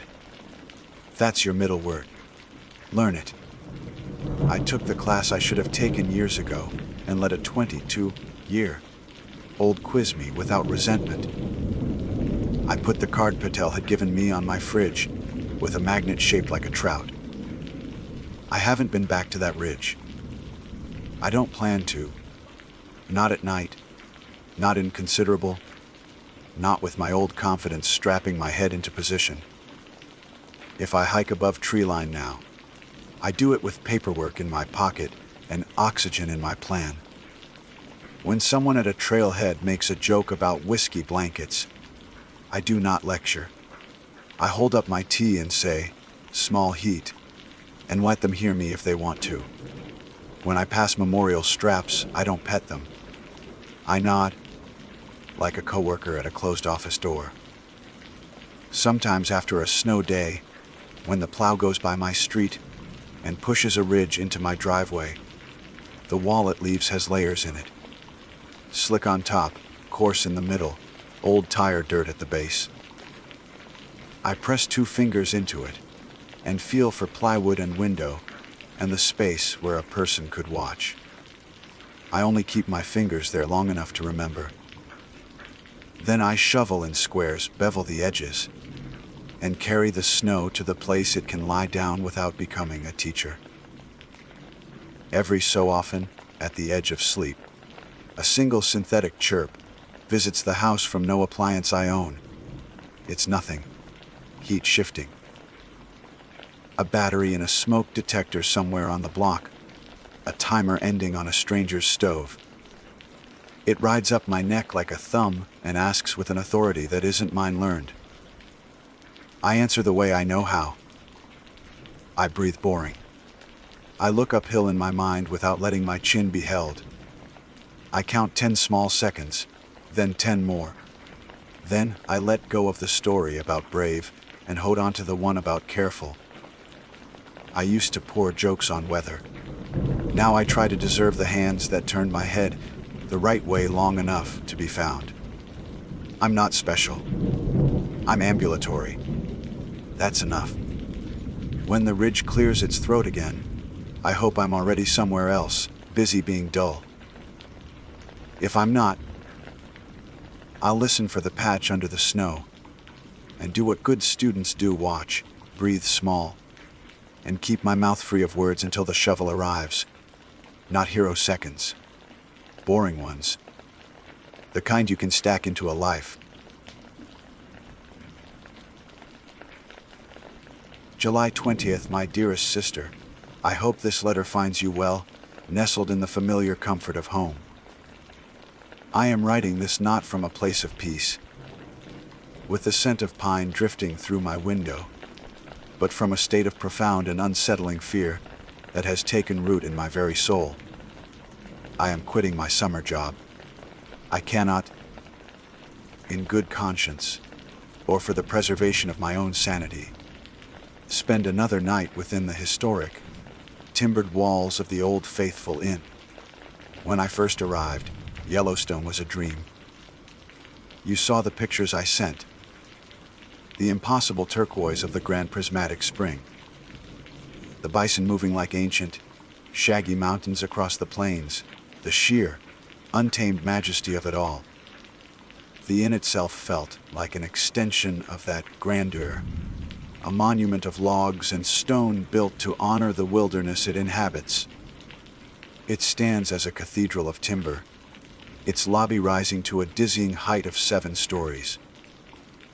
A complex latticework of balconies and railings that make one feel small and insignificant. In those first weeks, I was enchanted by its history, by the sheer weight of the century it has stood watching Old Faithful erupt, a silent, wooden sentinel. The job was simple enough. A general staffer, a jack of all trades to help with the summer tourist surge. I'd clean rooms, bus tables in the grand dining hall, and occasionally help with luggage.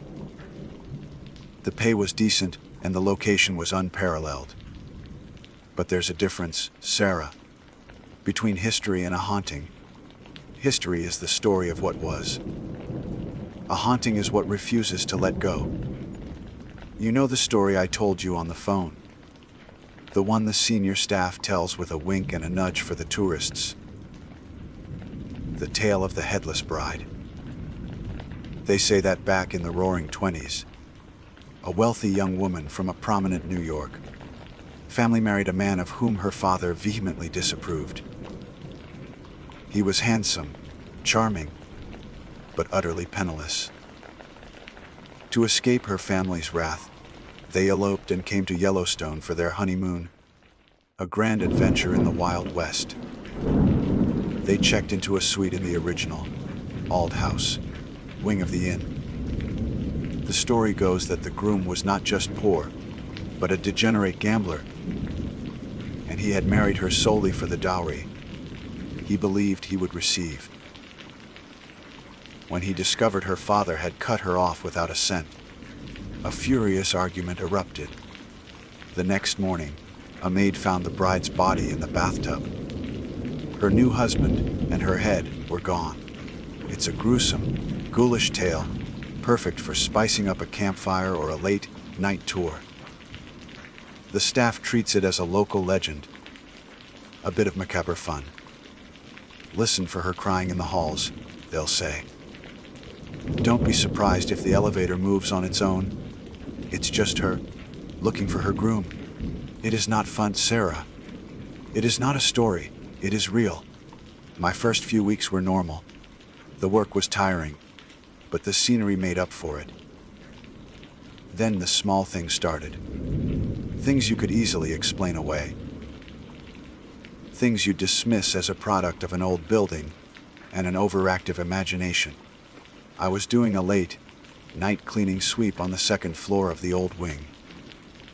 The corridor was long, dimly lit, and utterly silent save for the creak of my own footsteps on the floorboards. As I passed room 217, I caught the faintest scent of lavender. It was delicate floral and entirely out of place in the sterile, pine-scented air of the hallway I had just cleaned. I stopped, sniffed the air again. It was gone. A guest's perfume, I told myself, lingering from earlier. But I knew no one had been down that hall for at least an hour. A few days later, it was the old elevator. The original one with the manual brass gate.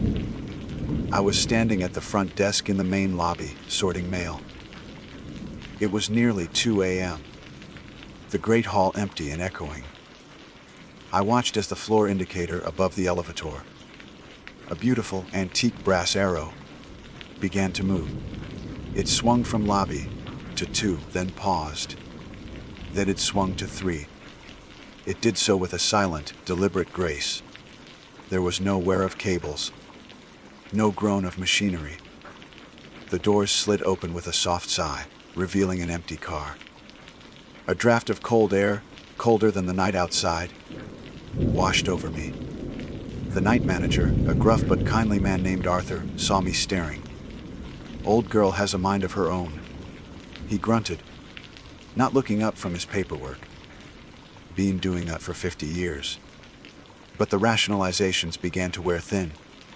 The small, isolated incidents started to feel connected, like notes in a melody I was only just beginning to hear. I would hear the faint, tinny sound of a music box for a split second, only for it to vanish when I tried to locate the source. I'd see a flicker of movement in my peripheral vision at the far end of a long corridor. A sliver of white that would be gone when I turned my head. These were the whispers of the haunting, the prelude. The first scream came last week. A guest in room 207, the same room where I'd smelled the lavender, called the front desk just after midnight. She was hysterical. Arthur and I both went to the phone. She was sobbing, barely coherent, but we pieced it together. She had woken up needing a glass of water and, peering through the peephole before opening her door, she saw a woman standing in the hallway. The woman was dressed in what the guest described as a vintage white dress, like from an old movie. And she was just standing there, her shoulders shaking with silent sobs. The guest had been too terrified to open the door. Arthur and I took the master key and went up. My heart was pounding in my chest. The hallway was, of course, empty. It was silent and still.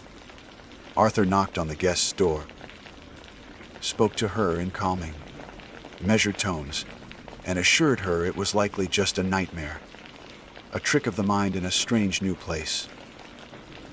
He was practiced, professional. He offered to move her and her husband to a new room in the morning. She eventually calmed down, and we left. As we walked back to the lobby, Arthur clapped me on the shoulder. "You get all sorts in a place this big, Thomas," he said. "People get spooked. It's an old building. That's all." But I knew what I had smelled in that same spot. I knew what I had seen the elevator do. This wasn't a guest's nightmare. This was the story beginning to tell itself again. That was the moment the legend stopped being a piece of spooky folklore and became a clear and present threat. It was the first sign that the haunting wasn't just a passive echo, but something that could reach out and touch the living. I wish I had packed my bags and left then, Sarah. I truly do. Because what came next proved that this presence in the hotel isn't just content to be seen. It wants an audience, and it wants them to participate. I will write again tomorrow to explain the rest. Please, don't worry, as I am resolved to leave. I just need you to understand why. Your loving brother. Thomas, July 21st, my dearest sister. I am writing this by the weak light of my desk lamp, with my door locked and a chair wedged under the handle. I know it's irrational. A lock and a chair won't stop what is in this hotel, but it is a small comfort in a place that has become devoid of it. Thank you for reading my last letter. I know it must have sounded frantic, but I need you to know the full story. I need someone to know the real reason I am leaving. The event that shattered my last vestiges of denial happened 2 nights ago. It was the final brutal confirmation that the presence here is not just a residual echo of the past, but an active, malevolent force. It was late, close to 3 a.m. The great lobby was a cavern of shadows, the only light coming from the front desk and the soft, orange glow of the massive rhyolite fireplace, which was kept burning even on summer nights. The air was thick with the smell of wood smoke and old secrets. Arthur had gone on his final rounds, leaving me to man the desk. A call came through from housekeeping. One of the premium suites in the old house wing, the Roosevelt Suite, needed an unscheduled late-night cleanup. A guest had checked out unexpectedly, leaving in a hurry, and they needed the room turned over for an early arrival. It was unusual, but not unheard of. Carrying my cleaning caddy, I made my way to the 3rd floor of the old wing. The silence up there is different, Sarah. It's heavier. The log walls seem to absorb sound, creating a feeling of oppressive quiet. I could hear my own blood pounding in my ears as I walked the long, carpeted corridor. I found the Roosevelt Suite at the far end, its heavy wooden door looming in the dim light. I used the master key and pushed the door open. The moment I stepped inside, I knew something was terribly wrong. The air was electric, charged with a palpable rage that felt like a physical pressure against my skin. And the room, it was destroyed. Not messy, but violently ransacked. A heavy, upholstered armchair was overturned, its legs pointing accusingly at the ceiling. A delicate porcelain vase lay in 1,000 pieces on the stone hearth, its scattered white fragments looking like shattered bones. The curtains were torn from their rings on one side, hanging limply like a broken wing. And there was a man standing by the large picture window, his back to me, staring out at the darkness where Old Faithful slept between eruptions. He was tall and broad-shouldered, and he was dressed in a dark, impeccably tailored suit that looked like it was lifted straight from a 1920s photograph. His posture was rigid, radiating a tension that was terrifying in its intensity. My first thought, a foolishly logical one, was that this was the guest who had checked out, that he had returned for some reason. I cleared my throat, my voice sounding small and weak in the charged atmosphere. "Sir, I'm sorry, I was told this room was vacant." He didn't move for a long moment. Then, slowly, he turned. Sarah, I will never forget his face as long as I live.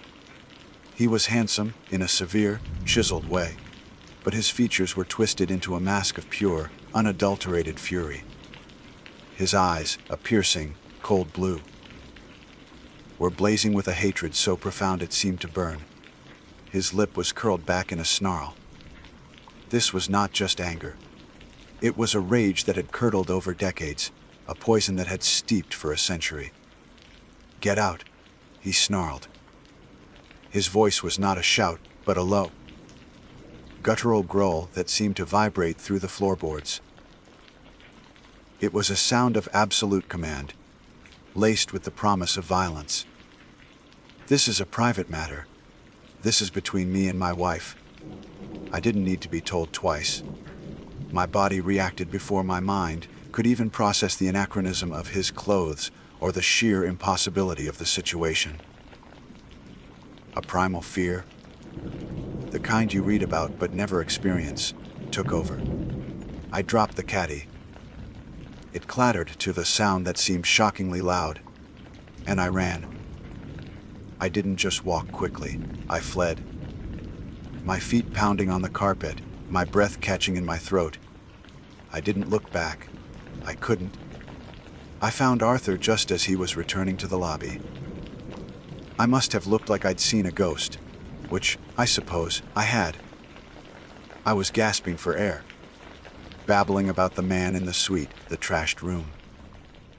To his credit, he didn't dismiss me immediately. He saw the genuine terror in my eyes. He grabbed the largest flashlight from behind the desk and said, "All right, son, let's go see." The walk back up felt like an eternity. Every creak of the floorboards was his footstep behind me. Every shadow held his furious glare. When we reached the Roosevelt suite, the door was still slightly ajar, just as I had left it. Arthur pushed it open and shone the powerful beam of the flashlight inside. The room was pristine. It was immaculate. The armchair was upright in its proper place. The curtains hung perfectly straight. And on the mantelpiece, gleaming in the flashlight's beam, the porcelain vase stood whole and intact, filled with a fresh bouquet of lavender. The air was calm and still, smelling only of pine cleaner and old wood. The man was gone. Arthur swept the light across the room one more time, then turned to me, his expression a mixture of pity and exasperation. "Thomas," he said, his voice gentle but firm, "it's been a long summer. These late nights, they can play tricks on you. You're overtired." He walked into the room, ran a hand over the back of the armchair. "See, nothing here. You probably just got the wrong room number, saw a messy room from earlier, and your mind filled in the blanks." I wanted to scream. I wanted to grab him and point to the spot where the vase had been shattered, where the man had stood. But what could I say? The evidence of my sanity had vanished. I just stood there, mute, feeling the cold dread seep into my bones. It was then I realized the full, horrifying truth. The haunting isn't just the bride. It's the groom too. It's the argument. It's the rage. It's the murder. The hotel isn't haunted by a ghost. It's haunted by a memory. A psychic scar left on the very fabric of the place, replaying itself for anyone sensitive enough to see. But it's worse than that, Sarah. It's not just replaying. It's recruiting. The next morning, I was working the breakfast shift in the dining hall. My hands were still shaking. I tried to focus on pouring coffee and clearing plates, but my eyes kept scanning the crowd, looking for I don't know what. And then I saw them. The couple from room 217. The woman who had seen the weeping bride in the hall. They were sitting at a small table by the window, the morning sun illuminating the dust motes dancing in the air around them. And they were arguing. It wasn't a simple disagreement. It was vicious. Their voices were low, but their words were like daggers. Their faces were tight with resentment, their gestures sharp and angry. He would say something, and she would flinch as if struck. She would retort, her voice dripping with a venom that made my skin crawl. As I passed their table to get to another, I looked at her. Our eyes met for a fraction of a second.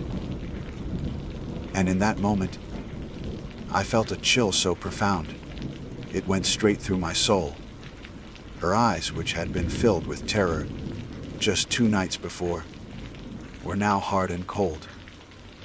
There was a flicker of that same furious energy I had seen in the man in the suite. The hotel was casting them in its horrible play.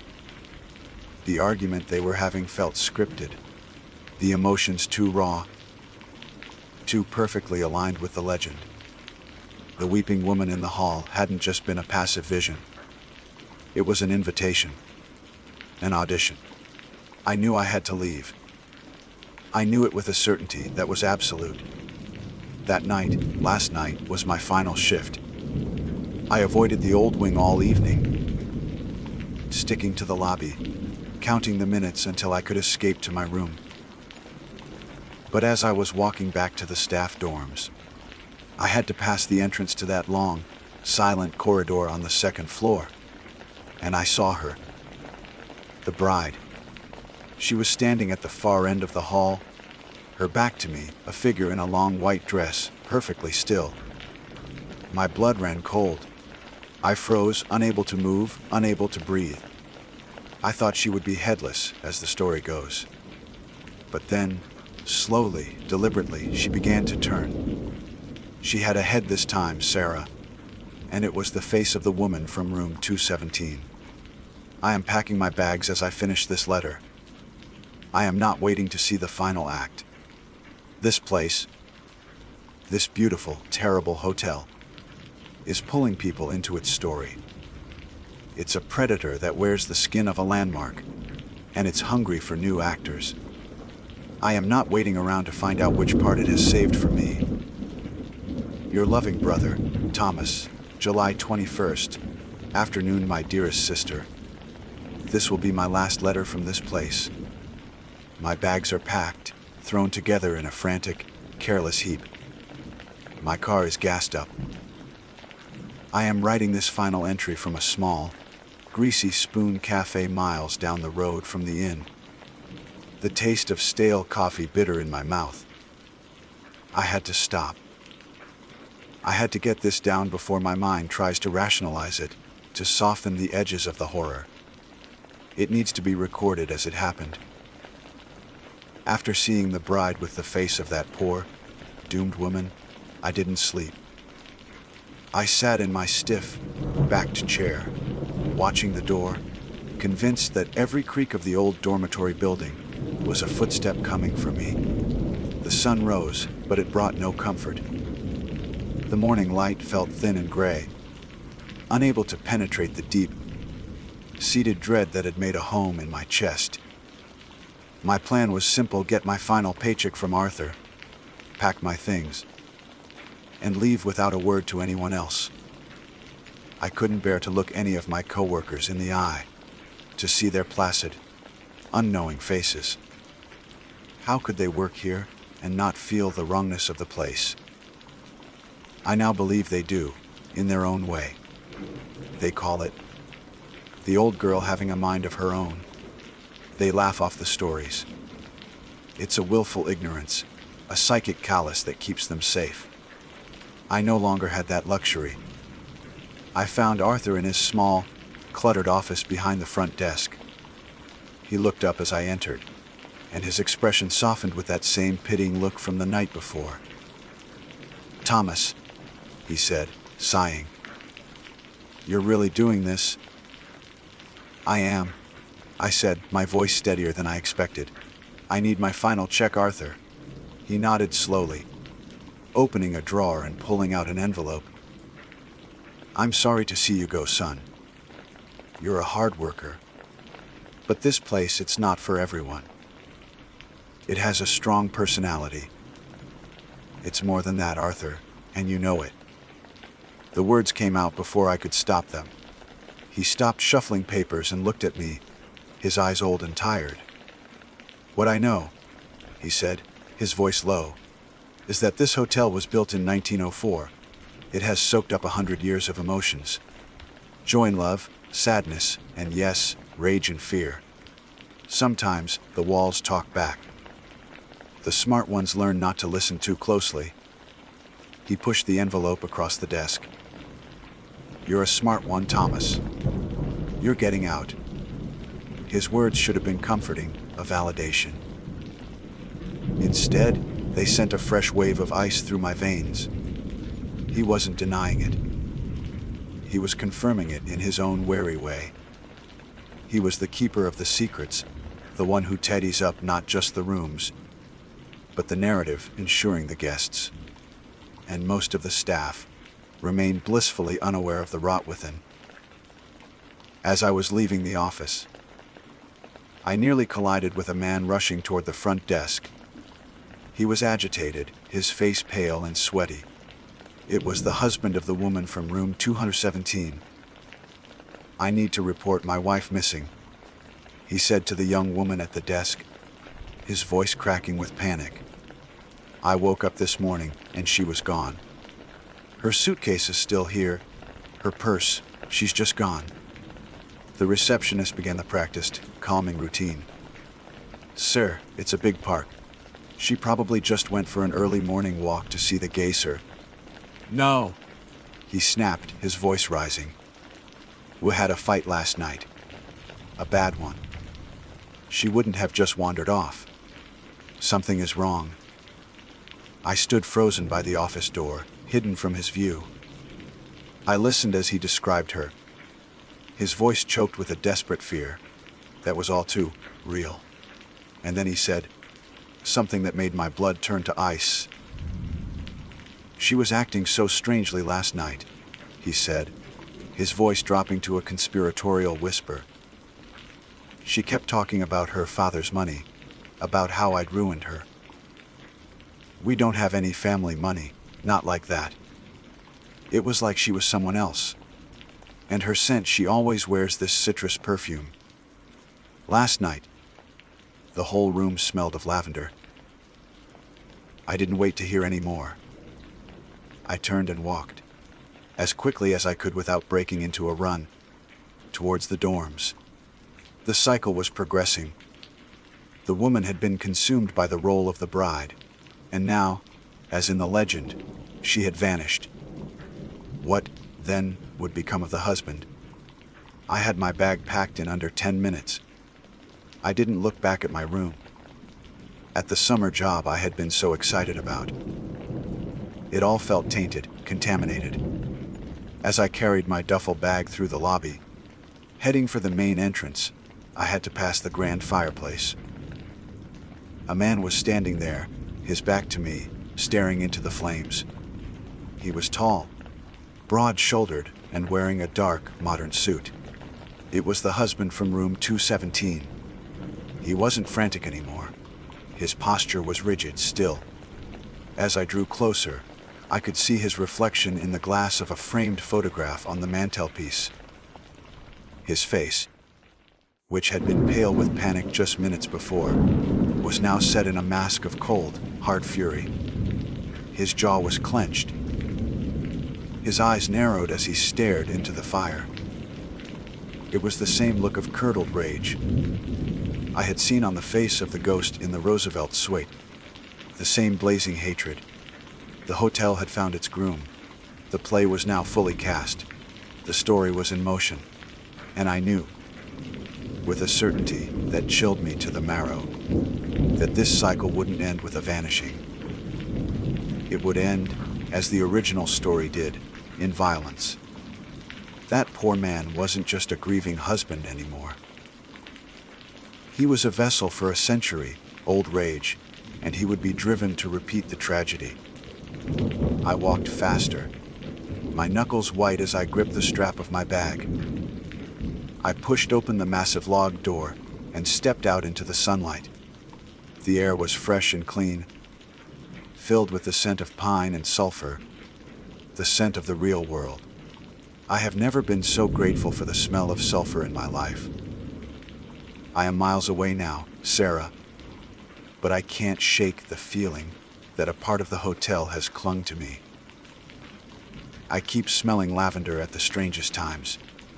I look in my rearview mirror and for a split second, I see the face of the groom, twisted in rage. Arthur was wrong. I didn't get out clean. No one does.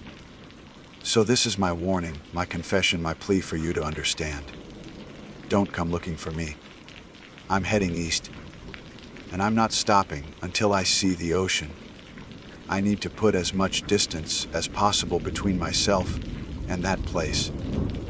I need to wash the feeling of those log walls and whispering corridors out of my soul. Yellowstone is beautiful, but some parts of it are hungry. The Old Faithful Inn is a predator wearing the skin of a landmark. And its ghosts don't just haunt the halls.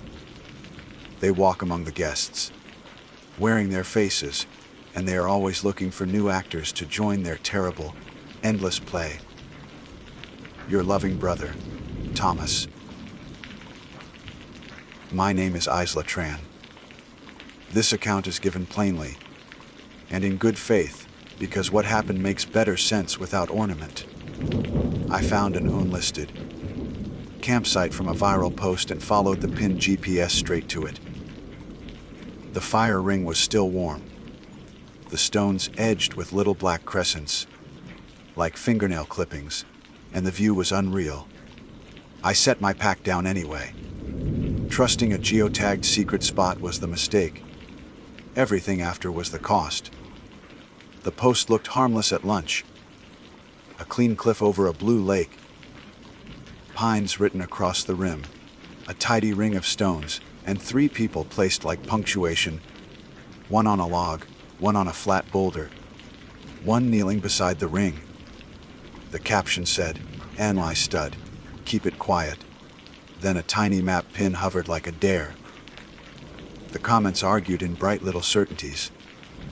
I stared longer than I meant to. The pin kept glowing in my head.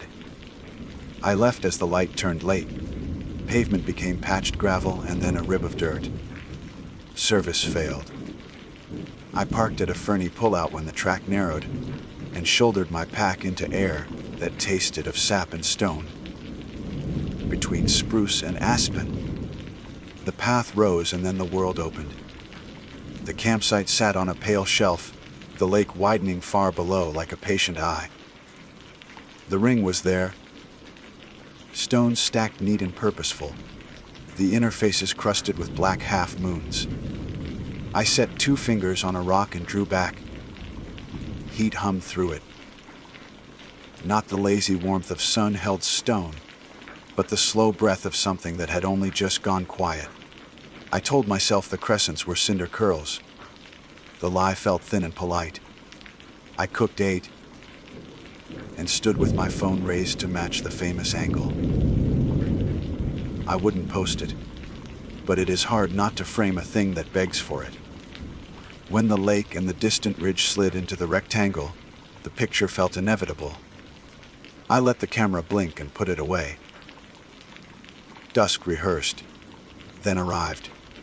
Birds quieted, insects picked up, wind fussed through the crowns. I stretched. When I looked again, a man in an orange cap sat on the log.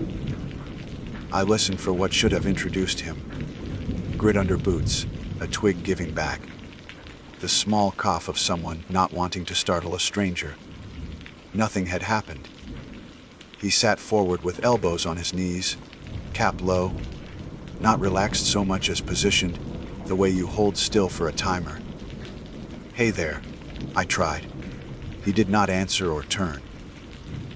He watched the lake with a patience that belonged to the pose, not to a person. I lifted my phone because a lens makes things flat and therefore safer. The live photo fluttered, the frame steadied. I pressed the shutter. When I opened the image, the man in the cap was not on the log. He was standing behind me. The photo held a smaller me in the lower left, shoulder and cheek catching the last of the light. Over my shoulder, too close, brim cutting his eyes to a bar, stood the man in the orange cap. Beside him, a woman in a slate hoodie, leaned as if reading my hair. They were not behind me when I lowered the phone. When I looked up, the log held 2 people now, cap and hoodie, and the flat boulder had a third, a thin boy with bare feet folded under him, head tilted as if listening for a cue. I took another because proof is a superstition you keep to feel in charge. Again, the trio appeared first behind me, and only after that settled into the positions from the post. The order was wrong. The photos were ahead the width of a blink. I pinched, zoomed, learned nothing useful. The cap was scuffed along the brim. The hoodie's logo was rubbed to near nothing. The boy's feet were very clean and very quiet. "Do you need something?" I tried. The question wandered and misplaced itself. They were careful with stillness. The bugs praised them as part of the scene. I stared at their hands because hands betray people. Their fingers were folded with portrait neatness. The nails were short to the quick. On the nail's left thumb there was no nail at all, only a blunt pale dome where one should begin. The ring breathed again, heat lifting in patient pulses. I said my name like signing for a package I hadn't ordered. "Iva." The sound slid off the rock and came back cooler. I packed quickly. It wasn't panic. My body decided to leave while my mind wrote notes. I cinched, tucked, checked for anything I'd miss, and stepped into the trees. For 10 steps my feet made no sound. My heels pressed and toes pushed, but nothing answered. Even my breath felt swallowed. When I glanced back, the log held 3, and the boy's head had tilted farther, the polite curiosity of a child at a museum display. I blinked, and they were closer by exactly the width of that blink. Sound returned by degrees. Needle brushed needle, cloth touched strap. A branch remembered how to reset. I told myself the reliable story. Alone at the edge of day, nerves add ghosts. Then my camera roll chimed with a new image I had not taken. It showed me at the fire ring, head turned left, mouth parting on a word I had not said. Behind me, all 3 stood, unseated now, shoulders forward, attentive as deer. I turned left because the photo told me I would. Nothing stood there but a taller darkness between 2 pines. I held my eyes open until they watered, because blinking had become a kind of permission. When I finally blinked, the taller darkness had stepped nearer. The path curved through ferns and between winter, bruised stones. On the dirt lay tiny black crescents. Dozens, a scatter like the pocket spill of someone too neat to litter and too odd not to. I crouched and touched one. It smeared to charcoal across my fingertip. The smell was not hair. It was drier, like old horn rubbed thin. My scalp tried to lift from my skull. I wiped my fingers on moss. The pullout should have opened after the second rise. The trees arranged themselves into an absence the size of my car, and in that absence stood a figure with no cap, and a face the camera would adore, and I could not see clearly. I raised the phone because that is what I raise. The screen searched, then chose me. The live frame pulsed. The saved photo showed my face and a hand lifting toward my shoulder from behind. The hand was steady and patient. It had no nails at all. I backed up without turning because turning felt like a trick the woods wanted me to try. The figure ahead did not move. Pressure gathered at my back. The path to the left looked newly walked by feet that did not report themselves. I stepped sideways and the night accepted me, with the small sound of fern against fabric. Down, slope, the lake held a last seam of light. Inside my head a second caption drafted itself. UNSTD, for your safety. I thought I could apologize to the air and have it count. I thought I could promise not to leave a picture or a pin and be forgiven. The ring had been warm the way breath is warm. The stones had worn crescents not fallen there but learned there. I knew that then the way you know rain before it falls. My phone trembled, not with messages but with its own small muscle memory. I did not open the camera. Through the trees a faint shape waited at the place where a car-shaped gap had been. At my back, a presence leaned in with the patience of a lens about to click. I did not blink. Something touched my shoulder with the soft certainty of a hand that had practiced. It was colder than air, nail, less and sure. The path received me step by step, exactly one blink ahead of whatever the photos knew. I did not look back at the cliff or at the roll. I kept my name in my mouth like a hot stone. The dark learned me as I moved, and the world slid closer to itself, as if a shutter finally met its mate. This is how I arrived at the part I am still in, the lot that is not a lot, the figure that might be me, the patient hand waiting to lay itself where a caption would put it. The moment hangs open like a mouth. If I blink, it will shut, and what closes with it will be closer, and the next photo will show me learning that too late. I held my breath and waited for the click. I kept my eyes open until they burned, because blinking felt like signing a contract I hadn't read. The figure where my car should have been did not come closer. I moved the way you walk with a full cup. Level, slow, daring the world to slosh. The path leaned toward what should have been water. Needles brushed my sleeves. I let myself blink once, quick as a wick. In that brief dark the picture, updated, the orange cap left, the slate hood right, the barefoot boy centered. They didn't arrive so much as snap to their places, the way magnets find a pattern. My phone tapped my palm with a photo I hadn't taken.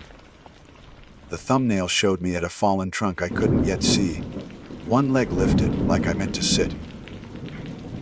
Behind me, too close, were the three. I pressed it. The live moment let out the thinnest word, quiet. Not warning. Rule. I put the phone in airplane mode, because superstitions like to dress up as settings. Another image came anyway. Time stamped 5 minutes ahead. In it, my shoulders sagged toward a version of the evening that wasn't mine to accept. I reached the trunk and refused it. I stepped over. I stayed standing long enough for my legs to shake. The next saved future contradicted me again. There I was, perched exactly where the log wanted me, hands folded, head tipped. I told the world, "I'm not in your photo." The announcement fell through the trees without answer. Seats were everywhere now. A rock lip remembered a body. A root shelf made a bench. A hummock had the right height for knees. One by one, they filled. A woman arrived at the boulder in profile. A thin man with a sun, bleached, cap edited himself onto the log's far end. A pair leaned heads together across the slope like punctuation. UN loose stood, keep it quiet. I aimed downhill. Water only goes one way. The slope became a draw and then a creak, its voice missing, as if spoken into another room. I crouched to drink. The surface gave me my eyes too wide, and behind them, the shape of a brim and a hood, and a child's attentive stillness. The camera roll clicked. The newest frame placed me at the fire ring again. 10 minutes from now. Heat had breathed from those stones with the patience of mouths. The black crescents were not cinder curls. Keratin stinks when it burns. I had smelled it earlier and called it something prettier. Nails click, nails scratch, nails leave a record. If the rule was quiet, it would begin by asking for the parts that announce you. The man's missing thumbnail had been honest. The hand that touched my shoulder had been honest. I stood and flipped the camera forward. Holding the phone like a mirror, I could walk without blinking at the world itself. In the small glass, behind my left ear, the orange cap leaned in so the brim cut the eyes to a bar. The hood's mouth was an unmade word. The boy watched the screen, not me. I kept moving, arms shaking, buying seconds with a reflection. "Do you need help?" I asked through the glass. They didn't answer. Their faces remained arranged, portraits still, polite enough to make me whisper. The draw bent into a rutted road. pale as a scar under the pines. I knew it from earlier. The lot would be ahead, a rectangle of permission. I rehearsed the sequence. Door, seat, key, lights, in a place that chewed sequences into outlines. The road delivered me to an absence shaped exactly like my car. Headlights shone without engine. Leaves brightened without making shadows. A figure stood where a warm hood would have been. Hands placed for comfort, fingers neat, nails gone. I said my name because names are fences. Isla. The figure didn't move. I sidestepped with my eyes open until my hip touched where a door ought to be and reached. The handle existed. I slid in. The seat had the wrong month. The dash lit and made no sound. On the passenger seat lay a stack of glossy prints. I knew their weight. Me at the ring from above, shoulders squared to explain to air. A blur in the corner like a nail, less hand. Me stepping the trunk. Me kneeling at the creek. Me standing where a car should stand. The last wasn't true yet, me on the log, hands folded, nails not there. The rearview mirror declined to show the road. It gave me the ring live, stones hallowed with black smiles. The man in the cap sat like a groom for a photographer. The hooded woman lifted her chin. The boy folded his clean feet and waited. I set the stack on the dash. I don't know how to leave you. My thumbs opened the app with the post. It had changed. New comments had stacked up while I learned not to blink. Love this spot. The echo is insane. Leave something so it remembers you. A handle I recognized wrote a Isla blink. Another leave yours. I typed in uppercase, doing calm. The post showed UNI stid, keep it quiet. Fine, I said. I pulled a multi-tool, flipped the small file, set it under my little nail, because we always offer what we think we can spare. Pain arrived clean like someone pulling a wire through me. I stopped. I could not do it. The boy in the mirror did not blink. Maybe something else could count. Hair, breath, words. The ring cared about traces. I cut a long strand and held it toward the mirror. The glass warmed my knuckles. The hair darkened as if wet and lay there, uninterested. I fogged the mirror with breath. The heat cleared it. The prince waited. The phone shivered again. Another knot yet arrived. My hands folded in my lap, nails gone, fingers calm. The time stamp put that calm 7 minutes ahead. The live audio carried 3 soft taps, pad, pad, pad, and the dry drag of horn on stone. The stones weren't sprinkled with crescents. They had learned them. I needed a rule that belonged to me. If blinking moved them, maybe closing my eyes on purpose would move me instead. I shut them and counted until numbers felt like grit. When I opened, 5 new figures had taken their places around the lot, each installed with the quiet efficiency of furniture. A truth landed with the steadiness of a hand on a shoulder.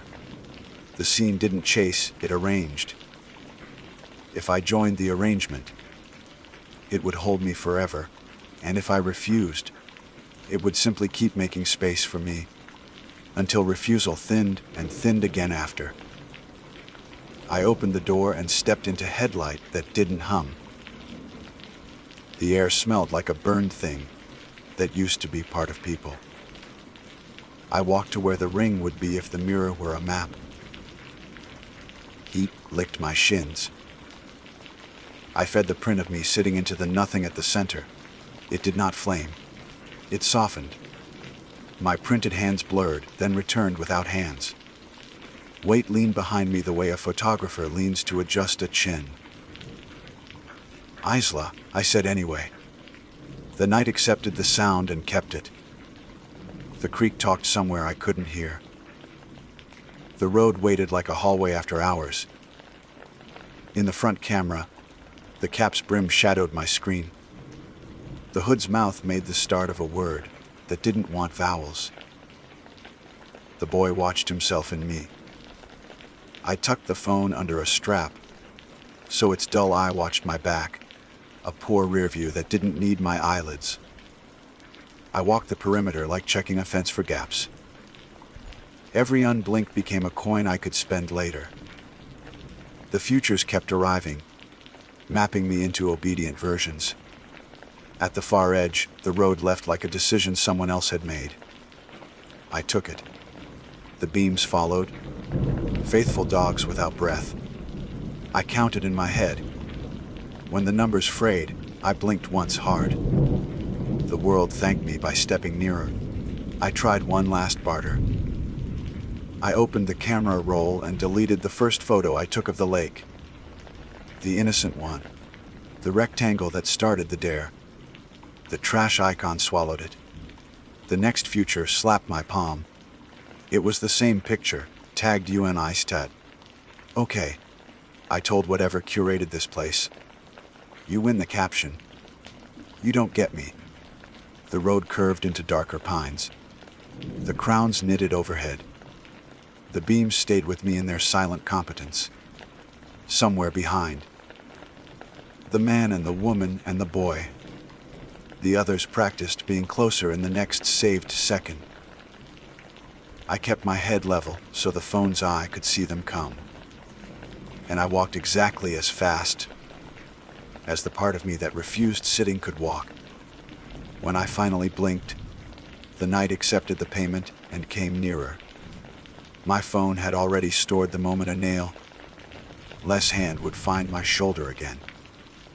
I felt the air ready itself for that touch and did not turn. I followed the pale braid of the road into what I chose to believe was a way. This final account is set down plainly because endings need fewer ornaments, and I would like one. The road tightened through pines. Silent beams kept pace behind me like obedient animals. I walked as if water were stacked in my eyes. Steady, careful, not spending a blink unless I must. The back camera watched. In its dull square, the orange cap, the slate hood, and the barefoot boy gathered one saved second at a time, settling into their poses with patient correctness. The futures on my palm kept arriving like postcards from the next breath. A cattle gate that wasn't there yet. Me folded on a log I hadn't reached. Me back at the fire ring, nails gone. I deleted each and learned the useless lesson that prediction doesn't mind being erased. Quiet. The live whisper had said. By now I understood it as boundary, not kindness. Stillness was their ecosystem. Noise might count as weather. I checked my pack by touch headlamp. Water bottle, phone with its backward eye. The emergency whistle I had never used. I looped the whistle's cord around my wrist. The road proposed a gate and then made one. The way a picture becomes true by being looked at. The next predicted image put my hand on the top rail. I refused. I ducked under, and the live segment in my photo breathed the soft pad I now knew as their approach, and the dry rasp of horn on stone. The black crescents on the ring hadn't been sprinkled, they had been taught. A pale corridor opened through the trees. The stern absence of power lines. The future showed me already in it, head turned right, mouth open on a word. I chose a noise instead, the flat tone you use to test a mic. It was ugly and it belonged to me. The brush leaned away a breath. My phone answered with a new knot, yet of me on the log again. I blew the whistle for a long, stupid minute. The sound arrived bright and human. It bounced wrong and made small weather. The silent beams hiccuped, like a projector snagging on bad film. The next saved image jittered. 2 frames argued me, starting to sit, then me not. The headlamp had a strobe I'd always thought theatrical. I strapped it on and cycled until the light pulsed with careful cruelty. The forest became a room someone flicked steadily on and off. In that pulse, the three behind me developed motion sickness. The brim vibrated between here and nearer. The hood's mouth sketched a word and retreated. The boy's clean feet stepped by a fraction and decided not to fall. The next prediction arrived weak, then late. If blinking paid them, a light that blinked without me could bankrupt them. If quiet protected them, noise might crowd them out. I blew the whistle until the taste went metallic, then beat the bottle against my thigh in a rhythm uglier than a heartbeat. The future photos thinned like a bored sender losing interest. My signal bars winked from nothing to 1. I had put the phone in airplane mode to appease a superstition. I took it out to betray one. The post bloomed as if it had been open inside me the whole time. You enlisted? Keep it quiet. Fresh comments crawled like midges. Anyone got the actual pin? The urge to throw the phone into the ferns arrived clean. I didn't. I opened a group chat that would no-sm at this hour and typed "Less ties. The pin. Flood it. Don't come. Make it common." Then I pasted the location anywhere that would accept paste. DMs, threads, a hiking group I didn't like. The strobe turned my thumbs into stop-motion panic. I wrote a caption I could live inside. Lested. Lowed. For a breath, nothing happened. Then the comments shifted half a key. The ones who loved secrecy got defensive. The ones who loved clout were ecstatic, and they were legion. Addresses demand traffic. Algorithms adore a chorus. My phone began to vibrate not with futures, but with ordinary interest. Directions. Trailhead. Any service. The post became mundane. The sacred hates banality. Behind me the beams hiccuped again, as if a generator coughed. My not car's mirror had shown the ring in chapel light. Now my feed fed the ring a future it despised. Day, trippers with speakers and shade tanks, trash bags tied badly, laughter, conversation. I hated the future I was giving it and did it anyway. When a prediction finally arrived, it made a grievance instead of a fact. The trio arranged themselves, but their edges fuzzed. The black smiles on the stones lost their tidy crescents, becoming doubtful smudges, parentheses that could not agree to close. I walked faster, while the strobe annoyed the dark into looking elsewhere. The road widened as old logging roads remember trucks. The ditch collected glass. A candy wrapper did a little ghost at my shoe. The whistle bit my teeth. The bottle kept time with a song I hope never to recognize again. Battery 20%. I turned the screen down until the future would have to squint. Bars climbed to 2, fell to 1, climbed again. Each new comment felt like a boot. I would never meet tromping toward the spot, with a cooler and too many friends. At a bend where the hill leaned on the road, the orange cap waited just inside the trees. The pulse named him without my help. The brim cut the eyes to a bar. The hood hovered beside punctuation. The boy looked not at me but at my light. They did not step out. Things trained by quiet don't know how to interrupt noise. Stay there, I said, and kept walking because there wasn't air enough for fear and movement both. Vanish, push, vanish, push. The headlamp made time simple. The last curve birthed a gate I recognized from daylight. My car stood beyond it, square in its physics, a piece of forgiveness with a dent. The earlier shape had been only a rehearsal. Still, I didn't trust the distance. I kept the whistle going. Pings rattled my palm like cheap applause. The handle gave me a normal cluck. The dome light painted my skin a forgiving yellow. I cried and did not blink. Inside, the mirror showed a back seat, not a ring. The dash held dust and a parking pass. I reversed badly and didn't care. When bars returned for good, the post had chewed my caption into a fight I could not win or lose. People screenshotted the pin and argued over etiquette.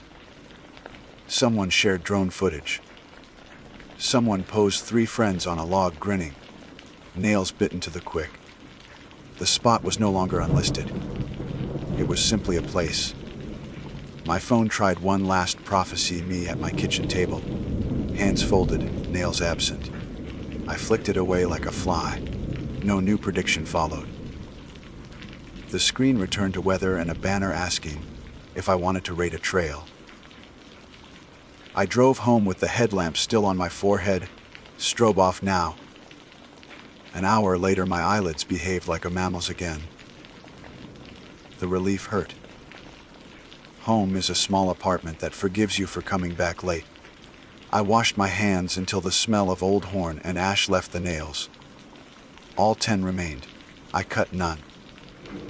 The whistle went into the drawer where things live you hope you won't need. The headlamp sat on the counterpoint at the door like a tired guard. I kept the photos. Half are lies from futures that didn't happen. Half are truths only a lens would want. None will burn. I don't post them. The only caption that did anything was the ugliest one. The one about making it loud. If you came for a moral, I don't get to give you a clean one. I trusted a secret and discovered it was a trap. I refused to pay a toll in pieces of myself and paid in noise instead. Listing what wanted to be unlisted is a sin against a certain kind of beauty and a favor to people with lungs.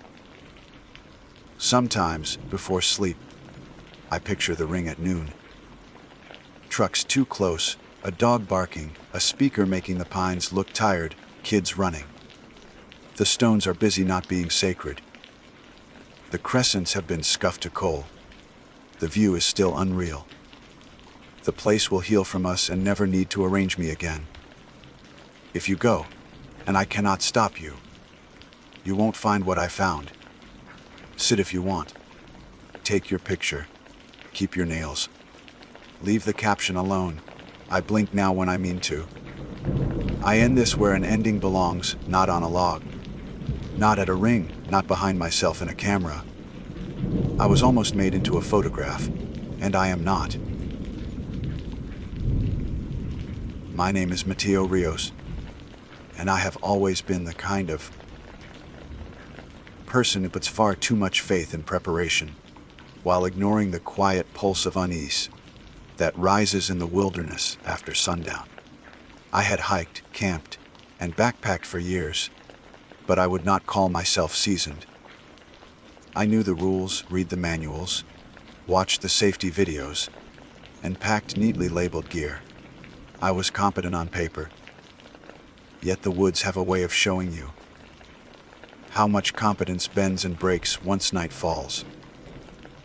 That weekend, trip began with the kind of casual arrogance that comes from 2 friends wanting to prove something to themselves and each other. My buddy Evan was the type who thought caution was just a polite way of saying cowardice. He had a way of laughing at every warning posted at the trailhead, and when he tossed his pack over his shoulder, you could almost believe gravity meant less to him. He said bear cans were overkill. Just another piece of overpriced gear for city people who didn't know a black bear from a Labrador. Hang your food right and you'll be fine, he told me. I didn't argue because arguing with Evan usually led to smug silence and him being right, just often enough to sting. So I did it his way, though I made sure the knot I tied to hang our food bag was the kind a survival guide would use as an illustration. I double-checked the branch, the height, the distance from our tents. I cinched the line until it was tight and admired my own work. Though deep down I would have slept better if that rigid plastic bear back and were sitting at the base of the tree instead. Night came quickly in the mountains. Shadows stretched long and then folded in, smothering the campsite until the fire became a fragile bubble of light surrounded by pressing dark. Even told stories about other trips, about girlfriends, about stupid stunts from high school.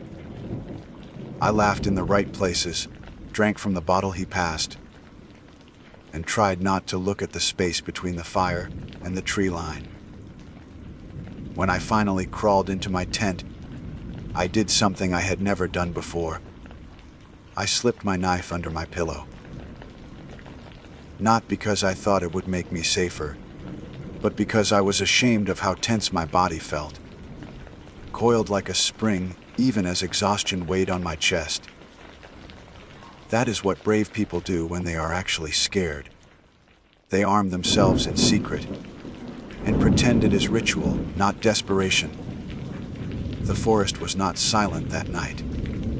It had the restless shifting of leaves and distant clicks of branches snapping. I heard the wind calm through the pines, and sometimes I thought I heard footsteps in the rhythm of that wind. I told myself it was imagination, the way your brain draws shapes in static. But around 3 a.m., as the fire outside had long since gone to ash, I heard the rope shift above me. It was not the twang of a branch bowing or a knot slipping. It was a deliberate release. The sound of tension leaving a line in one long, smooth exhale. I froze, my hands sliding under the pillow until my fingers brushed the hilt of the knife. The canvas of my tent glowed faintly with moonlight, and I could see the rope's shadow slacken. There was no rustle, no bear snuffling, no claws scraping bark, just intention. Something lowered the bag hand over hand with more care than a person half asleep could muster. I tried to swallow, but my throat was dry and tight. The seconds stretched like they wanted to snap.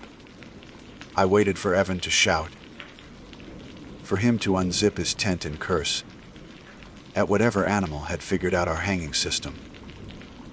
But there was only the whisper of the line sliding until it stopped abruptly, like it had been caught. I imagined our food torn open, our packs raided, maybe even a bear lumbering back into the woods with granola bars and instant oatmeal. That fear would have been simple, reasonable. Instead, what followed was the quiet tug and twitch of rope being retied. My blood went cold. I knew the knot I had tied. Square knot with a backup half hitch. The kind you only learn after hours of practice. What I heard being tied now was different. Each movement slow, deliberate, like someone crafting a braid. A knot I didn't know. I could not stop myself.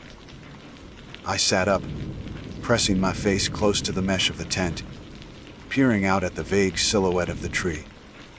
The food bag dangled lower than before, swaying slightly. I thought I saw hands, pale in the moonlight, moving with a patient rhythm. When I blinked, there was nothing there but shadow. That was when the knife in my hand burned. Not hot, cold. A sudden shocking chill that seared against my palm until I almost dropped it. The smell hit me next. Not the sharp sting of steel. Not even the leather of the sheath. It smelled like wet fur matted with copper, like pennies clenched in your teeth until your gums bled. I didn't breathe. Didn't dare. My body begged me to call out to Evan, but some instinct told me silence was safer. The woods seemed to lean closer, every tree pressing in, waiting to see what I would do. And then, impossibly, the rope went taut again. The bag lifted, smooth as a pulley, rising back its original place, swaying gently. The line was tight, neat, as though it had never been touched. I laid back down, gripping the knife, my body trembling so hard it shook the fabric of the tent. Somewhere beyond my sight, something moved away, Not loud, not obvious, but with a heaviness that pressed against the ground and made the soil breathe. I didn't sleep again. I didn't close my eyes. I just waited, every nerve raw for dawn to come, knowing something out there had wanted me to know it was watching, that it could reach in and undo every knot I thought would keep me safe.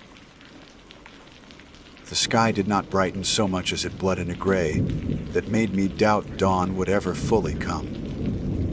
When the first light did filter through the canopy, I realized my body had been locked in the same stiff posture for hours. My hand cramped around the knife, my joints buzzing with the aftershocks of fear. Avon snored until nearly 7.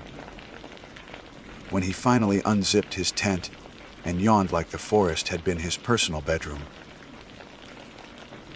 I stepped out to greet him with lips that felt cracked, my eyes heavy but wide. He looked at me and frowned. "You look like hell, man. You didn't sleep." I wanted to tell him everything. The slack rope, the deliberate lowering, the retied knot. But words caught like barbed hooks in my throat. He would laugh, or worse, dismiss it with some explanation that didn't fit. I managed. "Heard stuff. Weird night." "Always is," he said, stretching, his spine popping audibly. He glanced at the food bag still hanging above us. "See, perfectly fine. Overkill, just like I told you. No bearkin required." He didn't notice that the knot was not the one I tied. I stared at it. The braid, like pattern cinched with a symmetry I didn't know how to make. The line looked almost decorative, like it was meant to be admired rather than trusted. My stomach clenched. I pulled my gaze away before he could follow it. We boiled water for oatmeal. The bag came down without resistance, and the zipper of the food sack opened cleanly, no signs of disturbance. Everything was untouched. Still, the smell lingered faintly around the campsite. Iron, wet hair, and that sterile metallic bite that doesn't belong in the woods. Avon didn't mention it, so I swallowed my unease with every spoonful of mush and pretended not to taste pennies on the air. The trail that day was steep, switching back and forth through groves of pine, so thick their branches knitted overhead. Sunlight broke in fractured beams, not enough to chase away the sense that shadows moved between the trunks faster than we did. My legs carried me by habit, but my mind was locked in replay. Each tug of the rope, each phantom movement at the edge of my vision, returned with punishing clarity. Evan kept up a steady chatter about gear, women, and what he planned to cook if he ever caught a trout in the backcountry. I nodded, contributed where I could, but the silence inside me felt louder than his voice. When he broke off to piss behind a boulder, I found myself crouching near the trail, staring at the dirt. There were prints. Not the broad pad of a bear, not the neat slot of a deer. They looked like handprints pressed directly into the soil, fingers too long, too narrow, trailing in sets like someone had been crawling, parallel to our steps. The impressions were faint, but the damp earth held them, just enough to make me doubt my sanity. When I rubbed my eyes and looked again, they seemed to dissolve, blending into scattered roots and fallen pine needles. By afternoon, we made camp near a clearing with a thin stream trickling through. The water was cold and tasted of stone, refreshing after the climb. Even decided to fish with the cheap collapsible rod he always carried. I sat nearby, feigning rest, but my eyes never left the tree line. When evening came, the question returned: food storage. Evan rolled his eyes when I mentioned bear cans again. "If you want to lug one of those heavy things next trip, be my guest. But tonight, same deal. Tie it up. You did it great yesterday. I hesitated. My fingers shook as I coiled the rope. I tied the same square knot I'd practiced countless times, my hands moving with mechanical certainty. But I couldn't shake the memory of that alien braid. I thought about tying something ridiculous. Multiple knots layered until the bag was practically welded to the branch. But some strange pride or fear of ridicule stopped me. I tied it neat, standard like before. That night the fire was smaller. Evan ran out of stories and lay back to watch the stars through the gap in the canopy. I excused myself early, retreating to my tent before the last ember died. The knife went beneath the pillow again. I told myself I wouldn't sleep, that I would stay awake this time, listen, catch whatever came. But exhaustion betrayed me, and I slipped under quickly. I woke to a sound so soft, I thought it was part of a dream, a rope tightening, fibers shifting under weight. My eyes snapped open. The same gray moonlight bled across the tent fabric. I held my breath, knife already in hand. The rope didn't go slack this time. Instead, it creaked as though something was climbing it. My heart hammered. I pictured a bear hauling itself paw over paw, though the thought felt absurd. I heard the faint sound of something shifting above, the branches trembling without wind. Then came the knock. Not on the tree, not on the ground, but against the side of my tent. A single tap, deliberate. My blood turned to ice. Another tap followed, lower this time, tracing down the fabric as though a finger slid along the seam. I almost screamed for Evan. Almost. But the sound died in my throat when I realized he was already awake. His voice, low, muffled through his tent. "Matteo, you hear that?" I swallowed. Yeah, the silence that followed was heavier than the words. Then, suddenly, the smell rolled in, wet fur and raw copper, stronger, denser, filling the air until it clung to the back of my tongue. My knife went cold again, a painful sting against my skin. Above us, the rope groaned. Something whispered, not words, but a texture of breath scraping against the air. The bag thudded softly against the trunk, then swayed as though a hand nudged it. Evan whispered again, this time sharper. "Don't come out. Whatever you do, don't unzip it." I clenched my teeth, every nerve screaming to move, to run, to see. But I stayed still, my chest rising shallow, my palm burning with the cold fire of the knife. Something outside circled the camp slowly, footsteps too light, too careful, almost human. The last thing I remember before blacking out wasn't fear or sound. It was the sense that the knot I tied was being undone again. Strand by strand, with a patience older than me, older than the woods themselves. I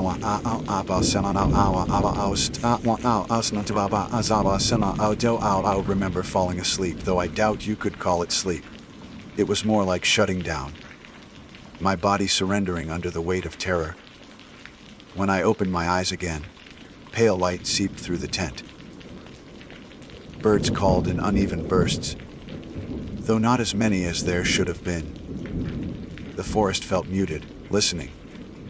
I pushed myself upright, every muscle aching. My knife was still in my hand, my fingers cramped around the hilt.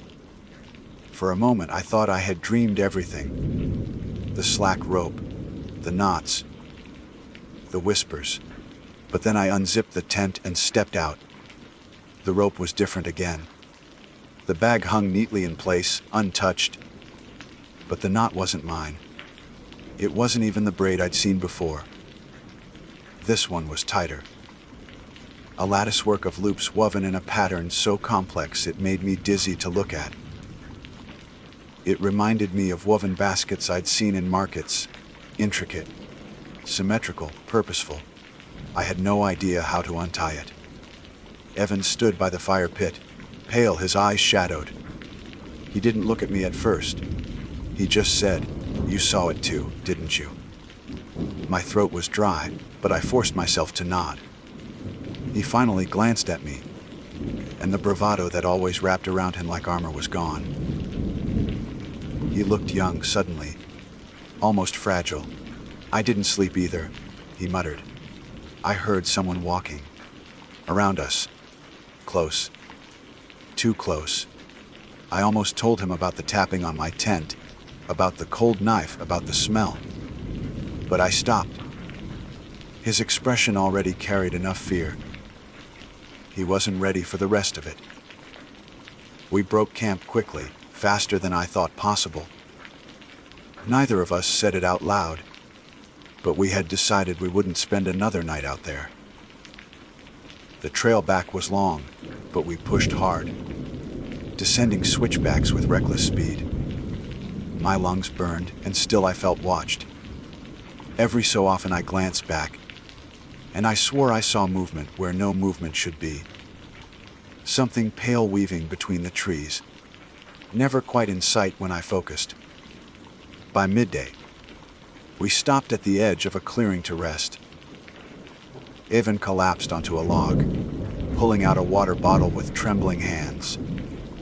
"We just need to make it down before dark," he said. His voice cracked. That was when I noticed the dirt around us. Not footprints, not handprints. The same woven pattern as the knot, pressed into the ground, curling in shapes that made no sense. Circles inside circles, kind of language stamped in the soil. My chest tightened. I didn't point it out. I couldn't.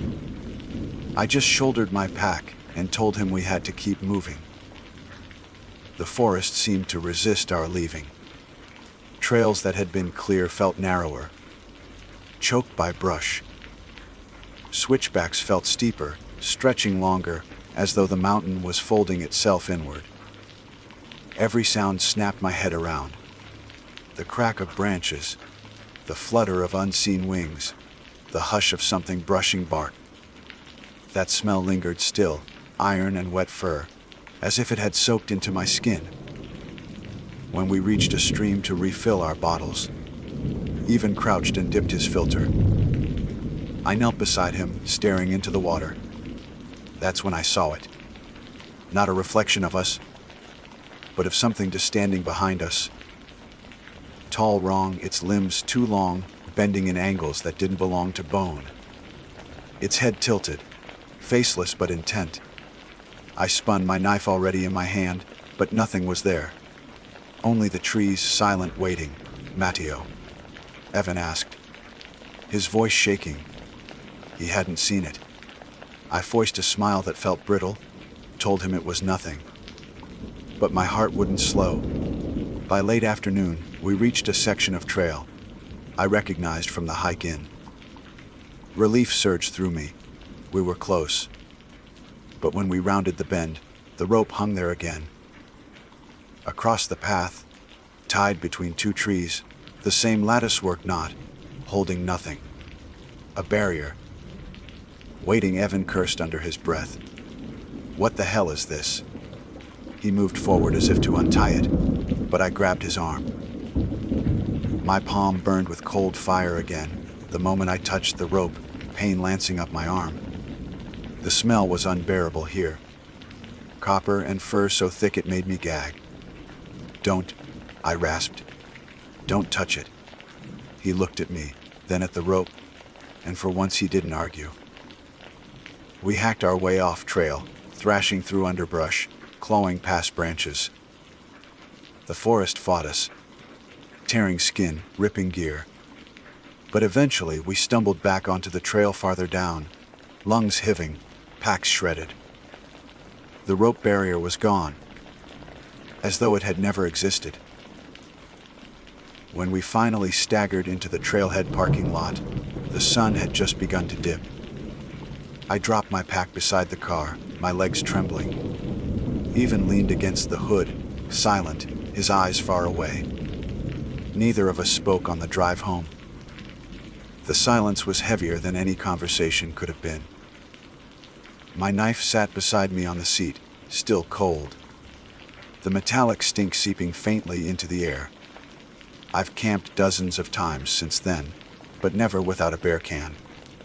Sometimes, when I unpack gear months later, I find knots in the rope I don't remember tying. Intricate, perfect, patterns woven by hands I can't see. And sometimes, in the middle of the night, the knife under my pillow goes cold and I smell pennies and wet fur, and I know it hasn't left.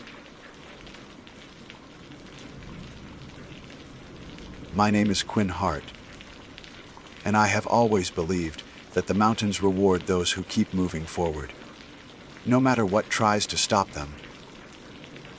It is a stubborn streak, one that has driven me to push past exhaustion, through weather that should have turned me back, across terrain that wiser hikers avoid.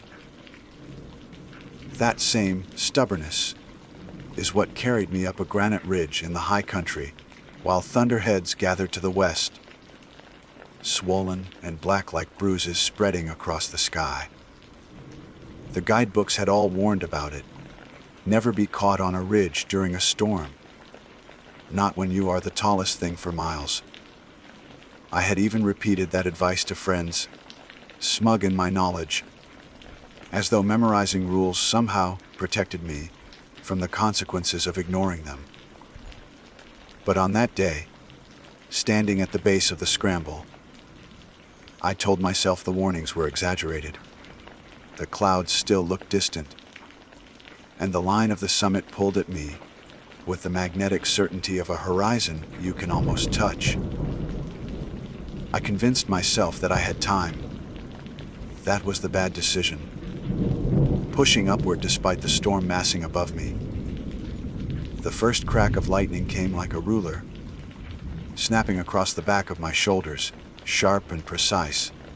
A sound so near it drove the breath from my chest. I froze, heart hammering, and began to count the seconds to the thunder. 2, 3. But the storm did not wait politely to reveal its distance. The answering boom tore through the valley almost on top of the flash, so loud it rattled my teeth. My body understood before my mind did. Every hair on my arms stood at rigid attention, and the air around me shifted from cool mountain wind to something heavy and electric, like I had stepped inside the lungs of a machine. The zipper of my jacket began to hum, each little metal tooth vibrating against the next. I dropped my pack to the ground and ripped at the straps, panic making my fingers clumsy. Somewhere in the mess of fear and instinct, a thought pushed through metal was death out here. I hurled my trekking poles away from me, expecting them to clatter across rock and skitter to rest. Instead, they never hit the ground. I watched them slide forward, as though pulled into a current I could not see, drifting away like sticks dropped in a river. They shimmered faintly, not with light but with movement too smooth for the world I knew. My pulse pounded in my ears, and for the first time I wondered if I had wandered not just into a storm but into something else. Something that wore the storm as a disguise. I crouched low, pressing my hands against the ridge. The rock thrummed beneath my palms, a vibration not unlike the resonance of a struck bell. I should have gone down immediately, should have crawled back into the tree line, and found shelter, but the summit was less than a quarter mile above me. I could almost see the cairn marking the top, pale against the sky. My stubbornness whispered that if I just hurried, I could make it before the storm broke in full. That whisper almost killed me. The next flash of lightning blinded me, leaving my vision seared with branching veins of white. I felt the charge pass through the air, close enough that my teeth ached, as if I had bitten foil. The thunder that followed came from every direction at once. a rolling collapse that made the ridge feel hollow beneath me. I dropped flat and covered my head, praying without words. When my sight returned, the world had changed. The air around me was no longer moving in any way I recognized. My jacket pressed flat against me as though a wind roared from one direction, yet the grasses at the edge of the ridge bent the opposite way. Dust spun in lazy spirals, rising instead of falling. And down the slope, my trekking poles still floated, hovering at the same height they had when I released them, slowly spinning end over end, in currents I could not see. I tried to tell myself it was only static, that lightning does strange things, that storms can play tricks on perception. But then the hum in my zipper grew louder, a chorus of metal teeth vibrating in harmony. The pitch rose until it became a note I could feel in my bones, steady and inhuman. The ridge itself seemed to respond, the rocks vibrating until pebbles danced across the surface like popcorn in a skillet. Fear drove me to my knees. I crawled toward the shelter of a boulder, though instinct warned me it was pointless. I wanted stone above me, anything between my body and the sky. Halfway there, I felt a tug at my chest as though invisible hands had hooked fingers into the metal zipper and were pulling upward. My jacket strained against my throat, choking me, and I clawed at the fabric until the teeth split apart. The pull stopped the instant the zipper broke. The halves of the jacket flapped wildly, no longer pressed flat against me. Something in the air wanted metal. That much I knew, and I had been carrying more than trekking poles. I wrenched my pack open with shaking hands and began throwing things away. My camp stove, the aluminum pot nested inside it, the metal carabiners that clinked as they sailed into the strange current. Each item drifted like my poles had, floating away into the storm, lit air vanishing slowly as though they sank below a surface that didn't exist. But the storm was not satisfied. A voice carried on the wind, so faint I thought it was thunder reshaped by distance. It was not words at first, only tones, deep and resonant, a melody too deliberate to be random. The notes bent upward in pitches that did not belong in human throats, high enough to claw at the inside of my skull. My fear sharpened into terror, and I pressed my palms over my ears. But the sound lived in my bones now. Climb. That was the first word I recognized.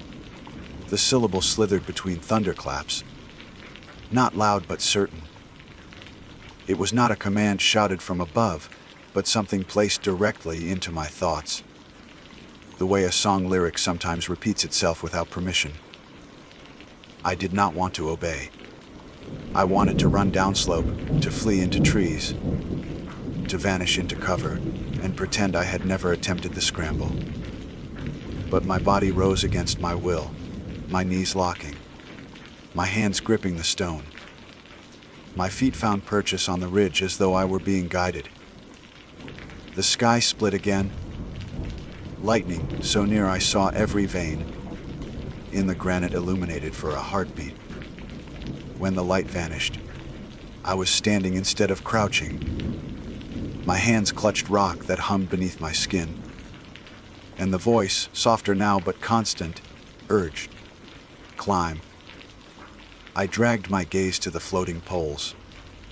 They had drifted farther up the ridge, orbiting each other like twin needles caught in thread. They moved in spirals, their ends tracing figures in the air. Shapes I almost recognized but could not hold in my mind. The hum of my zipper teeth had not died even though the fabric hung open. The broken halves still sang, each tooth vibrating, answering a call beyond the storm. My chest heaved, and I forced myself to speak aloud, to hear my own voice, and not only the one inside my skull. "I'm not climbing," I said. I'm not. The storm disagreed. The air thickened, pressing against me as though the atmosphere itself had condensed into invisible water. My movements became sluggish, as if each step were wading through syrup. Pebbles lifted from the ground around me and hovered in the air, spinning like tiny planets in orbit. I stumbled, choking on the heavy air, and crawled again toward the boulder. I made it to the lee side and pressed myself flat against the stone, desperate for shelter. The humming dimmed, not gone but muffled, as if the rock offered some reprieve. My lungs fought for air that suddenly seemed too dense to breathe. The storm above rumbled again, closer, hungrier. And then I realized something more terrible than the storm itself. The ridge was not only vibrating beneath me, it was pulsing. Stone should not move like that. Granite does not breathe. But the rock at my back swelled and fell with the rhythm of something alive. A cadence too slow for a heart, too deliberate for the shifting of plates. I felt each pulse through my spine, a beat that matched neither thunder nor the racing of my own blood. The voice came again, nearer now, so close it might have been whispered directly against my ear. Climb. The ridge pulsed against my back, and I could not convince myself it was only thunder. Each swell of stone beneath my spine was deliberate, timed, and wrong. I pressed my palms flat against the boulder, searching for the steadiness of granite, but found instead the yielding push of something that acknowledged my touch. Stone that should have been indifferent was responding. The voice urged me again, steady as heartbeat. Climb. My throat was too dry to answer, and the storm above had grown strange enough that words might not have mattered. The sky had darkened beyond twilight, though it was not yet evening. Lightning flared often enough that my vitrinated between blindness and shadows, stretched longer than nature allows. Thunder rolled not as a sequence, but as a constant, an endless collapse that circled the ridge in waves.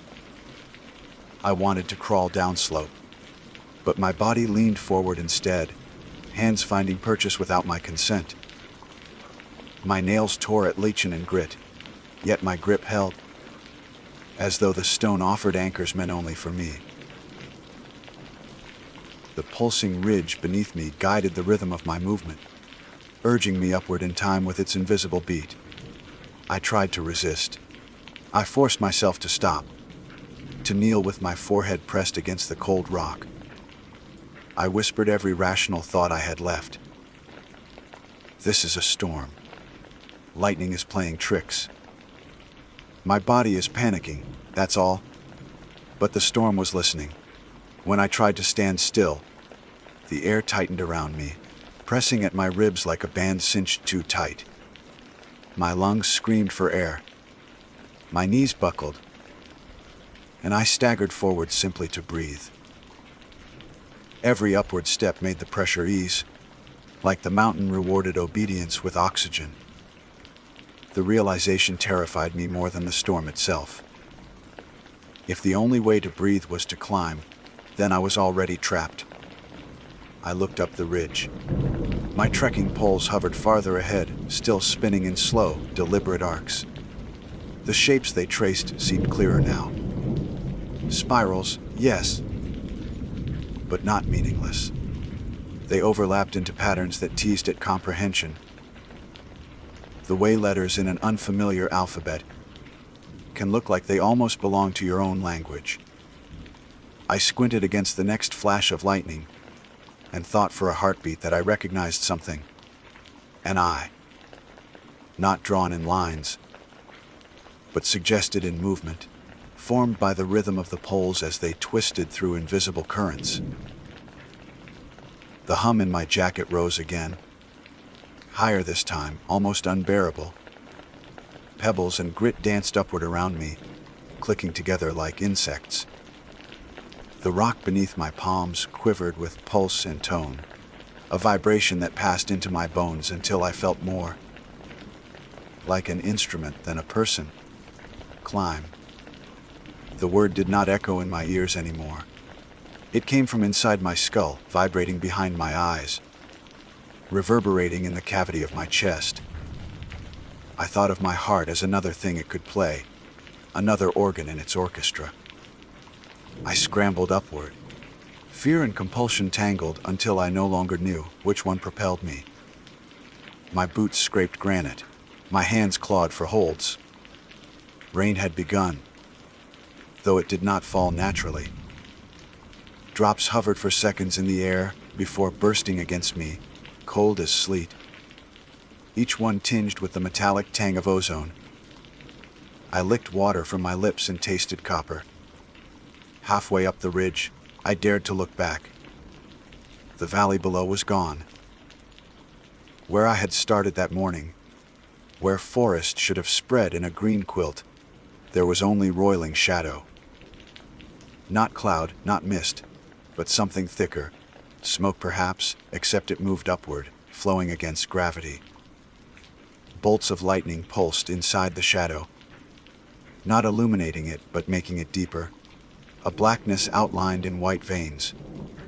I stumbled and nearly lost my grip. My shoulder slammed against rock that pulsed once, sharply, as if reprimanding me.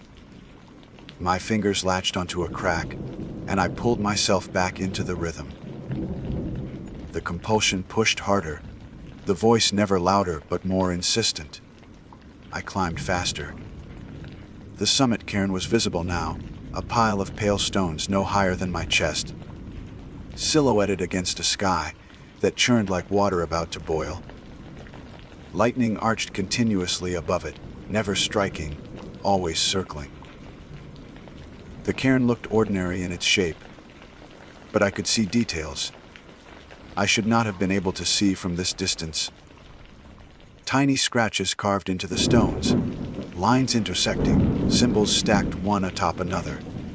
They reminded me of the patterns my poles had traced in the air.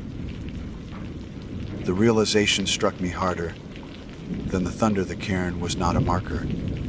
It was a focus. Every storm coil, every hum of metal, every pulse of the ridge, it all converged there. I slowed, even as the air pressed against my ribs, punishing hesitation. I forced a breath against the pressure and felt my lungs burn. The compulsion screamed inside me, urging me onward, promising relief if I obeyed. But fear rooted me. If I touched that cairn, if I reached the top, what waited there would not let me go. My jacket flapped wildly in a wind that did not move the grass beside me. My hair lifted from my scalp, standing on end, each strand tugged upward, as if the sky were trying to pluck me whole. The storm was drawing me in like iron filings to a magnet. I dug my nails into the granite, desperate for resistance. My pack, now lighter without its metal, shifted on my back, straps cutting deep into my shoulders. I wanted to tear it off and abandon it, but instinct told me I would need what little remained inside. The voice shifted. For the first time, it spoke more than one word. "Not yours yet."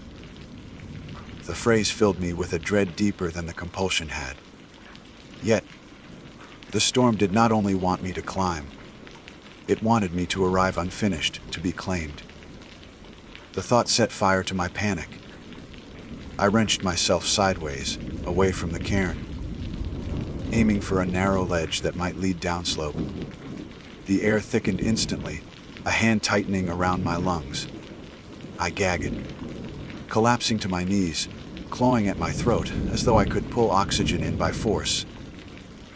My vision dimmed. The pulse of the ridge quickened beneath me, shaking loose stones that rattled downslope into the shadow. Still, I crawled. Every inch away from the summit was agony, as though I carried a mountain on my back. My vision blurred with sparks of white. Lightning not from the sky, but from my own brain starving for air. I dragged myself toward the ledge, fingers bleeding where rock tore my skin. The storm screamed in response. Not thunder, not lightning, but a true scream, raw and inhuman, echoing through the ridge until stone itself seemed to wail. My ears bled. I pressed my head against the granite and sobbed, though the sound was swallowed by the storm's voice. Climb. I did not know if the word came from the sky or from inside me now. My own voice answered, hoarse and broken. No. I forced my body toward the ledge, dragging, scraping, refusing. Each inch felt stolen. The hum of metal faded as I left the cairn behind, but the pressure in the air remained. The unseen current fought me, pulling at my limbs, at my hair, at the fillings in my teeth. My entire skull felt like it wanted to lift out of my body. Then, for a heartbeat, the storm relented. The pressure eased just enough that I sucked in a breath like breaking water. I staggered onto the ledge, knees shaking, body trembling. My hands clutched stone slick with rain, my blood mixing with runoff in pink rivulets. Behind me, the cairn glowed faintly, each stone pulsing with light that was not lightning. Symbols carved into its surface shone in rhythm with the ridge's pulse, a heartbeat that belonged to something vast and waiting. The voice did not urge me anymore. It simply said, "Next time."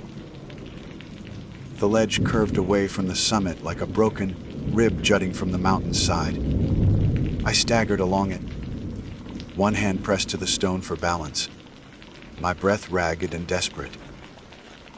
Behind me, the cairn pulsed with its steady rhythm, each beat echoing faintly through my bones. I did not dare look back again. To see it glowing, to know it still watched me, would unravel the last shred of willpower I had left. The storm did not stop. The thunder rolled endlessly, as though the entire sky had become a drum head, struck by invisible fists. Lightning forked and split across the heavens, not random but deliberate. Patterns written in fire that only half revealed themselves before fading. Each flash etched a new symbol into my memory, and each symbol tugged at recognition I could not afford. The ledge narrowed. One misstep would send me tumbling into the valley below, though valley was no longer the right word. The world beneath me was gone, replaced by that impossible sea of roiling shadow.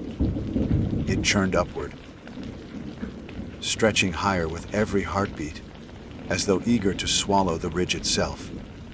Sparks of lightning darted inside the mass, like fish beneath black water. The storm was not only above, it was below, it was everywhere. I pressed forward, legs trembling, muscles burning. Every step was resistance. The pressure had not left me, though it was weaker here, as if the storm grudgingly allowed my retreat.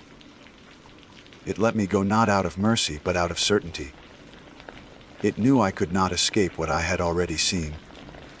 My knees buckled, and I slid against the wall of stone, chest heaving. Rain, or what passed for rain, soaked me through cold as melted metal. Drops struck the ledge and did not splatter but lingered, hovering for seconds before sinking into the rock like ink into cloth. The mountain drank the storm. I ripped off my jacket entirely, the broken zipper still humming faintly in the air.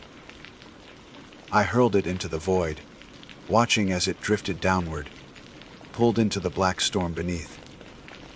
The moment it vanished, the hum inside my ears softened, though it did not disappear. I realized the sound was not coming from the jacket at all. It was inside me. The fillings in my teeth buzzed. My bones vibrated faintly, tuned like strings on an instrument. The storm had marked me. A jagged laugh tore itself from my throat, half hysteria, half defiance. "You don't get me," I said aloud. though my words were lost in the roar. "You don't," the mountain answered. The ridge pulsed again, harder than before, sending a crack through the ledge beneath my boots. A section of stone sheared away and plunged into the shadow below. I dropped to my knees, clinging to the remaining rock as pebbles tumbled past me. I never heard them strike bottom. The cairn's glow intensified, even at this distance. The symbols carved into its stones flared bright, then dimmed, then flared again, a rhythm I finally recognized. Not random, not mere pulse. It was Morse. Dots and dashes, repeated again and again, until I translated them without choice a WITING. The scream that tore from my chest then was not fear alone. It was rage at the audacity of the thing. It was not asking. It was certain. It had patience enough to carve the word into stone and thunder and air. Waiting. For me. For others. For anyone who climbed too high. Too stubborn. Too blind to turn back. I pushed forward, dragging myself down the ledge. My fingernails split on the stone. My palms left streaks of blood. The wind howled, though the grasses at the edge of the ridge still bent in impossible directions, each stalk moving to a rhythm not of this world. My breath rattled like torn paper. My vision blurred with black motes that danced in time with the storm's pulse. Somewhere below, there had to be trees. Shelter. A place where the mountain's living stone could not press itself against my spine. I forced my body onward, refusing the compulsion to turn back. The voice followed me, quieter now, no longer insistent but intimate, like breath against the back of my neck. Climb. I bit my tongue until I tasted iron, grounding myself in pain. No, I said again, louder. No. Another crack split the ledge. Stone groaned underfoot, and for a moment I thought the mountain would shrug me off like an insect. But it held, barely. I scrambled downward, half falling, half sliding, until the angle lessened and scrub pine appeared in twisted silhouettes. Their branches shook in no wind, leaves vibrating in harmony with the storm above. Even the trees had been taught its song. I collapsed beneath them, arms around my head, and waited. The storm raged on for hours, lightning stitching the sky, thunder tearing the air apart. But slowly, too slowly, the pressure eased. The hum in my bones dimmed. The pulsing beneath the ground receded, until I could almost believe it had been imagination. Dawn came eventually, pale and thin, bleeding across the horizon like water through ash. The summit ridge stood quiet above me, the cairn visible but dark, its stones ordinary once more. My trekking poles were gone. My jacket was gone. My sense of safety in the mountains was gone. I descended without rest, without food, without pause. My body moved in jerks, like a puppet dragged on tangled strings. I did not look back.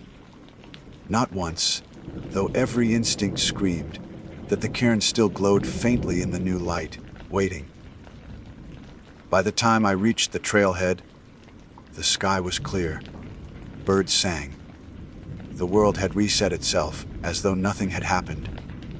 But when I sat on the bumper of my car, shaking too hard to put the key in the ignition, I caught my reflection in the rearview mirror. My hair lifted from my scalp in tiny strands. Not all, but enough. Each strand hummed faintly, vibrating like the teeth of a zipper. The storm had not left me. It had marked me. And in the silence of morning, when no wind stirred, I heard the voice once more, softer than breath, steady as heartbeat. Next time. My name is Nora Bell. I was 24 years old when I made the mistake that changed how I hear the forest forever. I had joined a group of friends for a late, summer camping trip in the Adirondacks. A mix of college acquaintances and new faces from work. All of us eager to trade fluorescent lights and computer screens for pines, rivers, and the promise of nights under stars. I had not expected the silence.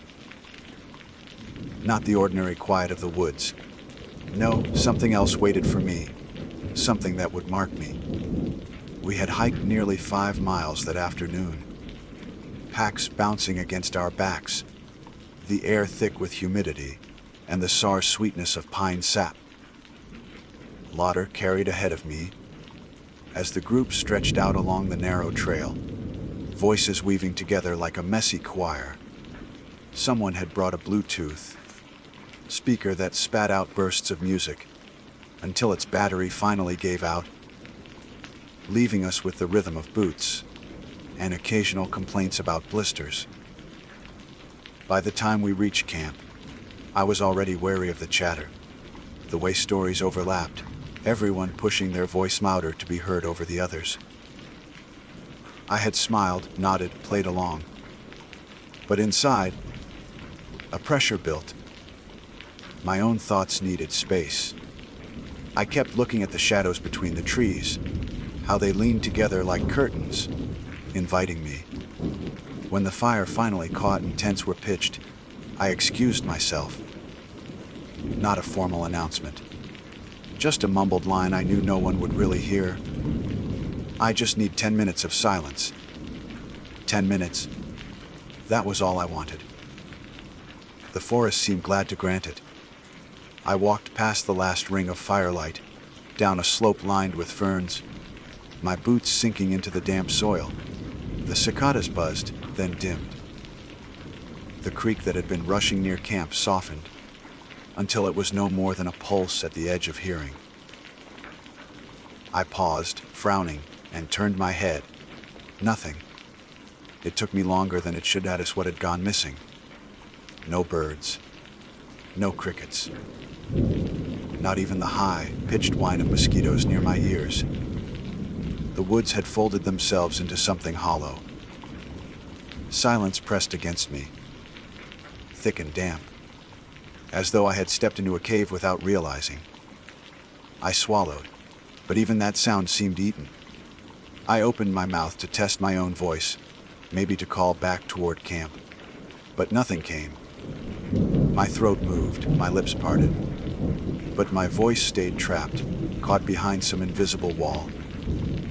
All I could manage was a thin rasp, like the sucking gasp of a fish pulled onto land. I panicked for a moment, clutching at my own throat, feeling nothing unusual except the rush of blood beneath my skin. The silence had weight. That was the only way to describe it. It bore down on me, pressing my tongue into a shape I did not recognize, into the curve of someone else's name, whose name I didn't know. The syllables sat there, almost formed, like a word I had once known and forgotten. I bit down hard to stop myself from speaking it. I turned back the way I had come. The trail was gone. I was certain I had only taken 20, maybe 30 steps beyond the firelight. But now I faced nothing but trunks crowding together, ferns brushing my knees, roots twisting like black ropes.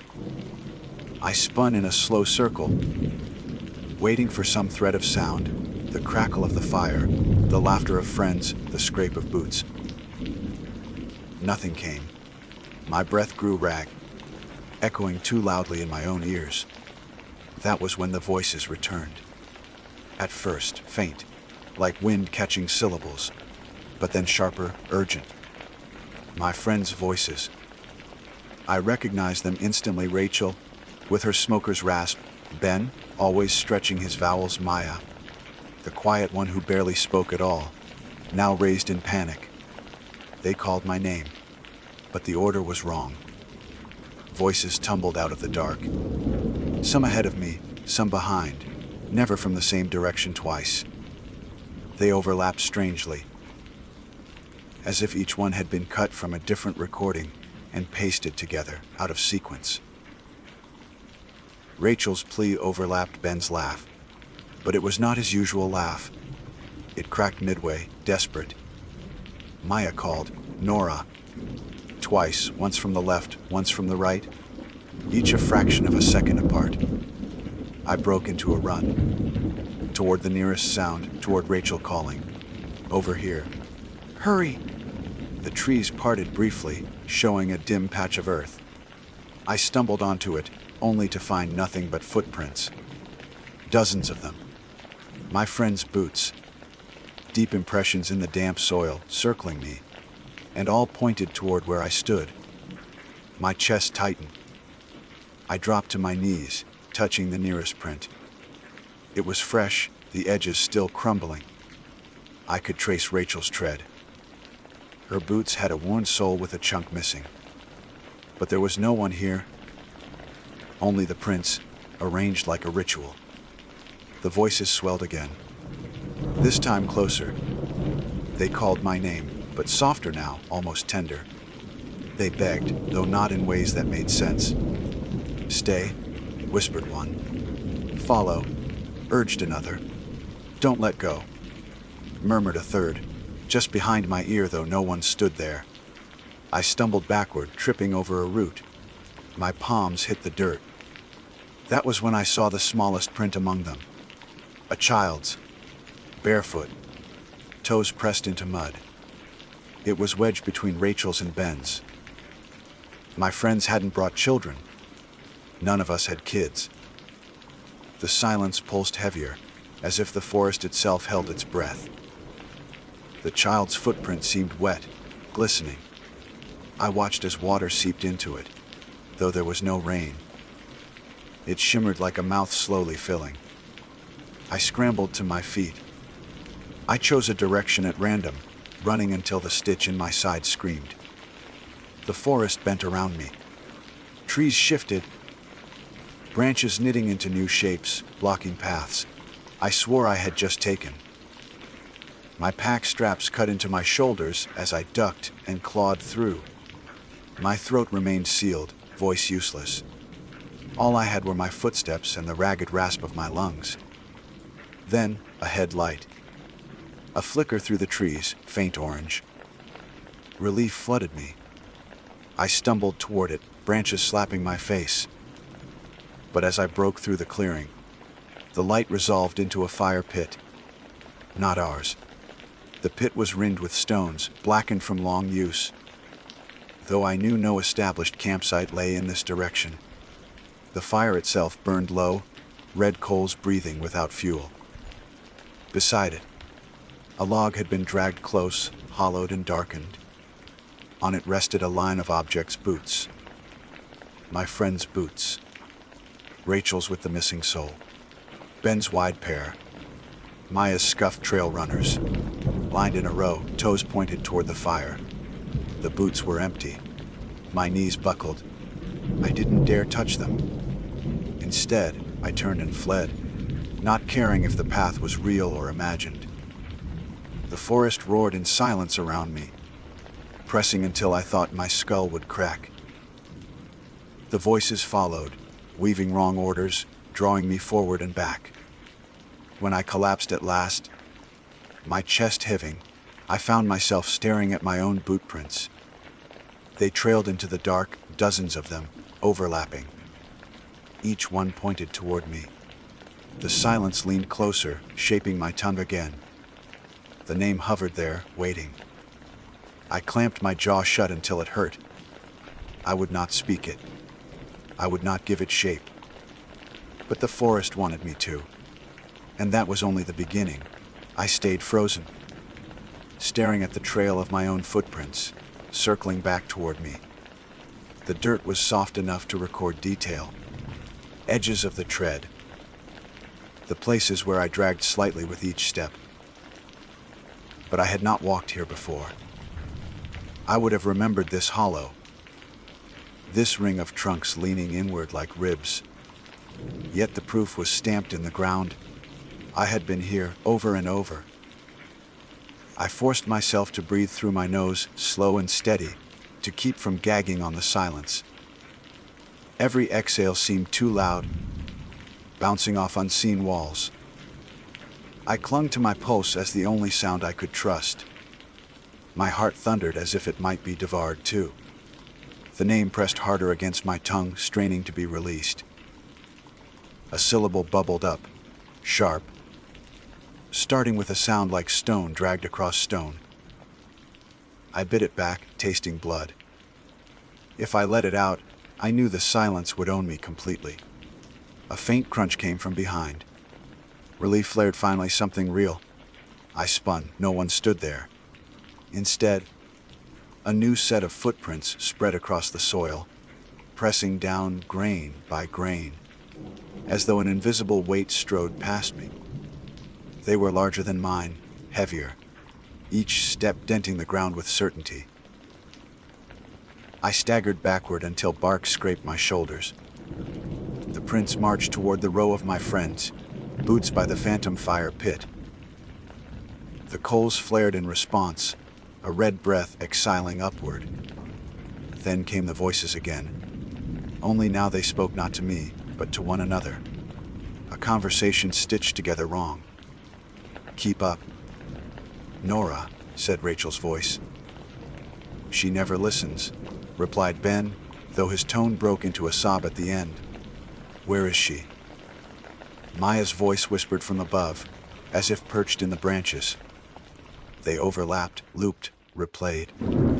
My chest burned with the urge to scream, but still no sound came. I could only rasp, a pathetic wheeze. I bolted again. Branches clawed my arms, tore fabric. My flashlight, clipped uselessly to my belt, banged against my thigh. I didn't dare pull it out. The thought of shining light and seeing what might actually be there was worse than the dark. The forest didn't feel like a place anymore. It felt like a mouth.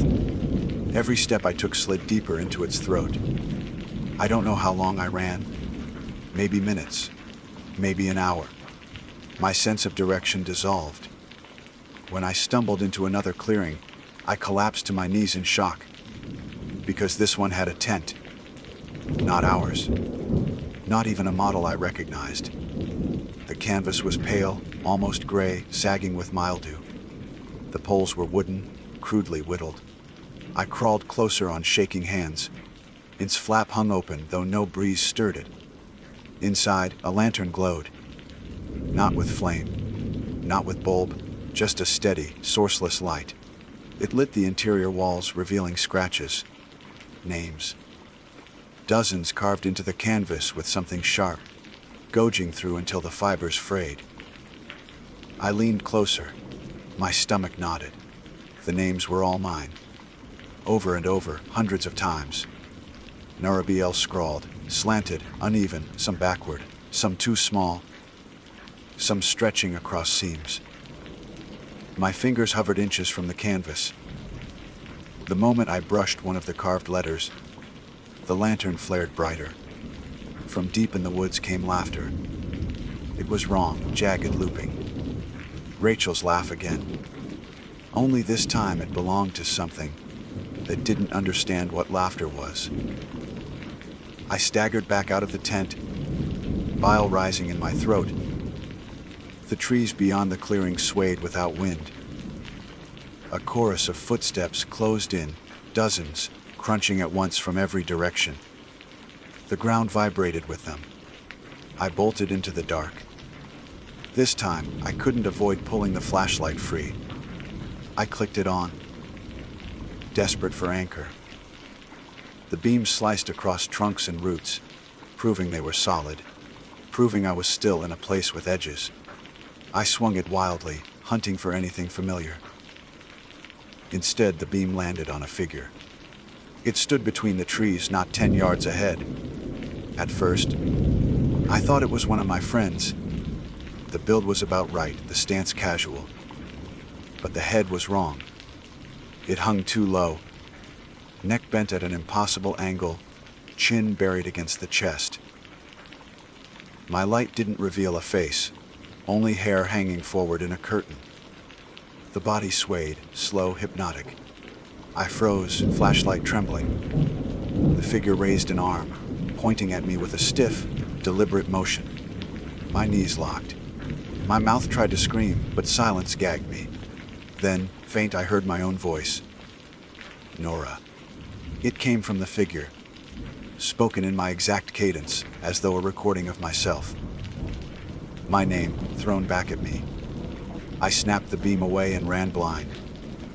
I don't know how I didn't break my neck on a root, or crash headfirst into a trunk. I just ran until the beam found a glint ahead water. A creek cut through the woods, narrow but fast. I dropped to my knees and plunged my hands into it, desperate for sound, for proof of reality. The current gurgled faintly. Actual noise, I gasped, sobbing. I leaned low, nearly pressing my face into the flow, greedy for its trickle. That was when I saw the reflection. Not mine. The water's surface rippled with a face peering back, features warped but recognizable. Rachel. Except her eyes were gone. Only smooth skin where sockets should be. Her mouth opened wide, wider than it should, until her jaw cracked in two. My reflection warped beside hers, dragged into her gape. I yanked back, scrambling from the bank. The creek went silent again. Footsteps pressed closer through the trees. Wrong voices bled with them, layering over each other in a grotesque chorus. This way. Behind you. Don't fight. My own voice threaded among them, whispering, "Say it. Say the name." I clutched my throat, shaking my head violently. No, I would not. The forest seemed to lean in, branches bowing low, roots reaching up like fingers. My boot snagged. I crashed forward, palms striking moss. Pain shuddered up my arm. The prints appeared before me again. My friends, circling, always pointed toward where I lay. And in the center of them, the child's barefoot mark. Now doubled, as if the child stood right there, invisible but solid enough to dent earth. The silence pressed harder, suffocating. My tongue twisted of its own will. I felt the first full syllable rising, scraping my teeth. It wanted out. I jammed my own fingers into my mouth, gagging myself to hold it back. Tears blurred my sight. My jaw ached, tendons burning. The footsteps stopped. When I looked up, the figure from before stood again. Closer now. Head bent, hair masking its face. It pointed once more, this time not at me, but at the ground, at the child's footprints. I couldn't hold back the sound building in my throat much longer. That was when a new voice broke through sharp reel, shattering the hush like glass. Nora, I knew that voice. Rachel. Actual Rachel. Not warped, not spliced. The real timber. It came from far off, faint but alive. I staggered to my feet, spinning toward it. The figure didn't move, though its arm lowered. For a second, the silence faltered. Cicadas whined, faint but there. My ears rang with sudden pressure release. I ran toward the call. Branches whipped my face. The silence clawed back, trying to stitch itself over the noise. But I had heard it. I had heard life again. I screamed Rachel's name with all the force I had left. The sound tore free, thin and cracked, but it was sound. For 1 second, I believed I might reach them. Then the ground fell away. I plunged, tumbling down a hidden slope, rocks tearing my arms, dirt choking my mouth. I slammed hard at the bottom, dazed. The flashlight spun from my grip, clattering against stone. Its beam angled across a wall of roots, tangled like ribs. Carved into them was writing. Not names this time. Instructions.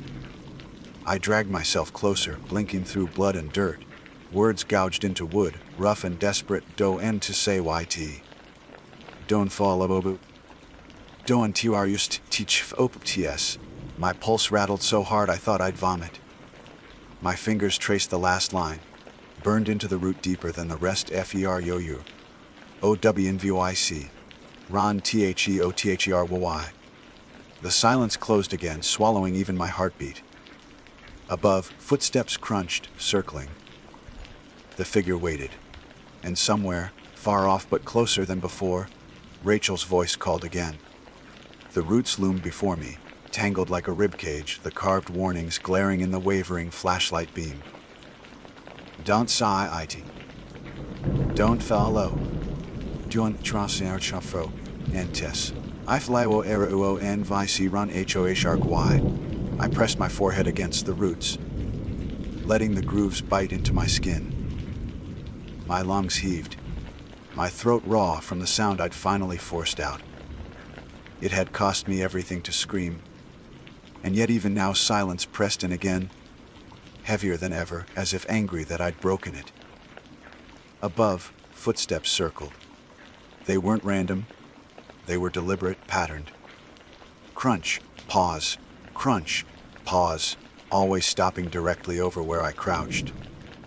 The slope wasn't deep, whoever, or whatever, stood there had to know I was beneath them. The silence bent, tightening like a fist. Rachel's voice called again. Nora, I whipped my head toward it. The sound wasn't far.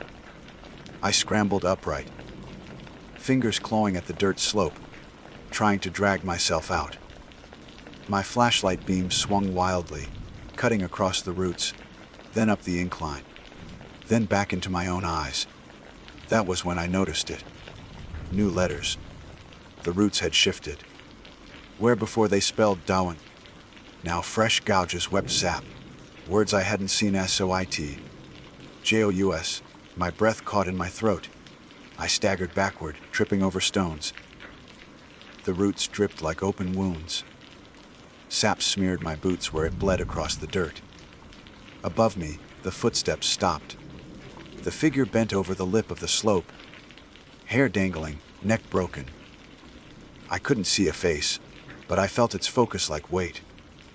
Then it spoke, in my voice. Nora, help me. The words crawled into my ears, indistinguishable from my own recordings, as though I had begged them once and forgotten. My knees buckled. For a heartbeat, I almost answered. The name inside me twisted, ready to spill. But then, Rigel, Rachel. Closer now. Nora, can you hear me? Her words shredded the spell. I lunged up the slope, clawing at roots, dragging myself through dirt and moss. The figure loomed at the top. I rammed into it with everything I had. For an instant, it resisted, solid, immovable. Then it dissolved like smoke, and I broke through, rolling onto the forest floor above. I lay gasping, ears ringing. The silence faltered. Crickets sang faintly, though off-key like instruments warped in heat. But they were sound. I clung to them. I forced myself to my feet and stumbled toward Rachel's call. My flashlight beam cut the dark in fits, revealing glimpses. Trunks, roots, moss, all identical. But ahead I saw a glow. I broke into a run, tripping, lurching, pushing forward. Branches lashed my arms. At last, I stumbled into a clearing. The campfire burned. My friends sat around it. Rachel, Ben, Mia, every one of them.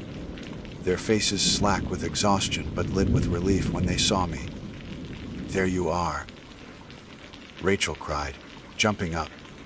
Where the hell did you go? I froze. Something was wrong. Their mouths moved too slowly, voices spilling out a beat too early, or too late. Ben's laugh overlapped his grin by half a second. Maya's whisper of my name began before her lips parted. My friends were here, but not aligned. I staggered backward. No. My voice cracked, but it was sound. It belonged to me. Rachel frowned. What do you mean? No. Her voice hit too soon, like audio out of synth. She reached a hand toward me. Come sit. You're safe now. Behind her, the firelight flared. Shadows stretched high, curling like claws. And then I noticed their boots.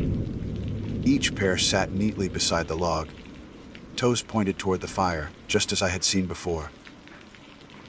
Empty, yet they wore identical boots on their feet, unlaced, pristine. Doubled. The name in my mouth surged forward again. I pressed both hands against my lips. Tears blurred my eyes. Ben tilted his head. "What's wrong with her?" he asked Rachel. That his words didn't come from his mouth. They came from the shadow on the ground behind him. I spun and ran. The chorus rose at once, my friends' voices begging, calling, laughing, sobbing. Too many. They stretched into the trees, chasing me. I sprinted until my chest split with fire, until I collapsed against a trunk. The forest shifted. The trees parted into a long corridor of shadow. At the far end, something glowed faintly. An exit, maybe, or dawn. I staggered toward it, each step pulling blood from my lungs. The corridor narrowed. Roots pressed close. Footprints filled the soil on both sides. Not mine, not my friends. Bare? Hundreds of bare footprints, all small children's. They faced inward, toward the center of the path. Toward me. I tried not to look. I kept moving, but the silence squeezed tighter with every step, forcing my jaw open. My tongue warped, curling into that forbidden syllable. I fought to scrape my teeth, raw and desperate. At the far end, the glow sharpened into firelight. A final clearing waited. I stumbled into it. There at the center sat the child. Small, barefoot, knees tucked to chest. Hair hung over the face, hiding every feature but the mouth. The mouth smiled. Too wide, too sharp. The child's lips parted, and my own voice came out. "Nora Bell. You're late." The name tore free from my tongue. I screamed it without meaning to, the syllables burning like acid. Name. I don't know what the name truly was. Even now, I can't write it. My memory collapses around it. But I know I spoke it. The forest erupted. Sound slammed into me. Every voice I'd ever heard, every word I'd spoken, layered and reversed, crashing like a storm. The ground buckled. The trees bent inward, jaws snapping shut. The child stood, no longer small. The figure unfolded, limbs lengthening. Hair whipping back to reveal no face at all. Only smooth skin, and a mouth that reached from ear to ear. My friends' voices poured from it, spliced and screaming. Stay. Follow. I fell to my knees, clutching my head. My scream vanished under theirs. The silence had inverted, weaponized into a flood of wrong sound. And then, faint, distant, real, I heard it again. Rachel's true voice. Not warped, not stolen. It cut through high and desperate. "Nora, this way!" I lunged toward it, crawling. The ground tore at my hands, nails ripping. Behind me, the faceless thing bellowed with every voice I knew. The clearing folded in, collapsing into itself. I crawled toward the call, toward the faint outline of firelight beyond the trees. My body broke branches, roots, my own bones screaming. At last I burst through, tumbling into another clearing. The real camp. Rachel stood there, pale, eyes wide with terror. Ben and Mia behind her, shaking. Their boots were on their feet, dirty, scuffed, real. The fire cracked with sparks. Rachel grabbed me as I collapsed. "What the hell happened to you?" "We were looking for you everywhere. You just disappeared." I sobbed into her shirt, unable to speak. My throat throbbed with blood. Behind us, the woods shifted, groaned, then fell silent again. Ordinary silence, filled with crickets and night wind. I never told them what I saw. We left the next morning, abandoning half our gear. I never went back. But sometimes, at night, when the world goes quiet, I feel the weight again. Silence presses my tongue into the shape of that name, and I know the forest still remembers. It waits for me to say it aloud. My name is Declan Shaw, and I have always considered myself a man with a careful sense of direction.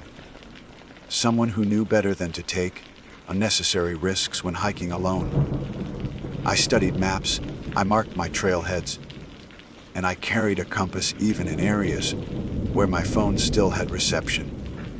Yet on that particular afternoon, I made a decision that did not match the cautious image I had crafted of myself. It was a small choice in the moment, one that seemed practical, almost clever, but it placed me in a place I was ever meant to be. I crossed a boundary, both in the physical sense and in something harder to describe, a rule of space I should not have tested. The wire fence I found stretched like a dull silver scar across the ridgeline. It was old, the metal twisted and warped in places, more suggestion than barrier. A bright orange sign had once been nailed to one of the posts, but it hung bent, its lettering burned away by years of weather. I could not even make out the faintest trace of the warning it was meant to convey.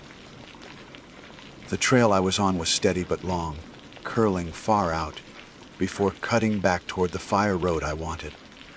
A direct route across the fence would halve the distance. I told myself it was nothing, trespassing only technically, since surely no one monitored this forgotten strip of land.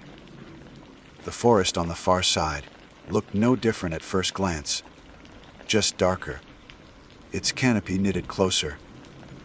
I slipped through the sag in the fence and brushed my hands against my jeans. What I failed to notice then, what only settled into my awareness later, was how immediately the air changed. It was not cooler or warmer, not lighter or heavier, but there was a thickness to it, as if the wind itself no longer circulated. The forest beyond was quiet, too quiet in that unwelcoming way that suggested not peace but vacancy. I told myself it was fine. I adjusted my pack, found the line between two trunks, and started walking. It was only after a dozen steps that I began to notice how the trees were planted. Perfect lines evenly spaced, each trunk aligned, as if measured with surveyor's tools. No forest grows that way on its own. The rows extended in every direction, the canopy above weaving into an almost seamless roof, the ground below littered with long, slender needles. At first, I thought they were pine needles, though darker than any I had seen, until I knelt and touched them. They were black, not brown, slick to the fingers, and when I rubbed them between my thumb and forefinger, they smeared like ash. A dark streak marked my skin. I wiped it against my jeans, trying not to dwell on it, though the smell that clung was faintly metallic, like rust. The rows made navigation deceptively simple. I could walk straight, confident that each tree would align with the one before it. Yet after several minutes, something strange began to gnaw at my confidence. The rows were not staying put. When I glanced to either side, the lines seemed to have shifted. What had been a perfect corridor now bent slightly. When I turned my head back forward, the straight shot had warped into a subtle curve. I blinked, shook it off as a trick of perspective. Forests do that. Depth plays games with your eyes. I convinced myself of that, though unease crept steadily higher. I walked faster, eyes fixed forward. The ground felt soft, spongy beneath my boots, though no moisture clung to the surface. The black needles seemed endless, a carpet replenishing itself no matter how many I trampled. After a while, I began to hear it a low buzz, faint at first, like a power line humming somewhere just beyond view. I thought perhaps there was an electrical station nearby. The sound rose and fell, steady, mechanical, a drone that should have belonged to insects. Yet the air was still, no gnats or mosquitoes, nothing alive in sight. I stopped to listen, trying to place the source. That was when I realized the sound was not coming from the air above or around me. It was coming from the trunks themselves. The trees were humming. I pressed closer to one, resting my palm against the bark. It was rough at first, then oddly warm, as if the tree held heat within. I pulled back immediately. The buzzing deepened, almost in answer. I took a step back, heart pushing against my ribs, and that was when I saw a tiny mouth opening in the bark. No larger than a coin, lips splitting wide, lined with ridges like teeth. The mouth opened, exhaling a faint breath of warm air, and then it closed again, disappearing so cleanly that the bark looked untouched. I stumbled away, whispering aloud that it was impossible, that I was seeing things. But then I looked around and realized other trees were shifting too. Small openings appeared and vanished in rapid succession. Little mouths gasping soundlessly, synchronized to the buzz I had mistaken for machinery. Every exhale seemed to follow my own. When I breathed in, they breathed out, tasting the air I left behind. Panic is a strange thing. It does not always arrive with a scream or a sprint. Sometimes it comes with a cold clarity, the body bracing in silence. I told myself firmly that I needed to leave. I turned back the way I came, certain I could retrace my steps. The rows of trees would lead me back to the fence. Except they did not. The corridor that should have been behind me was no longer straight. It bent, twisted, and when I tried to follow, it opened into an entirely different line. I chose one, walking fast, convinced that persistence would return me to familiar ground. Minutes passed. The buzzing grew louder, the mouths opening in larger numbers, their warm breath mixing until the air seemed to quiver. I tried not to look at them. I tried to focus on the direction of my compass. The needle jerked left and right, unstable, useless. The air felt thicker, harder to draw into my lungs, as though the forest itself was claiming what I exhaled and reluctant to give it back. My breaths grew shallow. Frantic, I pushed on, gripping the strap of my pack like it was a lifeline. Sweat slicked my temples. The forest looked the same in every direction. Rows upon rows, mouths opening and closing in restless rhythm. I realized then that I could not hear my own footsteps anymore. The soft thud of boots on needles had vanished. The only sound was the drone, the chorus of trees. I stomped deliberately, and still there was nothing. My presence was being swallowed, erased, as if I were being absorbed. When fear crested too high, my body reacted without permission. I broke into a run, veering down one row, then another, lungs burning as the forest seemed to stretch. No matter how fast I ran, the line never ended. The trees leaned closer, their alignment bending in impossible ways, and the buzzing rose higher until it rattled my skull. I felt my knees weaken. I collapsed against one of the trunks, panting, and instantly regretted it. The bark pulsed beneath my shoulder. Dozens of mouths opened at once, surrounding me, a hot rush of air against my skin. I lurched forward, stumbling away, nearly falling face, first into the black needles. That was when I saw something ahead. A break in the pattern, or so it seemed. The rows parted just enough to suggest an opening. A dim glow leaked through, not sunlight but something duller, stranger. Desperation overrode caution. I ran toward it, fighting the heaviness in my limbs, the pressure in my chest. The mouths hissed louder as if displeased. My vision blurred at the edges.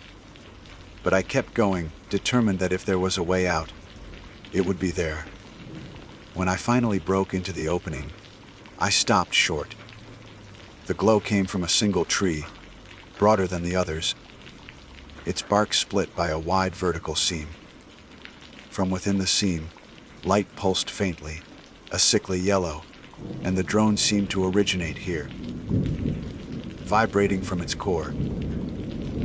The mouths that covered its trunk were larger, more defined, some of them opening wide enough to reveal tongues, slick and writhing. I stood frozen, horrified, until one of the mouths gasped, and I swore it formed my name. Declan. The whisper was faint but undeniable. My heart felt as though it might crack my ribs. I stumbled backward, shaking my head, whispering no, no, no. Yet the sound came again, more insistent. Declan. The tree breathed my name with air stolen from my lungs. I clamped my mouth shut, holding my breath, but the pressure mounted until I was forced to exhale, and as I did, every mouth inhaled together, as if feasting on what I released. The larger seam split wider, the glow intensifying, and for a heartbeat, I saw movement inside. Something shifting deeper in the hollow, something aware. I turned and ran, blind to direction. Blind to the fact that the rows no longer resembled lines at all. They bent and curved, spiraling inward, as though the forest had rearranged itself into a maze designed specifically to hold me. Behind me, the buzzing surged, swelling into a roar. Ahead of me, the rows closed in tighter. My breath came ragged, shallow, stolen piece by piece. And through it all, faint but persistent, I heard my name, whispered not by one mouth but by hundreds, overlapping in chorus. Declan. Declan. I knew then that the mistake was not simply crossing a fence. It was believing that the boundary had been meant for me, that the sign had been a warning to trespassers. It had not. It had been a seal. A line drawn to keep what lived here from spreading beyond. And now I was inside, feeding it with every breath I took. I ran until my legs burned, until my chest felt as though the air inside it had been scooped out and replaced with smoke. Every direction became the same. The rows of trees folded and bent, straight lines warping into impossible curves, like a set of mirrors reflecting themselves into infinity. I knew I wasn't covering ground anymore. I was circling inside something, caught in a system designed to turn me back on myself. My only marker was fear, that rising sense that the forest was less a place and more a body, breathing around me, shaping its lungs with every shift of the rows. The whispering of my name never ceased. Sometimes it was faint, like a breath against my ear. Other times it rolled loud, overlapping voices forming my name, until it no longer sounded like mine at all. The cadence changed, sometimes pleading, sometimes mocking, sometimes flat and cold. Always Declan. Always me. I covered my ears, but it did nothing. The sound came from the bark, the air, the marrow of the ground itself. I told myself to stop, to think. Panic had only led me deeper, and I needed to anchor myself to something real, something steady. My compass was useless. My map was worse than useless. But there had to be a logic here. Trees planted in rows meant design, and design meant intention. I forced myself to slow, to steady my breathing even as the air fought me for every inhale. I studied the alignment of trunks around me. They weren't random. They were shifting like pieces on a board. The realization chilled me deeper than the whispering. This wasn't a forest. It was a system, and I had entered it like a rat into a maze. A metallic taste coated my tongue. I spat onto the black needles, and the spit vanished before it touched the ground. Absorbed instantly. The trees pulse faintly, their mouths opening in unison. I gagged, stumbling back, the whispering of my name swelling into a chant. Declan. Declan. Declan. I broke again into a run. Straight, I thought. Always straight. If the rows curved, I would force them to yield. If the forest bent, I would refuse to bend with it. That was the lie I clung to. But each row led to another, each corridor identical, until time itself seemed stretched. How long had I been inside? An hour. 3. The sun had vanished behind the canopy. Or perhaps the canopy itself had smothered it out. Light was a thin, gray wash with no direction. Then, movement. Ahead, between two lines of trunks, a flicker of something that wasn't bark or shadow. A figure. Human-shaped, blurred by distance. Relief burst in me so sharp, I almost cried out. Another person meant a way out, or at least confirmation that I wasn't mad. I ran toward it, waving, shouting hoarsely, my own voice sounding swallowed even as I forced it out. The figure didn't wave back. It stood still, half-turned, as if listening. I closed the distance, feet pounding silent on the black floor. As I neared, my voice faltered. The figure's proportions were wrong. The arms hung too long, the neck bent at an angle not human. Its head tilted as though straining to catch the sound of my breath. I skidded to a stop, stomach wrenching. The thing wasn't a man. It wasn't even alive in the way I knew life. Its skin was bark, its face a smooth expanse interrupted only by a slit of a mouth, open and exhaling the drone that had hounded me since I crossed the fence. And yet, I recognized something in it. A faint outline of features. A ghost pressed into the bark like a fossil. The suggestion of eyes, of a jaw, of someone once human stretched thin across wood. It moved then, not toward me but alongside the row, gliding without sound, mouth opening wider. The chorus of whispers surged louder with it, layered so thick the forest quivered. I staggered back, tripped, caught myself on a trunk, only to feel mouths opening beneath my palms, lips brushing my skin as though tasting me. I screamed and ripped free, running in the opposite direction, away from the figure, away from everything. My mind fractured the thoughts: find the fence, find the road, find the sky. But no sky existed here.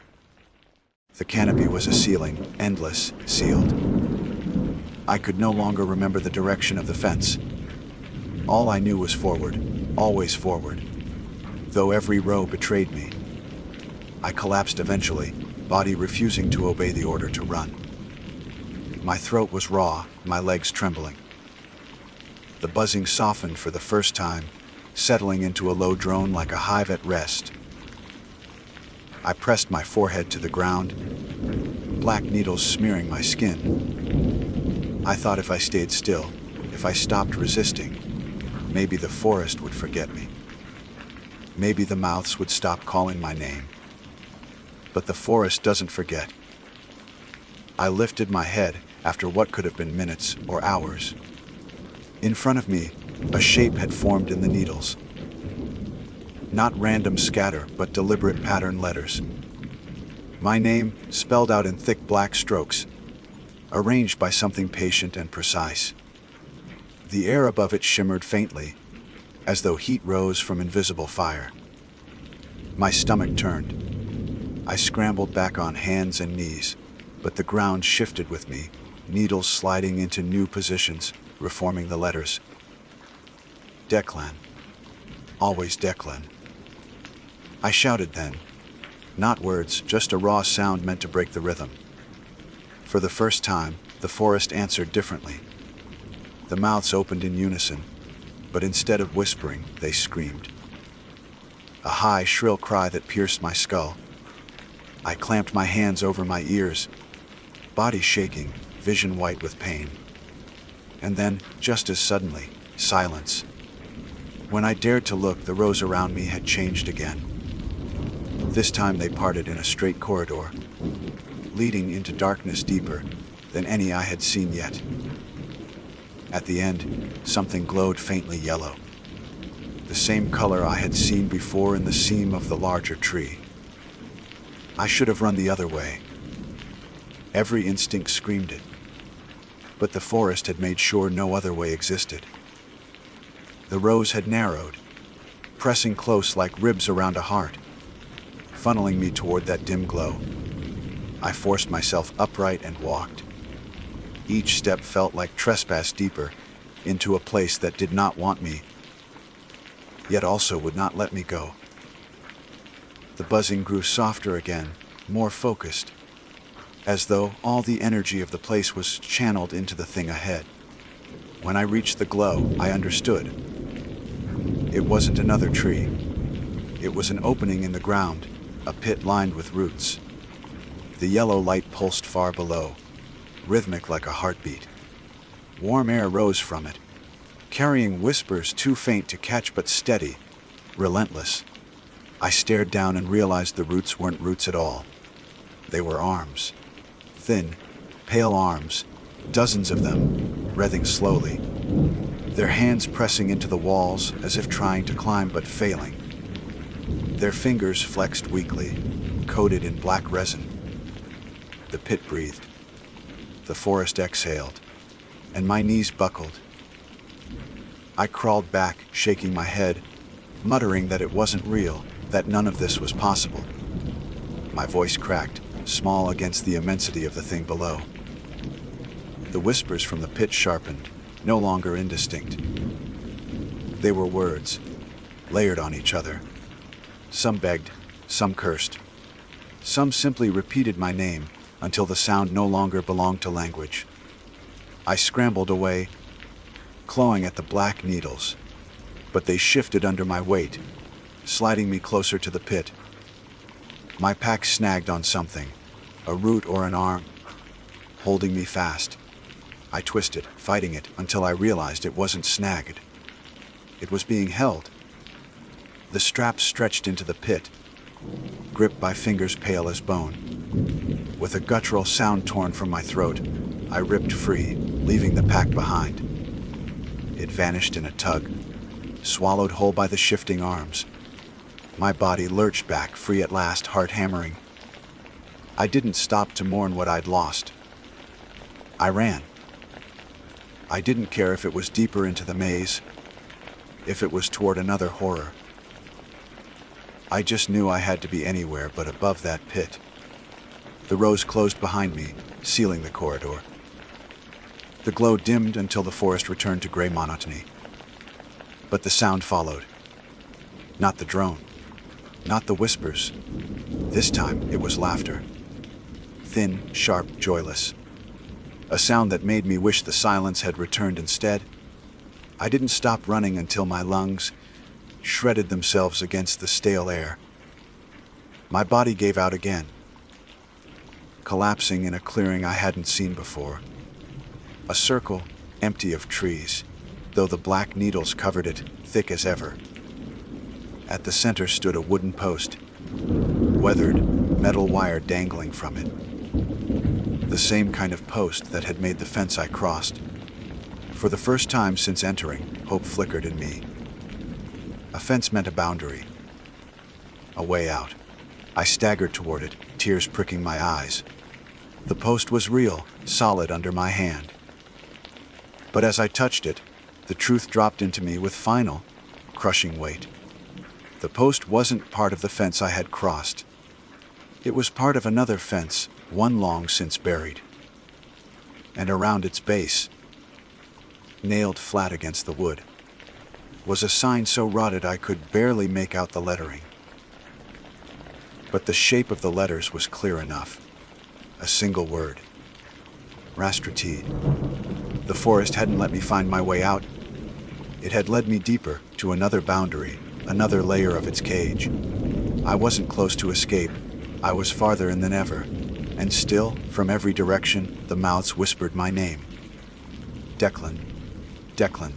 Declan. I stood with my hand against the rotten post, staring at the word I could barely make out through the rot.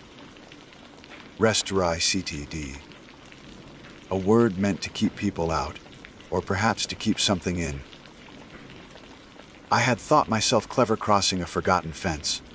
I had told myself the worst crime I was committing was trespassing. Now I understood, I was never meant to cross because this place was never meant to be reached. The first fence had not been for me. It had been for the world. The silence following that realization pressed heavy. For a moment, the forest seemed to wait, its chorus pausing, mouths held shut. The hush was worse than the whispers. It meant attention. It meant the thing I had stumbled into was aware I had seen too much. The air thickened, as if pulled tight by some invisible hand. My throat struggled to draw breath. Every inhale felt stolen, bargained. Every exhale felt like payment.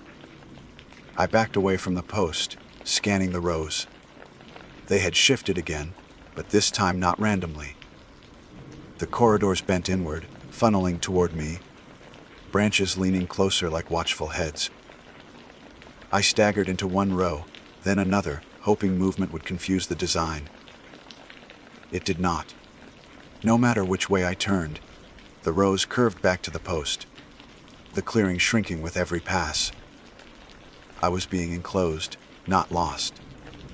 The maze had decided to finish its game. I shouted into the canopy, my voice ragged. What do you want from me? The question cracked in the air, small against the weight of the forest. A moment later, an answer came, not in words but in mimicry. The trees opened their mouths and breathed back my own cry, distorted. What do you want from me? Dozens of voices repeating, all slightly wrong, like an echo through broken speakers. Then they shifted to one word only: Declan. Always Declan. The ground trembled faintly. I looked down and saw the black needles shifting, sliding like ants to form patterns again. Letters. Not just my name this time, but sentences. Breathe deeper. Give more. Stay. I stumbled back, shaking my head, muttering no, no, no, as though denial could erase what I saw. The forest wasn't only alive, it was intelligent. And it wanted me emptied, consumed in a way I couldn't yet fathom. I remembered the pit, the arms, the way the whispers from below had begged and cursed. Those had been others who came before me. Others who ignored signs, or cut fences, or thought themselves clever in the wrong forest. The thought threatened to split my mind open. I wasn't the first. I wouldn't be the last. But maybe, just maybe, I could be something else. The one who clawed free. I pressed my fists against my temples, forcing focus. A fence meant edges, boundaries. No matter how vast the forest felt inside, it was contained. If I could just keep walking in one direction long enough, I had to hit it again. The shifting rows could confuse me, but they couldn't be infinite. I told myself that until it became a chant. Not infinite. Not infinite. Not infinite. I picked a row and walked, steady, refusing to run this time. Every time the trunks bent, every time the corridor warped, I kept going straight. My straight, not the forest's. My legs shook, my head spun, but I refused to bend. The mouths opened wider as I passed, their breaths hot on my arms, their whispers louder in my ears. Declan, Declan, Declan. But I did not answer. I would not give them breath. Hours may have passed, or only minutes. My sense of time was gone, melted into the drone. But at last, there, ahead, real light, pale gray daylight filtering through gaps. My heart lurched. I stumbled forward faster, hope so sharp it hurt. The trees leaned heavier, their mouths shrieking now, no longer whispering. They screamed my name like a command. Declan, Declan, Declan. I pushed harder, lungs tearing, throat burning. And then I saw it wire. Rusted, sagging but real. A fence. The boundary. I crashed toward it, laughing brokenly, tears spilling. My relief so raw it felt like pain. I threw myself at the wire, gripping hard enough for it to cut my palms. It didn't matter. Beyond the fence was forest that looked like forest should. Irregular, uneven, messy, alive. Sunlight pierced through gaps in the canopy, warm and golden. The real world. I hauled myself up, shoved one leg over, ignoring the way the wire tore at my pants. I dropped on the other side, rolled, scrambled to my feet. The air was different instantly. Thin, fresh, free. My lungs expanded like they hadn't in hours. I sobbed with it. Bent double, gulping oxygen as though I had been drowning. But when I looked back, my relief cracked. The rows of trees pressed right up against the fence, uniform and perfect. Every trunk leaned forward, as though straining to push past the boundary. The mouths all gaped wide, shrieking soundlessly now, their voices cut by the line of the fence. The drones stopped like a severed cord, but their mouths kept moving, opening and closing, forming shapes I could still read. My name. Always my name. I stumbled backward, deeper into the ordinary forest, not trusting the silence. My eyes darted, waiting for the rows to shift, for the fence to sag, for the boundary to fail. But it held. The forest inside raged in silence, cut off. The forest outside breathed as it should, birds chirping, leaves rustling, a breeze sighing through branches. The contrast nearly undid me. I collapsed to my knees, pressing my palms to the dirt. Brown needles here, not black. Solid, dry, real. I could smell earth. I could smell pine. I had never thought such simple things would be proof of safety, but they were, and I wept into them. Eventually, my sobs faded into shaking breaths. I forced myself upright, staggered until I found the fire road. When my boots struck gravel, the sound nearly broke me again. I had sound. I had presence. The forest wasn't swallowing me anymore. I walked that road like a drunk, unsteady, half expecting at any moment to hear the drone behind me again. It never came. Not once. Not while I walked until dusk. Not while I stumbled into my car at the trailhead.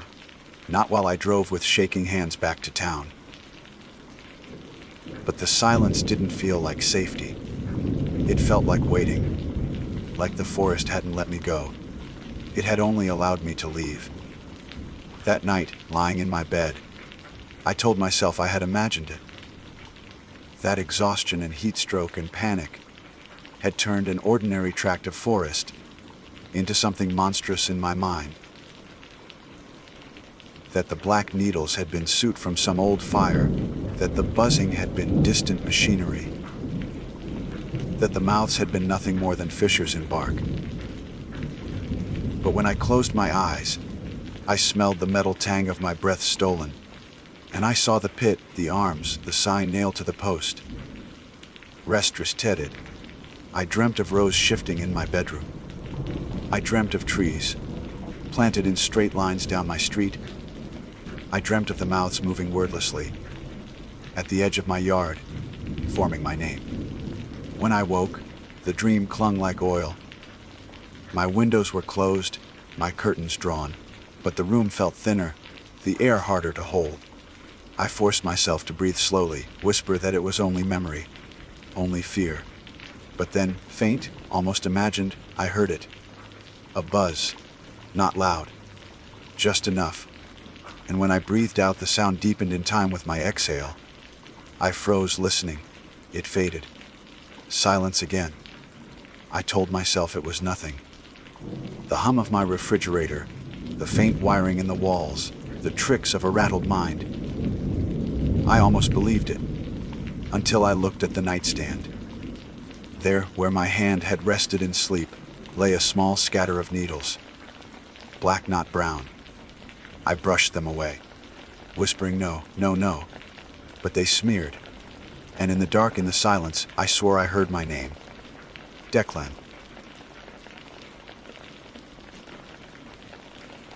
My name is Mara Kincaid. I was raised to trust the mountains, though I should have known better than to assume they would return that trust. I considered myself prepared years of climbing, countless winter hikes, and more than a few close calls. I had studied avalanche reports, weather advisories, and the quiet warnings printed in ranger stations on brittle sheets of paper. I had always believed that danger was a matter of negligence, not arrogance.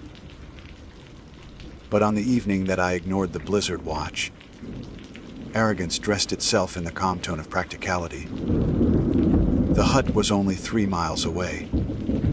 I told myself 3 miles was nothing, even in worsening weather. I left the trailhead at dusk. Snow had begun in fine crystals, whispering against my hood, light enough to be dismissed. I set one foot in front of the other, confident, sure of my pace. The path wound steadily upward, a corridor of white carved between skeletal trees that bent under the season's weight. I followed the trail poles that lined the way.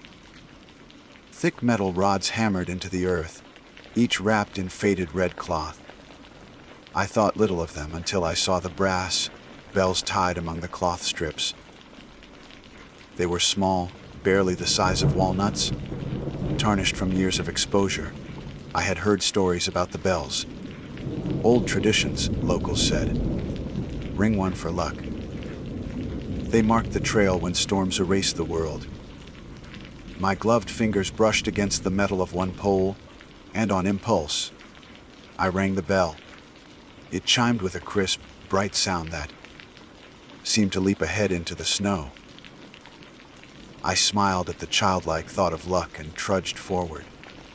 But then, through the growing rush of wind, came an answer. It was faint at first, a shimmer of sound carried on the gale. The other bells, further up the trail, rang all at once. My breath caught, though I told myself it was coincidence.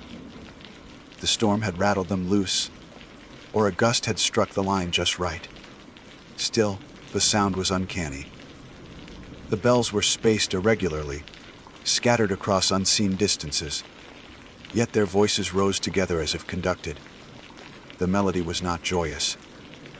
It was low and mournful, a lullaby drawn thin by the cold. The storm was no longer a whisper. Snow fell in sheets, blinding, disorienting. My headlamp beam caught only a swirl of white, endless motion that turned the world into a shaken snow globe. I kept to the trail poles, each one like a tether to reality. But every time the storm stole my bearings, the bells returned, their music pulling me onward. I began to use them not just as markers but as guides. When I lost the next pole in the haze, I followed the faint ring ahead. My boots crunched, sank, then dragged through drifts that deepened with each step. I realized the sound was wrong when the rhythm shifted. At first, the bells called from directly along the trail, where I expected them. Then, slowly, they began to rise higher, pulling me toward steeper ground. My rational mind fought against it. Perhaps the trail curved. Perhaps the line of poles climbed. But another part of me, quieter and older, whispered that I was being drawn off course. I stopped to check my map, though paper was nearly useless in this weather. The snow plastered across its surface the moment I unfolded it. My compass needle quivered wildly, disrupted by unseen magnetism, or simply my trembling hands. My breath froze against the inside of my balaclava, turning to ice that cracked when I tried to speak aloud to myself. Mara, I said, muffled. 3 miles. 3 miles only. The bells rang again, louder, nearer, as if mocking me. I stared at the pole before me, its red cloth stiff with ice. its bell swaying though no wind stirred it directly. The storm had a pattern to its rage. Gusts came and went. Yet the bell moved in steady rhythm, like the pendulum of a clock. I pressed forward because standing still was not an option. The cold gnawed too quickly at my legs, the weight of snow pressing me down. I told myself the hut would be warm, the stove inside ready to banish frost from my fingers. I forced the thought of comfort into my mind as a weapon against fear. But the further I climbed, the more the snowpack shifted under me. Hollow sounds thudded beneath each step, the snow crust giving way to air pockets. My training screamed in protest. This was avalanche terrain. The slope above curved into a cornice, sharp and overhanging. I could see its pale lip through the whiteout, a maw frozen mid-snarl. The bells urged me closer, their voices delicate yet insistent. I faltered then. The decision I had made at the trailhead, dismissal of the blizzard watch, suddenly uncoiled inside me like a snake. I had not respected the warning. Worse, I had mocked it with my arrogance, ringing a bell, as if the mountain would grant me favor for charm's sake. And now, the storm itself seemed to ring them back. My boots sank nearly to the knee. Each step required wrenching force to free myself. My shoulders burned under the weight of my pack, the straps cutting like teeth into muscle. My lungs filled with ice, my breath ragged. The trail poles thinned, their spacing irregular, as though I had wandered beyond their intended path. When I turned to look behind me, there were no poles at all, only blank white stretched back the way I came. My tracks blurred even as I stared, swallowed by constant drift. I shouted then, a hoarse cry that died against the gale. There was no echo, no returning call. Only the bells, tinkling sweetly in every direction. I could not tell which was real trail marker and which was phantom. My ears buzzed with cold.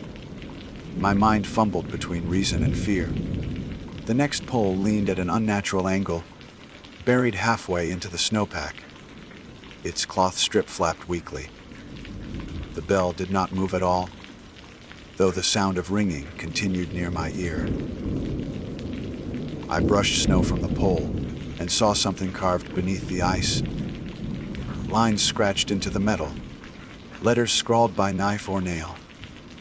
I scraped harder until words revealed themselves. Not for you. The message jolted through me more sharply than the cold.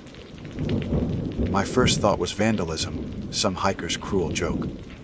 But the letters were old, rusted at the edges, long embedded. I staggered backward, heart hammering. The storm answered with another chorus of bells, all of them together, surrounding me in a perfect circle. Their tones wove into harmony, a melody so precise it could not be chance.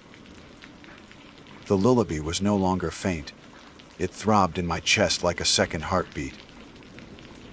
I wanted to tear the bells from their chords, silence them all, but I knew such rage would waste the little strength I had left. Instead, I tried to turn downhill, to retrace my steps. But every direction looked the same, and no matter how I pivoted, the bells receded upslope, taunting, luring. I moved against them downward. The snow fought me. It dragged at my legs, pulled my ankles, as though the mountain itself preferred me higher. I fell once, twice, my hands sinking deep, gloves soaked with ice. I pushed myself upright each time, gasping curses. My lamp beam flickered as the batteries strained in cold. Darkness pressed close, only the storm keeping it at bay. At last I collapsed against a drift, chest heaving. The bells quieted, as if aware I had surrendered. Their silence was worse than their song. It allowed the storm's true voice to reach me, the groan of snow shifting above, the low thunder of something massive unsettled. I craned my neck to see the cornice again. Its lip seemed closer, jagged, waiting. I do not know how long I knelt there, frozen and listening. The bells remained still mute. I thought perhaps they had abandoned me. Then, with dreadful slowness, they chimed once more. Only a few this time, high and distant, a child's laugh lost in white. My numb body stirred at the sound, unable to resist its pull. I rose, legs shaking, and began again to climb. I told myself each step was temporary, that soon I would stop, turn back, find the real trail, and put this nightmare behind me. But the bells did not permit pause. They rang in a measured rhythm, distant enough to force me forward, close enough that I believed I could reach them if I just kept moving. My body had become a machine of exhaustion. My boots dragged, my thighs screamed, but I moved because the sound left no room for refusal. The snowpack deepened until my knees vanished. Each pull forward was a battle, each breath a ragged rasp that froze in my throat. My lamp dimmed further, its glow swallowed whole by white. I told myself to mark my path, to build some breadcrumb trail to follow back.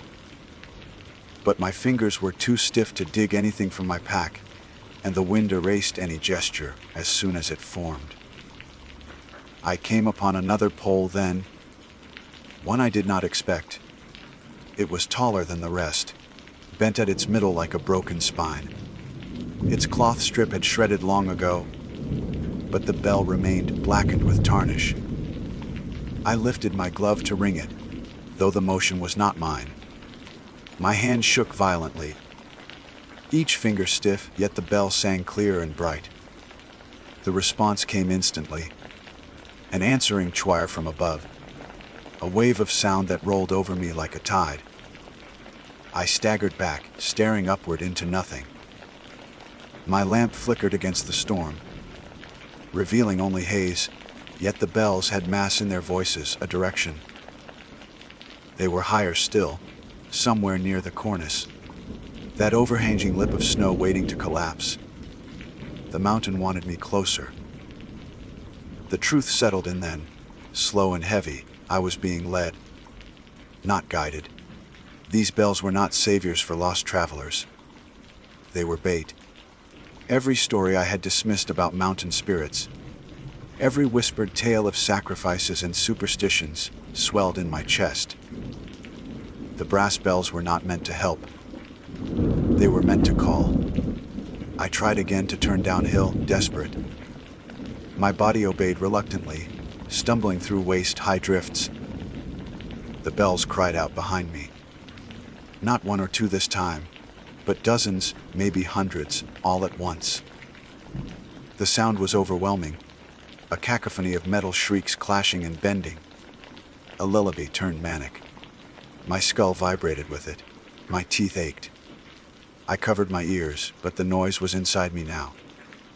The ground gave way beneath me with a muffled wound.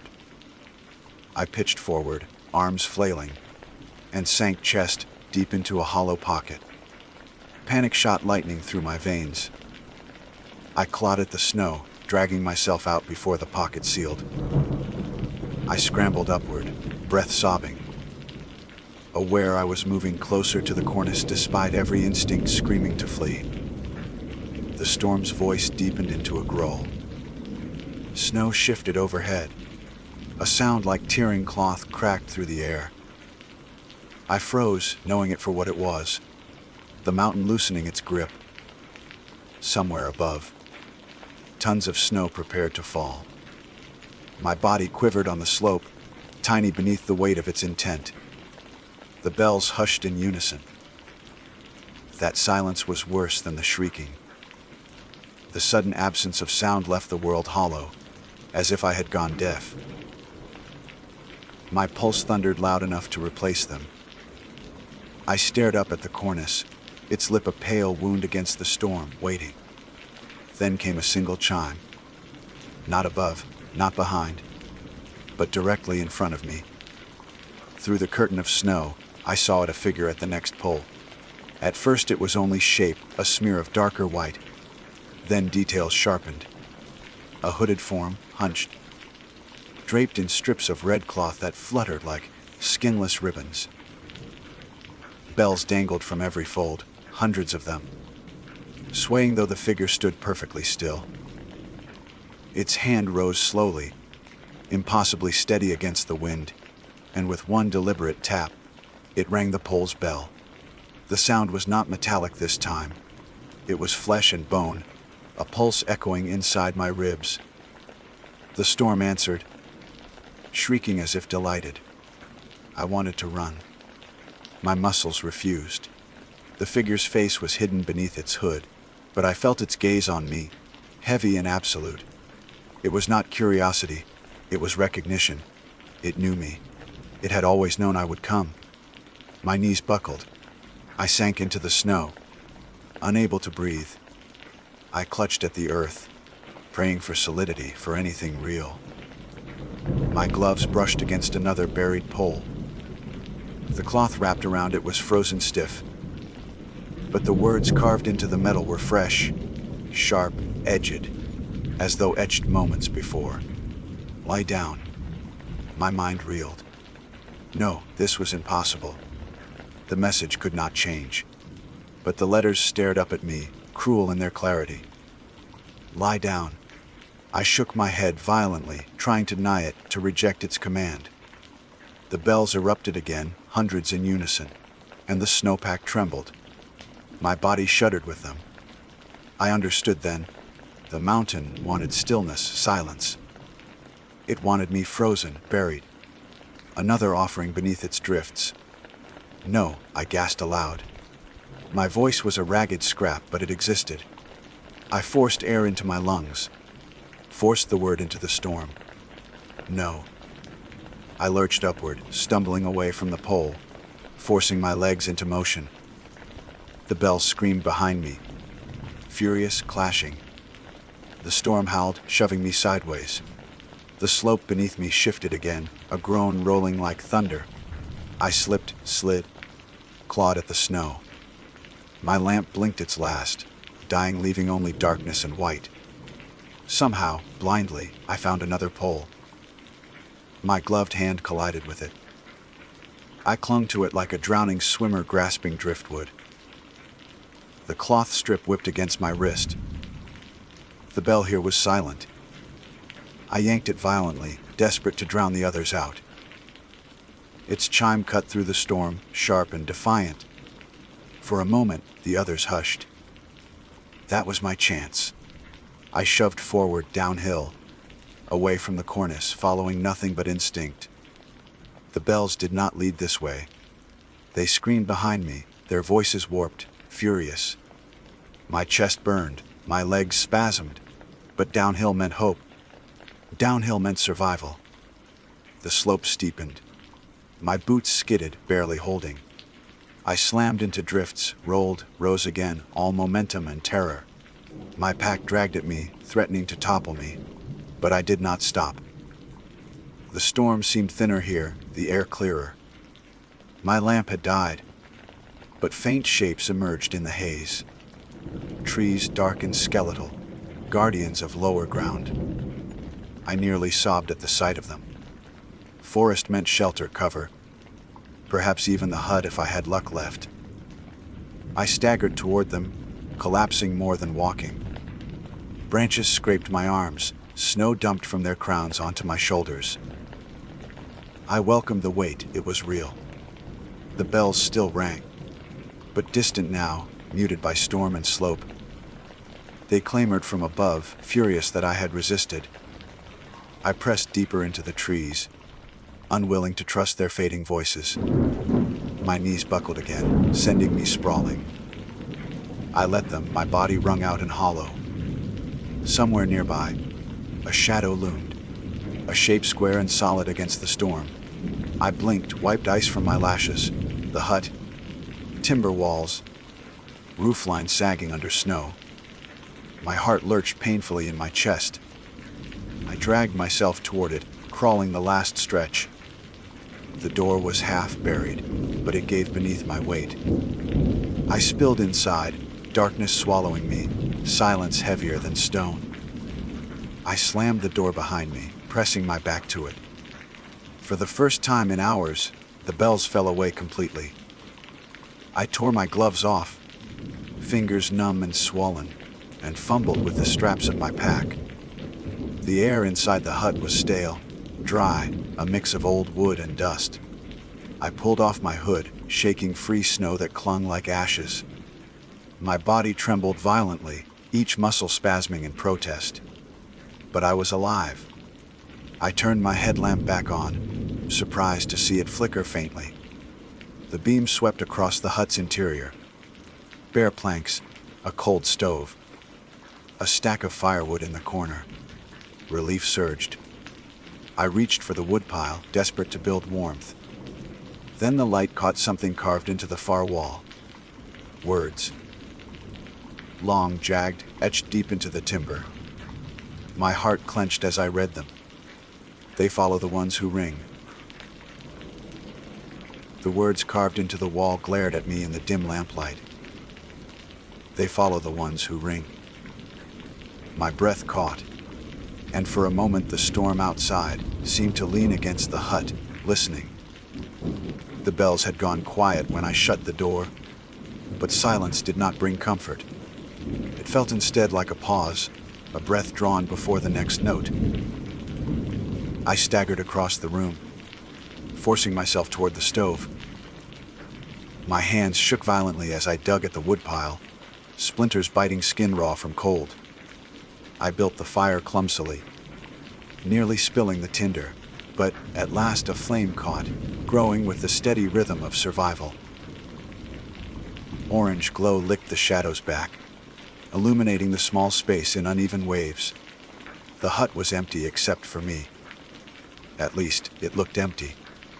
Yet the longer I sat there, staring at the walls, the less I believed the room was truly mine. The carvings went beyond the single warning. Scratched along the timbers were dozens of phrases, layered over years, etched by hands desperate or dying. Don't listen. Don't look back. Lie down. Leave them ringing. Some letters were crooked, carved in frantic haste. Others were neat, almost reverent. I backed away until I pressed against the door. The bells had not sounded again, but I knew better than to think I had escaped. I had heard them inside my skull. Wood and stone would not keep them out. The fire grew, hissing as moisture fled the wood. Shadows bent long across the planks. I sank to the floor, forcing air into my lungs, feeling each ragged breath scorch against thawing skin. My body begged for rest, but my mind rebelled. To sleep meant surrender. To sleep meant bells. The silence fractured. A single chime rang, delicate, right outside the door. I jerked upright, heart hammering. The fire popped, throwing sparks. I stared at the door, waiting for another sound. None came. I told myself the wind had shifted, striking some forgotten bell on a buried pole. But then it came again, closer, unmistakable. The door rattled faintly, dust shivering from its frame. I pressed my ear against the wood. Cold seeped through, biting my skin. The ringing was constant now, a steady tinkling, as though 100 tiny fingers brushed the brass in playful rhythm. And beneath that, softer still, a whisper. Words I could not understand, but a cadence I recognized, the lullaby I had heard woven through the storm. I stumbled back, kicking the stove, nearly dousing the fire. My pack lay where I had dropped it. I seized it, dragging it close, rifling through as if I might find a weapon. Knife, flashlight, spare batteries. None of it meant anything against what waited outside. The door handle shivered. Not rattled, not forced, just touched. Slowly, reverently, as though testing its weight. The bells hushed instantly. Silence pressed like a hand on my throat. Then 3 knocks. I froze. The sound was wrong. Not wood on wood, not snow against timber. It was hollow, metallic, like iron striking from within the door itself. I held my breath until my lungs ached. The fire cracked loudly, a betrayal in the stillness. I backed toward the far corner of the hut. My lamp dimmed again, its beam trembling across the wall. The carvings seemed to writhe in the light, letters twisting into shapes I did not want to recognize. Bells. Endless bells scratched in repetition, looping, spiraling. My knees buckled. The knocks came again, louder, in rhythm with my heartbeat, each one deeper, vibrating through the planks beneath me. My teeth chattered, though not from cold. I clamped my hands over my ears. It did nothing. The sound was inside, rattling bone, humming in marrow. My vision blurred, spots dancing across the edges. I thought I heard my name. Mara, soft, coaxing, threaded in the knocks. I shouted then, wordless, raw, a denial ripped from my chest. The knocks stopped. The bells outside resumed, furious, clashing in overlapping waves. The sound rolled over the hut, rattling glass in the single window. The timbers creaked, groaned, as though the structure itself feared collapse. I collapsed to the floor, curling against the fire's glow, praying its warmth would hold me tethered. The bells clashed louder still, but then shifted, aligning, weaving back into that lullaby. Sweet, almost soothing, like a cradle song sung for a child. And in that song, I understood their offer. Lay down. Stop fighting. Rest. I almost did. Exhaustion pressed hard, my eyes burning, body sagging. But then I looked again at the carvings. One phrase, nearly hidden beneath suit, cut clearer than the rest. If you sleep, they bury you awake. I forced myself upright. My limbs trembled as I staggered toward the window. Frost clung thick on the glass, obscuring everything, but a faint glow pulsed outside. I scraped at the frost with numb fingers, peering through. Shapes stood in the storm, dozens of them. Figures cloaked in strips of red cloth, bells dangling from every edge. They swayed gently, though no wind stirred them. Their faces were obscured, but I felt the weight of their gaze. One raised its hand. Slowly, deliberately, it tapped the air. The bells rang in perfect unison. I stumbled back, knocking over my pack. Items spilled across the floor, scattering. Batteries rolled beneath the stove. The knife clattered near my boot. I seized it, though the blade shook in my grip. What good was steel against things older than snow? Still, it was something. The door creaked then, wood bowing inward. The figures did not knock this time. They pressed. The hinges shrieked, iron protesting. Splinters cracked loose. The fire sputtered in the draft. I lunged for the door, shoving my shoulder against it. My knife hand braced uselessly.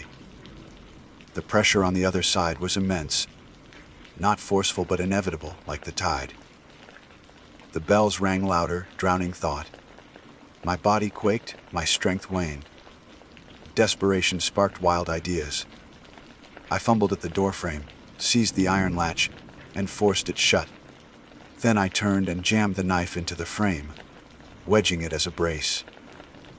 It would not last long, but perhaps long enough. I spun back to the fire, shoving more wood in frantic. Sparks leapt, smoke rose. The light grew, forcing shadows to retreat. I prayed it would drive them back too. For a moment, it worked. The door stilled. The bells faltered, clashing discordant, as if uncertain. I clung to the warmth, the glow, whispering to myself. Then the roof groaned. Snow shifted above, a deep, dreadful sound. The cornice. My stomach plunged. They had led me here not to open the door, but to trap me beneath collapse. The bells surged, triumphant, as the roof bowed. Snow thundered down, shaking the hut, spilling powder through cracks. The fire hissed as flakes doused its flame. I screamed, clawing at the stove. But the weight pressed harder, timbers splitting.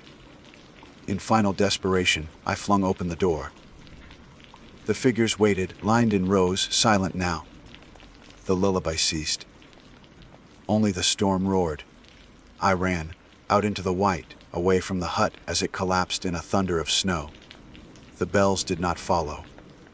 Or perhaps they did, but in silence, letting the storm sing in their place. I stumbled downhill, blind, broken, lungs burning. Trees loomed, swallowed, vanished again. My legs gave, Rose gave again. I no longer knew if I moved at all. When I woke, there was no snow. Only the sharp light of morning bleeding through trees. My body lay half, buried in a drift, numb but alive. The hut was gone. Not collapsed. Gone. The slope where it had stood was smooth, unbroken, as if it had never been. My pack lay beside me, soaked and torn. My knife was missing. My headlamp cracked. I pushed myself upright, every joint screaming. The trail appeared faintly through the trees, poles still marked with red cloth. The bells hung silent. I forced myself down the mountain. Each pole I passed, I kept my eyes low, refusing to glance at the bells. I did not ring them. Not once.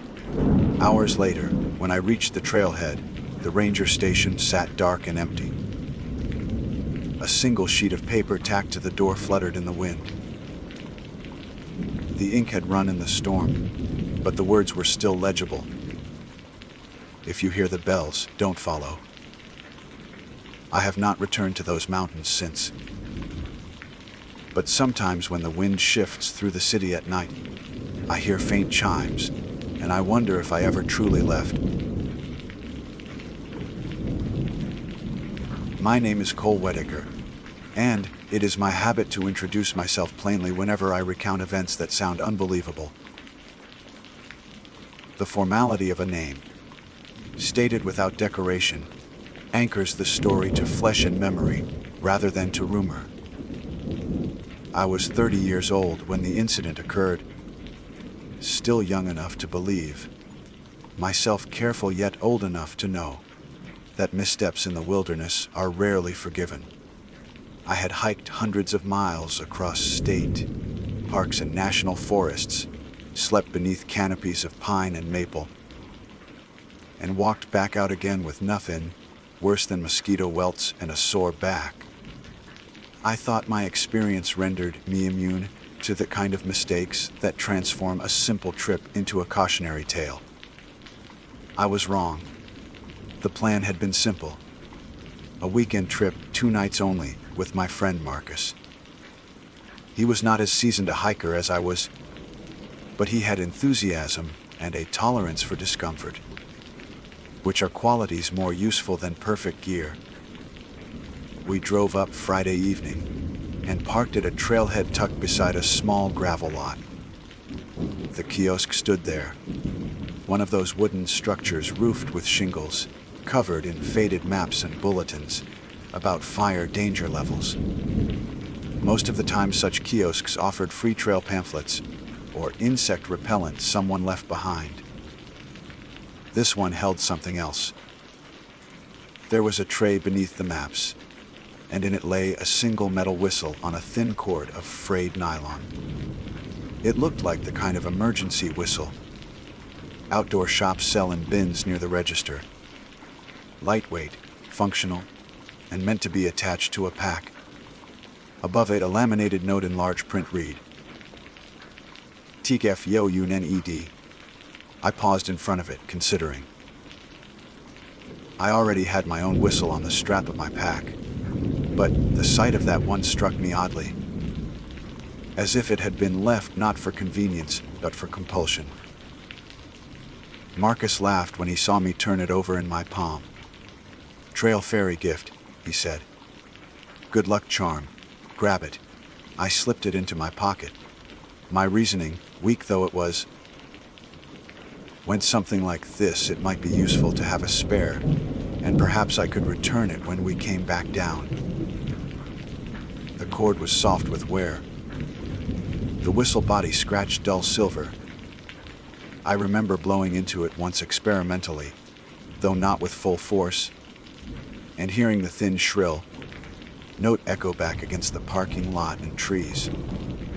That sound trailed us as we started the hike, following us in memory even after silence returned. The trail wound steadily upward.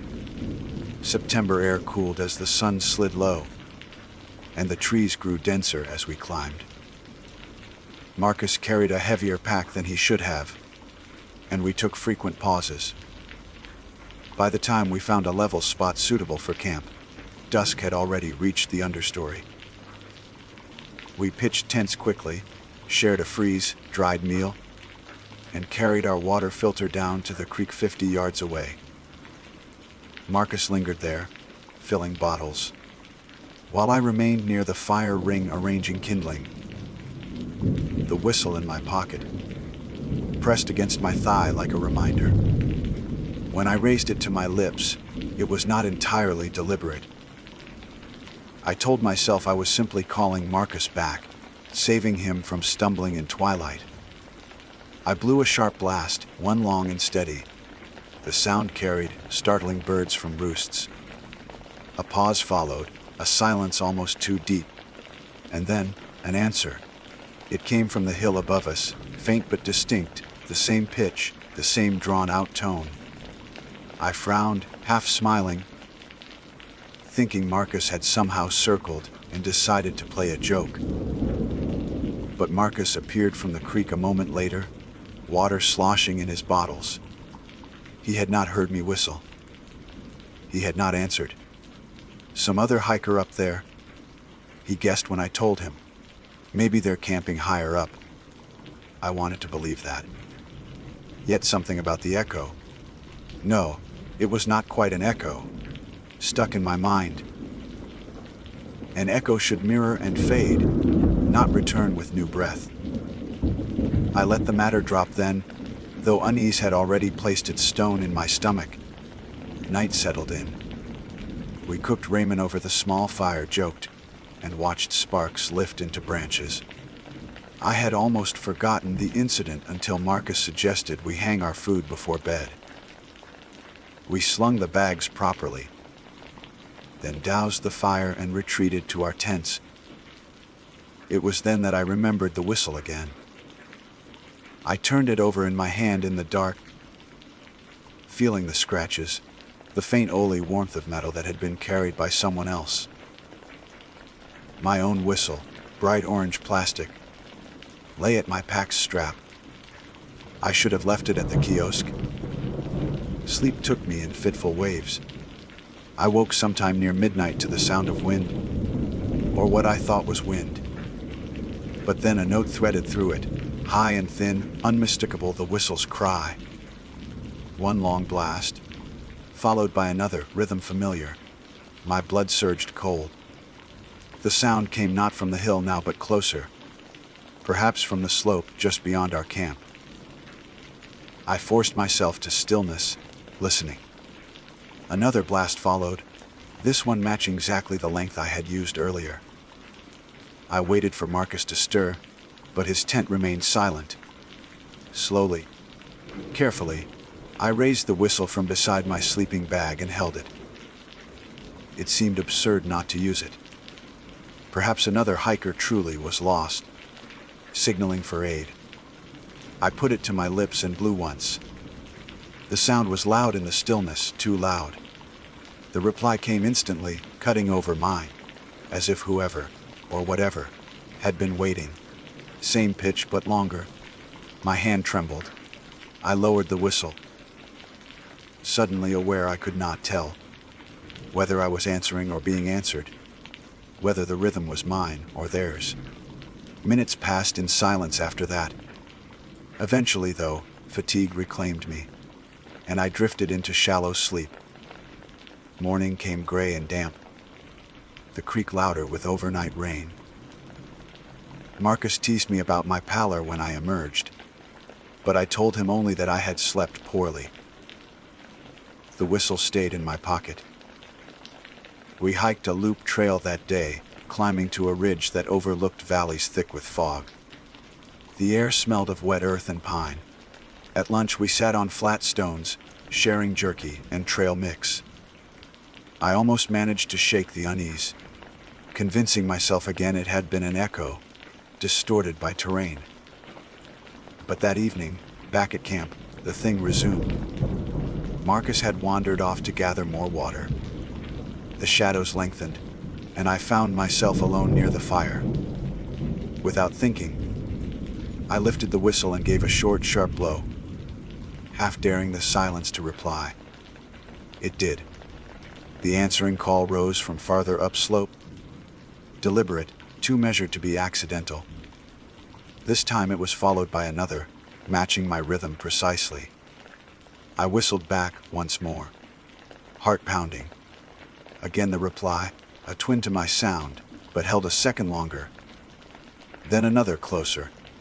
Each exchange seemed to shorten the distance, as if it were descending toward me with every imitation.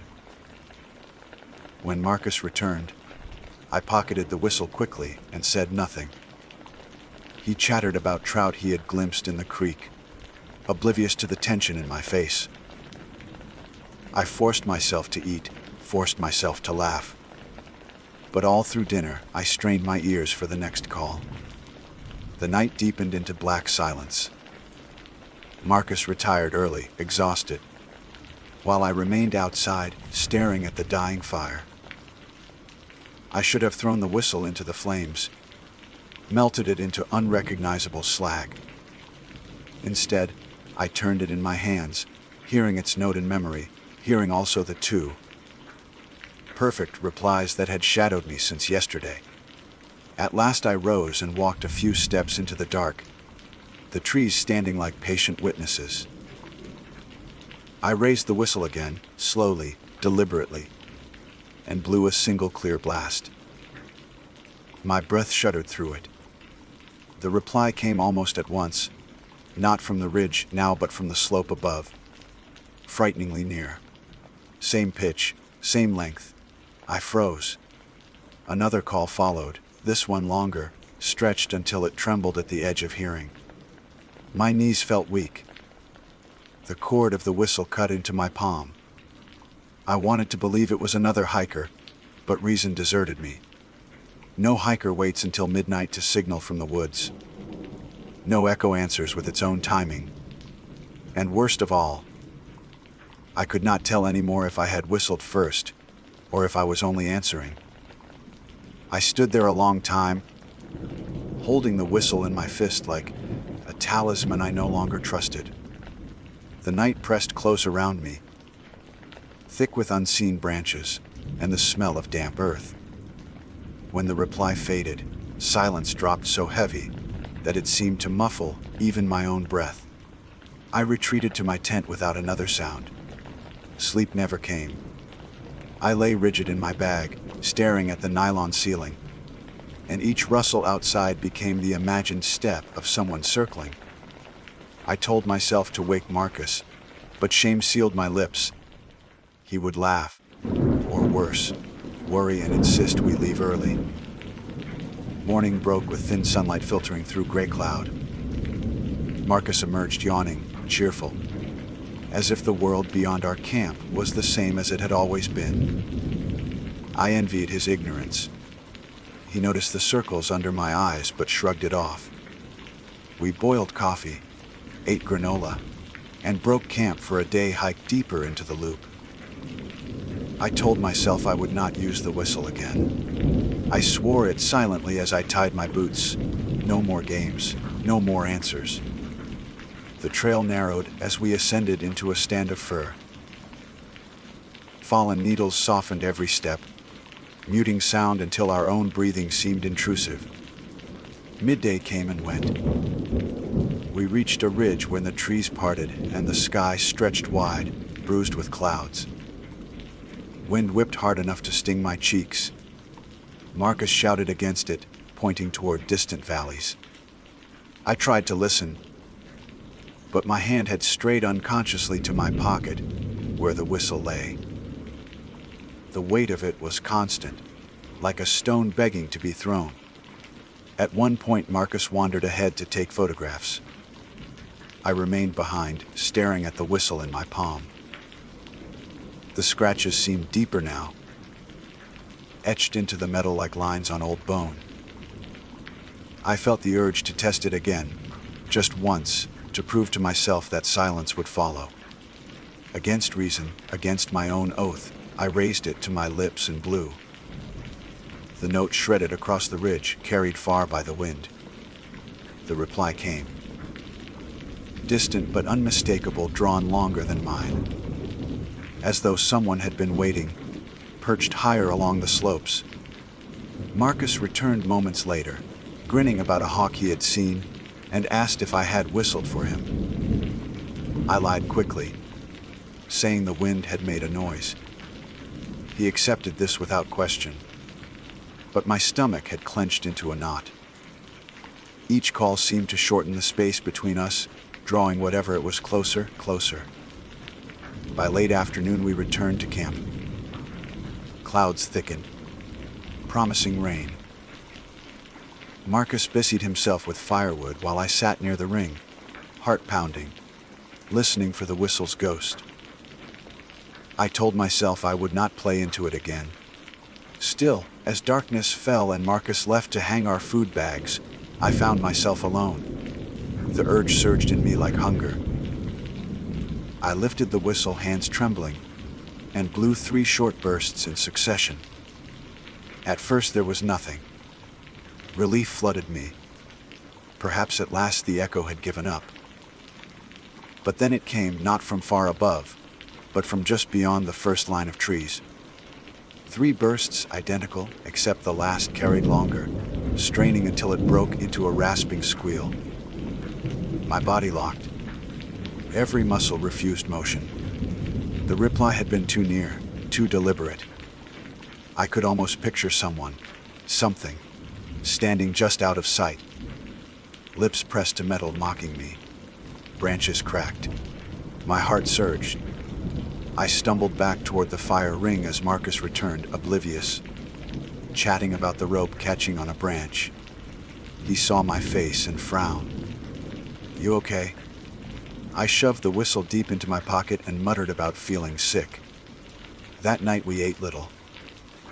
Rain began soon after, drumming the tents until all other sound blurred. Marcus slept soundly. I did not. I lay awake, counting heartbeats. And beneath the storm I swore I heard faint notes threading through. Whistle blasts stretched too thin, imitating thunder. The second night broke me. When dawn came, pale and sodden, I told Marcus I wanted to leave early. He grumbled but agreed, glad to escape the wet. We packed hurriedly, shouldered our loads, and started down. I thought escape would ease me. I thought distance would sever the call and reply. It did not. Halfway down the loop, the forest went still in a way that set my skin crawling. No bird, no insect, not even wind through branches. Marcus marched ahead, humming to himself. I lagged behind, uneasy. The whistle in my pocket grew hot against my thigh. Finally, in a moment of weakness, I pulled it out. I don't know why. Perhaps to prove I was not afraid. Perhaps because fear itself had become a leash tugging me along. I blew once, sharp. The reply came instantly from the ridge beside us, louder than ever, as though no space separated us at all. My vision swam. Marcus turned, startled, asking if I'd called. Before I could answer, another note shrieked from higher still. Same breath, too long, too eager. Marcus stiffened. His expression shifted from confusion to alarm. He muttered something about another hiker messing with us, but his voice lacked conviction. We quickened our pace. The trail descended through switchbacks, and at each bend I heard another blast, imitating ours, sometimes above, sometimes below, circling like a predator. By late afternoon, we reached a narrow valley where the trail paralleled the creek. The water roared swollen from rain, drowning conversation. I thought perhaps that would mask us, hide us from the mimicry. But as we paused to drink, a blast cut through even the creek's thunder. It came from the opposite bank, so close that Marcus dropped his bottle. The note rose higher, trembling, until it broke into a hiss. We ran. Packs thumped against our backs, knees burning on the descent. The whistle remained clutched in my hand, cord tangled around my fingers. I should have thrown it away then, hurled it into the water. But some deeper instinct told me that discarding it would not sever the bond. If anything, I feared it would anger whatever followed. Dusk gathered by the time we staggered back into camp for our final night. The rain had ceased, but fog hung heavy. Marcus muttered curses about leaving at first light, about never hiking this trail again. I agreed in silence. We set no fire, too wary and uneasy. The forest pressed close, muffled, waiting. When Marcus finally crawled into his tent, I remained outside, trembling in the fog. I held the whistle in both hands, staring at its scratched surface. It had seemed so harmless, a forgotten trinket at a trailhead. Now it felt like a key I had turned in some unseen lock. The silence deepened until I could not bear it. Slowly, against every rational thought, I raised the whistle once more and blew. The answer came not from the hills, not from across the creek, but from directly above, as if perched in the branches over my head. The note was long, flawless, vibrating through the fog until it shivered in my bones. My knees buckled. I dropped the whistle, but the sound continued, an unbroken call held beyond human breath. When it finally ceased, the silence that followed was worse. I could not tell if the whistle on the ground had been mine or theirs. I could not tell if I had started the call or merely answered. My vision blurred with fear. I crawled into my tent, zipper trembling in my hands, and lay there listening as the forest shifted. Marcus snored beside me. I envied him. For me, every drip of fog from the trees was a footstep, every gust a whisper. At some point, exhaustion claimed me despite terror. But even in dreams, I heard it, the endless call and reply, until the rhythms tangled, until I no longer knew which belonged to me. When dawn broke, pale and thin, we packed silently. Marcus avoided my eyes. He had heard something too, I think, though he refused to speak of it. As we shouldered our packs and started down the final stretch toward the parking lot, the whistle remained where I had dropped it, glinting faintly in the fog. I left it there, though I knew even then it was too late. For every step we took down the trail, I expected to hear it again. The same pitch, the same breath, calling closer, higher, longer. And worst of all was the creeping certainty that I would answer without meaning to, that I had already been answering all along. The final stretch of trail should have been relief. Instead, every bend felt like a mouth ready to exhale that terrible note back at me.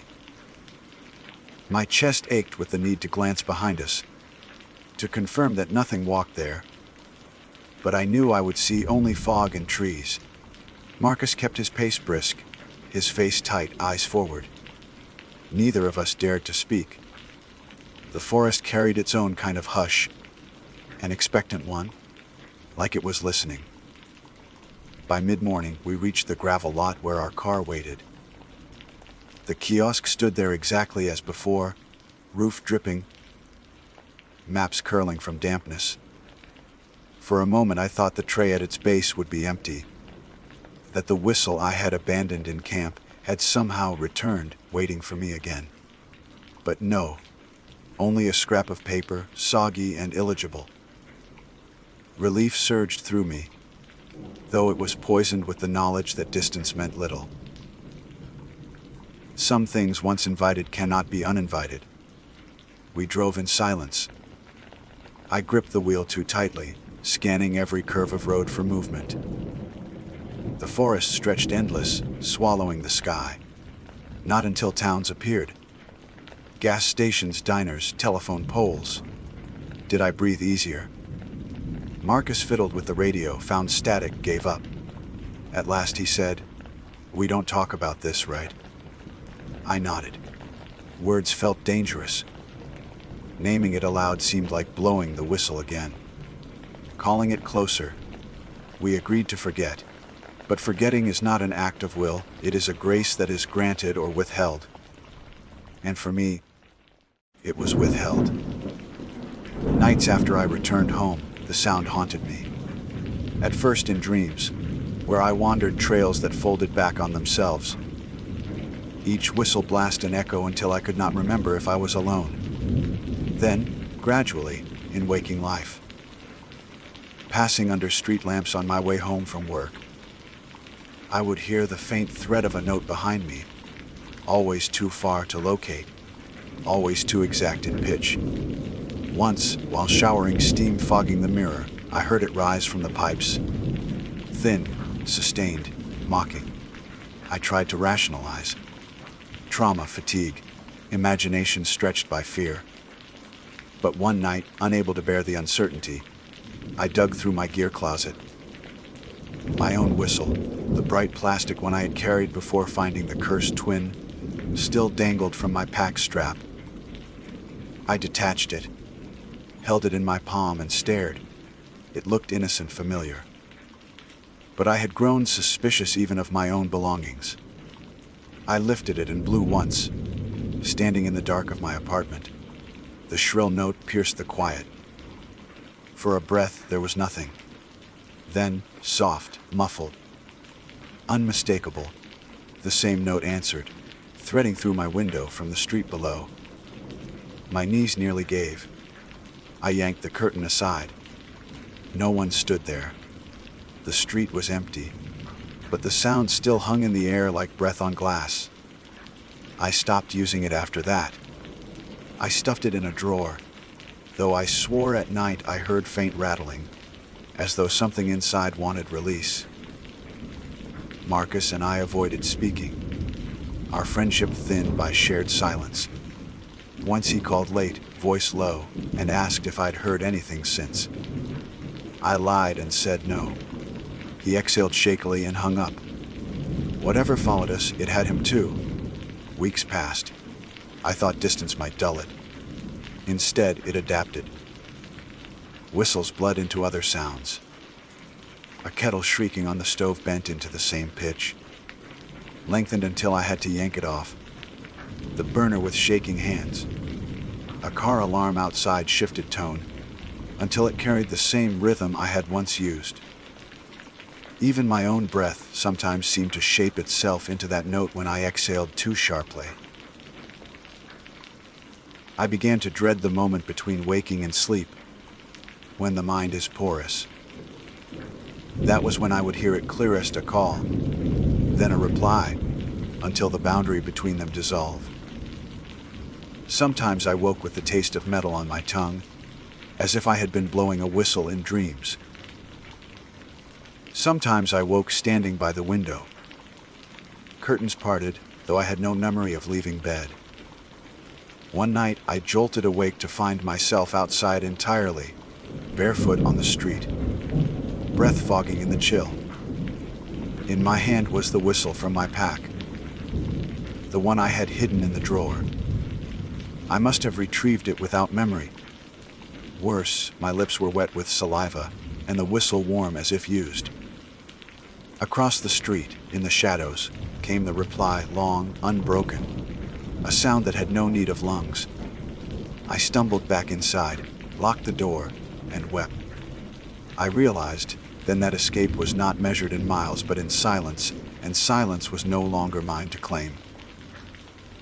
Since that night, my world has narrowed.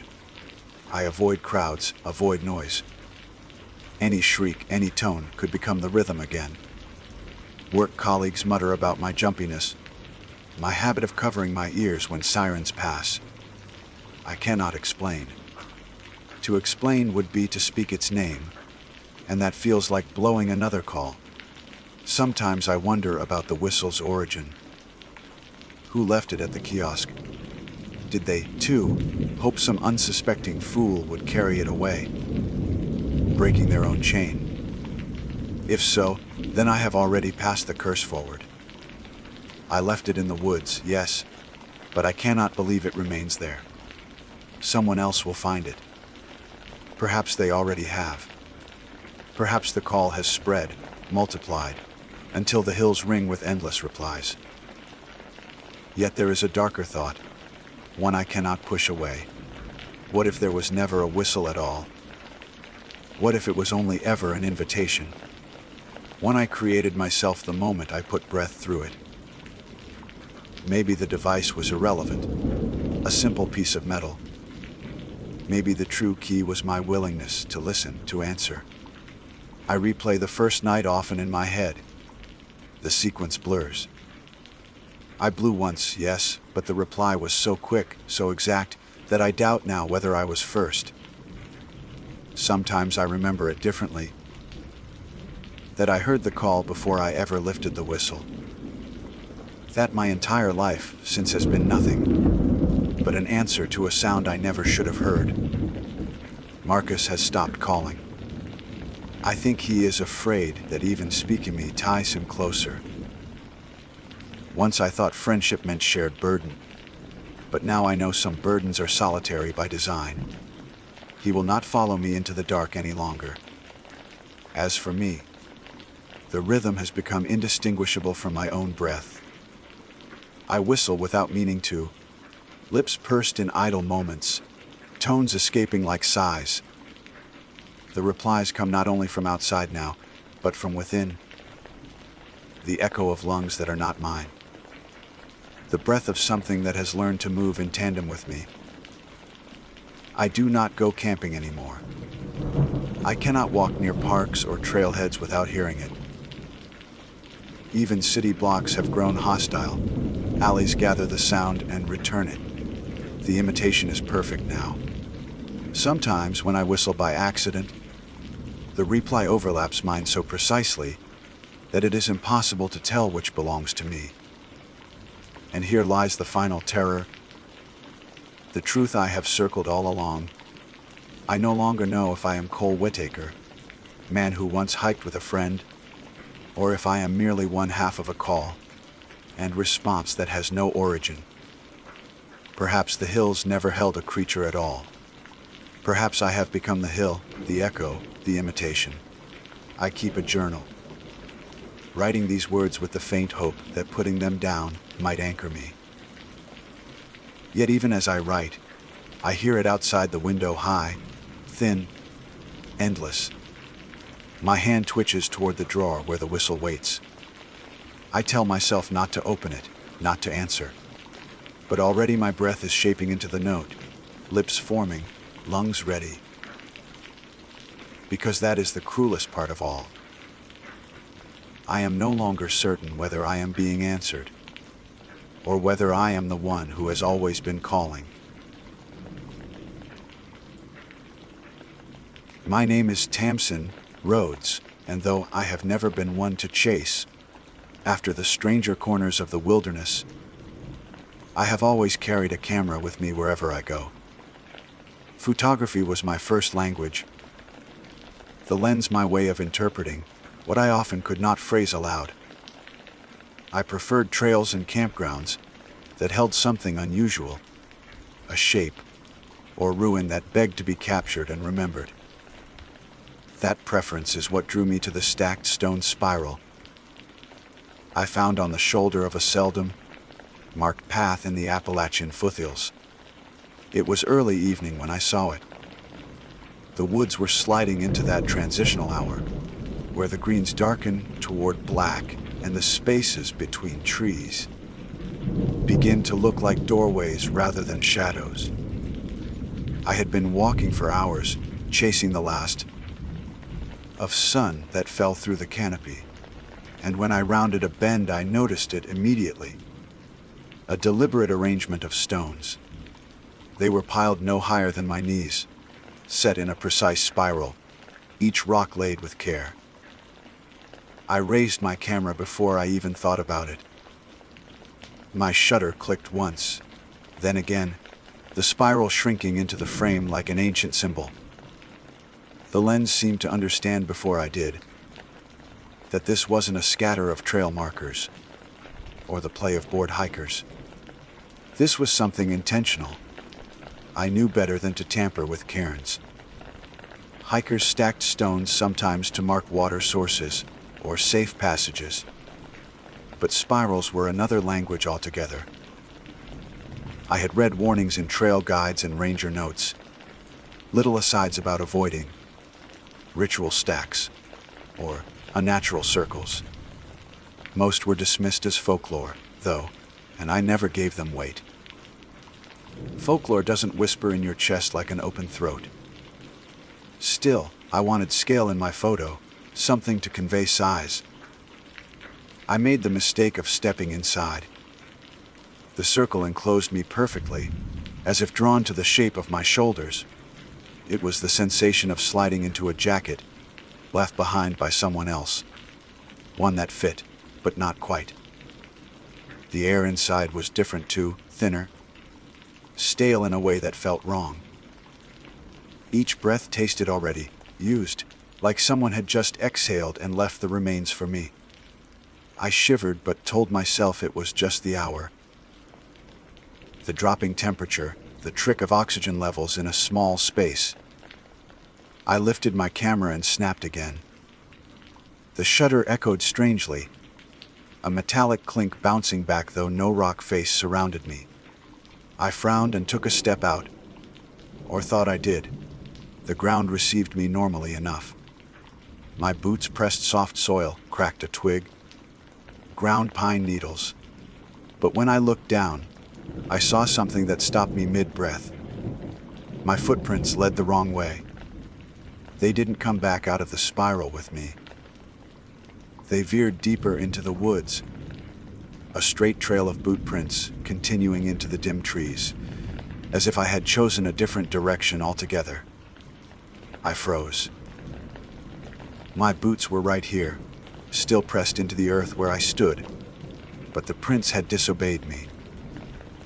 The dirt recorded an alternate choice, as though I had walked on without pausing, without hesitation, while another version of me, a truer version, kept moving forward. I crouched and touched the impression nearest the spiral. The soil crumbled warm between my fingers, as though it had been pressed only seconds ago. That was impossible. I had only just stood there, the woods hushed. It wasn't the quiet of dusk settling in, but a sudden tightening. Birds cut off mid-call. The last cricket stuttered to silence. Even my breath sounded reluctant, slipping between my teeth too loudly. My pulse tapped inside my ears. I straightened slowly, camera still clutched against my chest. I told myself to laugh it off, to assume the prints were older, maybe a trick of light or the boot of some other hiker. But my own tread pattern, an odd croshatch I'd worn into the soles, was too distinct to mistake. The trail of prints drew into the trees with purpose, parallel and unwavering. No stumble, no pause, no break where one might have stopped to look around. Whoever made them walked with assurance. I knew that assurance. It was mine on the mornings when the world bent to routine, when I trusted each step. Only now it wasn't mine at all. I should have left. Should have turned back to the main trail, shaken my head at the strange cairn, and laughed at my imagination. But I lifted my camera again. Some instinct, equal parts fear and compulsion, made me raise the lens and aim down the line of prints. Through the viewfinder, the forest looked sharper than it should have. Shadows drew longer, details harsher. And then, at the edge of focus, I thought I saw movement, a figure deep between the trunks. carrying my shape. Not more detail than that. Just the echo of posture, the tilt of a head, the swing of arms. I lowered the camera quickly. Empty trees. The silence thickened until it seemed to press against me, holding me in place. My chest ached with the effort of drawing a full breath. I could feel the spiral at my back, patient and deliberate. And in front of me, the footprints invited. I took one step forward, placing my boot directly into the first impression. The dirt swallowed me a little too willingly, as if it expected me. The print fit perfect to toe, but the instant I lifted my foot again, the second print ahead darkened, deepened. As though pressed fresh. I didn't make it. Something else did it for me. I jerked back. My heart thudded fast enough to blur my vision. A rushing in my head like wind funneled through a narrow gap.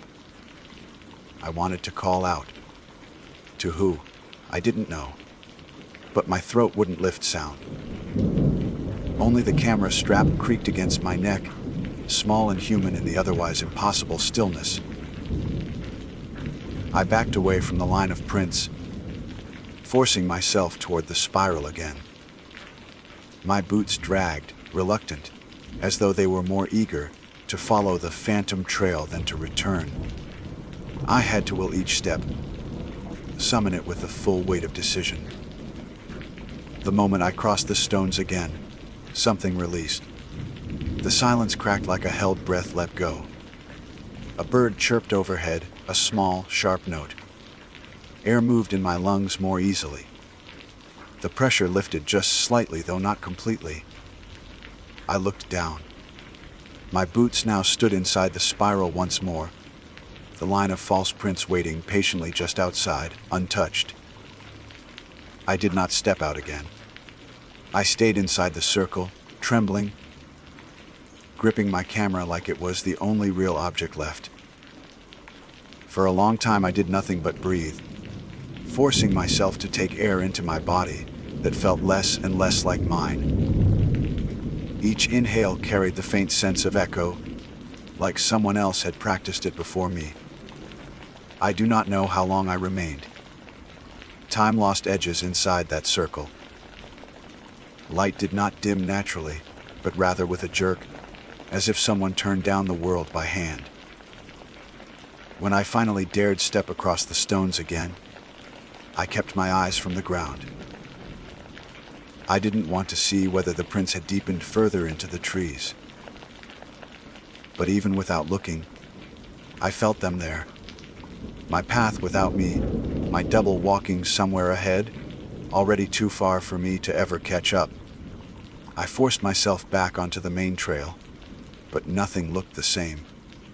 The trees seemed taller, closer together, their branches knitting into a ceiling that blocked out what little sky remained. My boots scuffed the dirt louder than they should have, the sound too crisp, as if I were walking in an empty hall rather than a living forest. Each step felt second-guessed, like my body knew the real trail wasn't this one at all, but the phantom path marked by my stolen prints.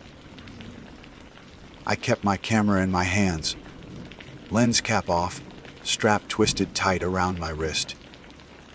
It wasn't a weapon, but the weight it had anchored me reminded me that I had come here as an observer, not a participant. That thought was the only thing keeping me from breaking into a blind run. The spiral lingered in my mind with each step. I imagined it behind me, stones cooling under the evening air. The circle waiting for the next curious soul to wander in. I wanted to believe that if I never looked back, it would fade into nothing. Yet the sense of it clung to me, woven into the rhythm of my heart. Half a mile down the trail, I stopped to drink from my flask. The water hit my throat, like it was traveling farther than usual, as though my body had become too large inside, a cavern instead of a chest. My breath rattled strangely afterward, not quite echoing but layering. as though someone else breathed with me a fraction behind. I shook my head and muttered aloud, "You're tired, that's all." My voice startled me. The words came out doubled, my tone and something thinner laid underneath, like a mimic repeating after me with a delay too small to notice, unless you were listening for it. I didn't test it again. The trail forked not long after. The left path curved gently downhill toward the campsite I'd planned to use, the one marked on my map. The right veered deeper into the woods, unmarked, narrowing quickly between thick undergrowth. Ordinarily, I would never have chosen the unknown path alone at dusk. I knew better.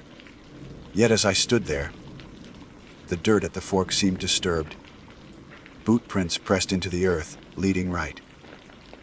My tread pattern. I crouched before them, pulse thudding hard enough to shake my hands. The prints were undeniably mine, the same worn crotchatch, the same scuffed heel. They had been placed with confidence, one after the other, angling toward the darkened stretch, where no map promised safety. The air at the fork tasted stale again. Used. I turned left, forcing myself toward the marked campsite.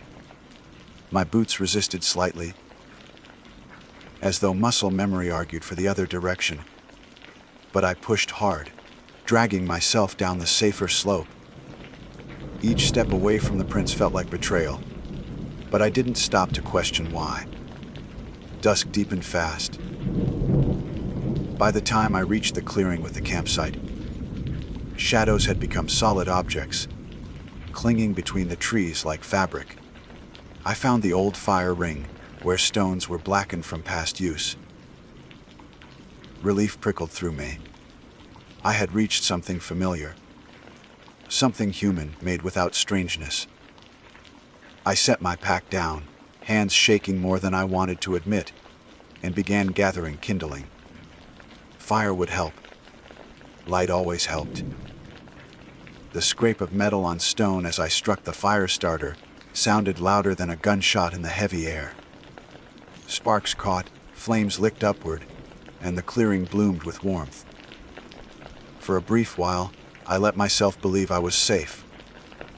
I cooked a simple meal on the small flame, ate mechanically, and tried not to think about the spiral or the prints.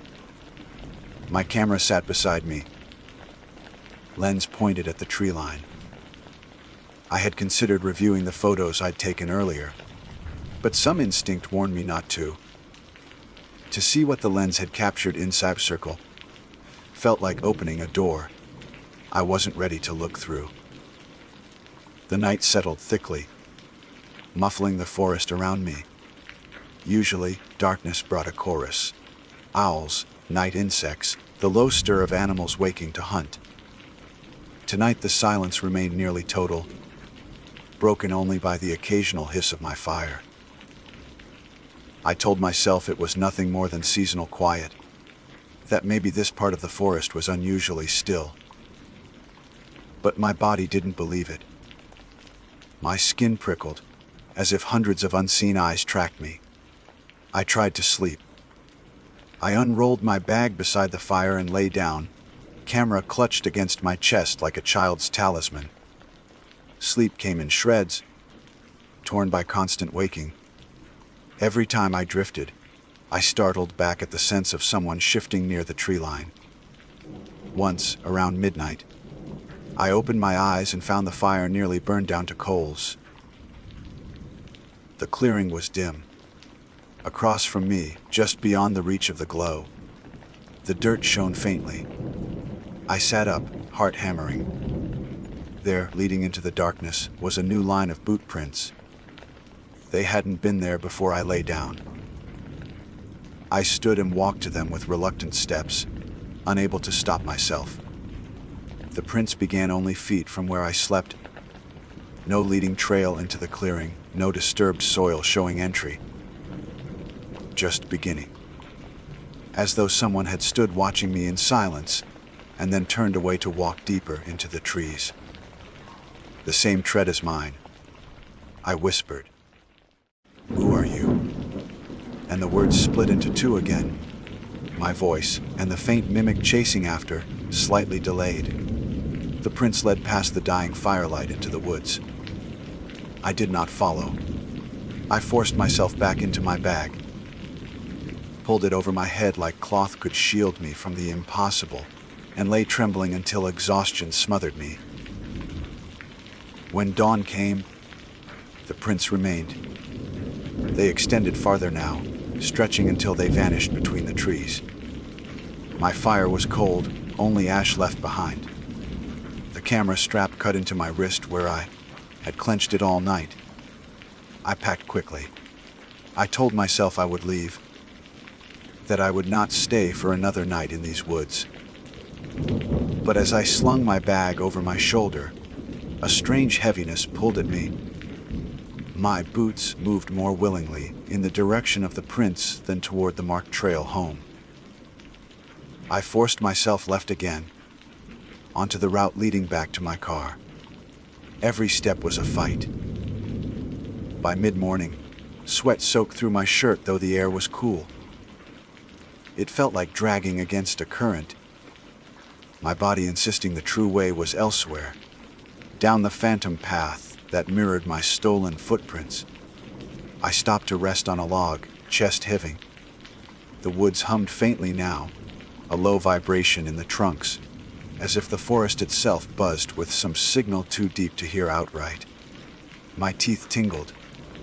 Curiosity burned through fear, against all reason. I pulled the camera from my bag and reviewed the photos. The first shots were normal enough. Trees, trail, a scatter of leaves across stone. Then the spiral. Its stones showed sharp in the lens, more deliberate than they had seemed in person. The circle radiated focus. The photo I had taken inside the spiral made my breath stick. There I was, framed in the center, shoulders hunched, camera in hand, but the image held two of me. The second shape stood just behind, blurred as though the shutter had caught it mid-motion. Its posture was identical. Its camera lifted too, but the face was indistinct, smeared in the light. And worse, the second figure's boot was already lifted, stepping away. I flipped to the next photo. The spiral empty. No trace of me at all. My hands shook so hard I nearly dropped the camera. The woods buzzed louder, a drone in the marrow of my bones. Something had stepped away from me inside that circle. Something now walked ahead, carrying my prints into the forest. And with every step I fought against, I felt it tugging, calling me to rejoin. By noon, I had reached another fork in the trail. To the left, the path sloped gently toward the ranger road that would lead me back to civilization.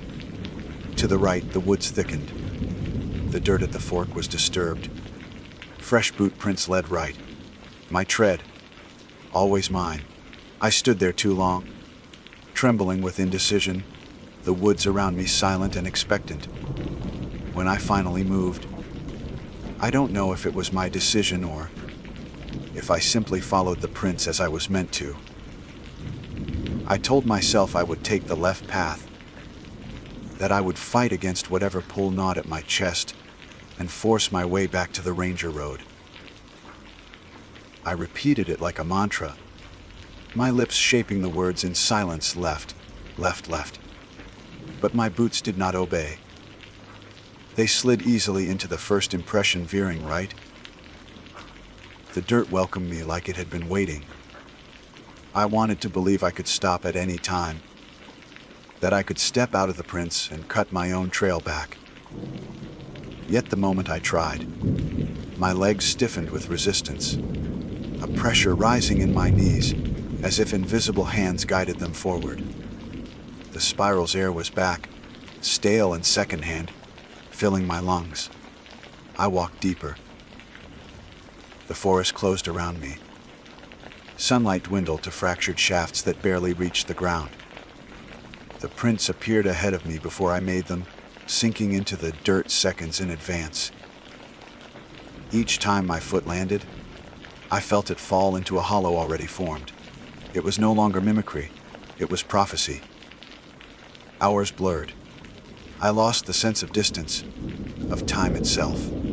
All I knew was the line of boots drawing me on. My body ached but would not stop. At one point I tried shouting, not for rescue, but for the raw fact of hearing my voice. It came out in two tones again, my voice in its faint echo. But this time the echo was louder, more confident, carrying on long after mine ended. Eventually the trees thinned, opening into a clearing. The sight rooted me in place. Another spiral waited there. This one was larger. Waist-high walls of stacked stone coiling tightly inward. Moss coated the rocks, yet the spiral was intact, uncollapsed, as though rebuilt daily. My phantom prints led directly to its mouth. I stood trembling at the edge. My mind screamed at me to turn back, to force my body away. But every muscle leaned forward. My camera hung heavy at my chest, lens pointed inward. And then I saw her. At the center of the spiral stood a figure. She was not blurry like in my photo. She was clear, precise, every detail sharpened by the hush of the air. She looked exactly like me, same jacket, same pack, same camera. She raised her hand in perfect unison with mine, though I hadn't moved. Her expression was blank, like a mask cut from my own face. Her boots shifted. She stepped once, twice, and the ground recorded each print. I looked down.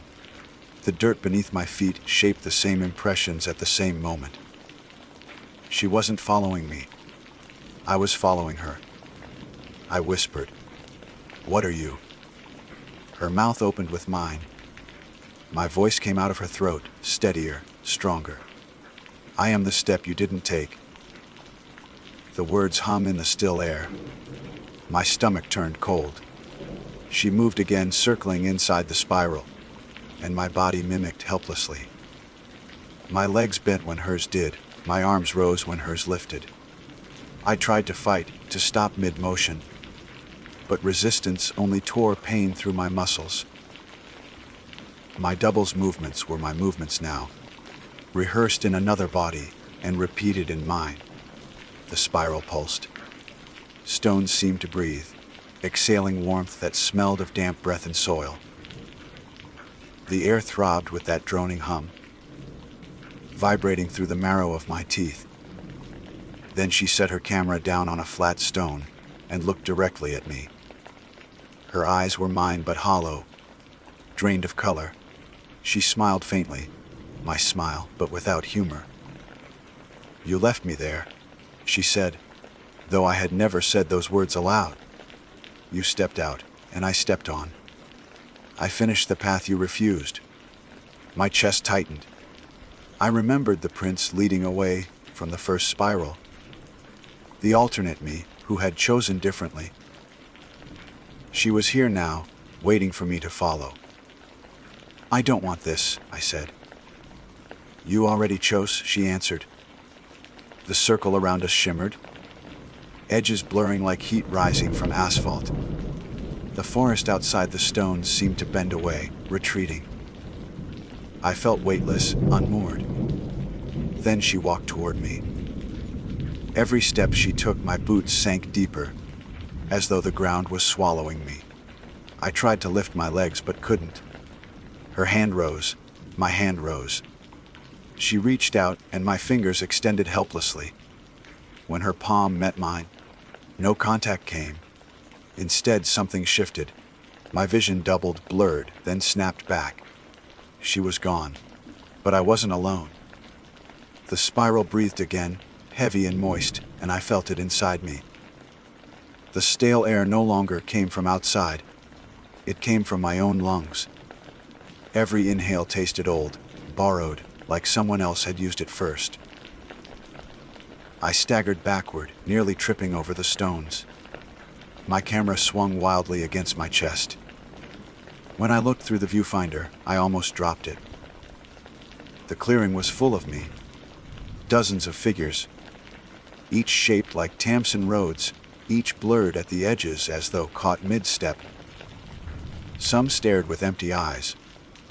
Some turned their backs and walked deeper into the trees. Some froze mid-motion as if waiting for me to catch up. All of them wore my face. All of them carried cameras. I lowered the lens. The clearing was empty again, just the spiral breathing in silence. I bolted. My legs finally obeyed, tearing me away from the circle. Crashing through underbrush with none of the measured caution I usually carried in the woods. Branches slapped my face. Thorns caught my sleeves. But I didn't stop. I didn't care if I lost the trail. I only needed distance. Yet even as I ran, I heard footsteps layered under mine. Not echoes. Synchronized strides, dozens of them. The forest filled with the sound of boots, each step perfectly timed to my own. I broke through the trees and stumbled into another clearing, chest heaving. For a moment I believed I'd escaped, that I had outrun them. Then I looked down. The ground was churned with boot prints. Hundreds, maybe thousands, all identical to mine. They spread outward in spirals and lines, crossing and weaving into impossible patterns. My stomach lurched. There was no way one person could have made them. This was the record of every step I hadn't taken, every path I had refused. All here, waiting.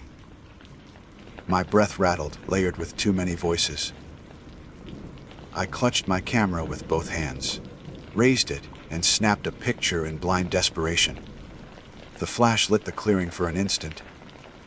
When the afterimage cleared, I saw the prints moving, pressing deeper, fresh.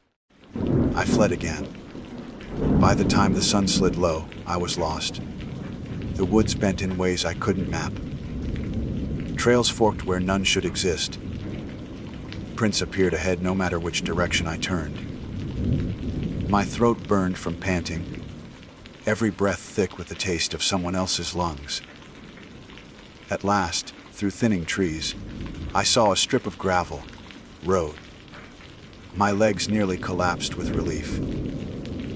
I stumbled onto it, gasping, and forced myself forward until I reached the glint of my parked car. I fumbled with the keys, dropped them twice, then threw myself inside. The door slammed shut, cutting off the hum of the forest. Silence returned, but not the silence of safety. This one pressed from the inside, filling my chest. I turned on the ignition. The headlights cut across the trees. For a moment the beams caught shapes between trunks. Figures shifting just out of focus, stepping in rhythm, carrying cameras against their chests. Then they vanished. I drove without stopping, gravel spitting under my tires until I hit the main road. Only then did I dare look at the camera in the passenger seat. The screen was lit, unprompted, cycling through the photos I hadn't opened. Spiral after spiral, print after print. And then a final image me, sitting in the driver's seat, staring at the road. My hands clenched the wheel, but I hadn't taken it. The timestamp said 5 minutes ahead. I pulled over, trembling. My breath fogged the windshield, but when I wiped it clear, the fog shapes didn't match. On the glass was a handprint pressed from the inside, wet and small, not mine. My name is Griffin Hale, and I have always been the sort of person who puts too much faith in other people's words. A stranger can write a single glowing line on a trail review, and I will let it shape my whole evening. Tilt my judgment in ways I know better than to allow. That is how I ended up chasing a sunset into the woods, when I should have been setting up camp, while daylight still lingered. The reviews I had skimmed the night before all carried a theme. The sunset from the ridge is worth it. Don't miss it. Those words burrowed under my skin and rooted themselves in my mind, as if the promise of color bleeding over the horizon was some secret initiation I couldn't afford to ignore. The mistake was small at first, just a decision to walk a little farther while the sun began to slide. I thought I could beat the nightfall if I kept my pace brisk. I told myself I had a reliable headlamp, spare batteries, and a clear trail cut into the earth like a thread to follow. I had hiked after sundown before, though never alone, never in a stretch of wilderness this deep. The forest was already thickening when I started uphill, branches clawing over the path like fingers locked together. As the sun lowered, the world dimmed not in layers but in sudden drops, like stair steps into shadow. It was not just the light fading. It was the color itself dissolving from the leaves and dirt and stone until everything looked like it had been washed in gray water.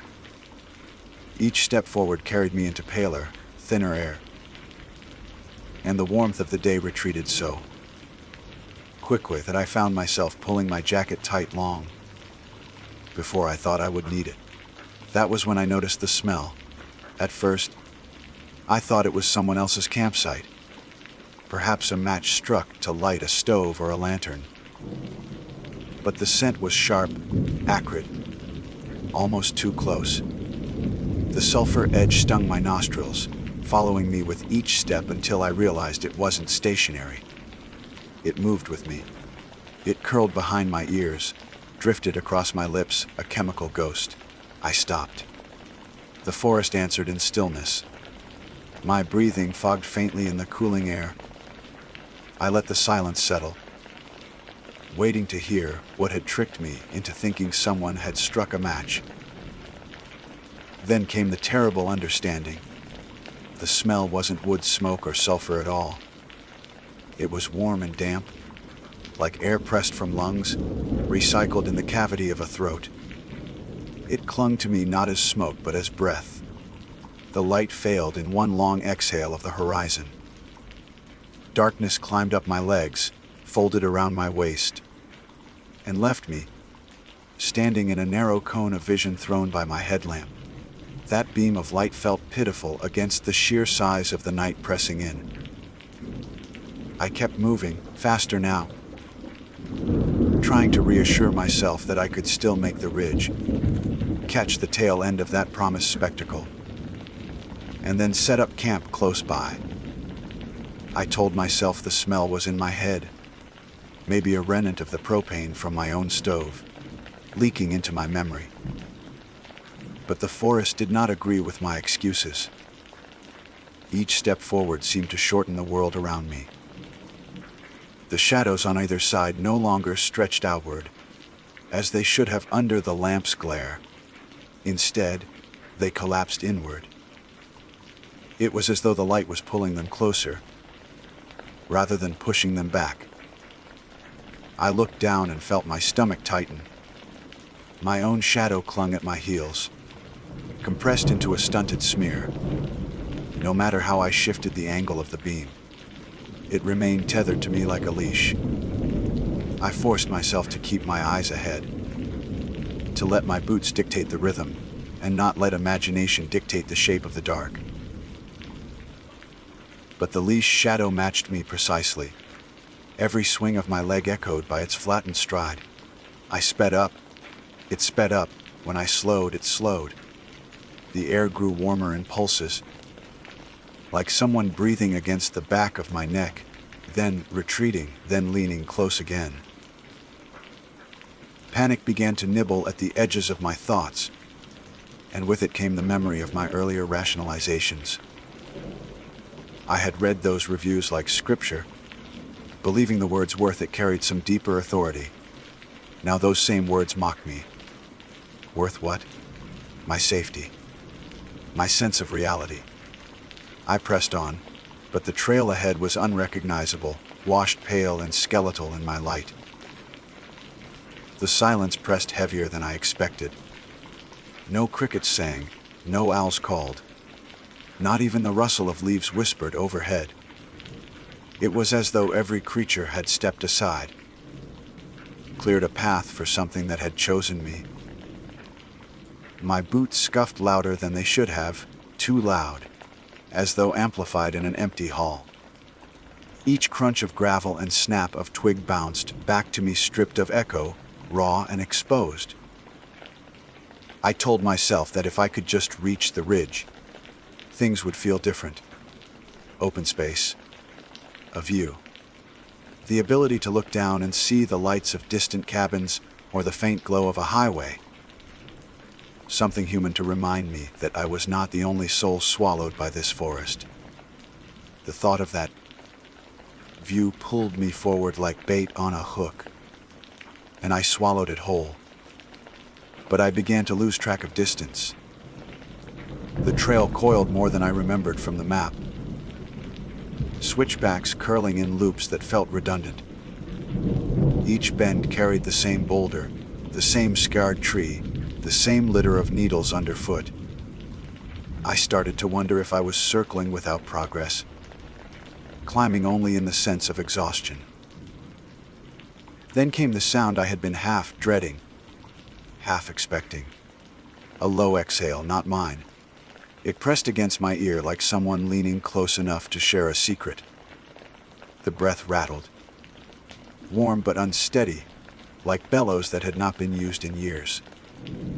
I froze, my headlamp beam trembling as I tried to hold it steady. The light swung across trunks, branches, undergrowth, nothing.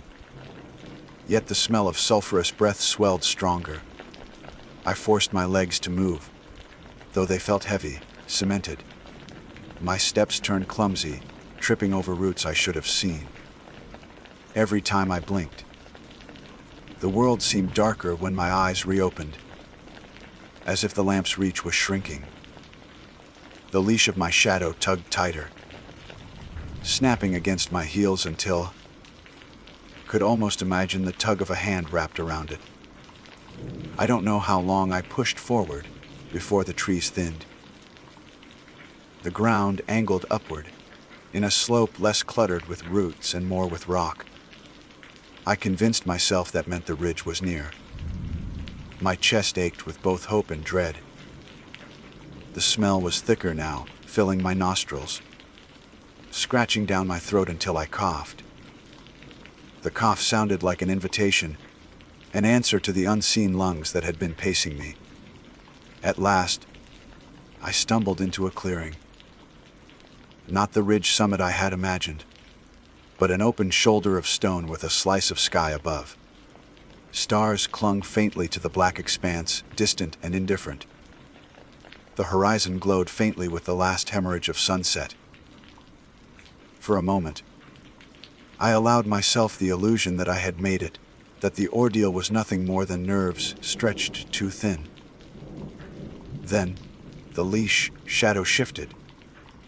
Not mine, not tied to me anymore. It stepped forward, independent, cast not by my lamp, but by something crouched at the clearing's edge. The breath hit me full in the face, and the sulfur sting clawed at my eyes. I lifted my lamp. The beam quivered across the stone, and something else breathed back. The beam of my headlamp trembled, as if it had learned fear before I had. The light struck the rocks at the edge of the clearing, and for an instant there was nothing but granite, scrub, and the skeletal outline of a wind-gnarled pine. Then the beam passed across something darker than the rock, darker than the void itself, and the breath that had been teasing my neck arrived in a single, shuddering rush. It was not the breath of lungs that lived as mine did. It had a depth, a resonance, as if pushed through caverns where stalactites hung like teeth. My throat closed around the sulfur burn, my eyes watering as the light faltered against what I could not quite name. I told myself it was shadow, a trick of angle, an illusion cast by stone. But illusions do not breathe. Illusions do not lean forward. and shorten their outline against the ground, as though eager to touch the heels of the one holding the light. I took a step backward, and the shadow took a step forward. Not in sync with me. Not my mirror. It was its own rhythm, dragging itself closer on stunted limbs that seemed to fold and unfold wrong. The clearing's air grew hotter, each pressing against me like someone opening a furnace door. I tried words. Hoarse. Broken things that cracked out of me like sticks snapping. "Who's there?" I called. As if, "Oh," was even the right question. As if I would ever want an answer. The silence that followed was heavier than any reply. It settled on me like a shroud, punctuated only by that ragged, cavernous inhale. I realized then that the forest had not grown quiet out of coincidence. It had been silenced, bent into submission by the presence that had now followed me into this pocket of stone and sky. I tore my eyes away and stumbled toward the far side of the clearing. If I could find the continuation of the trail, I could keep moving. Movement felt like the only defense I had. I tripped over my own boot lace, my knee slamming into rock, pain biting up my thigh. My headlamp beam veered, landed back on the shadow, and this time it was closer. It had no face, no limbs I could name, no edges I could trust. It was density, blackness thick enough to drip, as though tar had been poured into the shape of a body. But what undid me was the shadow it cast. Shorter still, pressed tight to its own heels like it, too, was tethered. For the briefest moment, I thought it might be trapped, bound to its own leash just as mine had been bound to me. Hope flickered, frail and dangerous. If it was bound, then maybe I could escape it. I shoved myself upright and pushed into the trees, lamp beam jerking wildly. The trail was gone, swallowed by pine needles and underbrush. My breaths came loud, ragged, matching the rhythm that stalked me. Every few steps, I risked a glance backward, and each time the shape was there, not pursuing in a rush but pacing, patient, certain. The sulfur taste grew thicker. My lips tingled as though kissed by fire. The leash shadow at my heels had not returned to me. It had chosen sides, now pacing at the thing's feet. Each crunch of my boots seemed to shorten the distance between us, not lengthen it, as though the forest itself tilted me backward toward it. I don't know how long I ran like that. The trees blurred, the trail bent in impossible coils, and the night rearranged itself every time I blinked. Branches clawed my arms, tore threads from my jacket, painted scratches across my skin. My light flickered with every jolt of my stride, until I imagined it would die, leaving me to the raw dark. But then, ahead, a break in the trees, a shimmer of silver light. The ridge at last, the open rock face that the reviews had promised. I stumbled into it gasping, half sobbing, half laughing with disbelief. The world opened, sky spilling wide, stars brittle and hard above me. For one blessed second, I thought the thing had not followed, that perhaps the open space had broken its tether. I turned, lamp beam arsing across the tree line. Nothing, no shape, no breath. Only the ragged rasp of my own lungs bent and burning. I lowered myself onto the stone, hands trembling. The view stretched below black forest, faint rivers of fog, the thin suggestion of lights far off, where civilization must have been. For a heartbeat, I allowed myself the indulgence of the scene. The sunset was gone, the horizon smeared in ash and violet, but the stars were unshaken, eternal. Maybe, I thought, the reviews had not lied. The view was worth it. If not for beauty, then for the desperate reminder that the world was bigger than whatever hunted me. Then the sulfur rolled back over me, It was subtle at first, as though the wind carried a memory of it. Then stronger, filling my nostrils until tears streaked my cheeks. My headlamp beam snapped toward the tree line, and again, there it was. Not emerging, not crossing, but simply there, as if the forest had exhaled it. Closer this time. Waiting. I backed up across the ridge, my boots scraping the stone. Each step drew me nearer to the cliff edge, and I knew with an awful clarity that the thing was hurting me.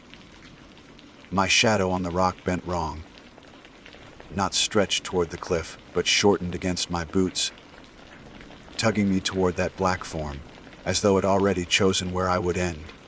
I screamed. Not words, not coherent sounds, just raw panic. The scream shredded my throat, and for the first time the thing answered in kind. Its breath thickened into something almost like speech, a sound built of inhalation alone, a sucking, rattling syllable that bent my bones from the inside. I spun and bolted along the ridge, not daring to look back. My lamp carved a narrow path along the stone, until, blessedly, I found the trail sloping downward again. I flung myself into it, branches snapping, rocks shifting beneath me, my knees threatening collapse.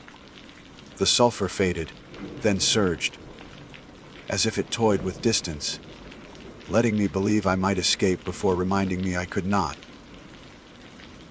The trail twisted into switchbacks again. My headlamp beam swung wildly, illuminating trunks that seemed to lean closer with every step. I imagined them bending toward me, their shadows bending with them, eager to join the one that hunted me. Then I saw it, the faint outline of a fire ring. Rocks blackened, ash scattered, a flat patch of dirt, a campsite real and human. Relief crashed through me so strong I nearly fell. If someone else was there, maybe I wasn't alone. Maybe there was safety in numbers, in voices. I stumbled into the clearing, lamp swinging. The fire pit was cold. Long unused, the stones scattered as if kicked. But something lingered above it. A curl of smoke, faint and blue, twisting upward in the still air. I leaned closer. The smell hit me in a wave. Not wood smoke. Sulfur. Breath reheated and forced upward through a throat that had no flesh. The ash shifted, not under the wind, but as air stirred from beneath. My chest locked. I staggered back, lamp beam cutting across the stones. In the ash, prints began to form. Barefoot, narrow, each toe pressed perfect into the suit. The prints marched outward from the pit, curving around me in a tightening circle. My hands shook so badly I nearly dropped the lamp. The prints stopped inches from my boots. I didn't hear the breath behind me, but I felt it hot, wet, dragging across my neck. I bolted again, tripping, scrambling, smashing through underbrush until my legs felt carved from stone. I don't know how long I ran. The world turned into a tunnel, trees a blur, air burning my lungs raw. The sulfur never left. It pulsed in time with my steps, a rhythm that promised it was not chasing me. It was pacing me, keeping me on its leash. When at last I collapsed against a fallen log, gasping, the night around me was utterly alien. No familiar trail. No landmarks, no slope I recognized. Only dark on all sides, my lamp beam a fragile circle. And in that circle, not my own boot prints, but dozens, circling, layering, each one facing inward, toward me. The sulfur flooded in again, and the breath rattled like a furnace opening. The circle of footprints held me like a noose, each one pressed deep into the soil, arranged with a deliberate patience that mocked the chaos of my running. They were smaller than mine, narrower, toes long and splayed like hands trying to grip the earth. They faced inward, toward me, as though dozens of unseen figures had stood shoulder to shoulder, waiting for the moment I collapsed. I forced myself to move. Standing still felt like surrender. My legs protested, leaden with fatigue, but I staggered to my feet and swung my headlamp around. The trees were too close, their bark ridged like muscle, their branches interlocked to form a dome overhead.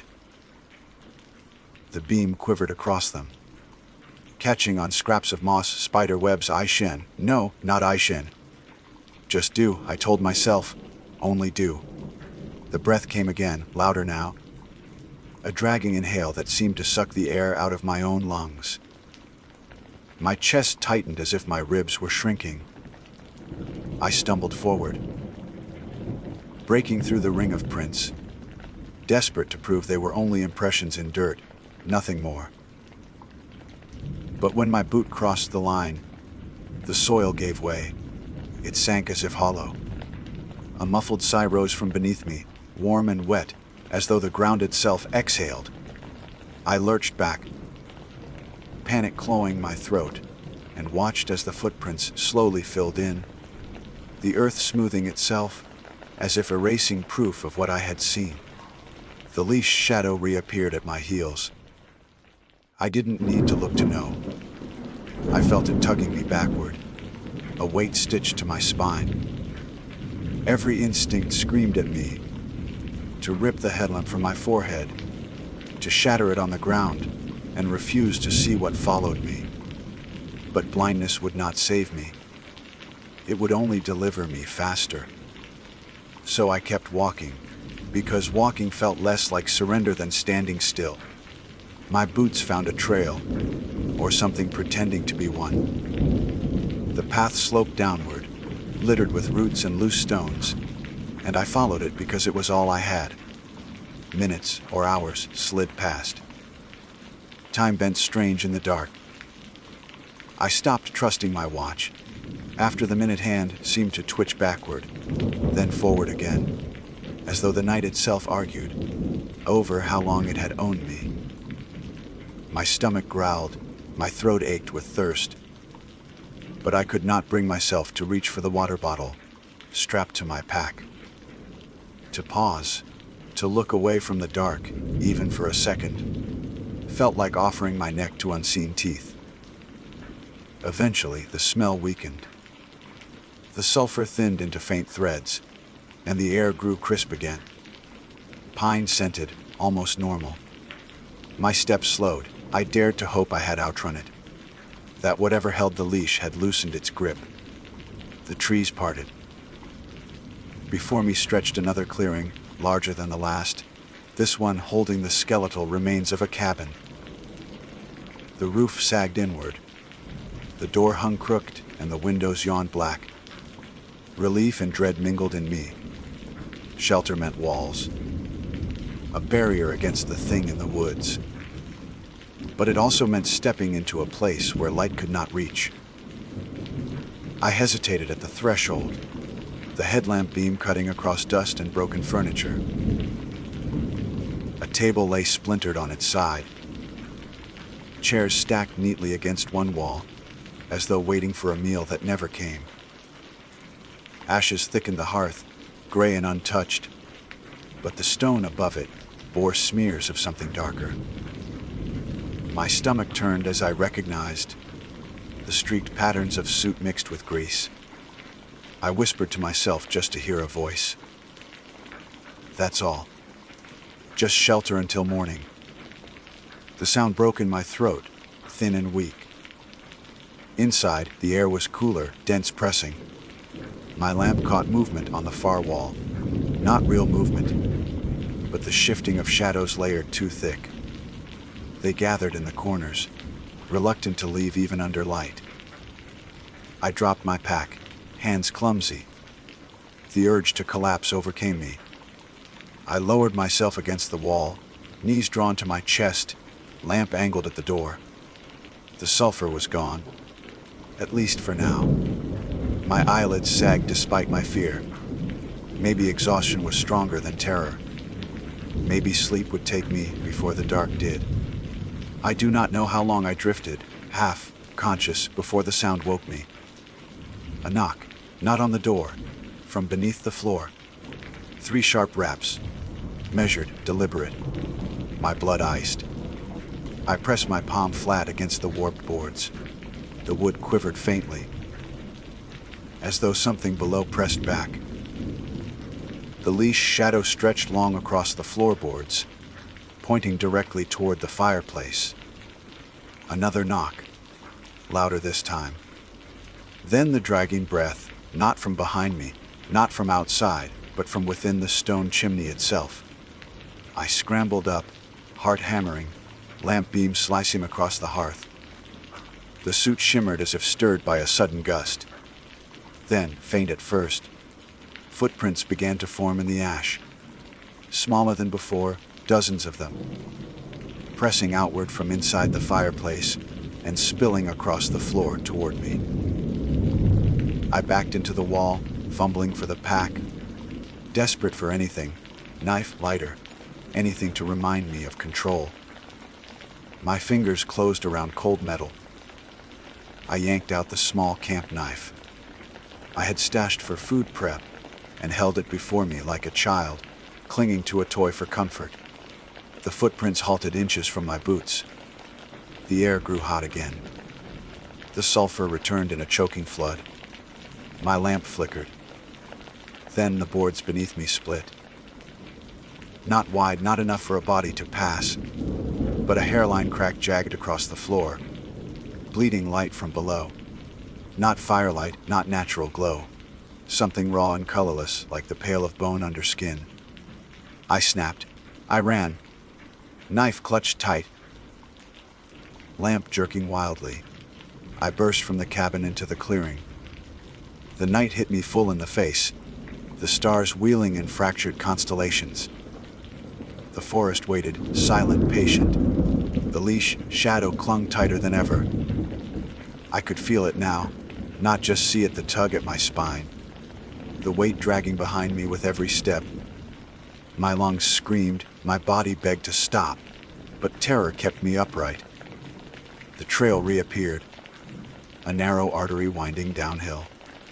I followed it without thought, without choice. Branches lashed my face, rocks bruised my shins, but I did not stop.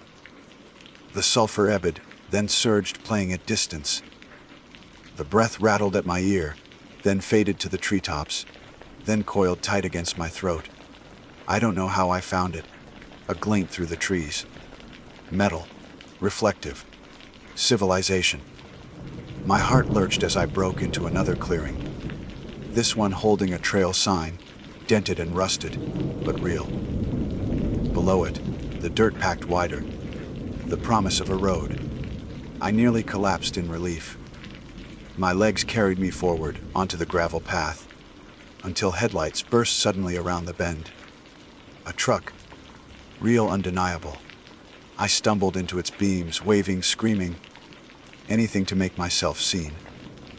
The vehicle screeched to a halt. A man climbed out, his face pale in the twin cones of light. "You all right?" he called, voice edged with alarm. I tried to answer, but my words tangled in my throat. I could only gasp, point toward the trees. He followed my gesture, frowning. "Did you get lost?" "You're lucky. Trail like this isn't safe at night." I looked back.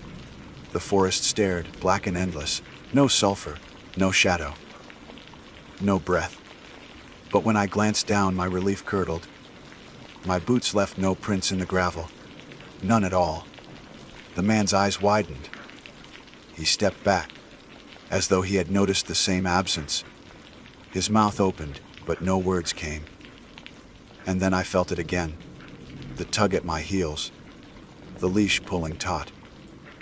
The shortest shadow clung behind me, tethered, patient, waiting for the next step.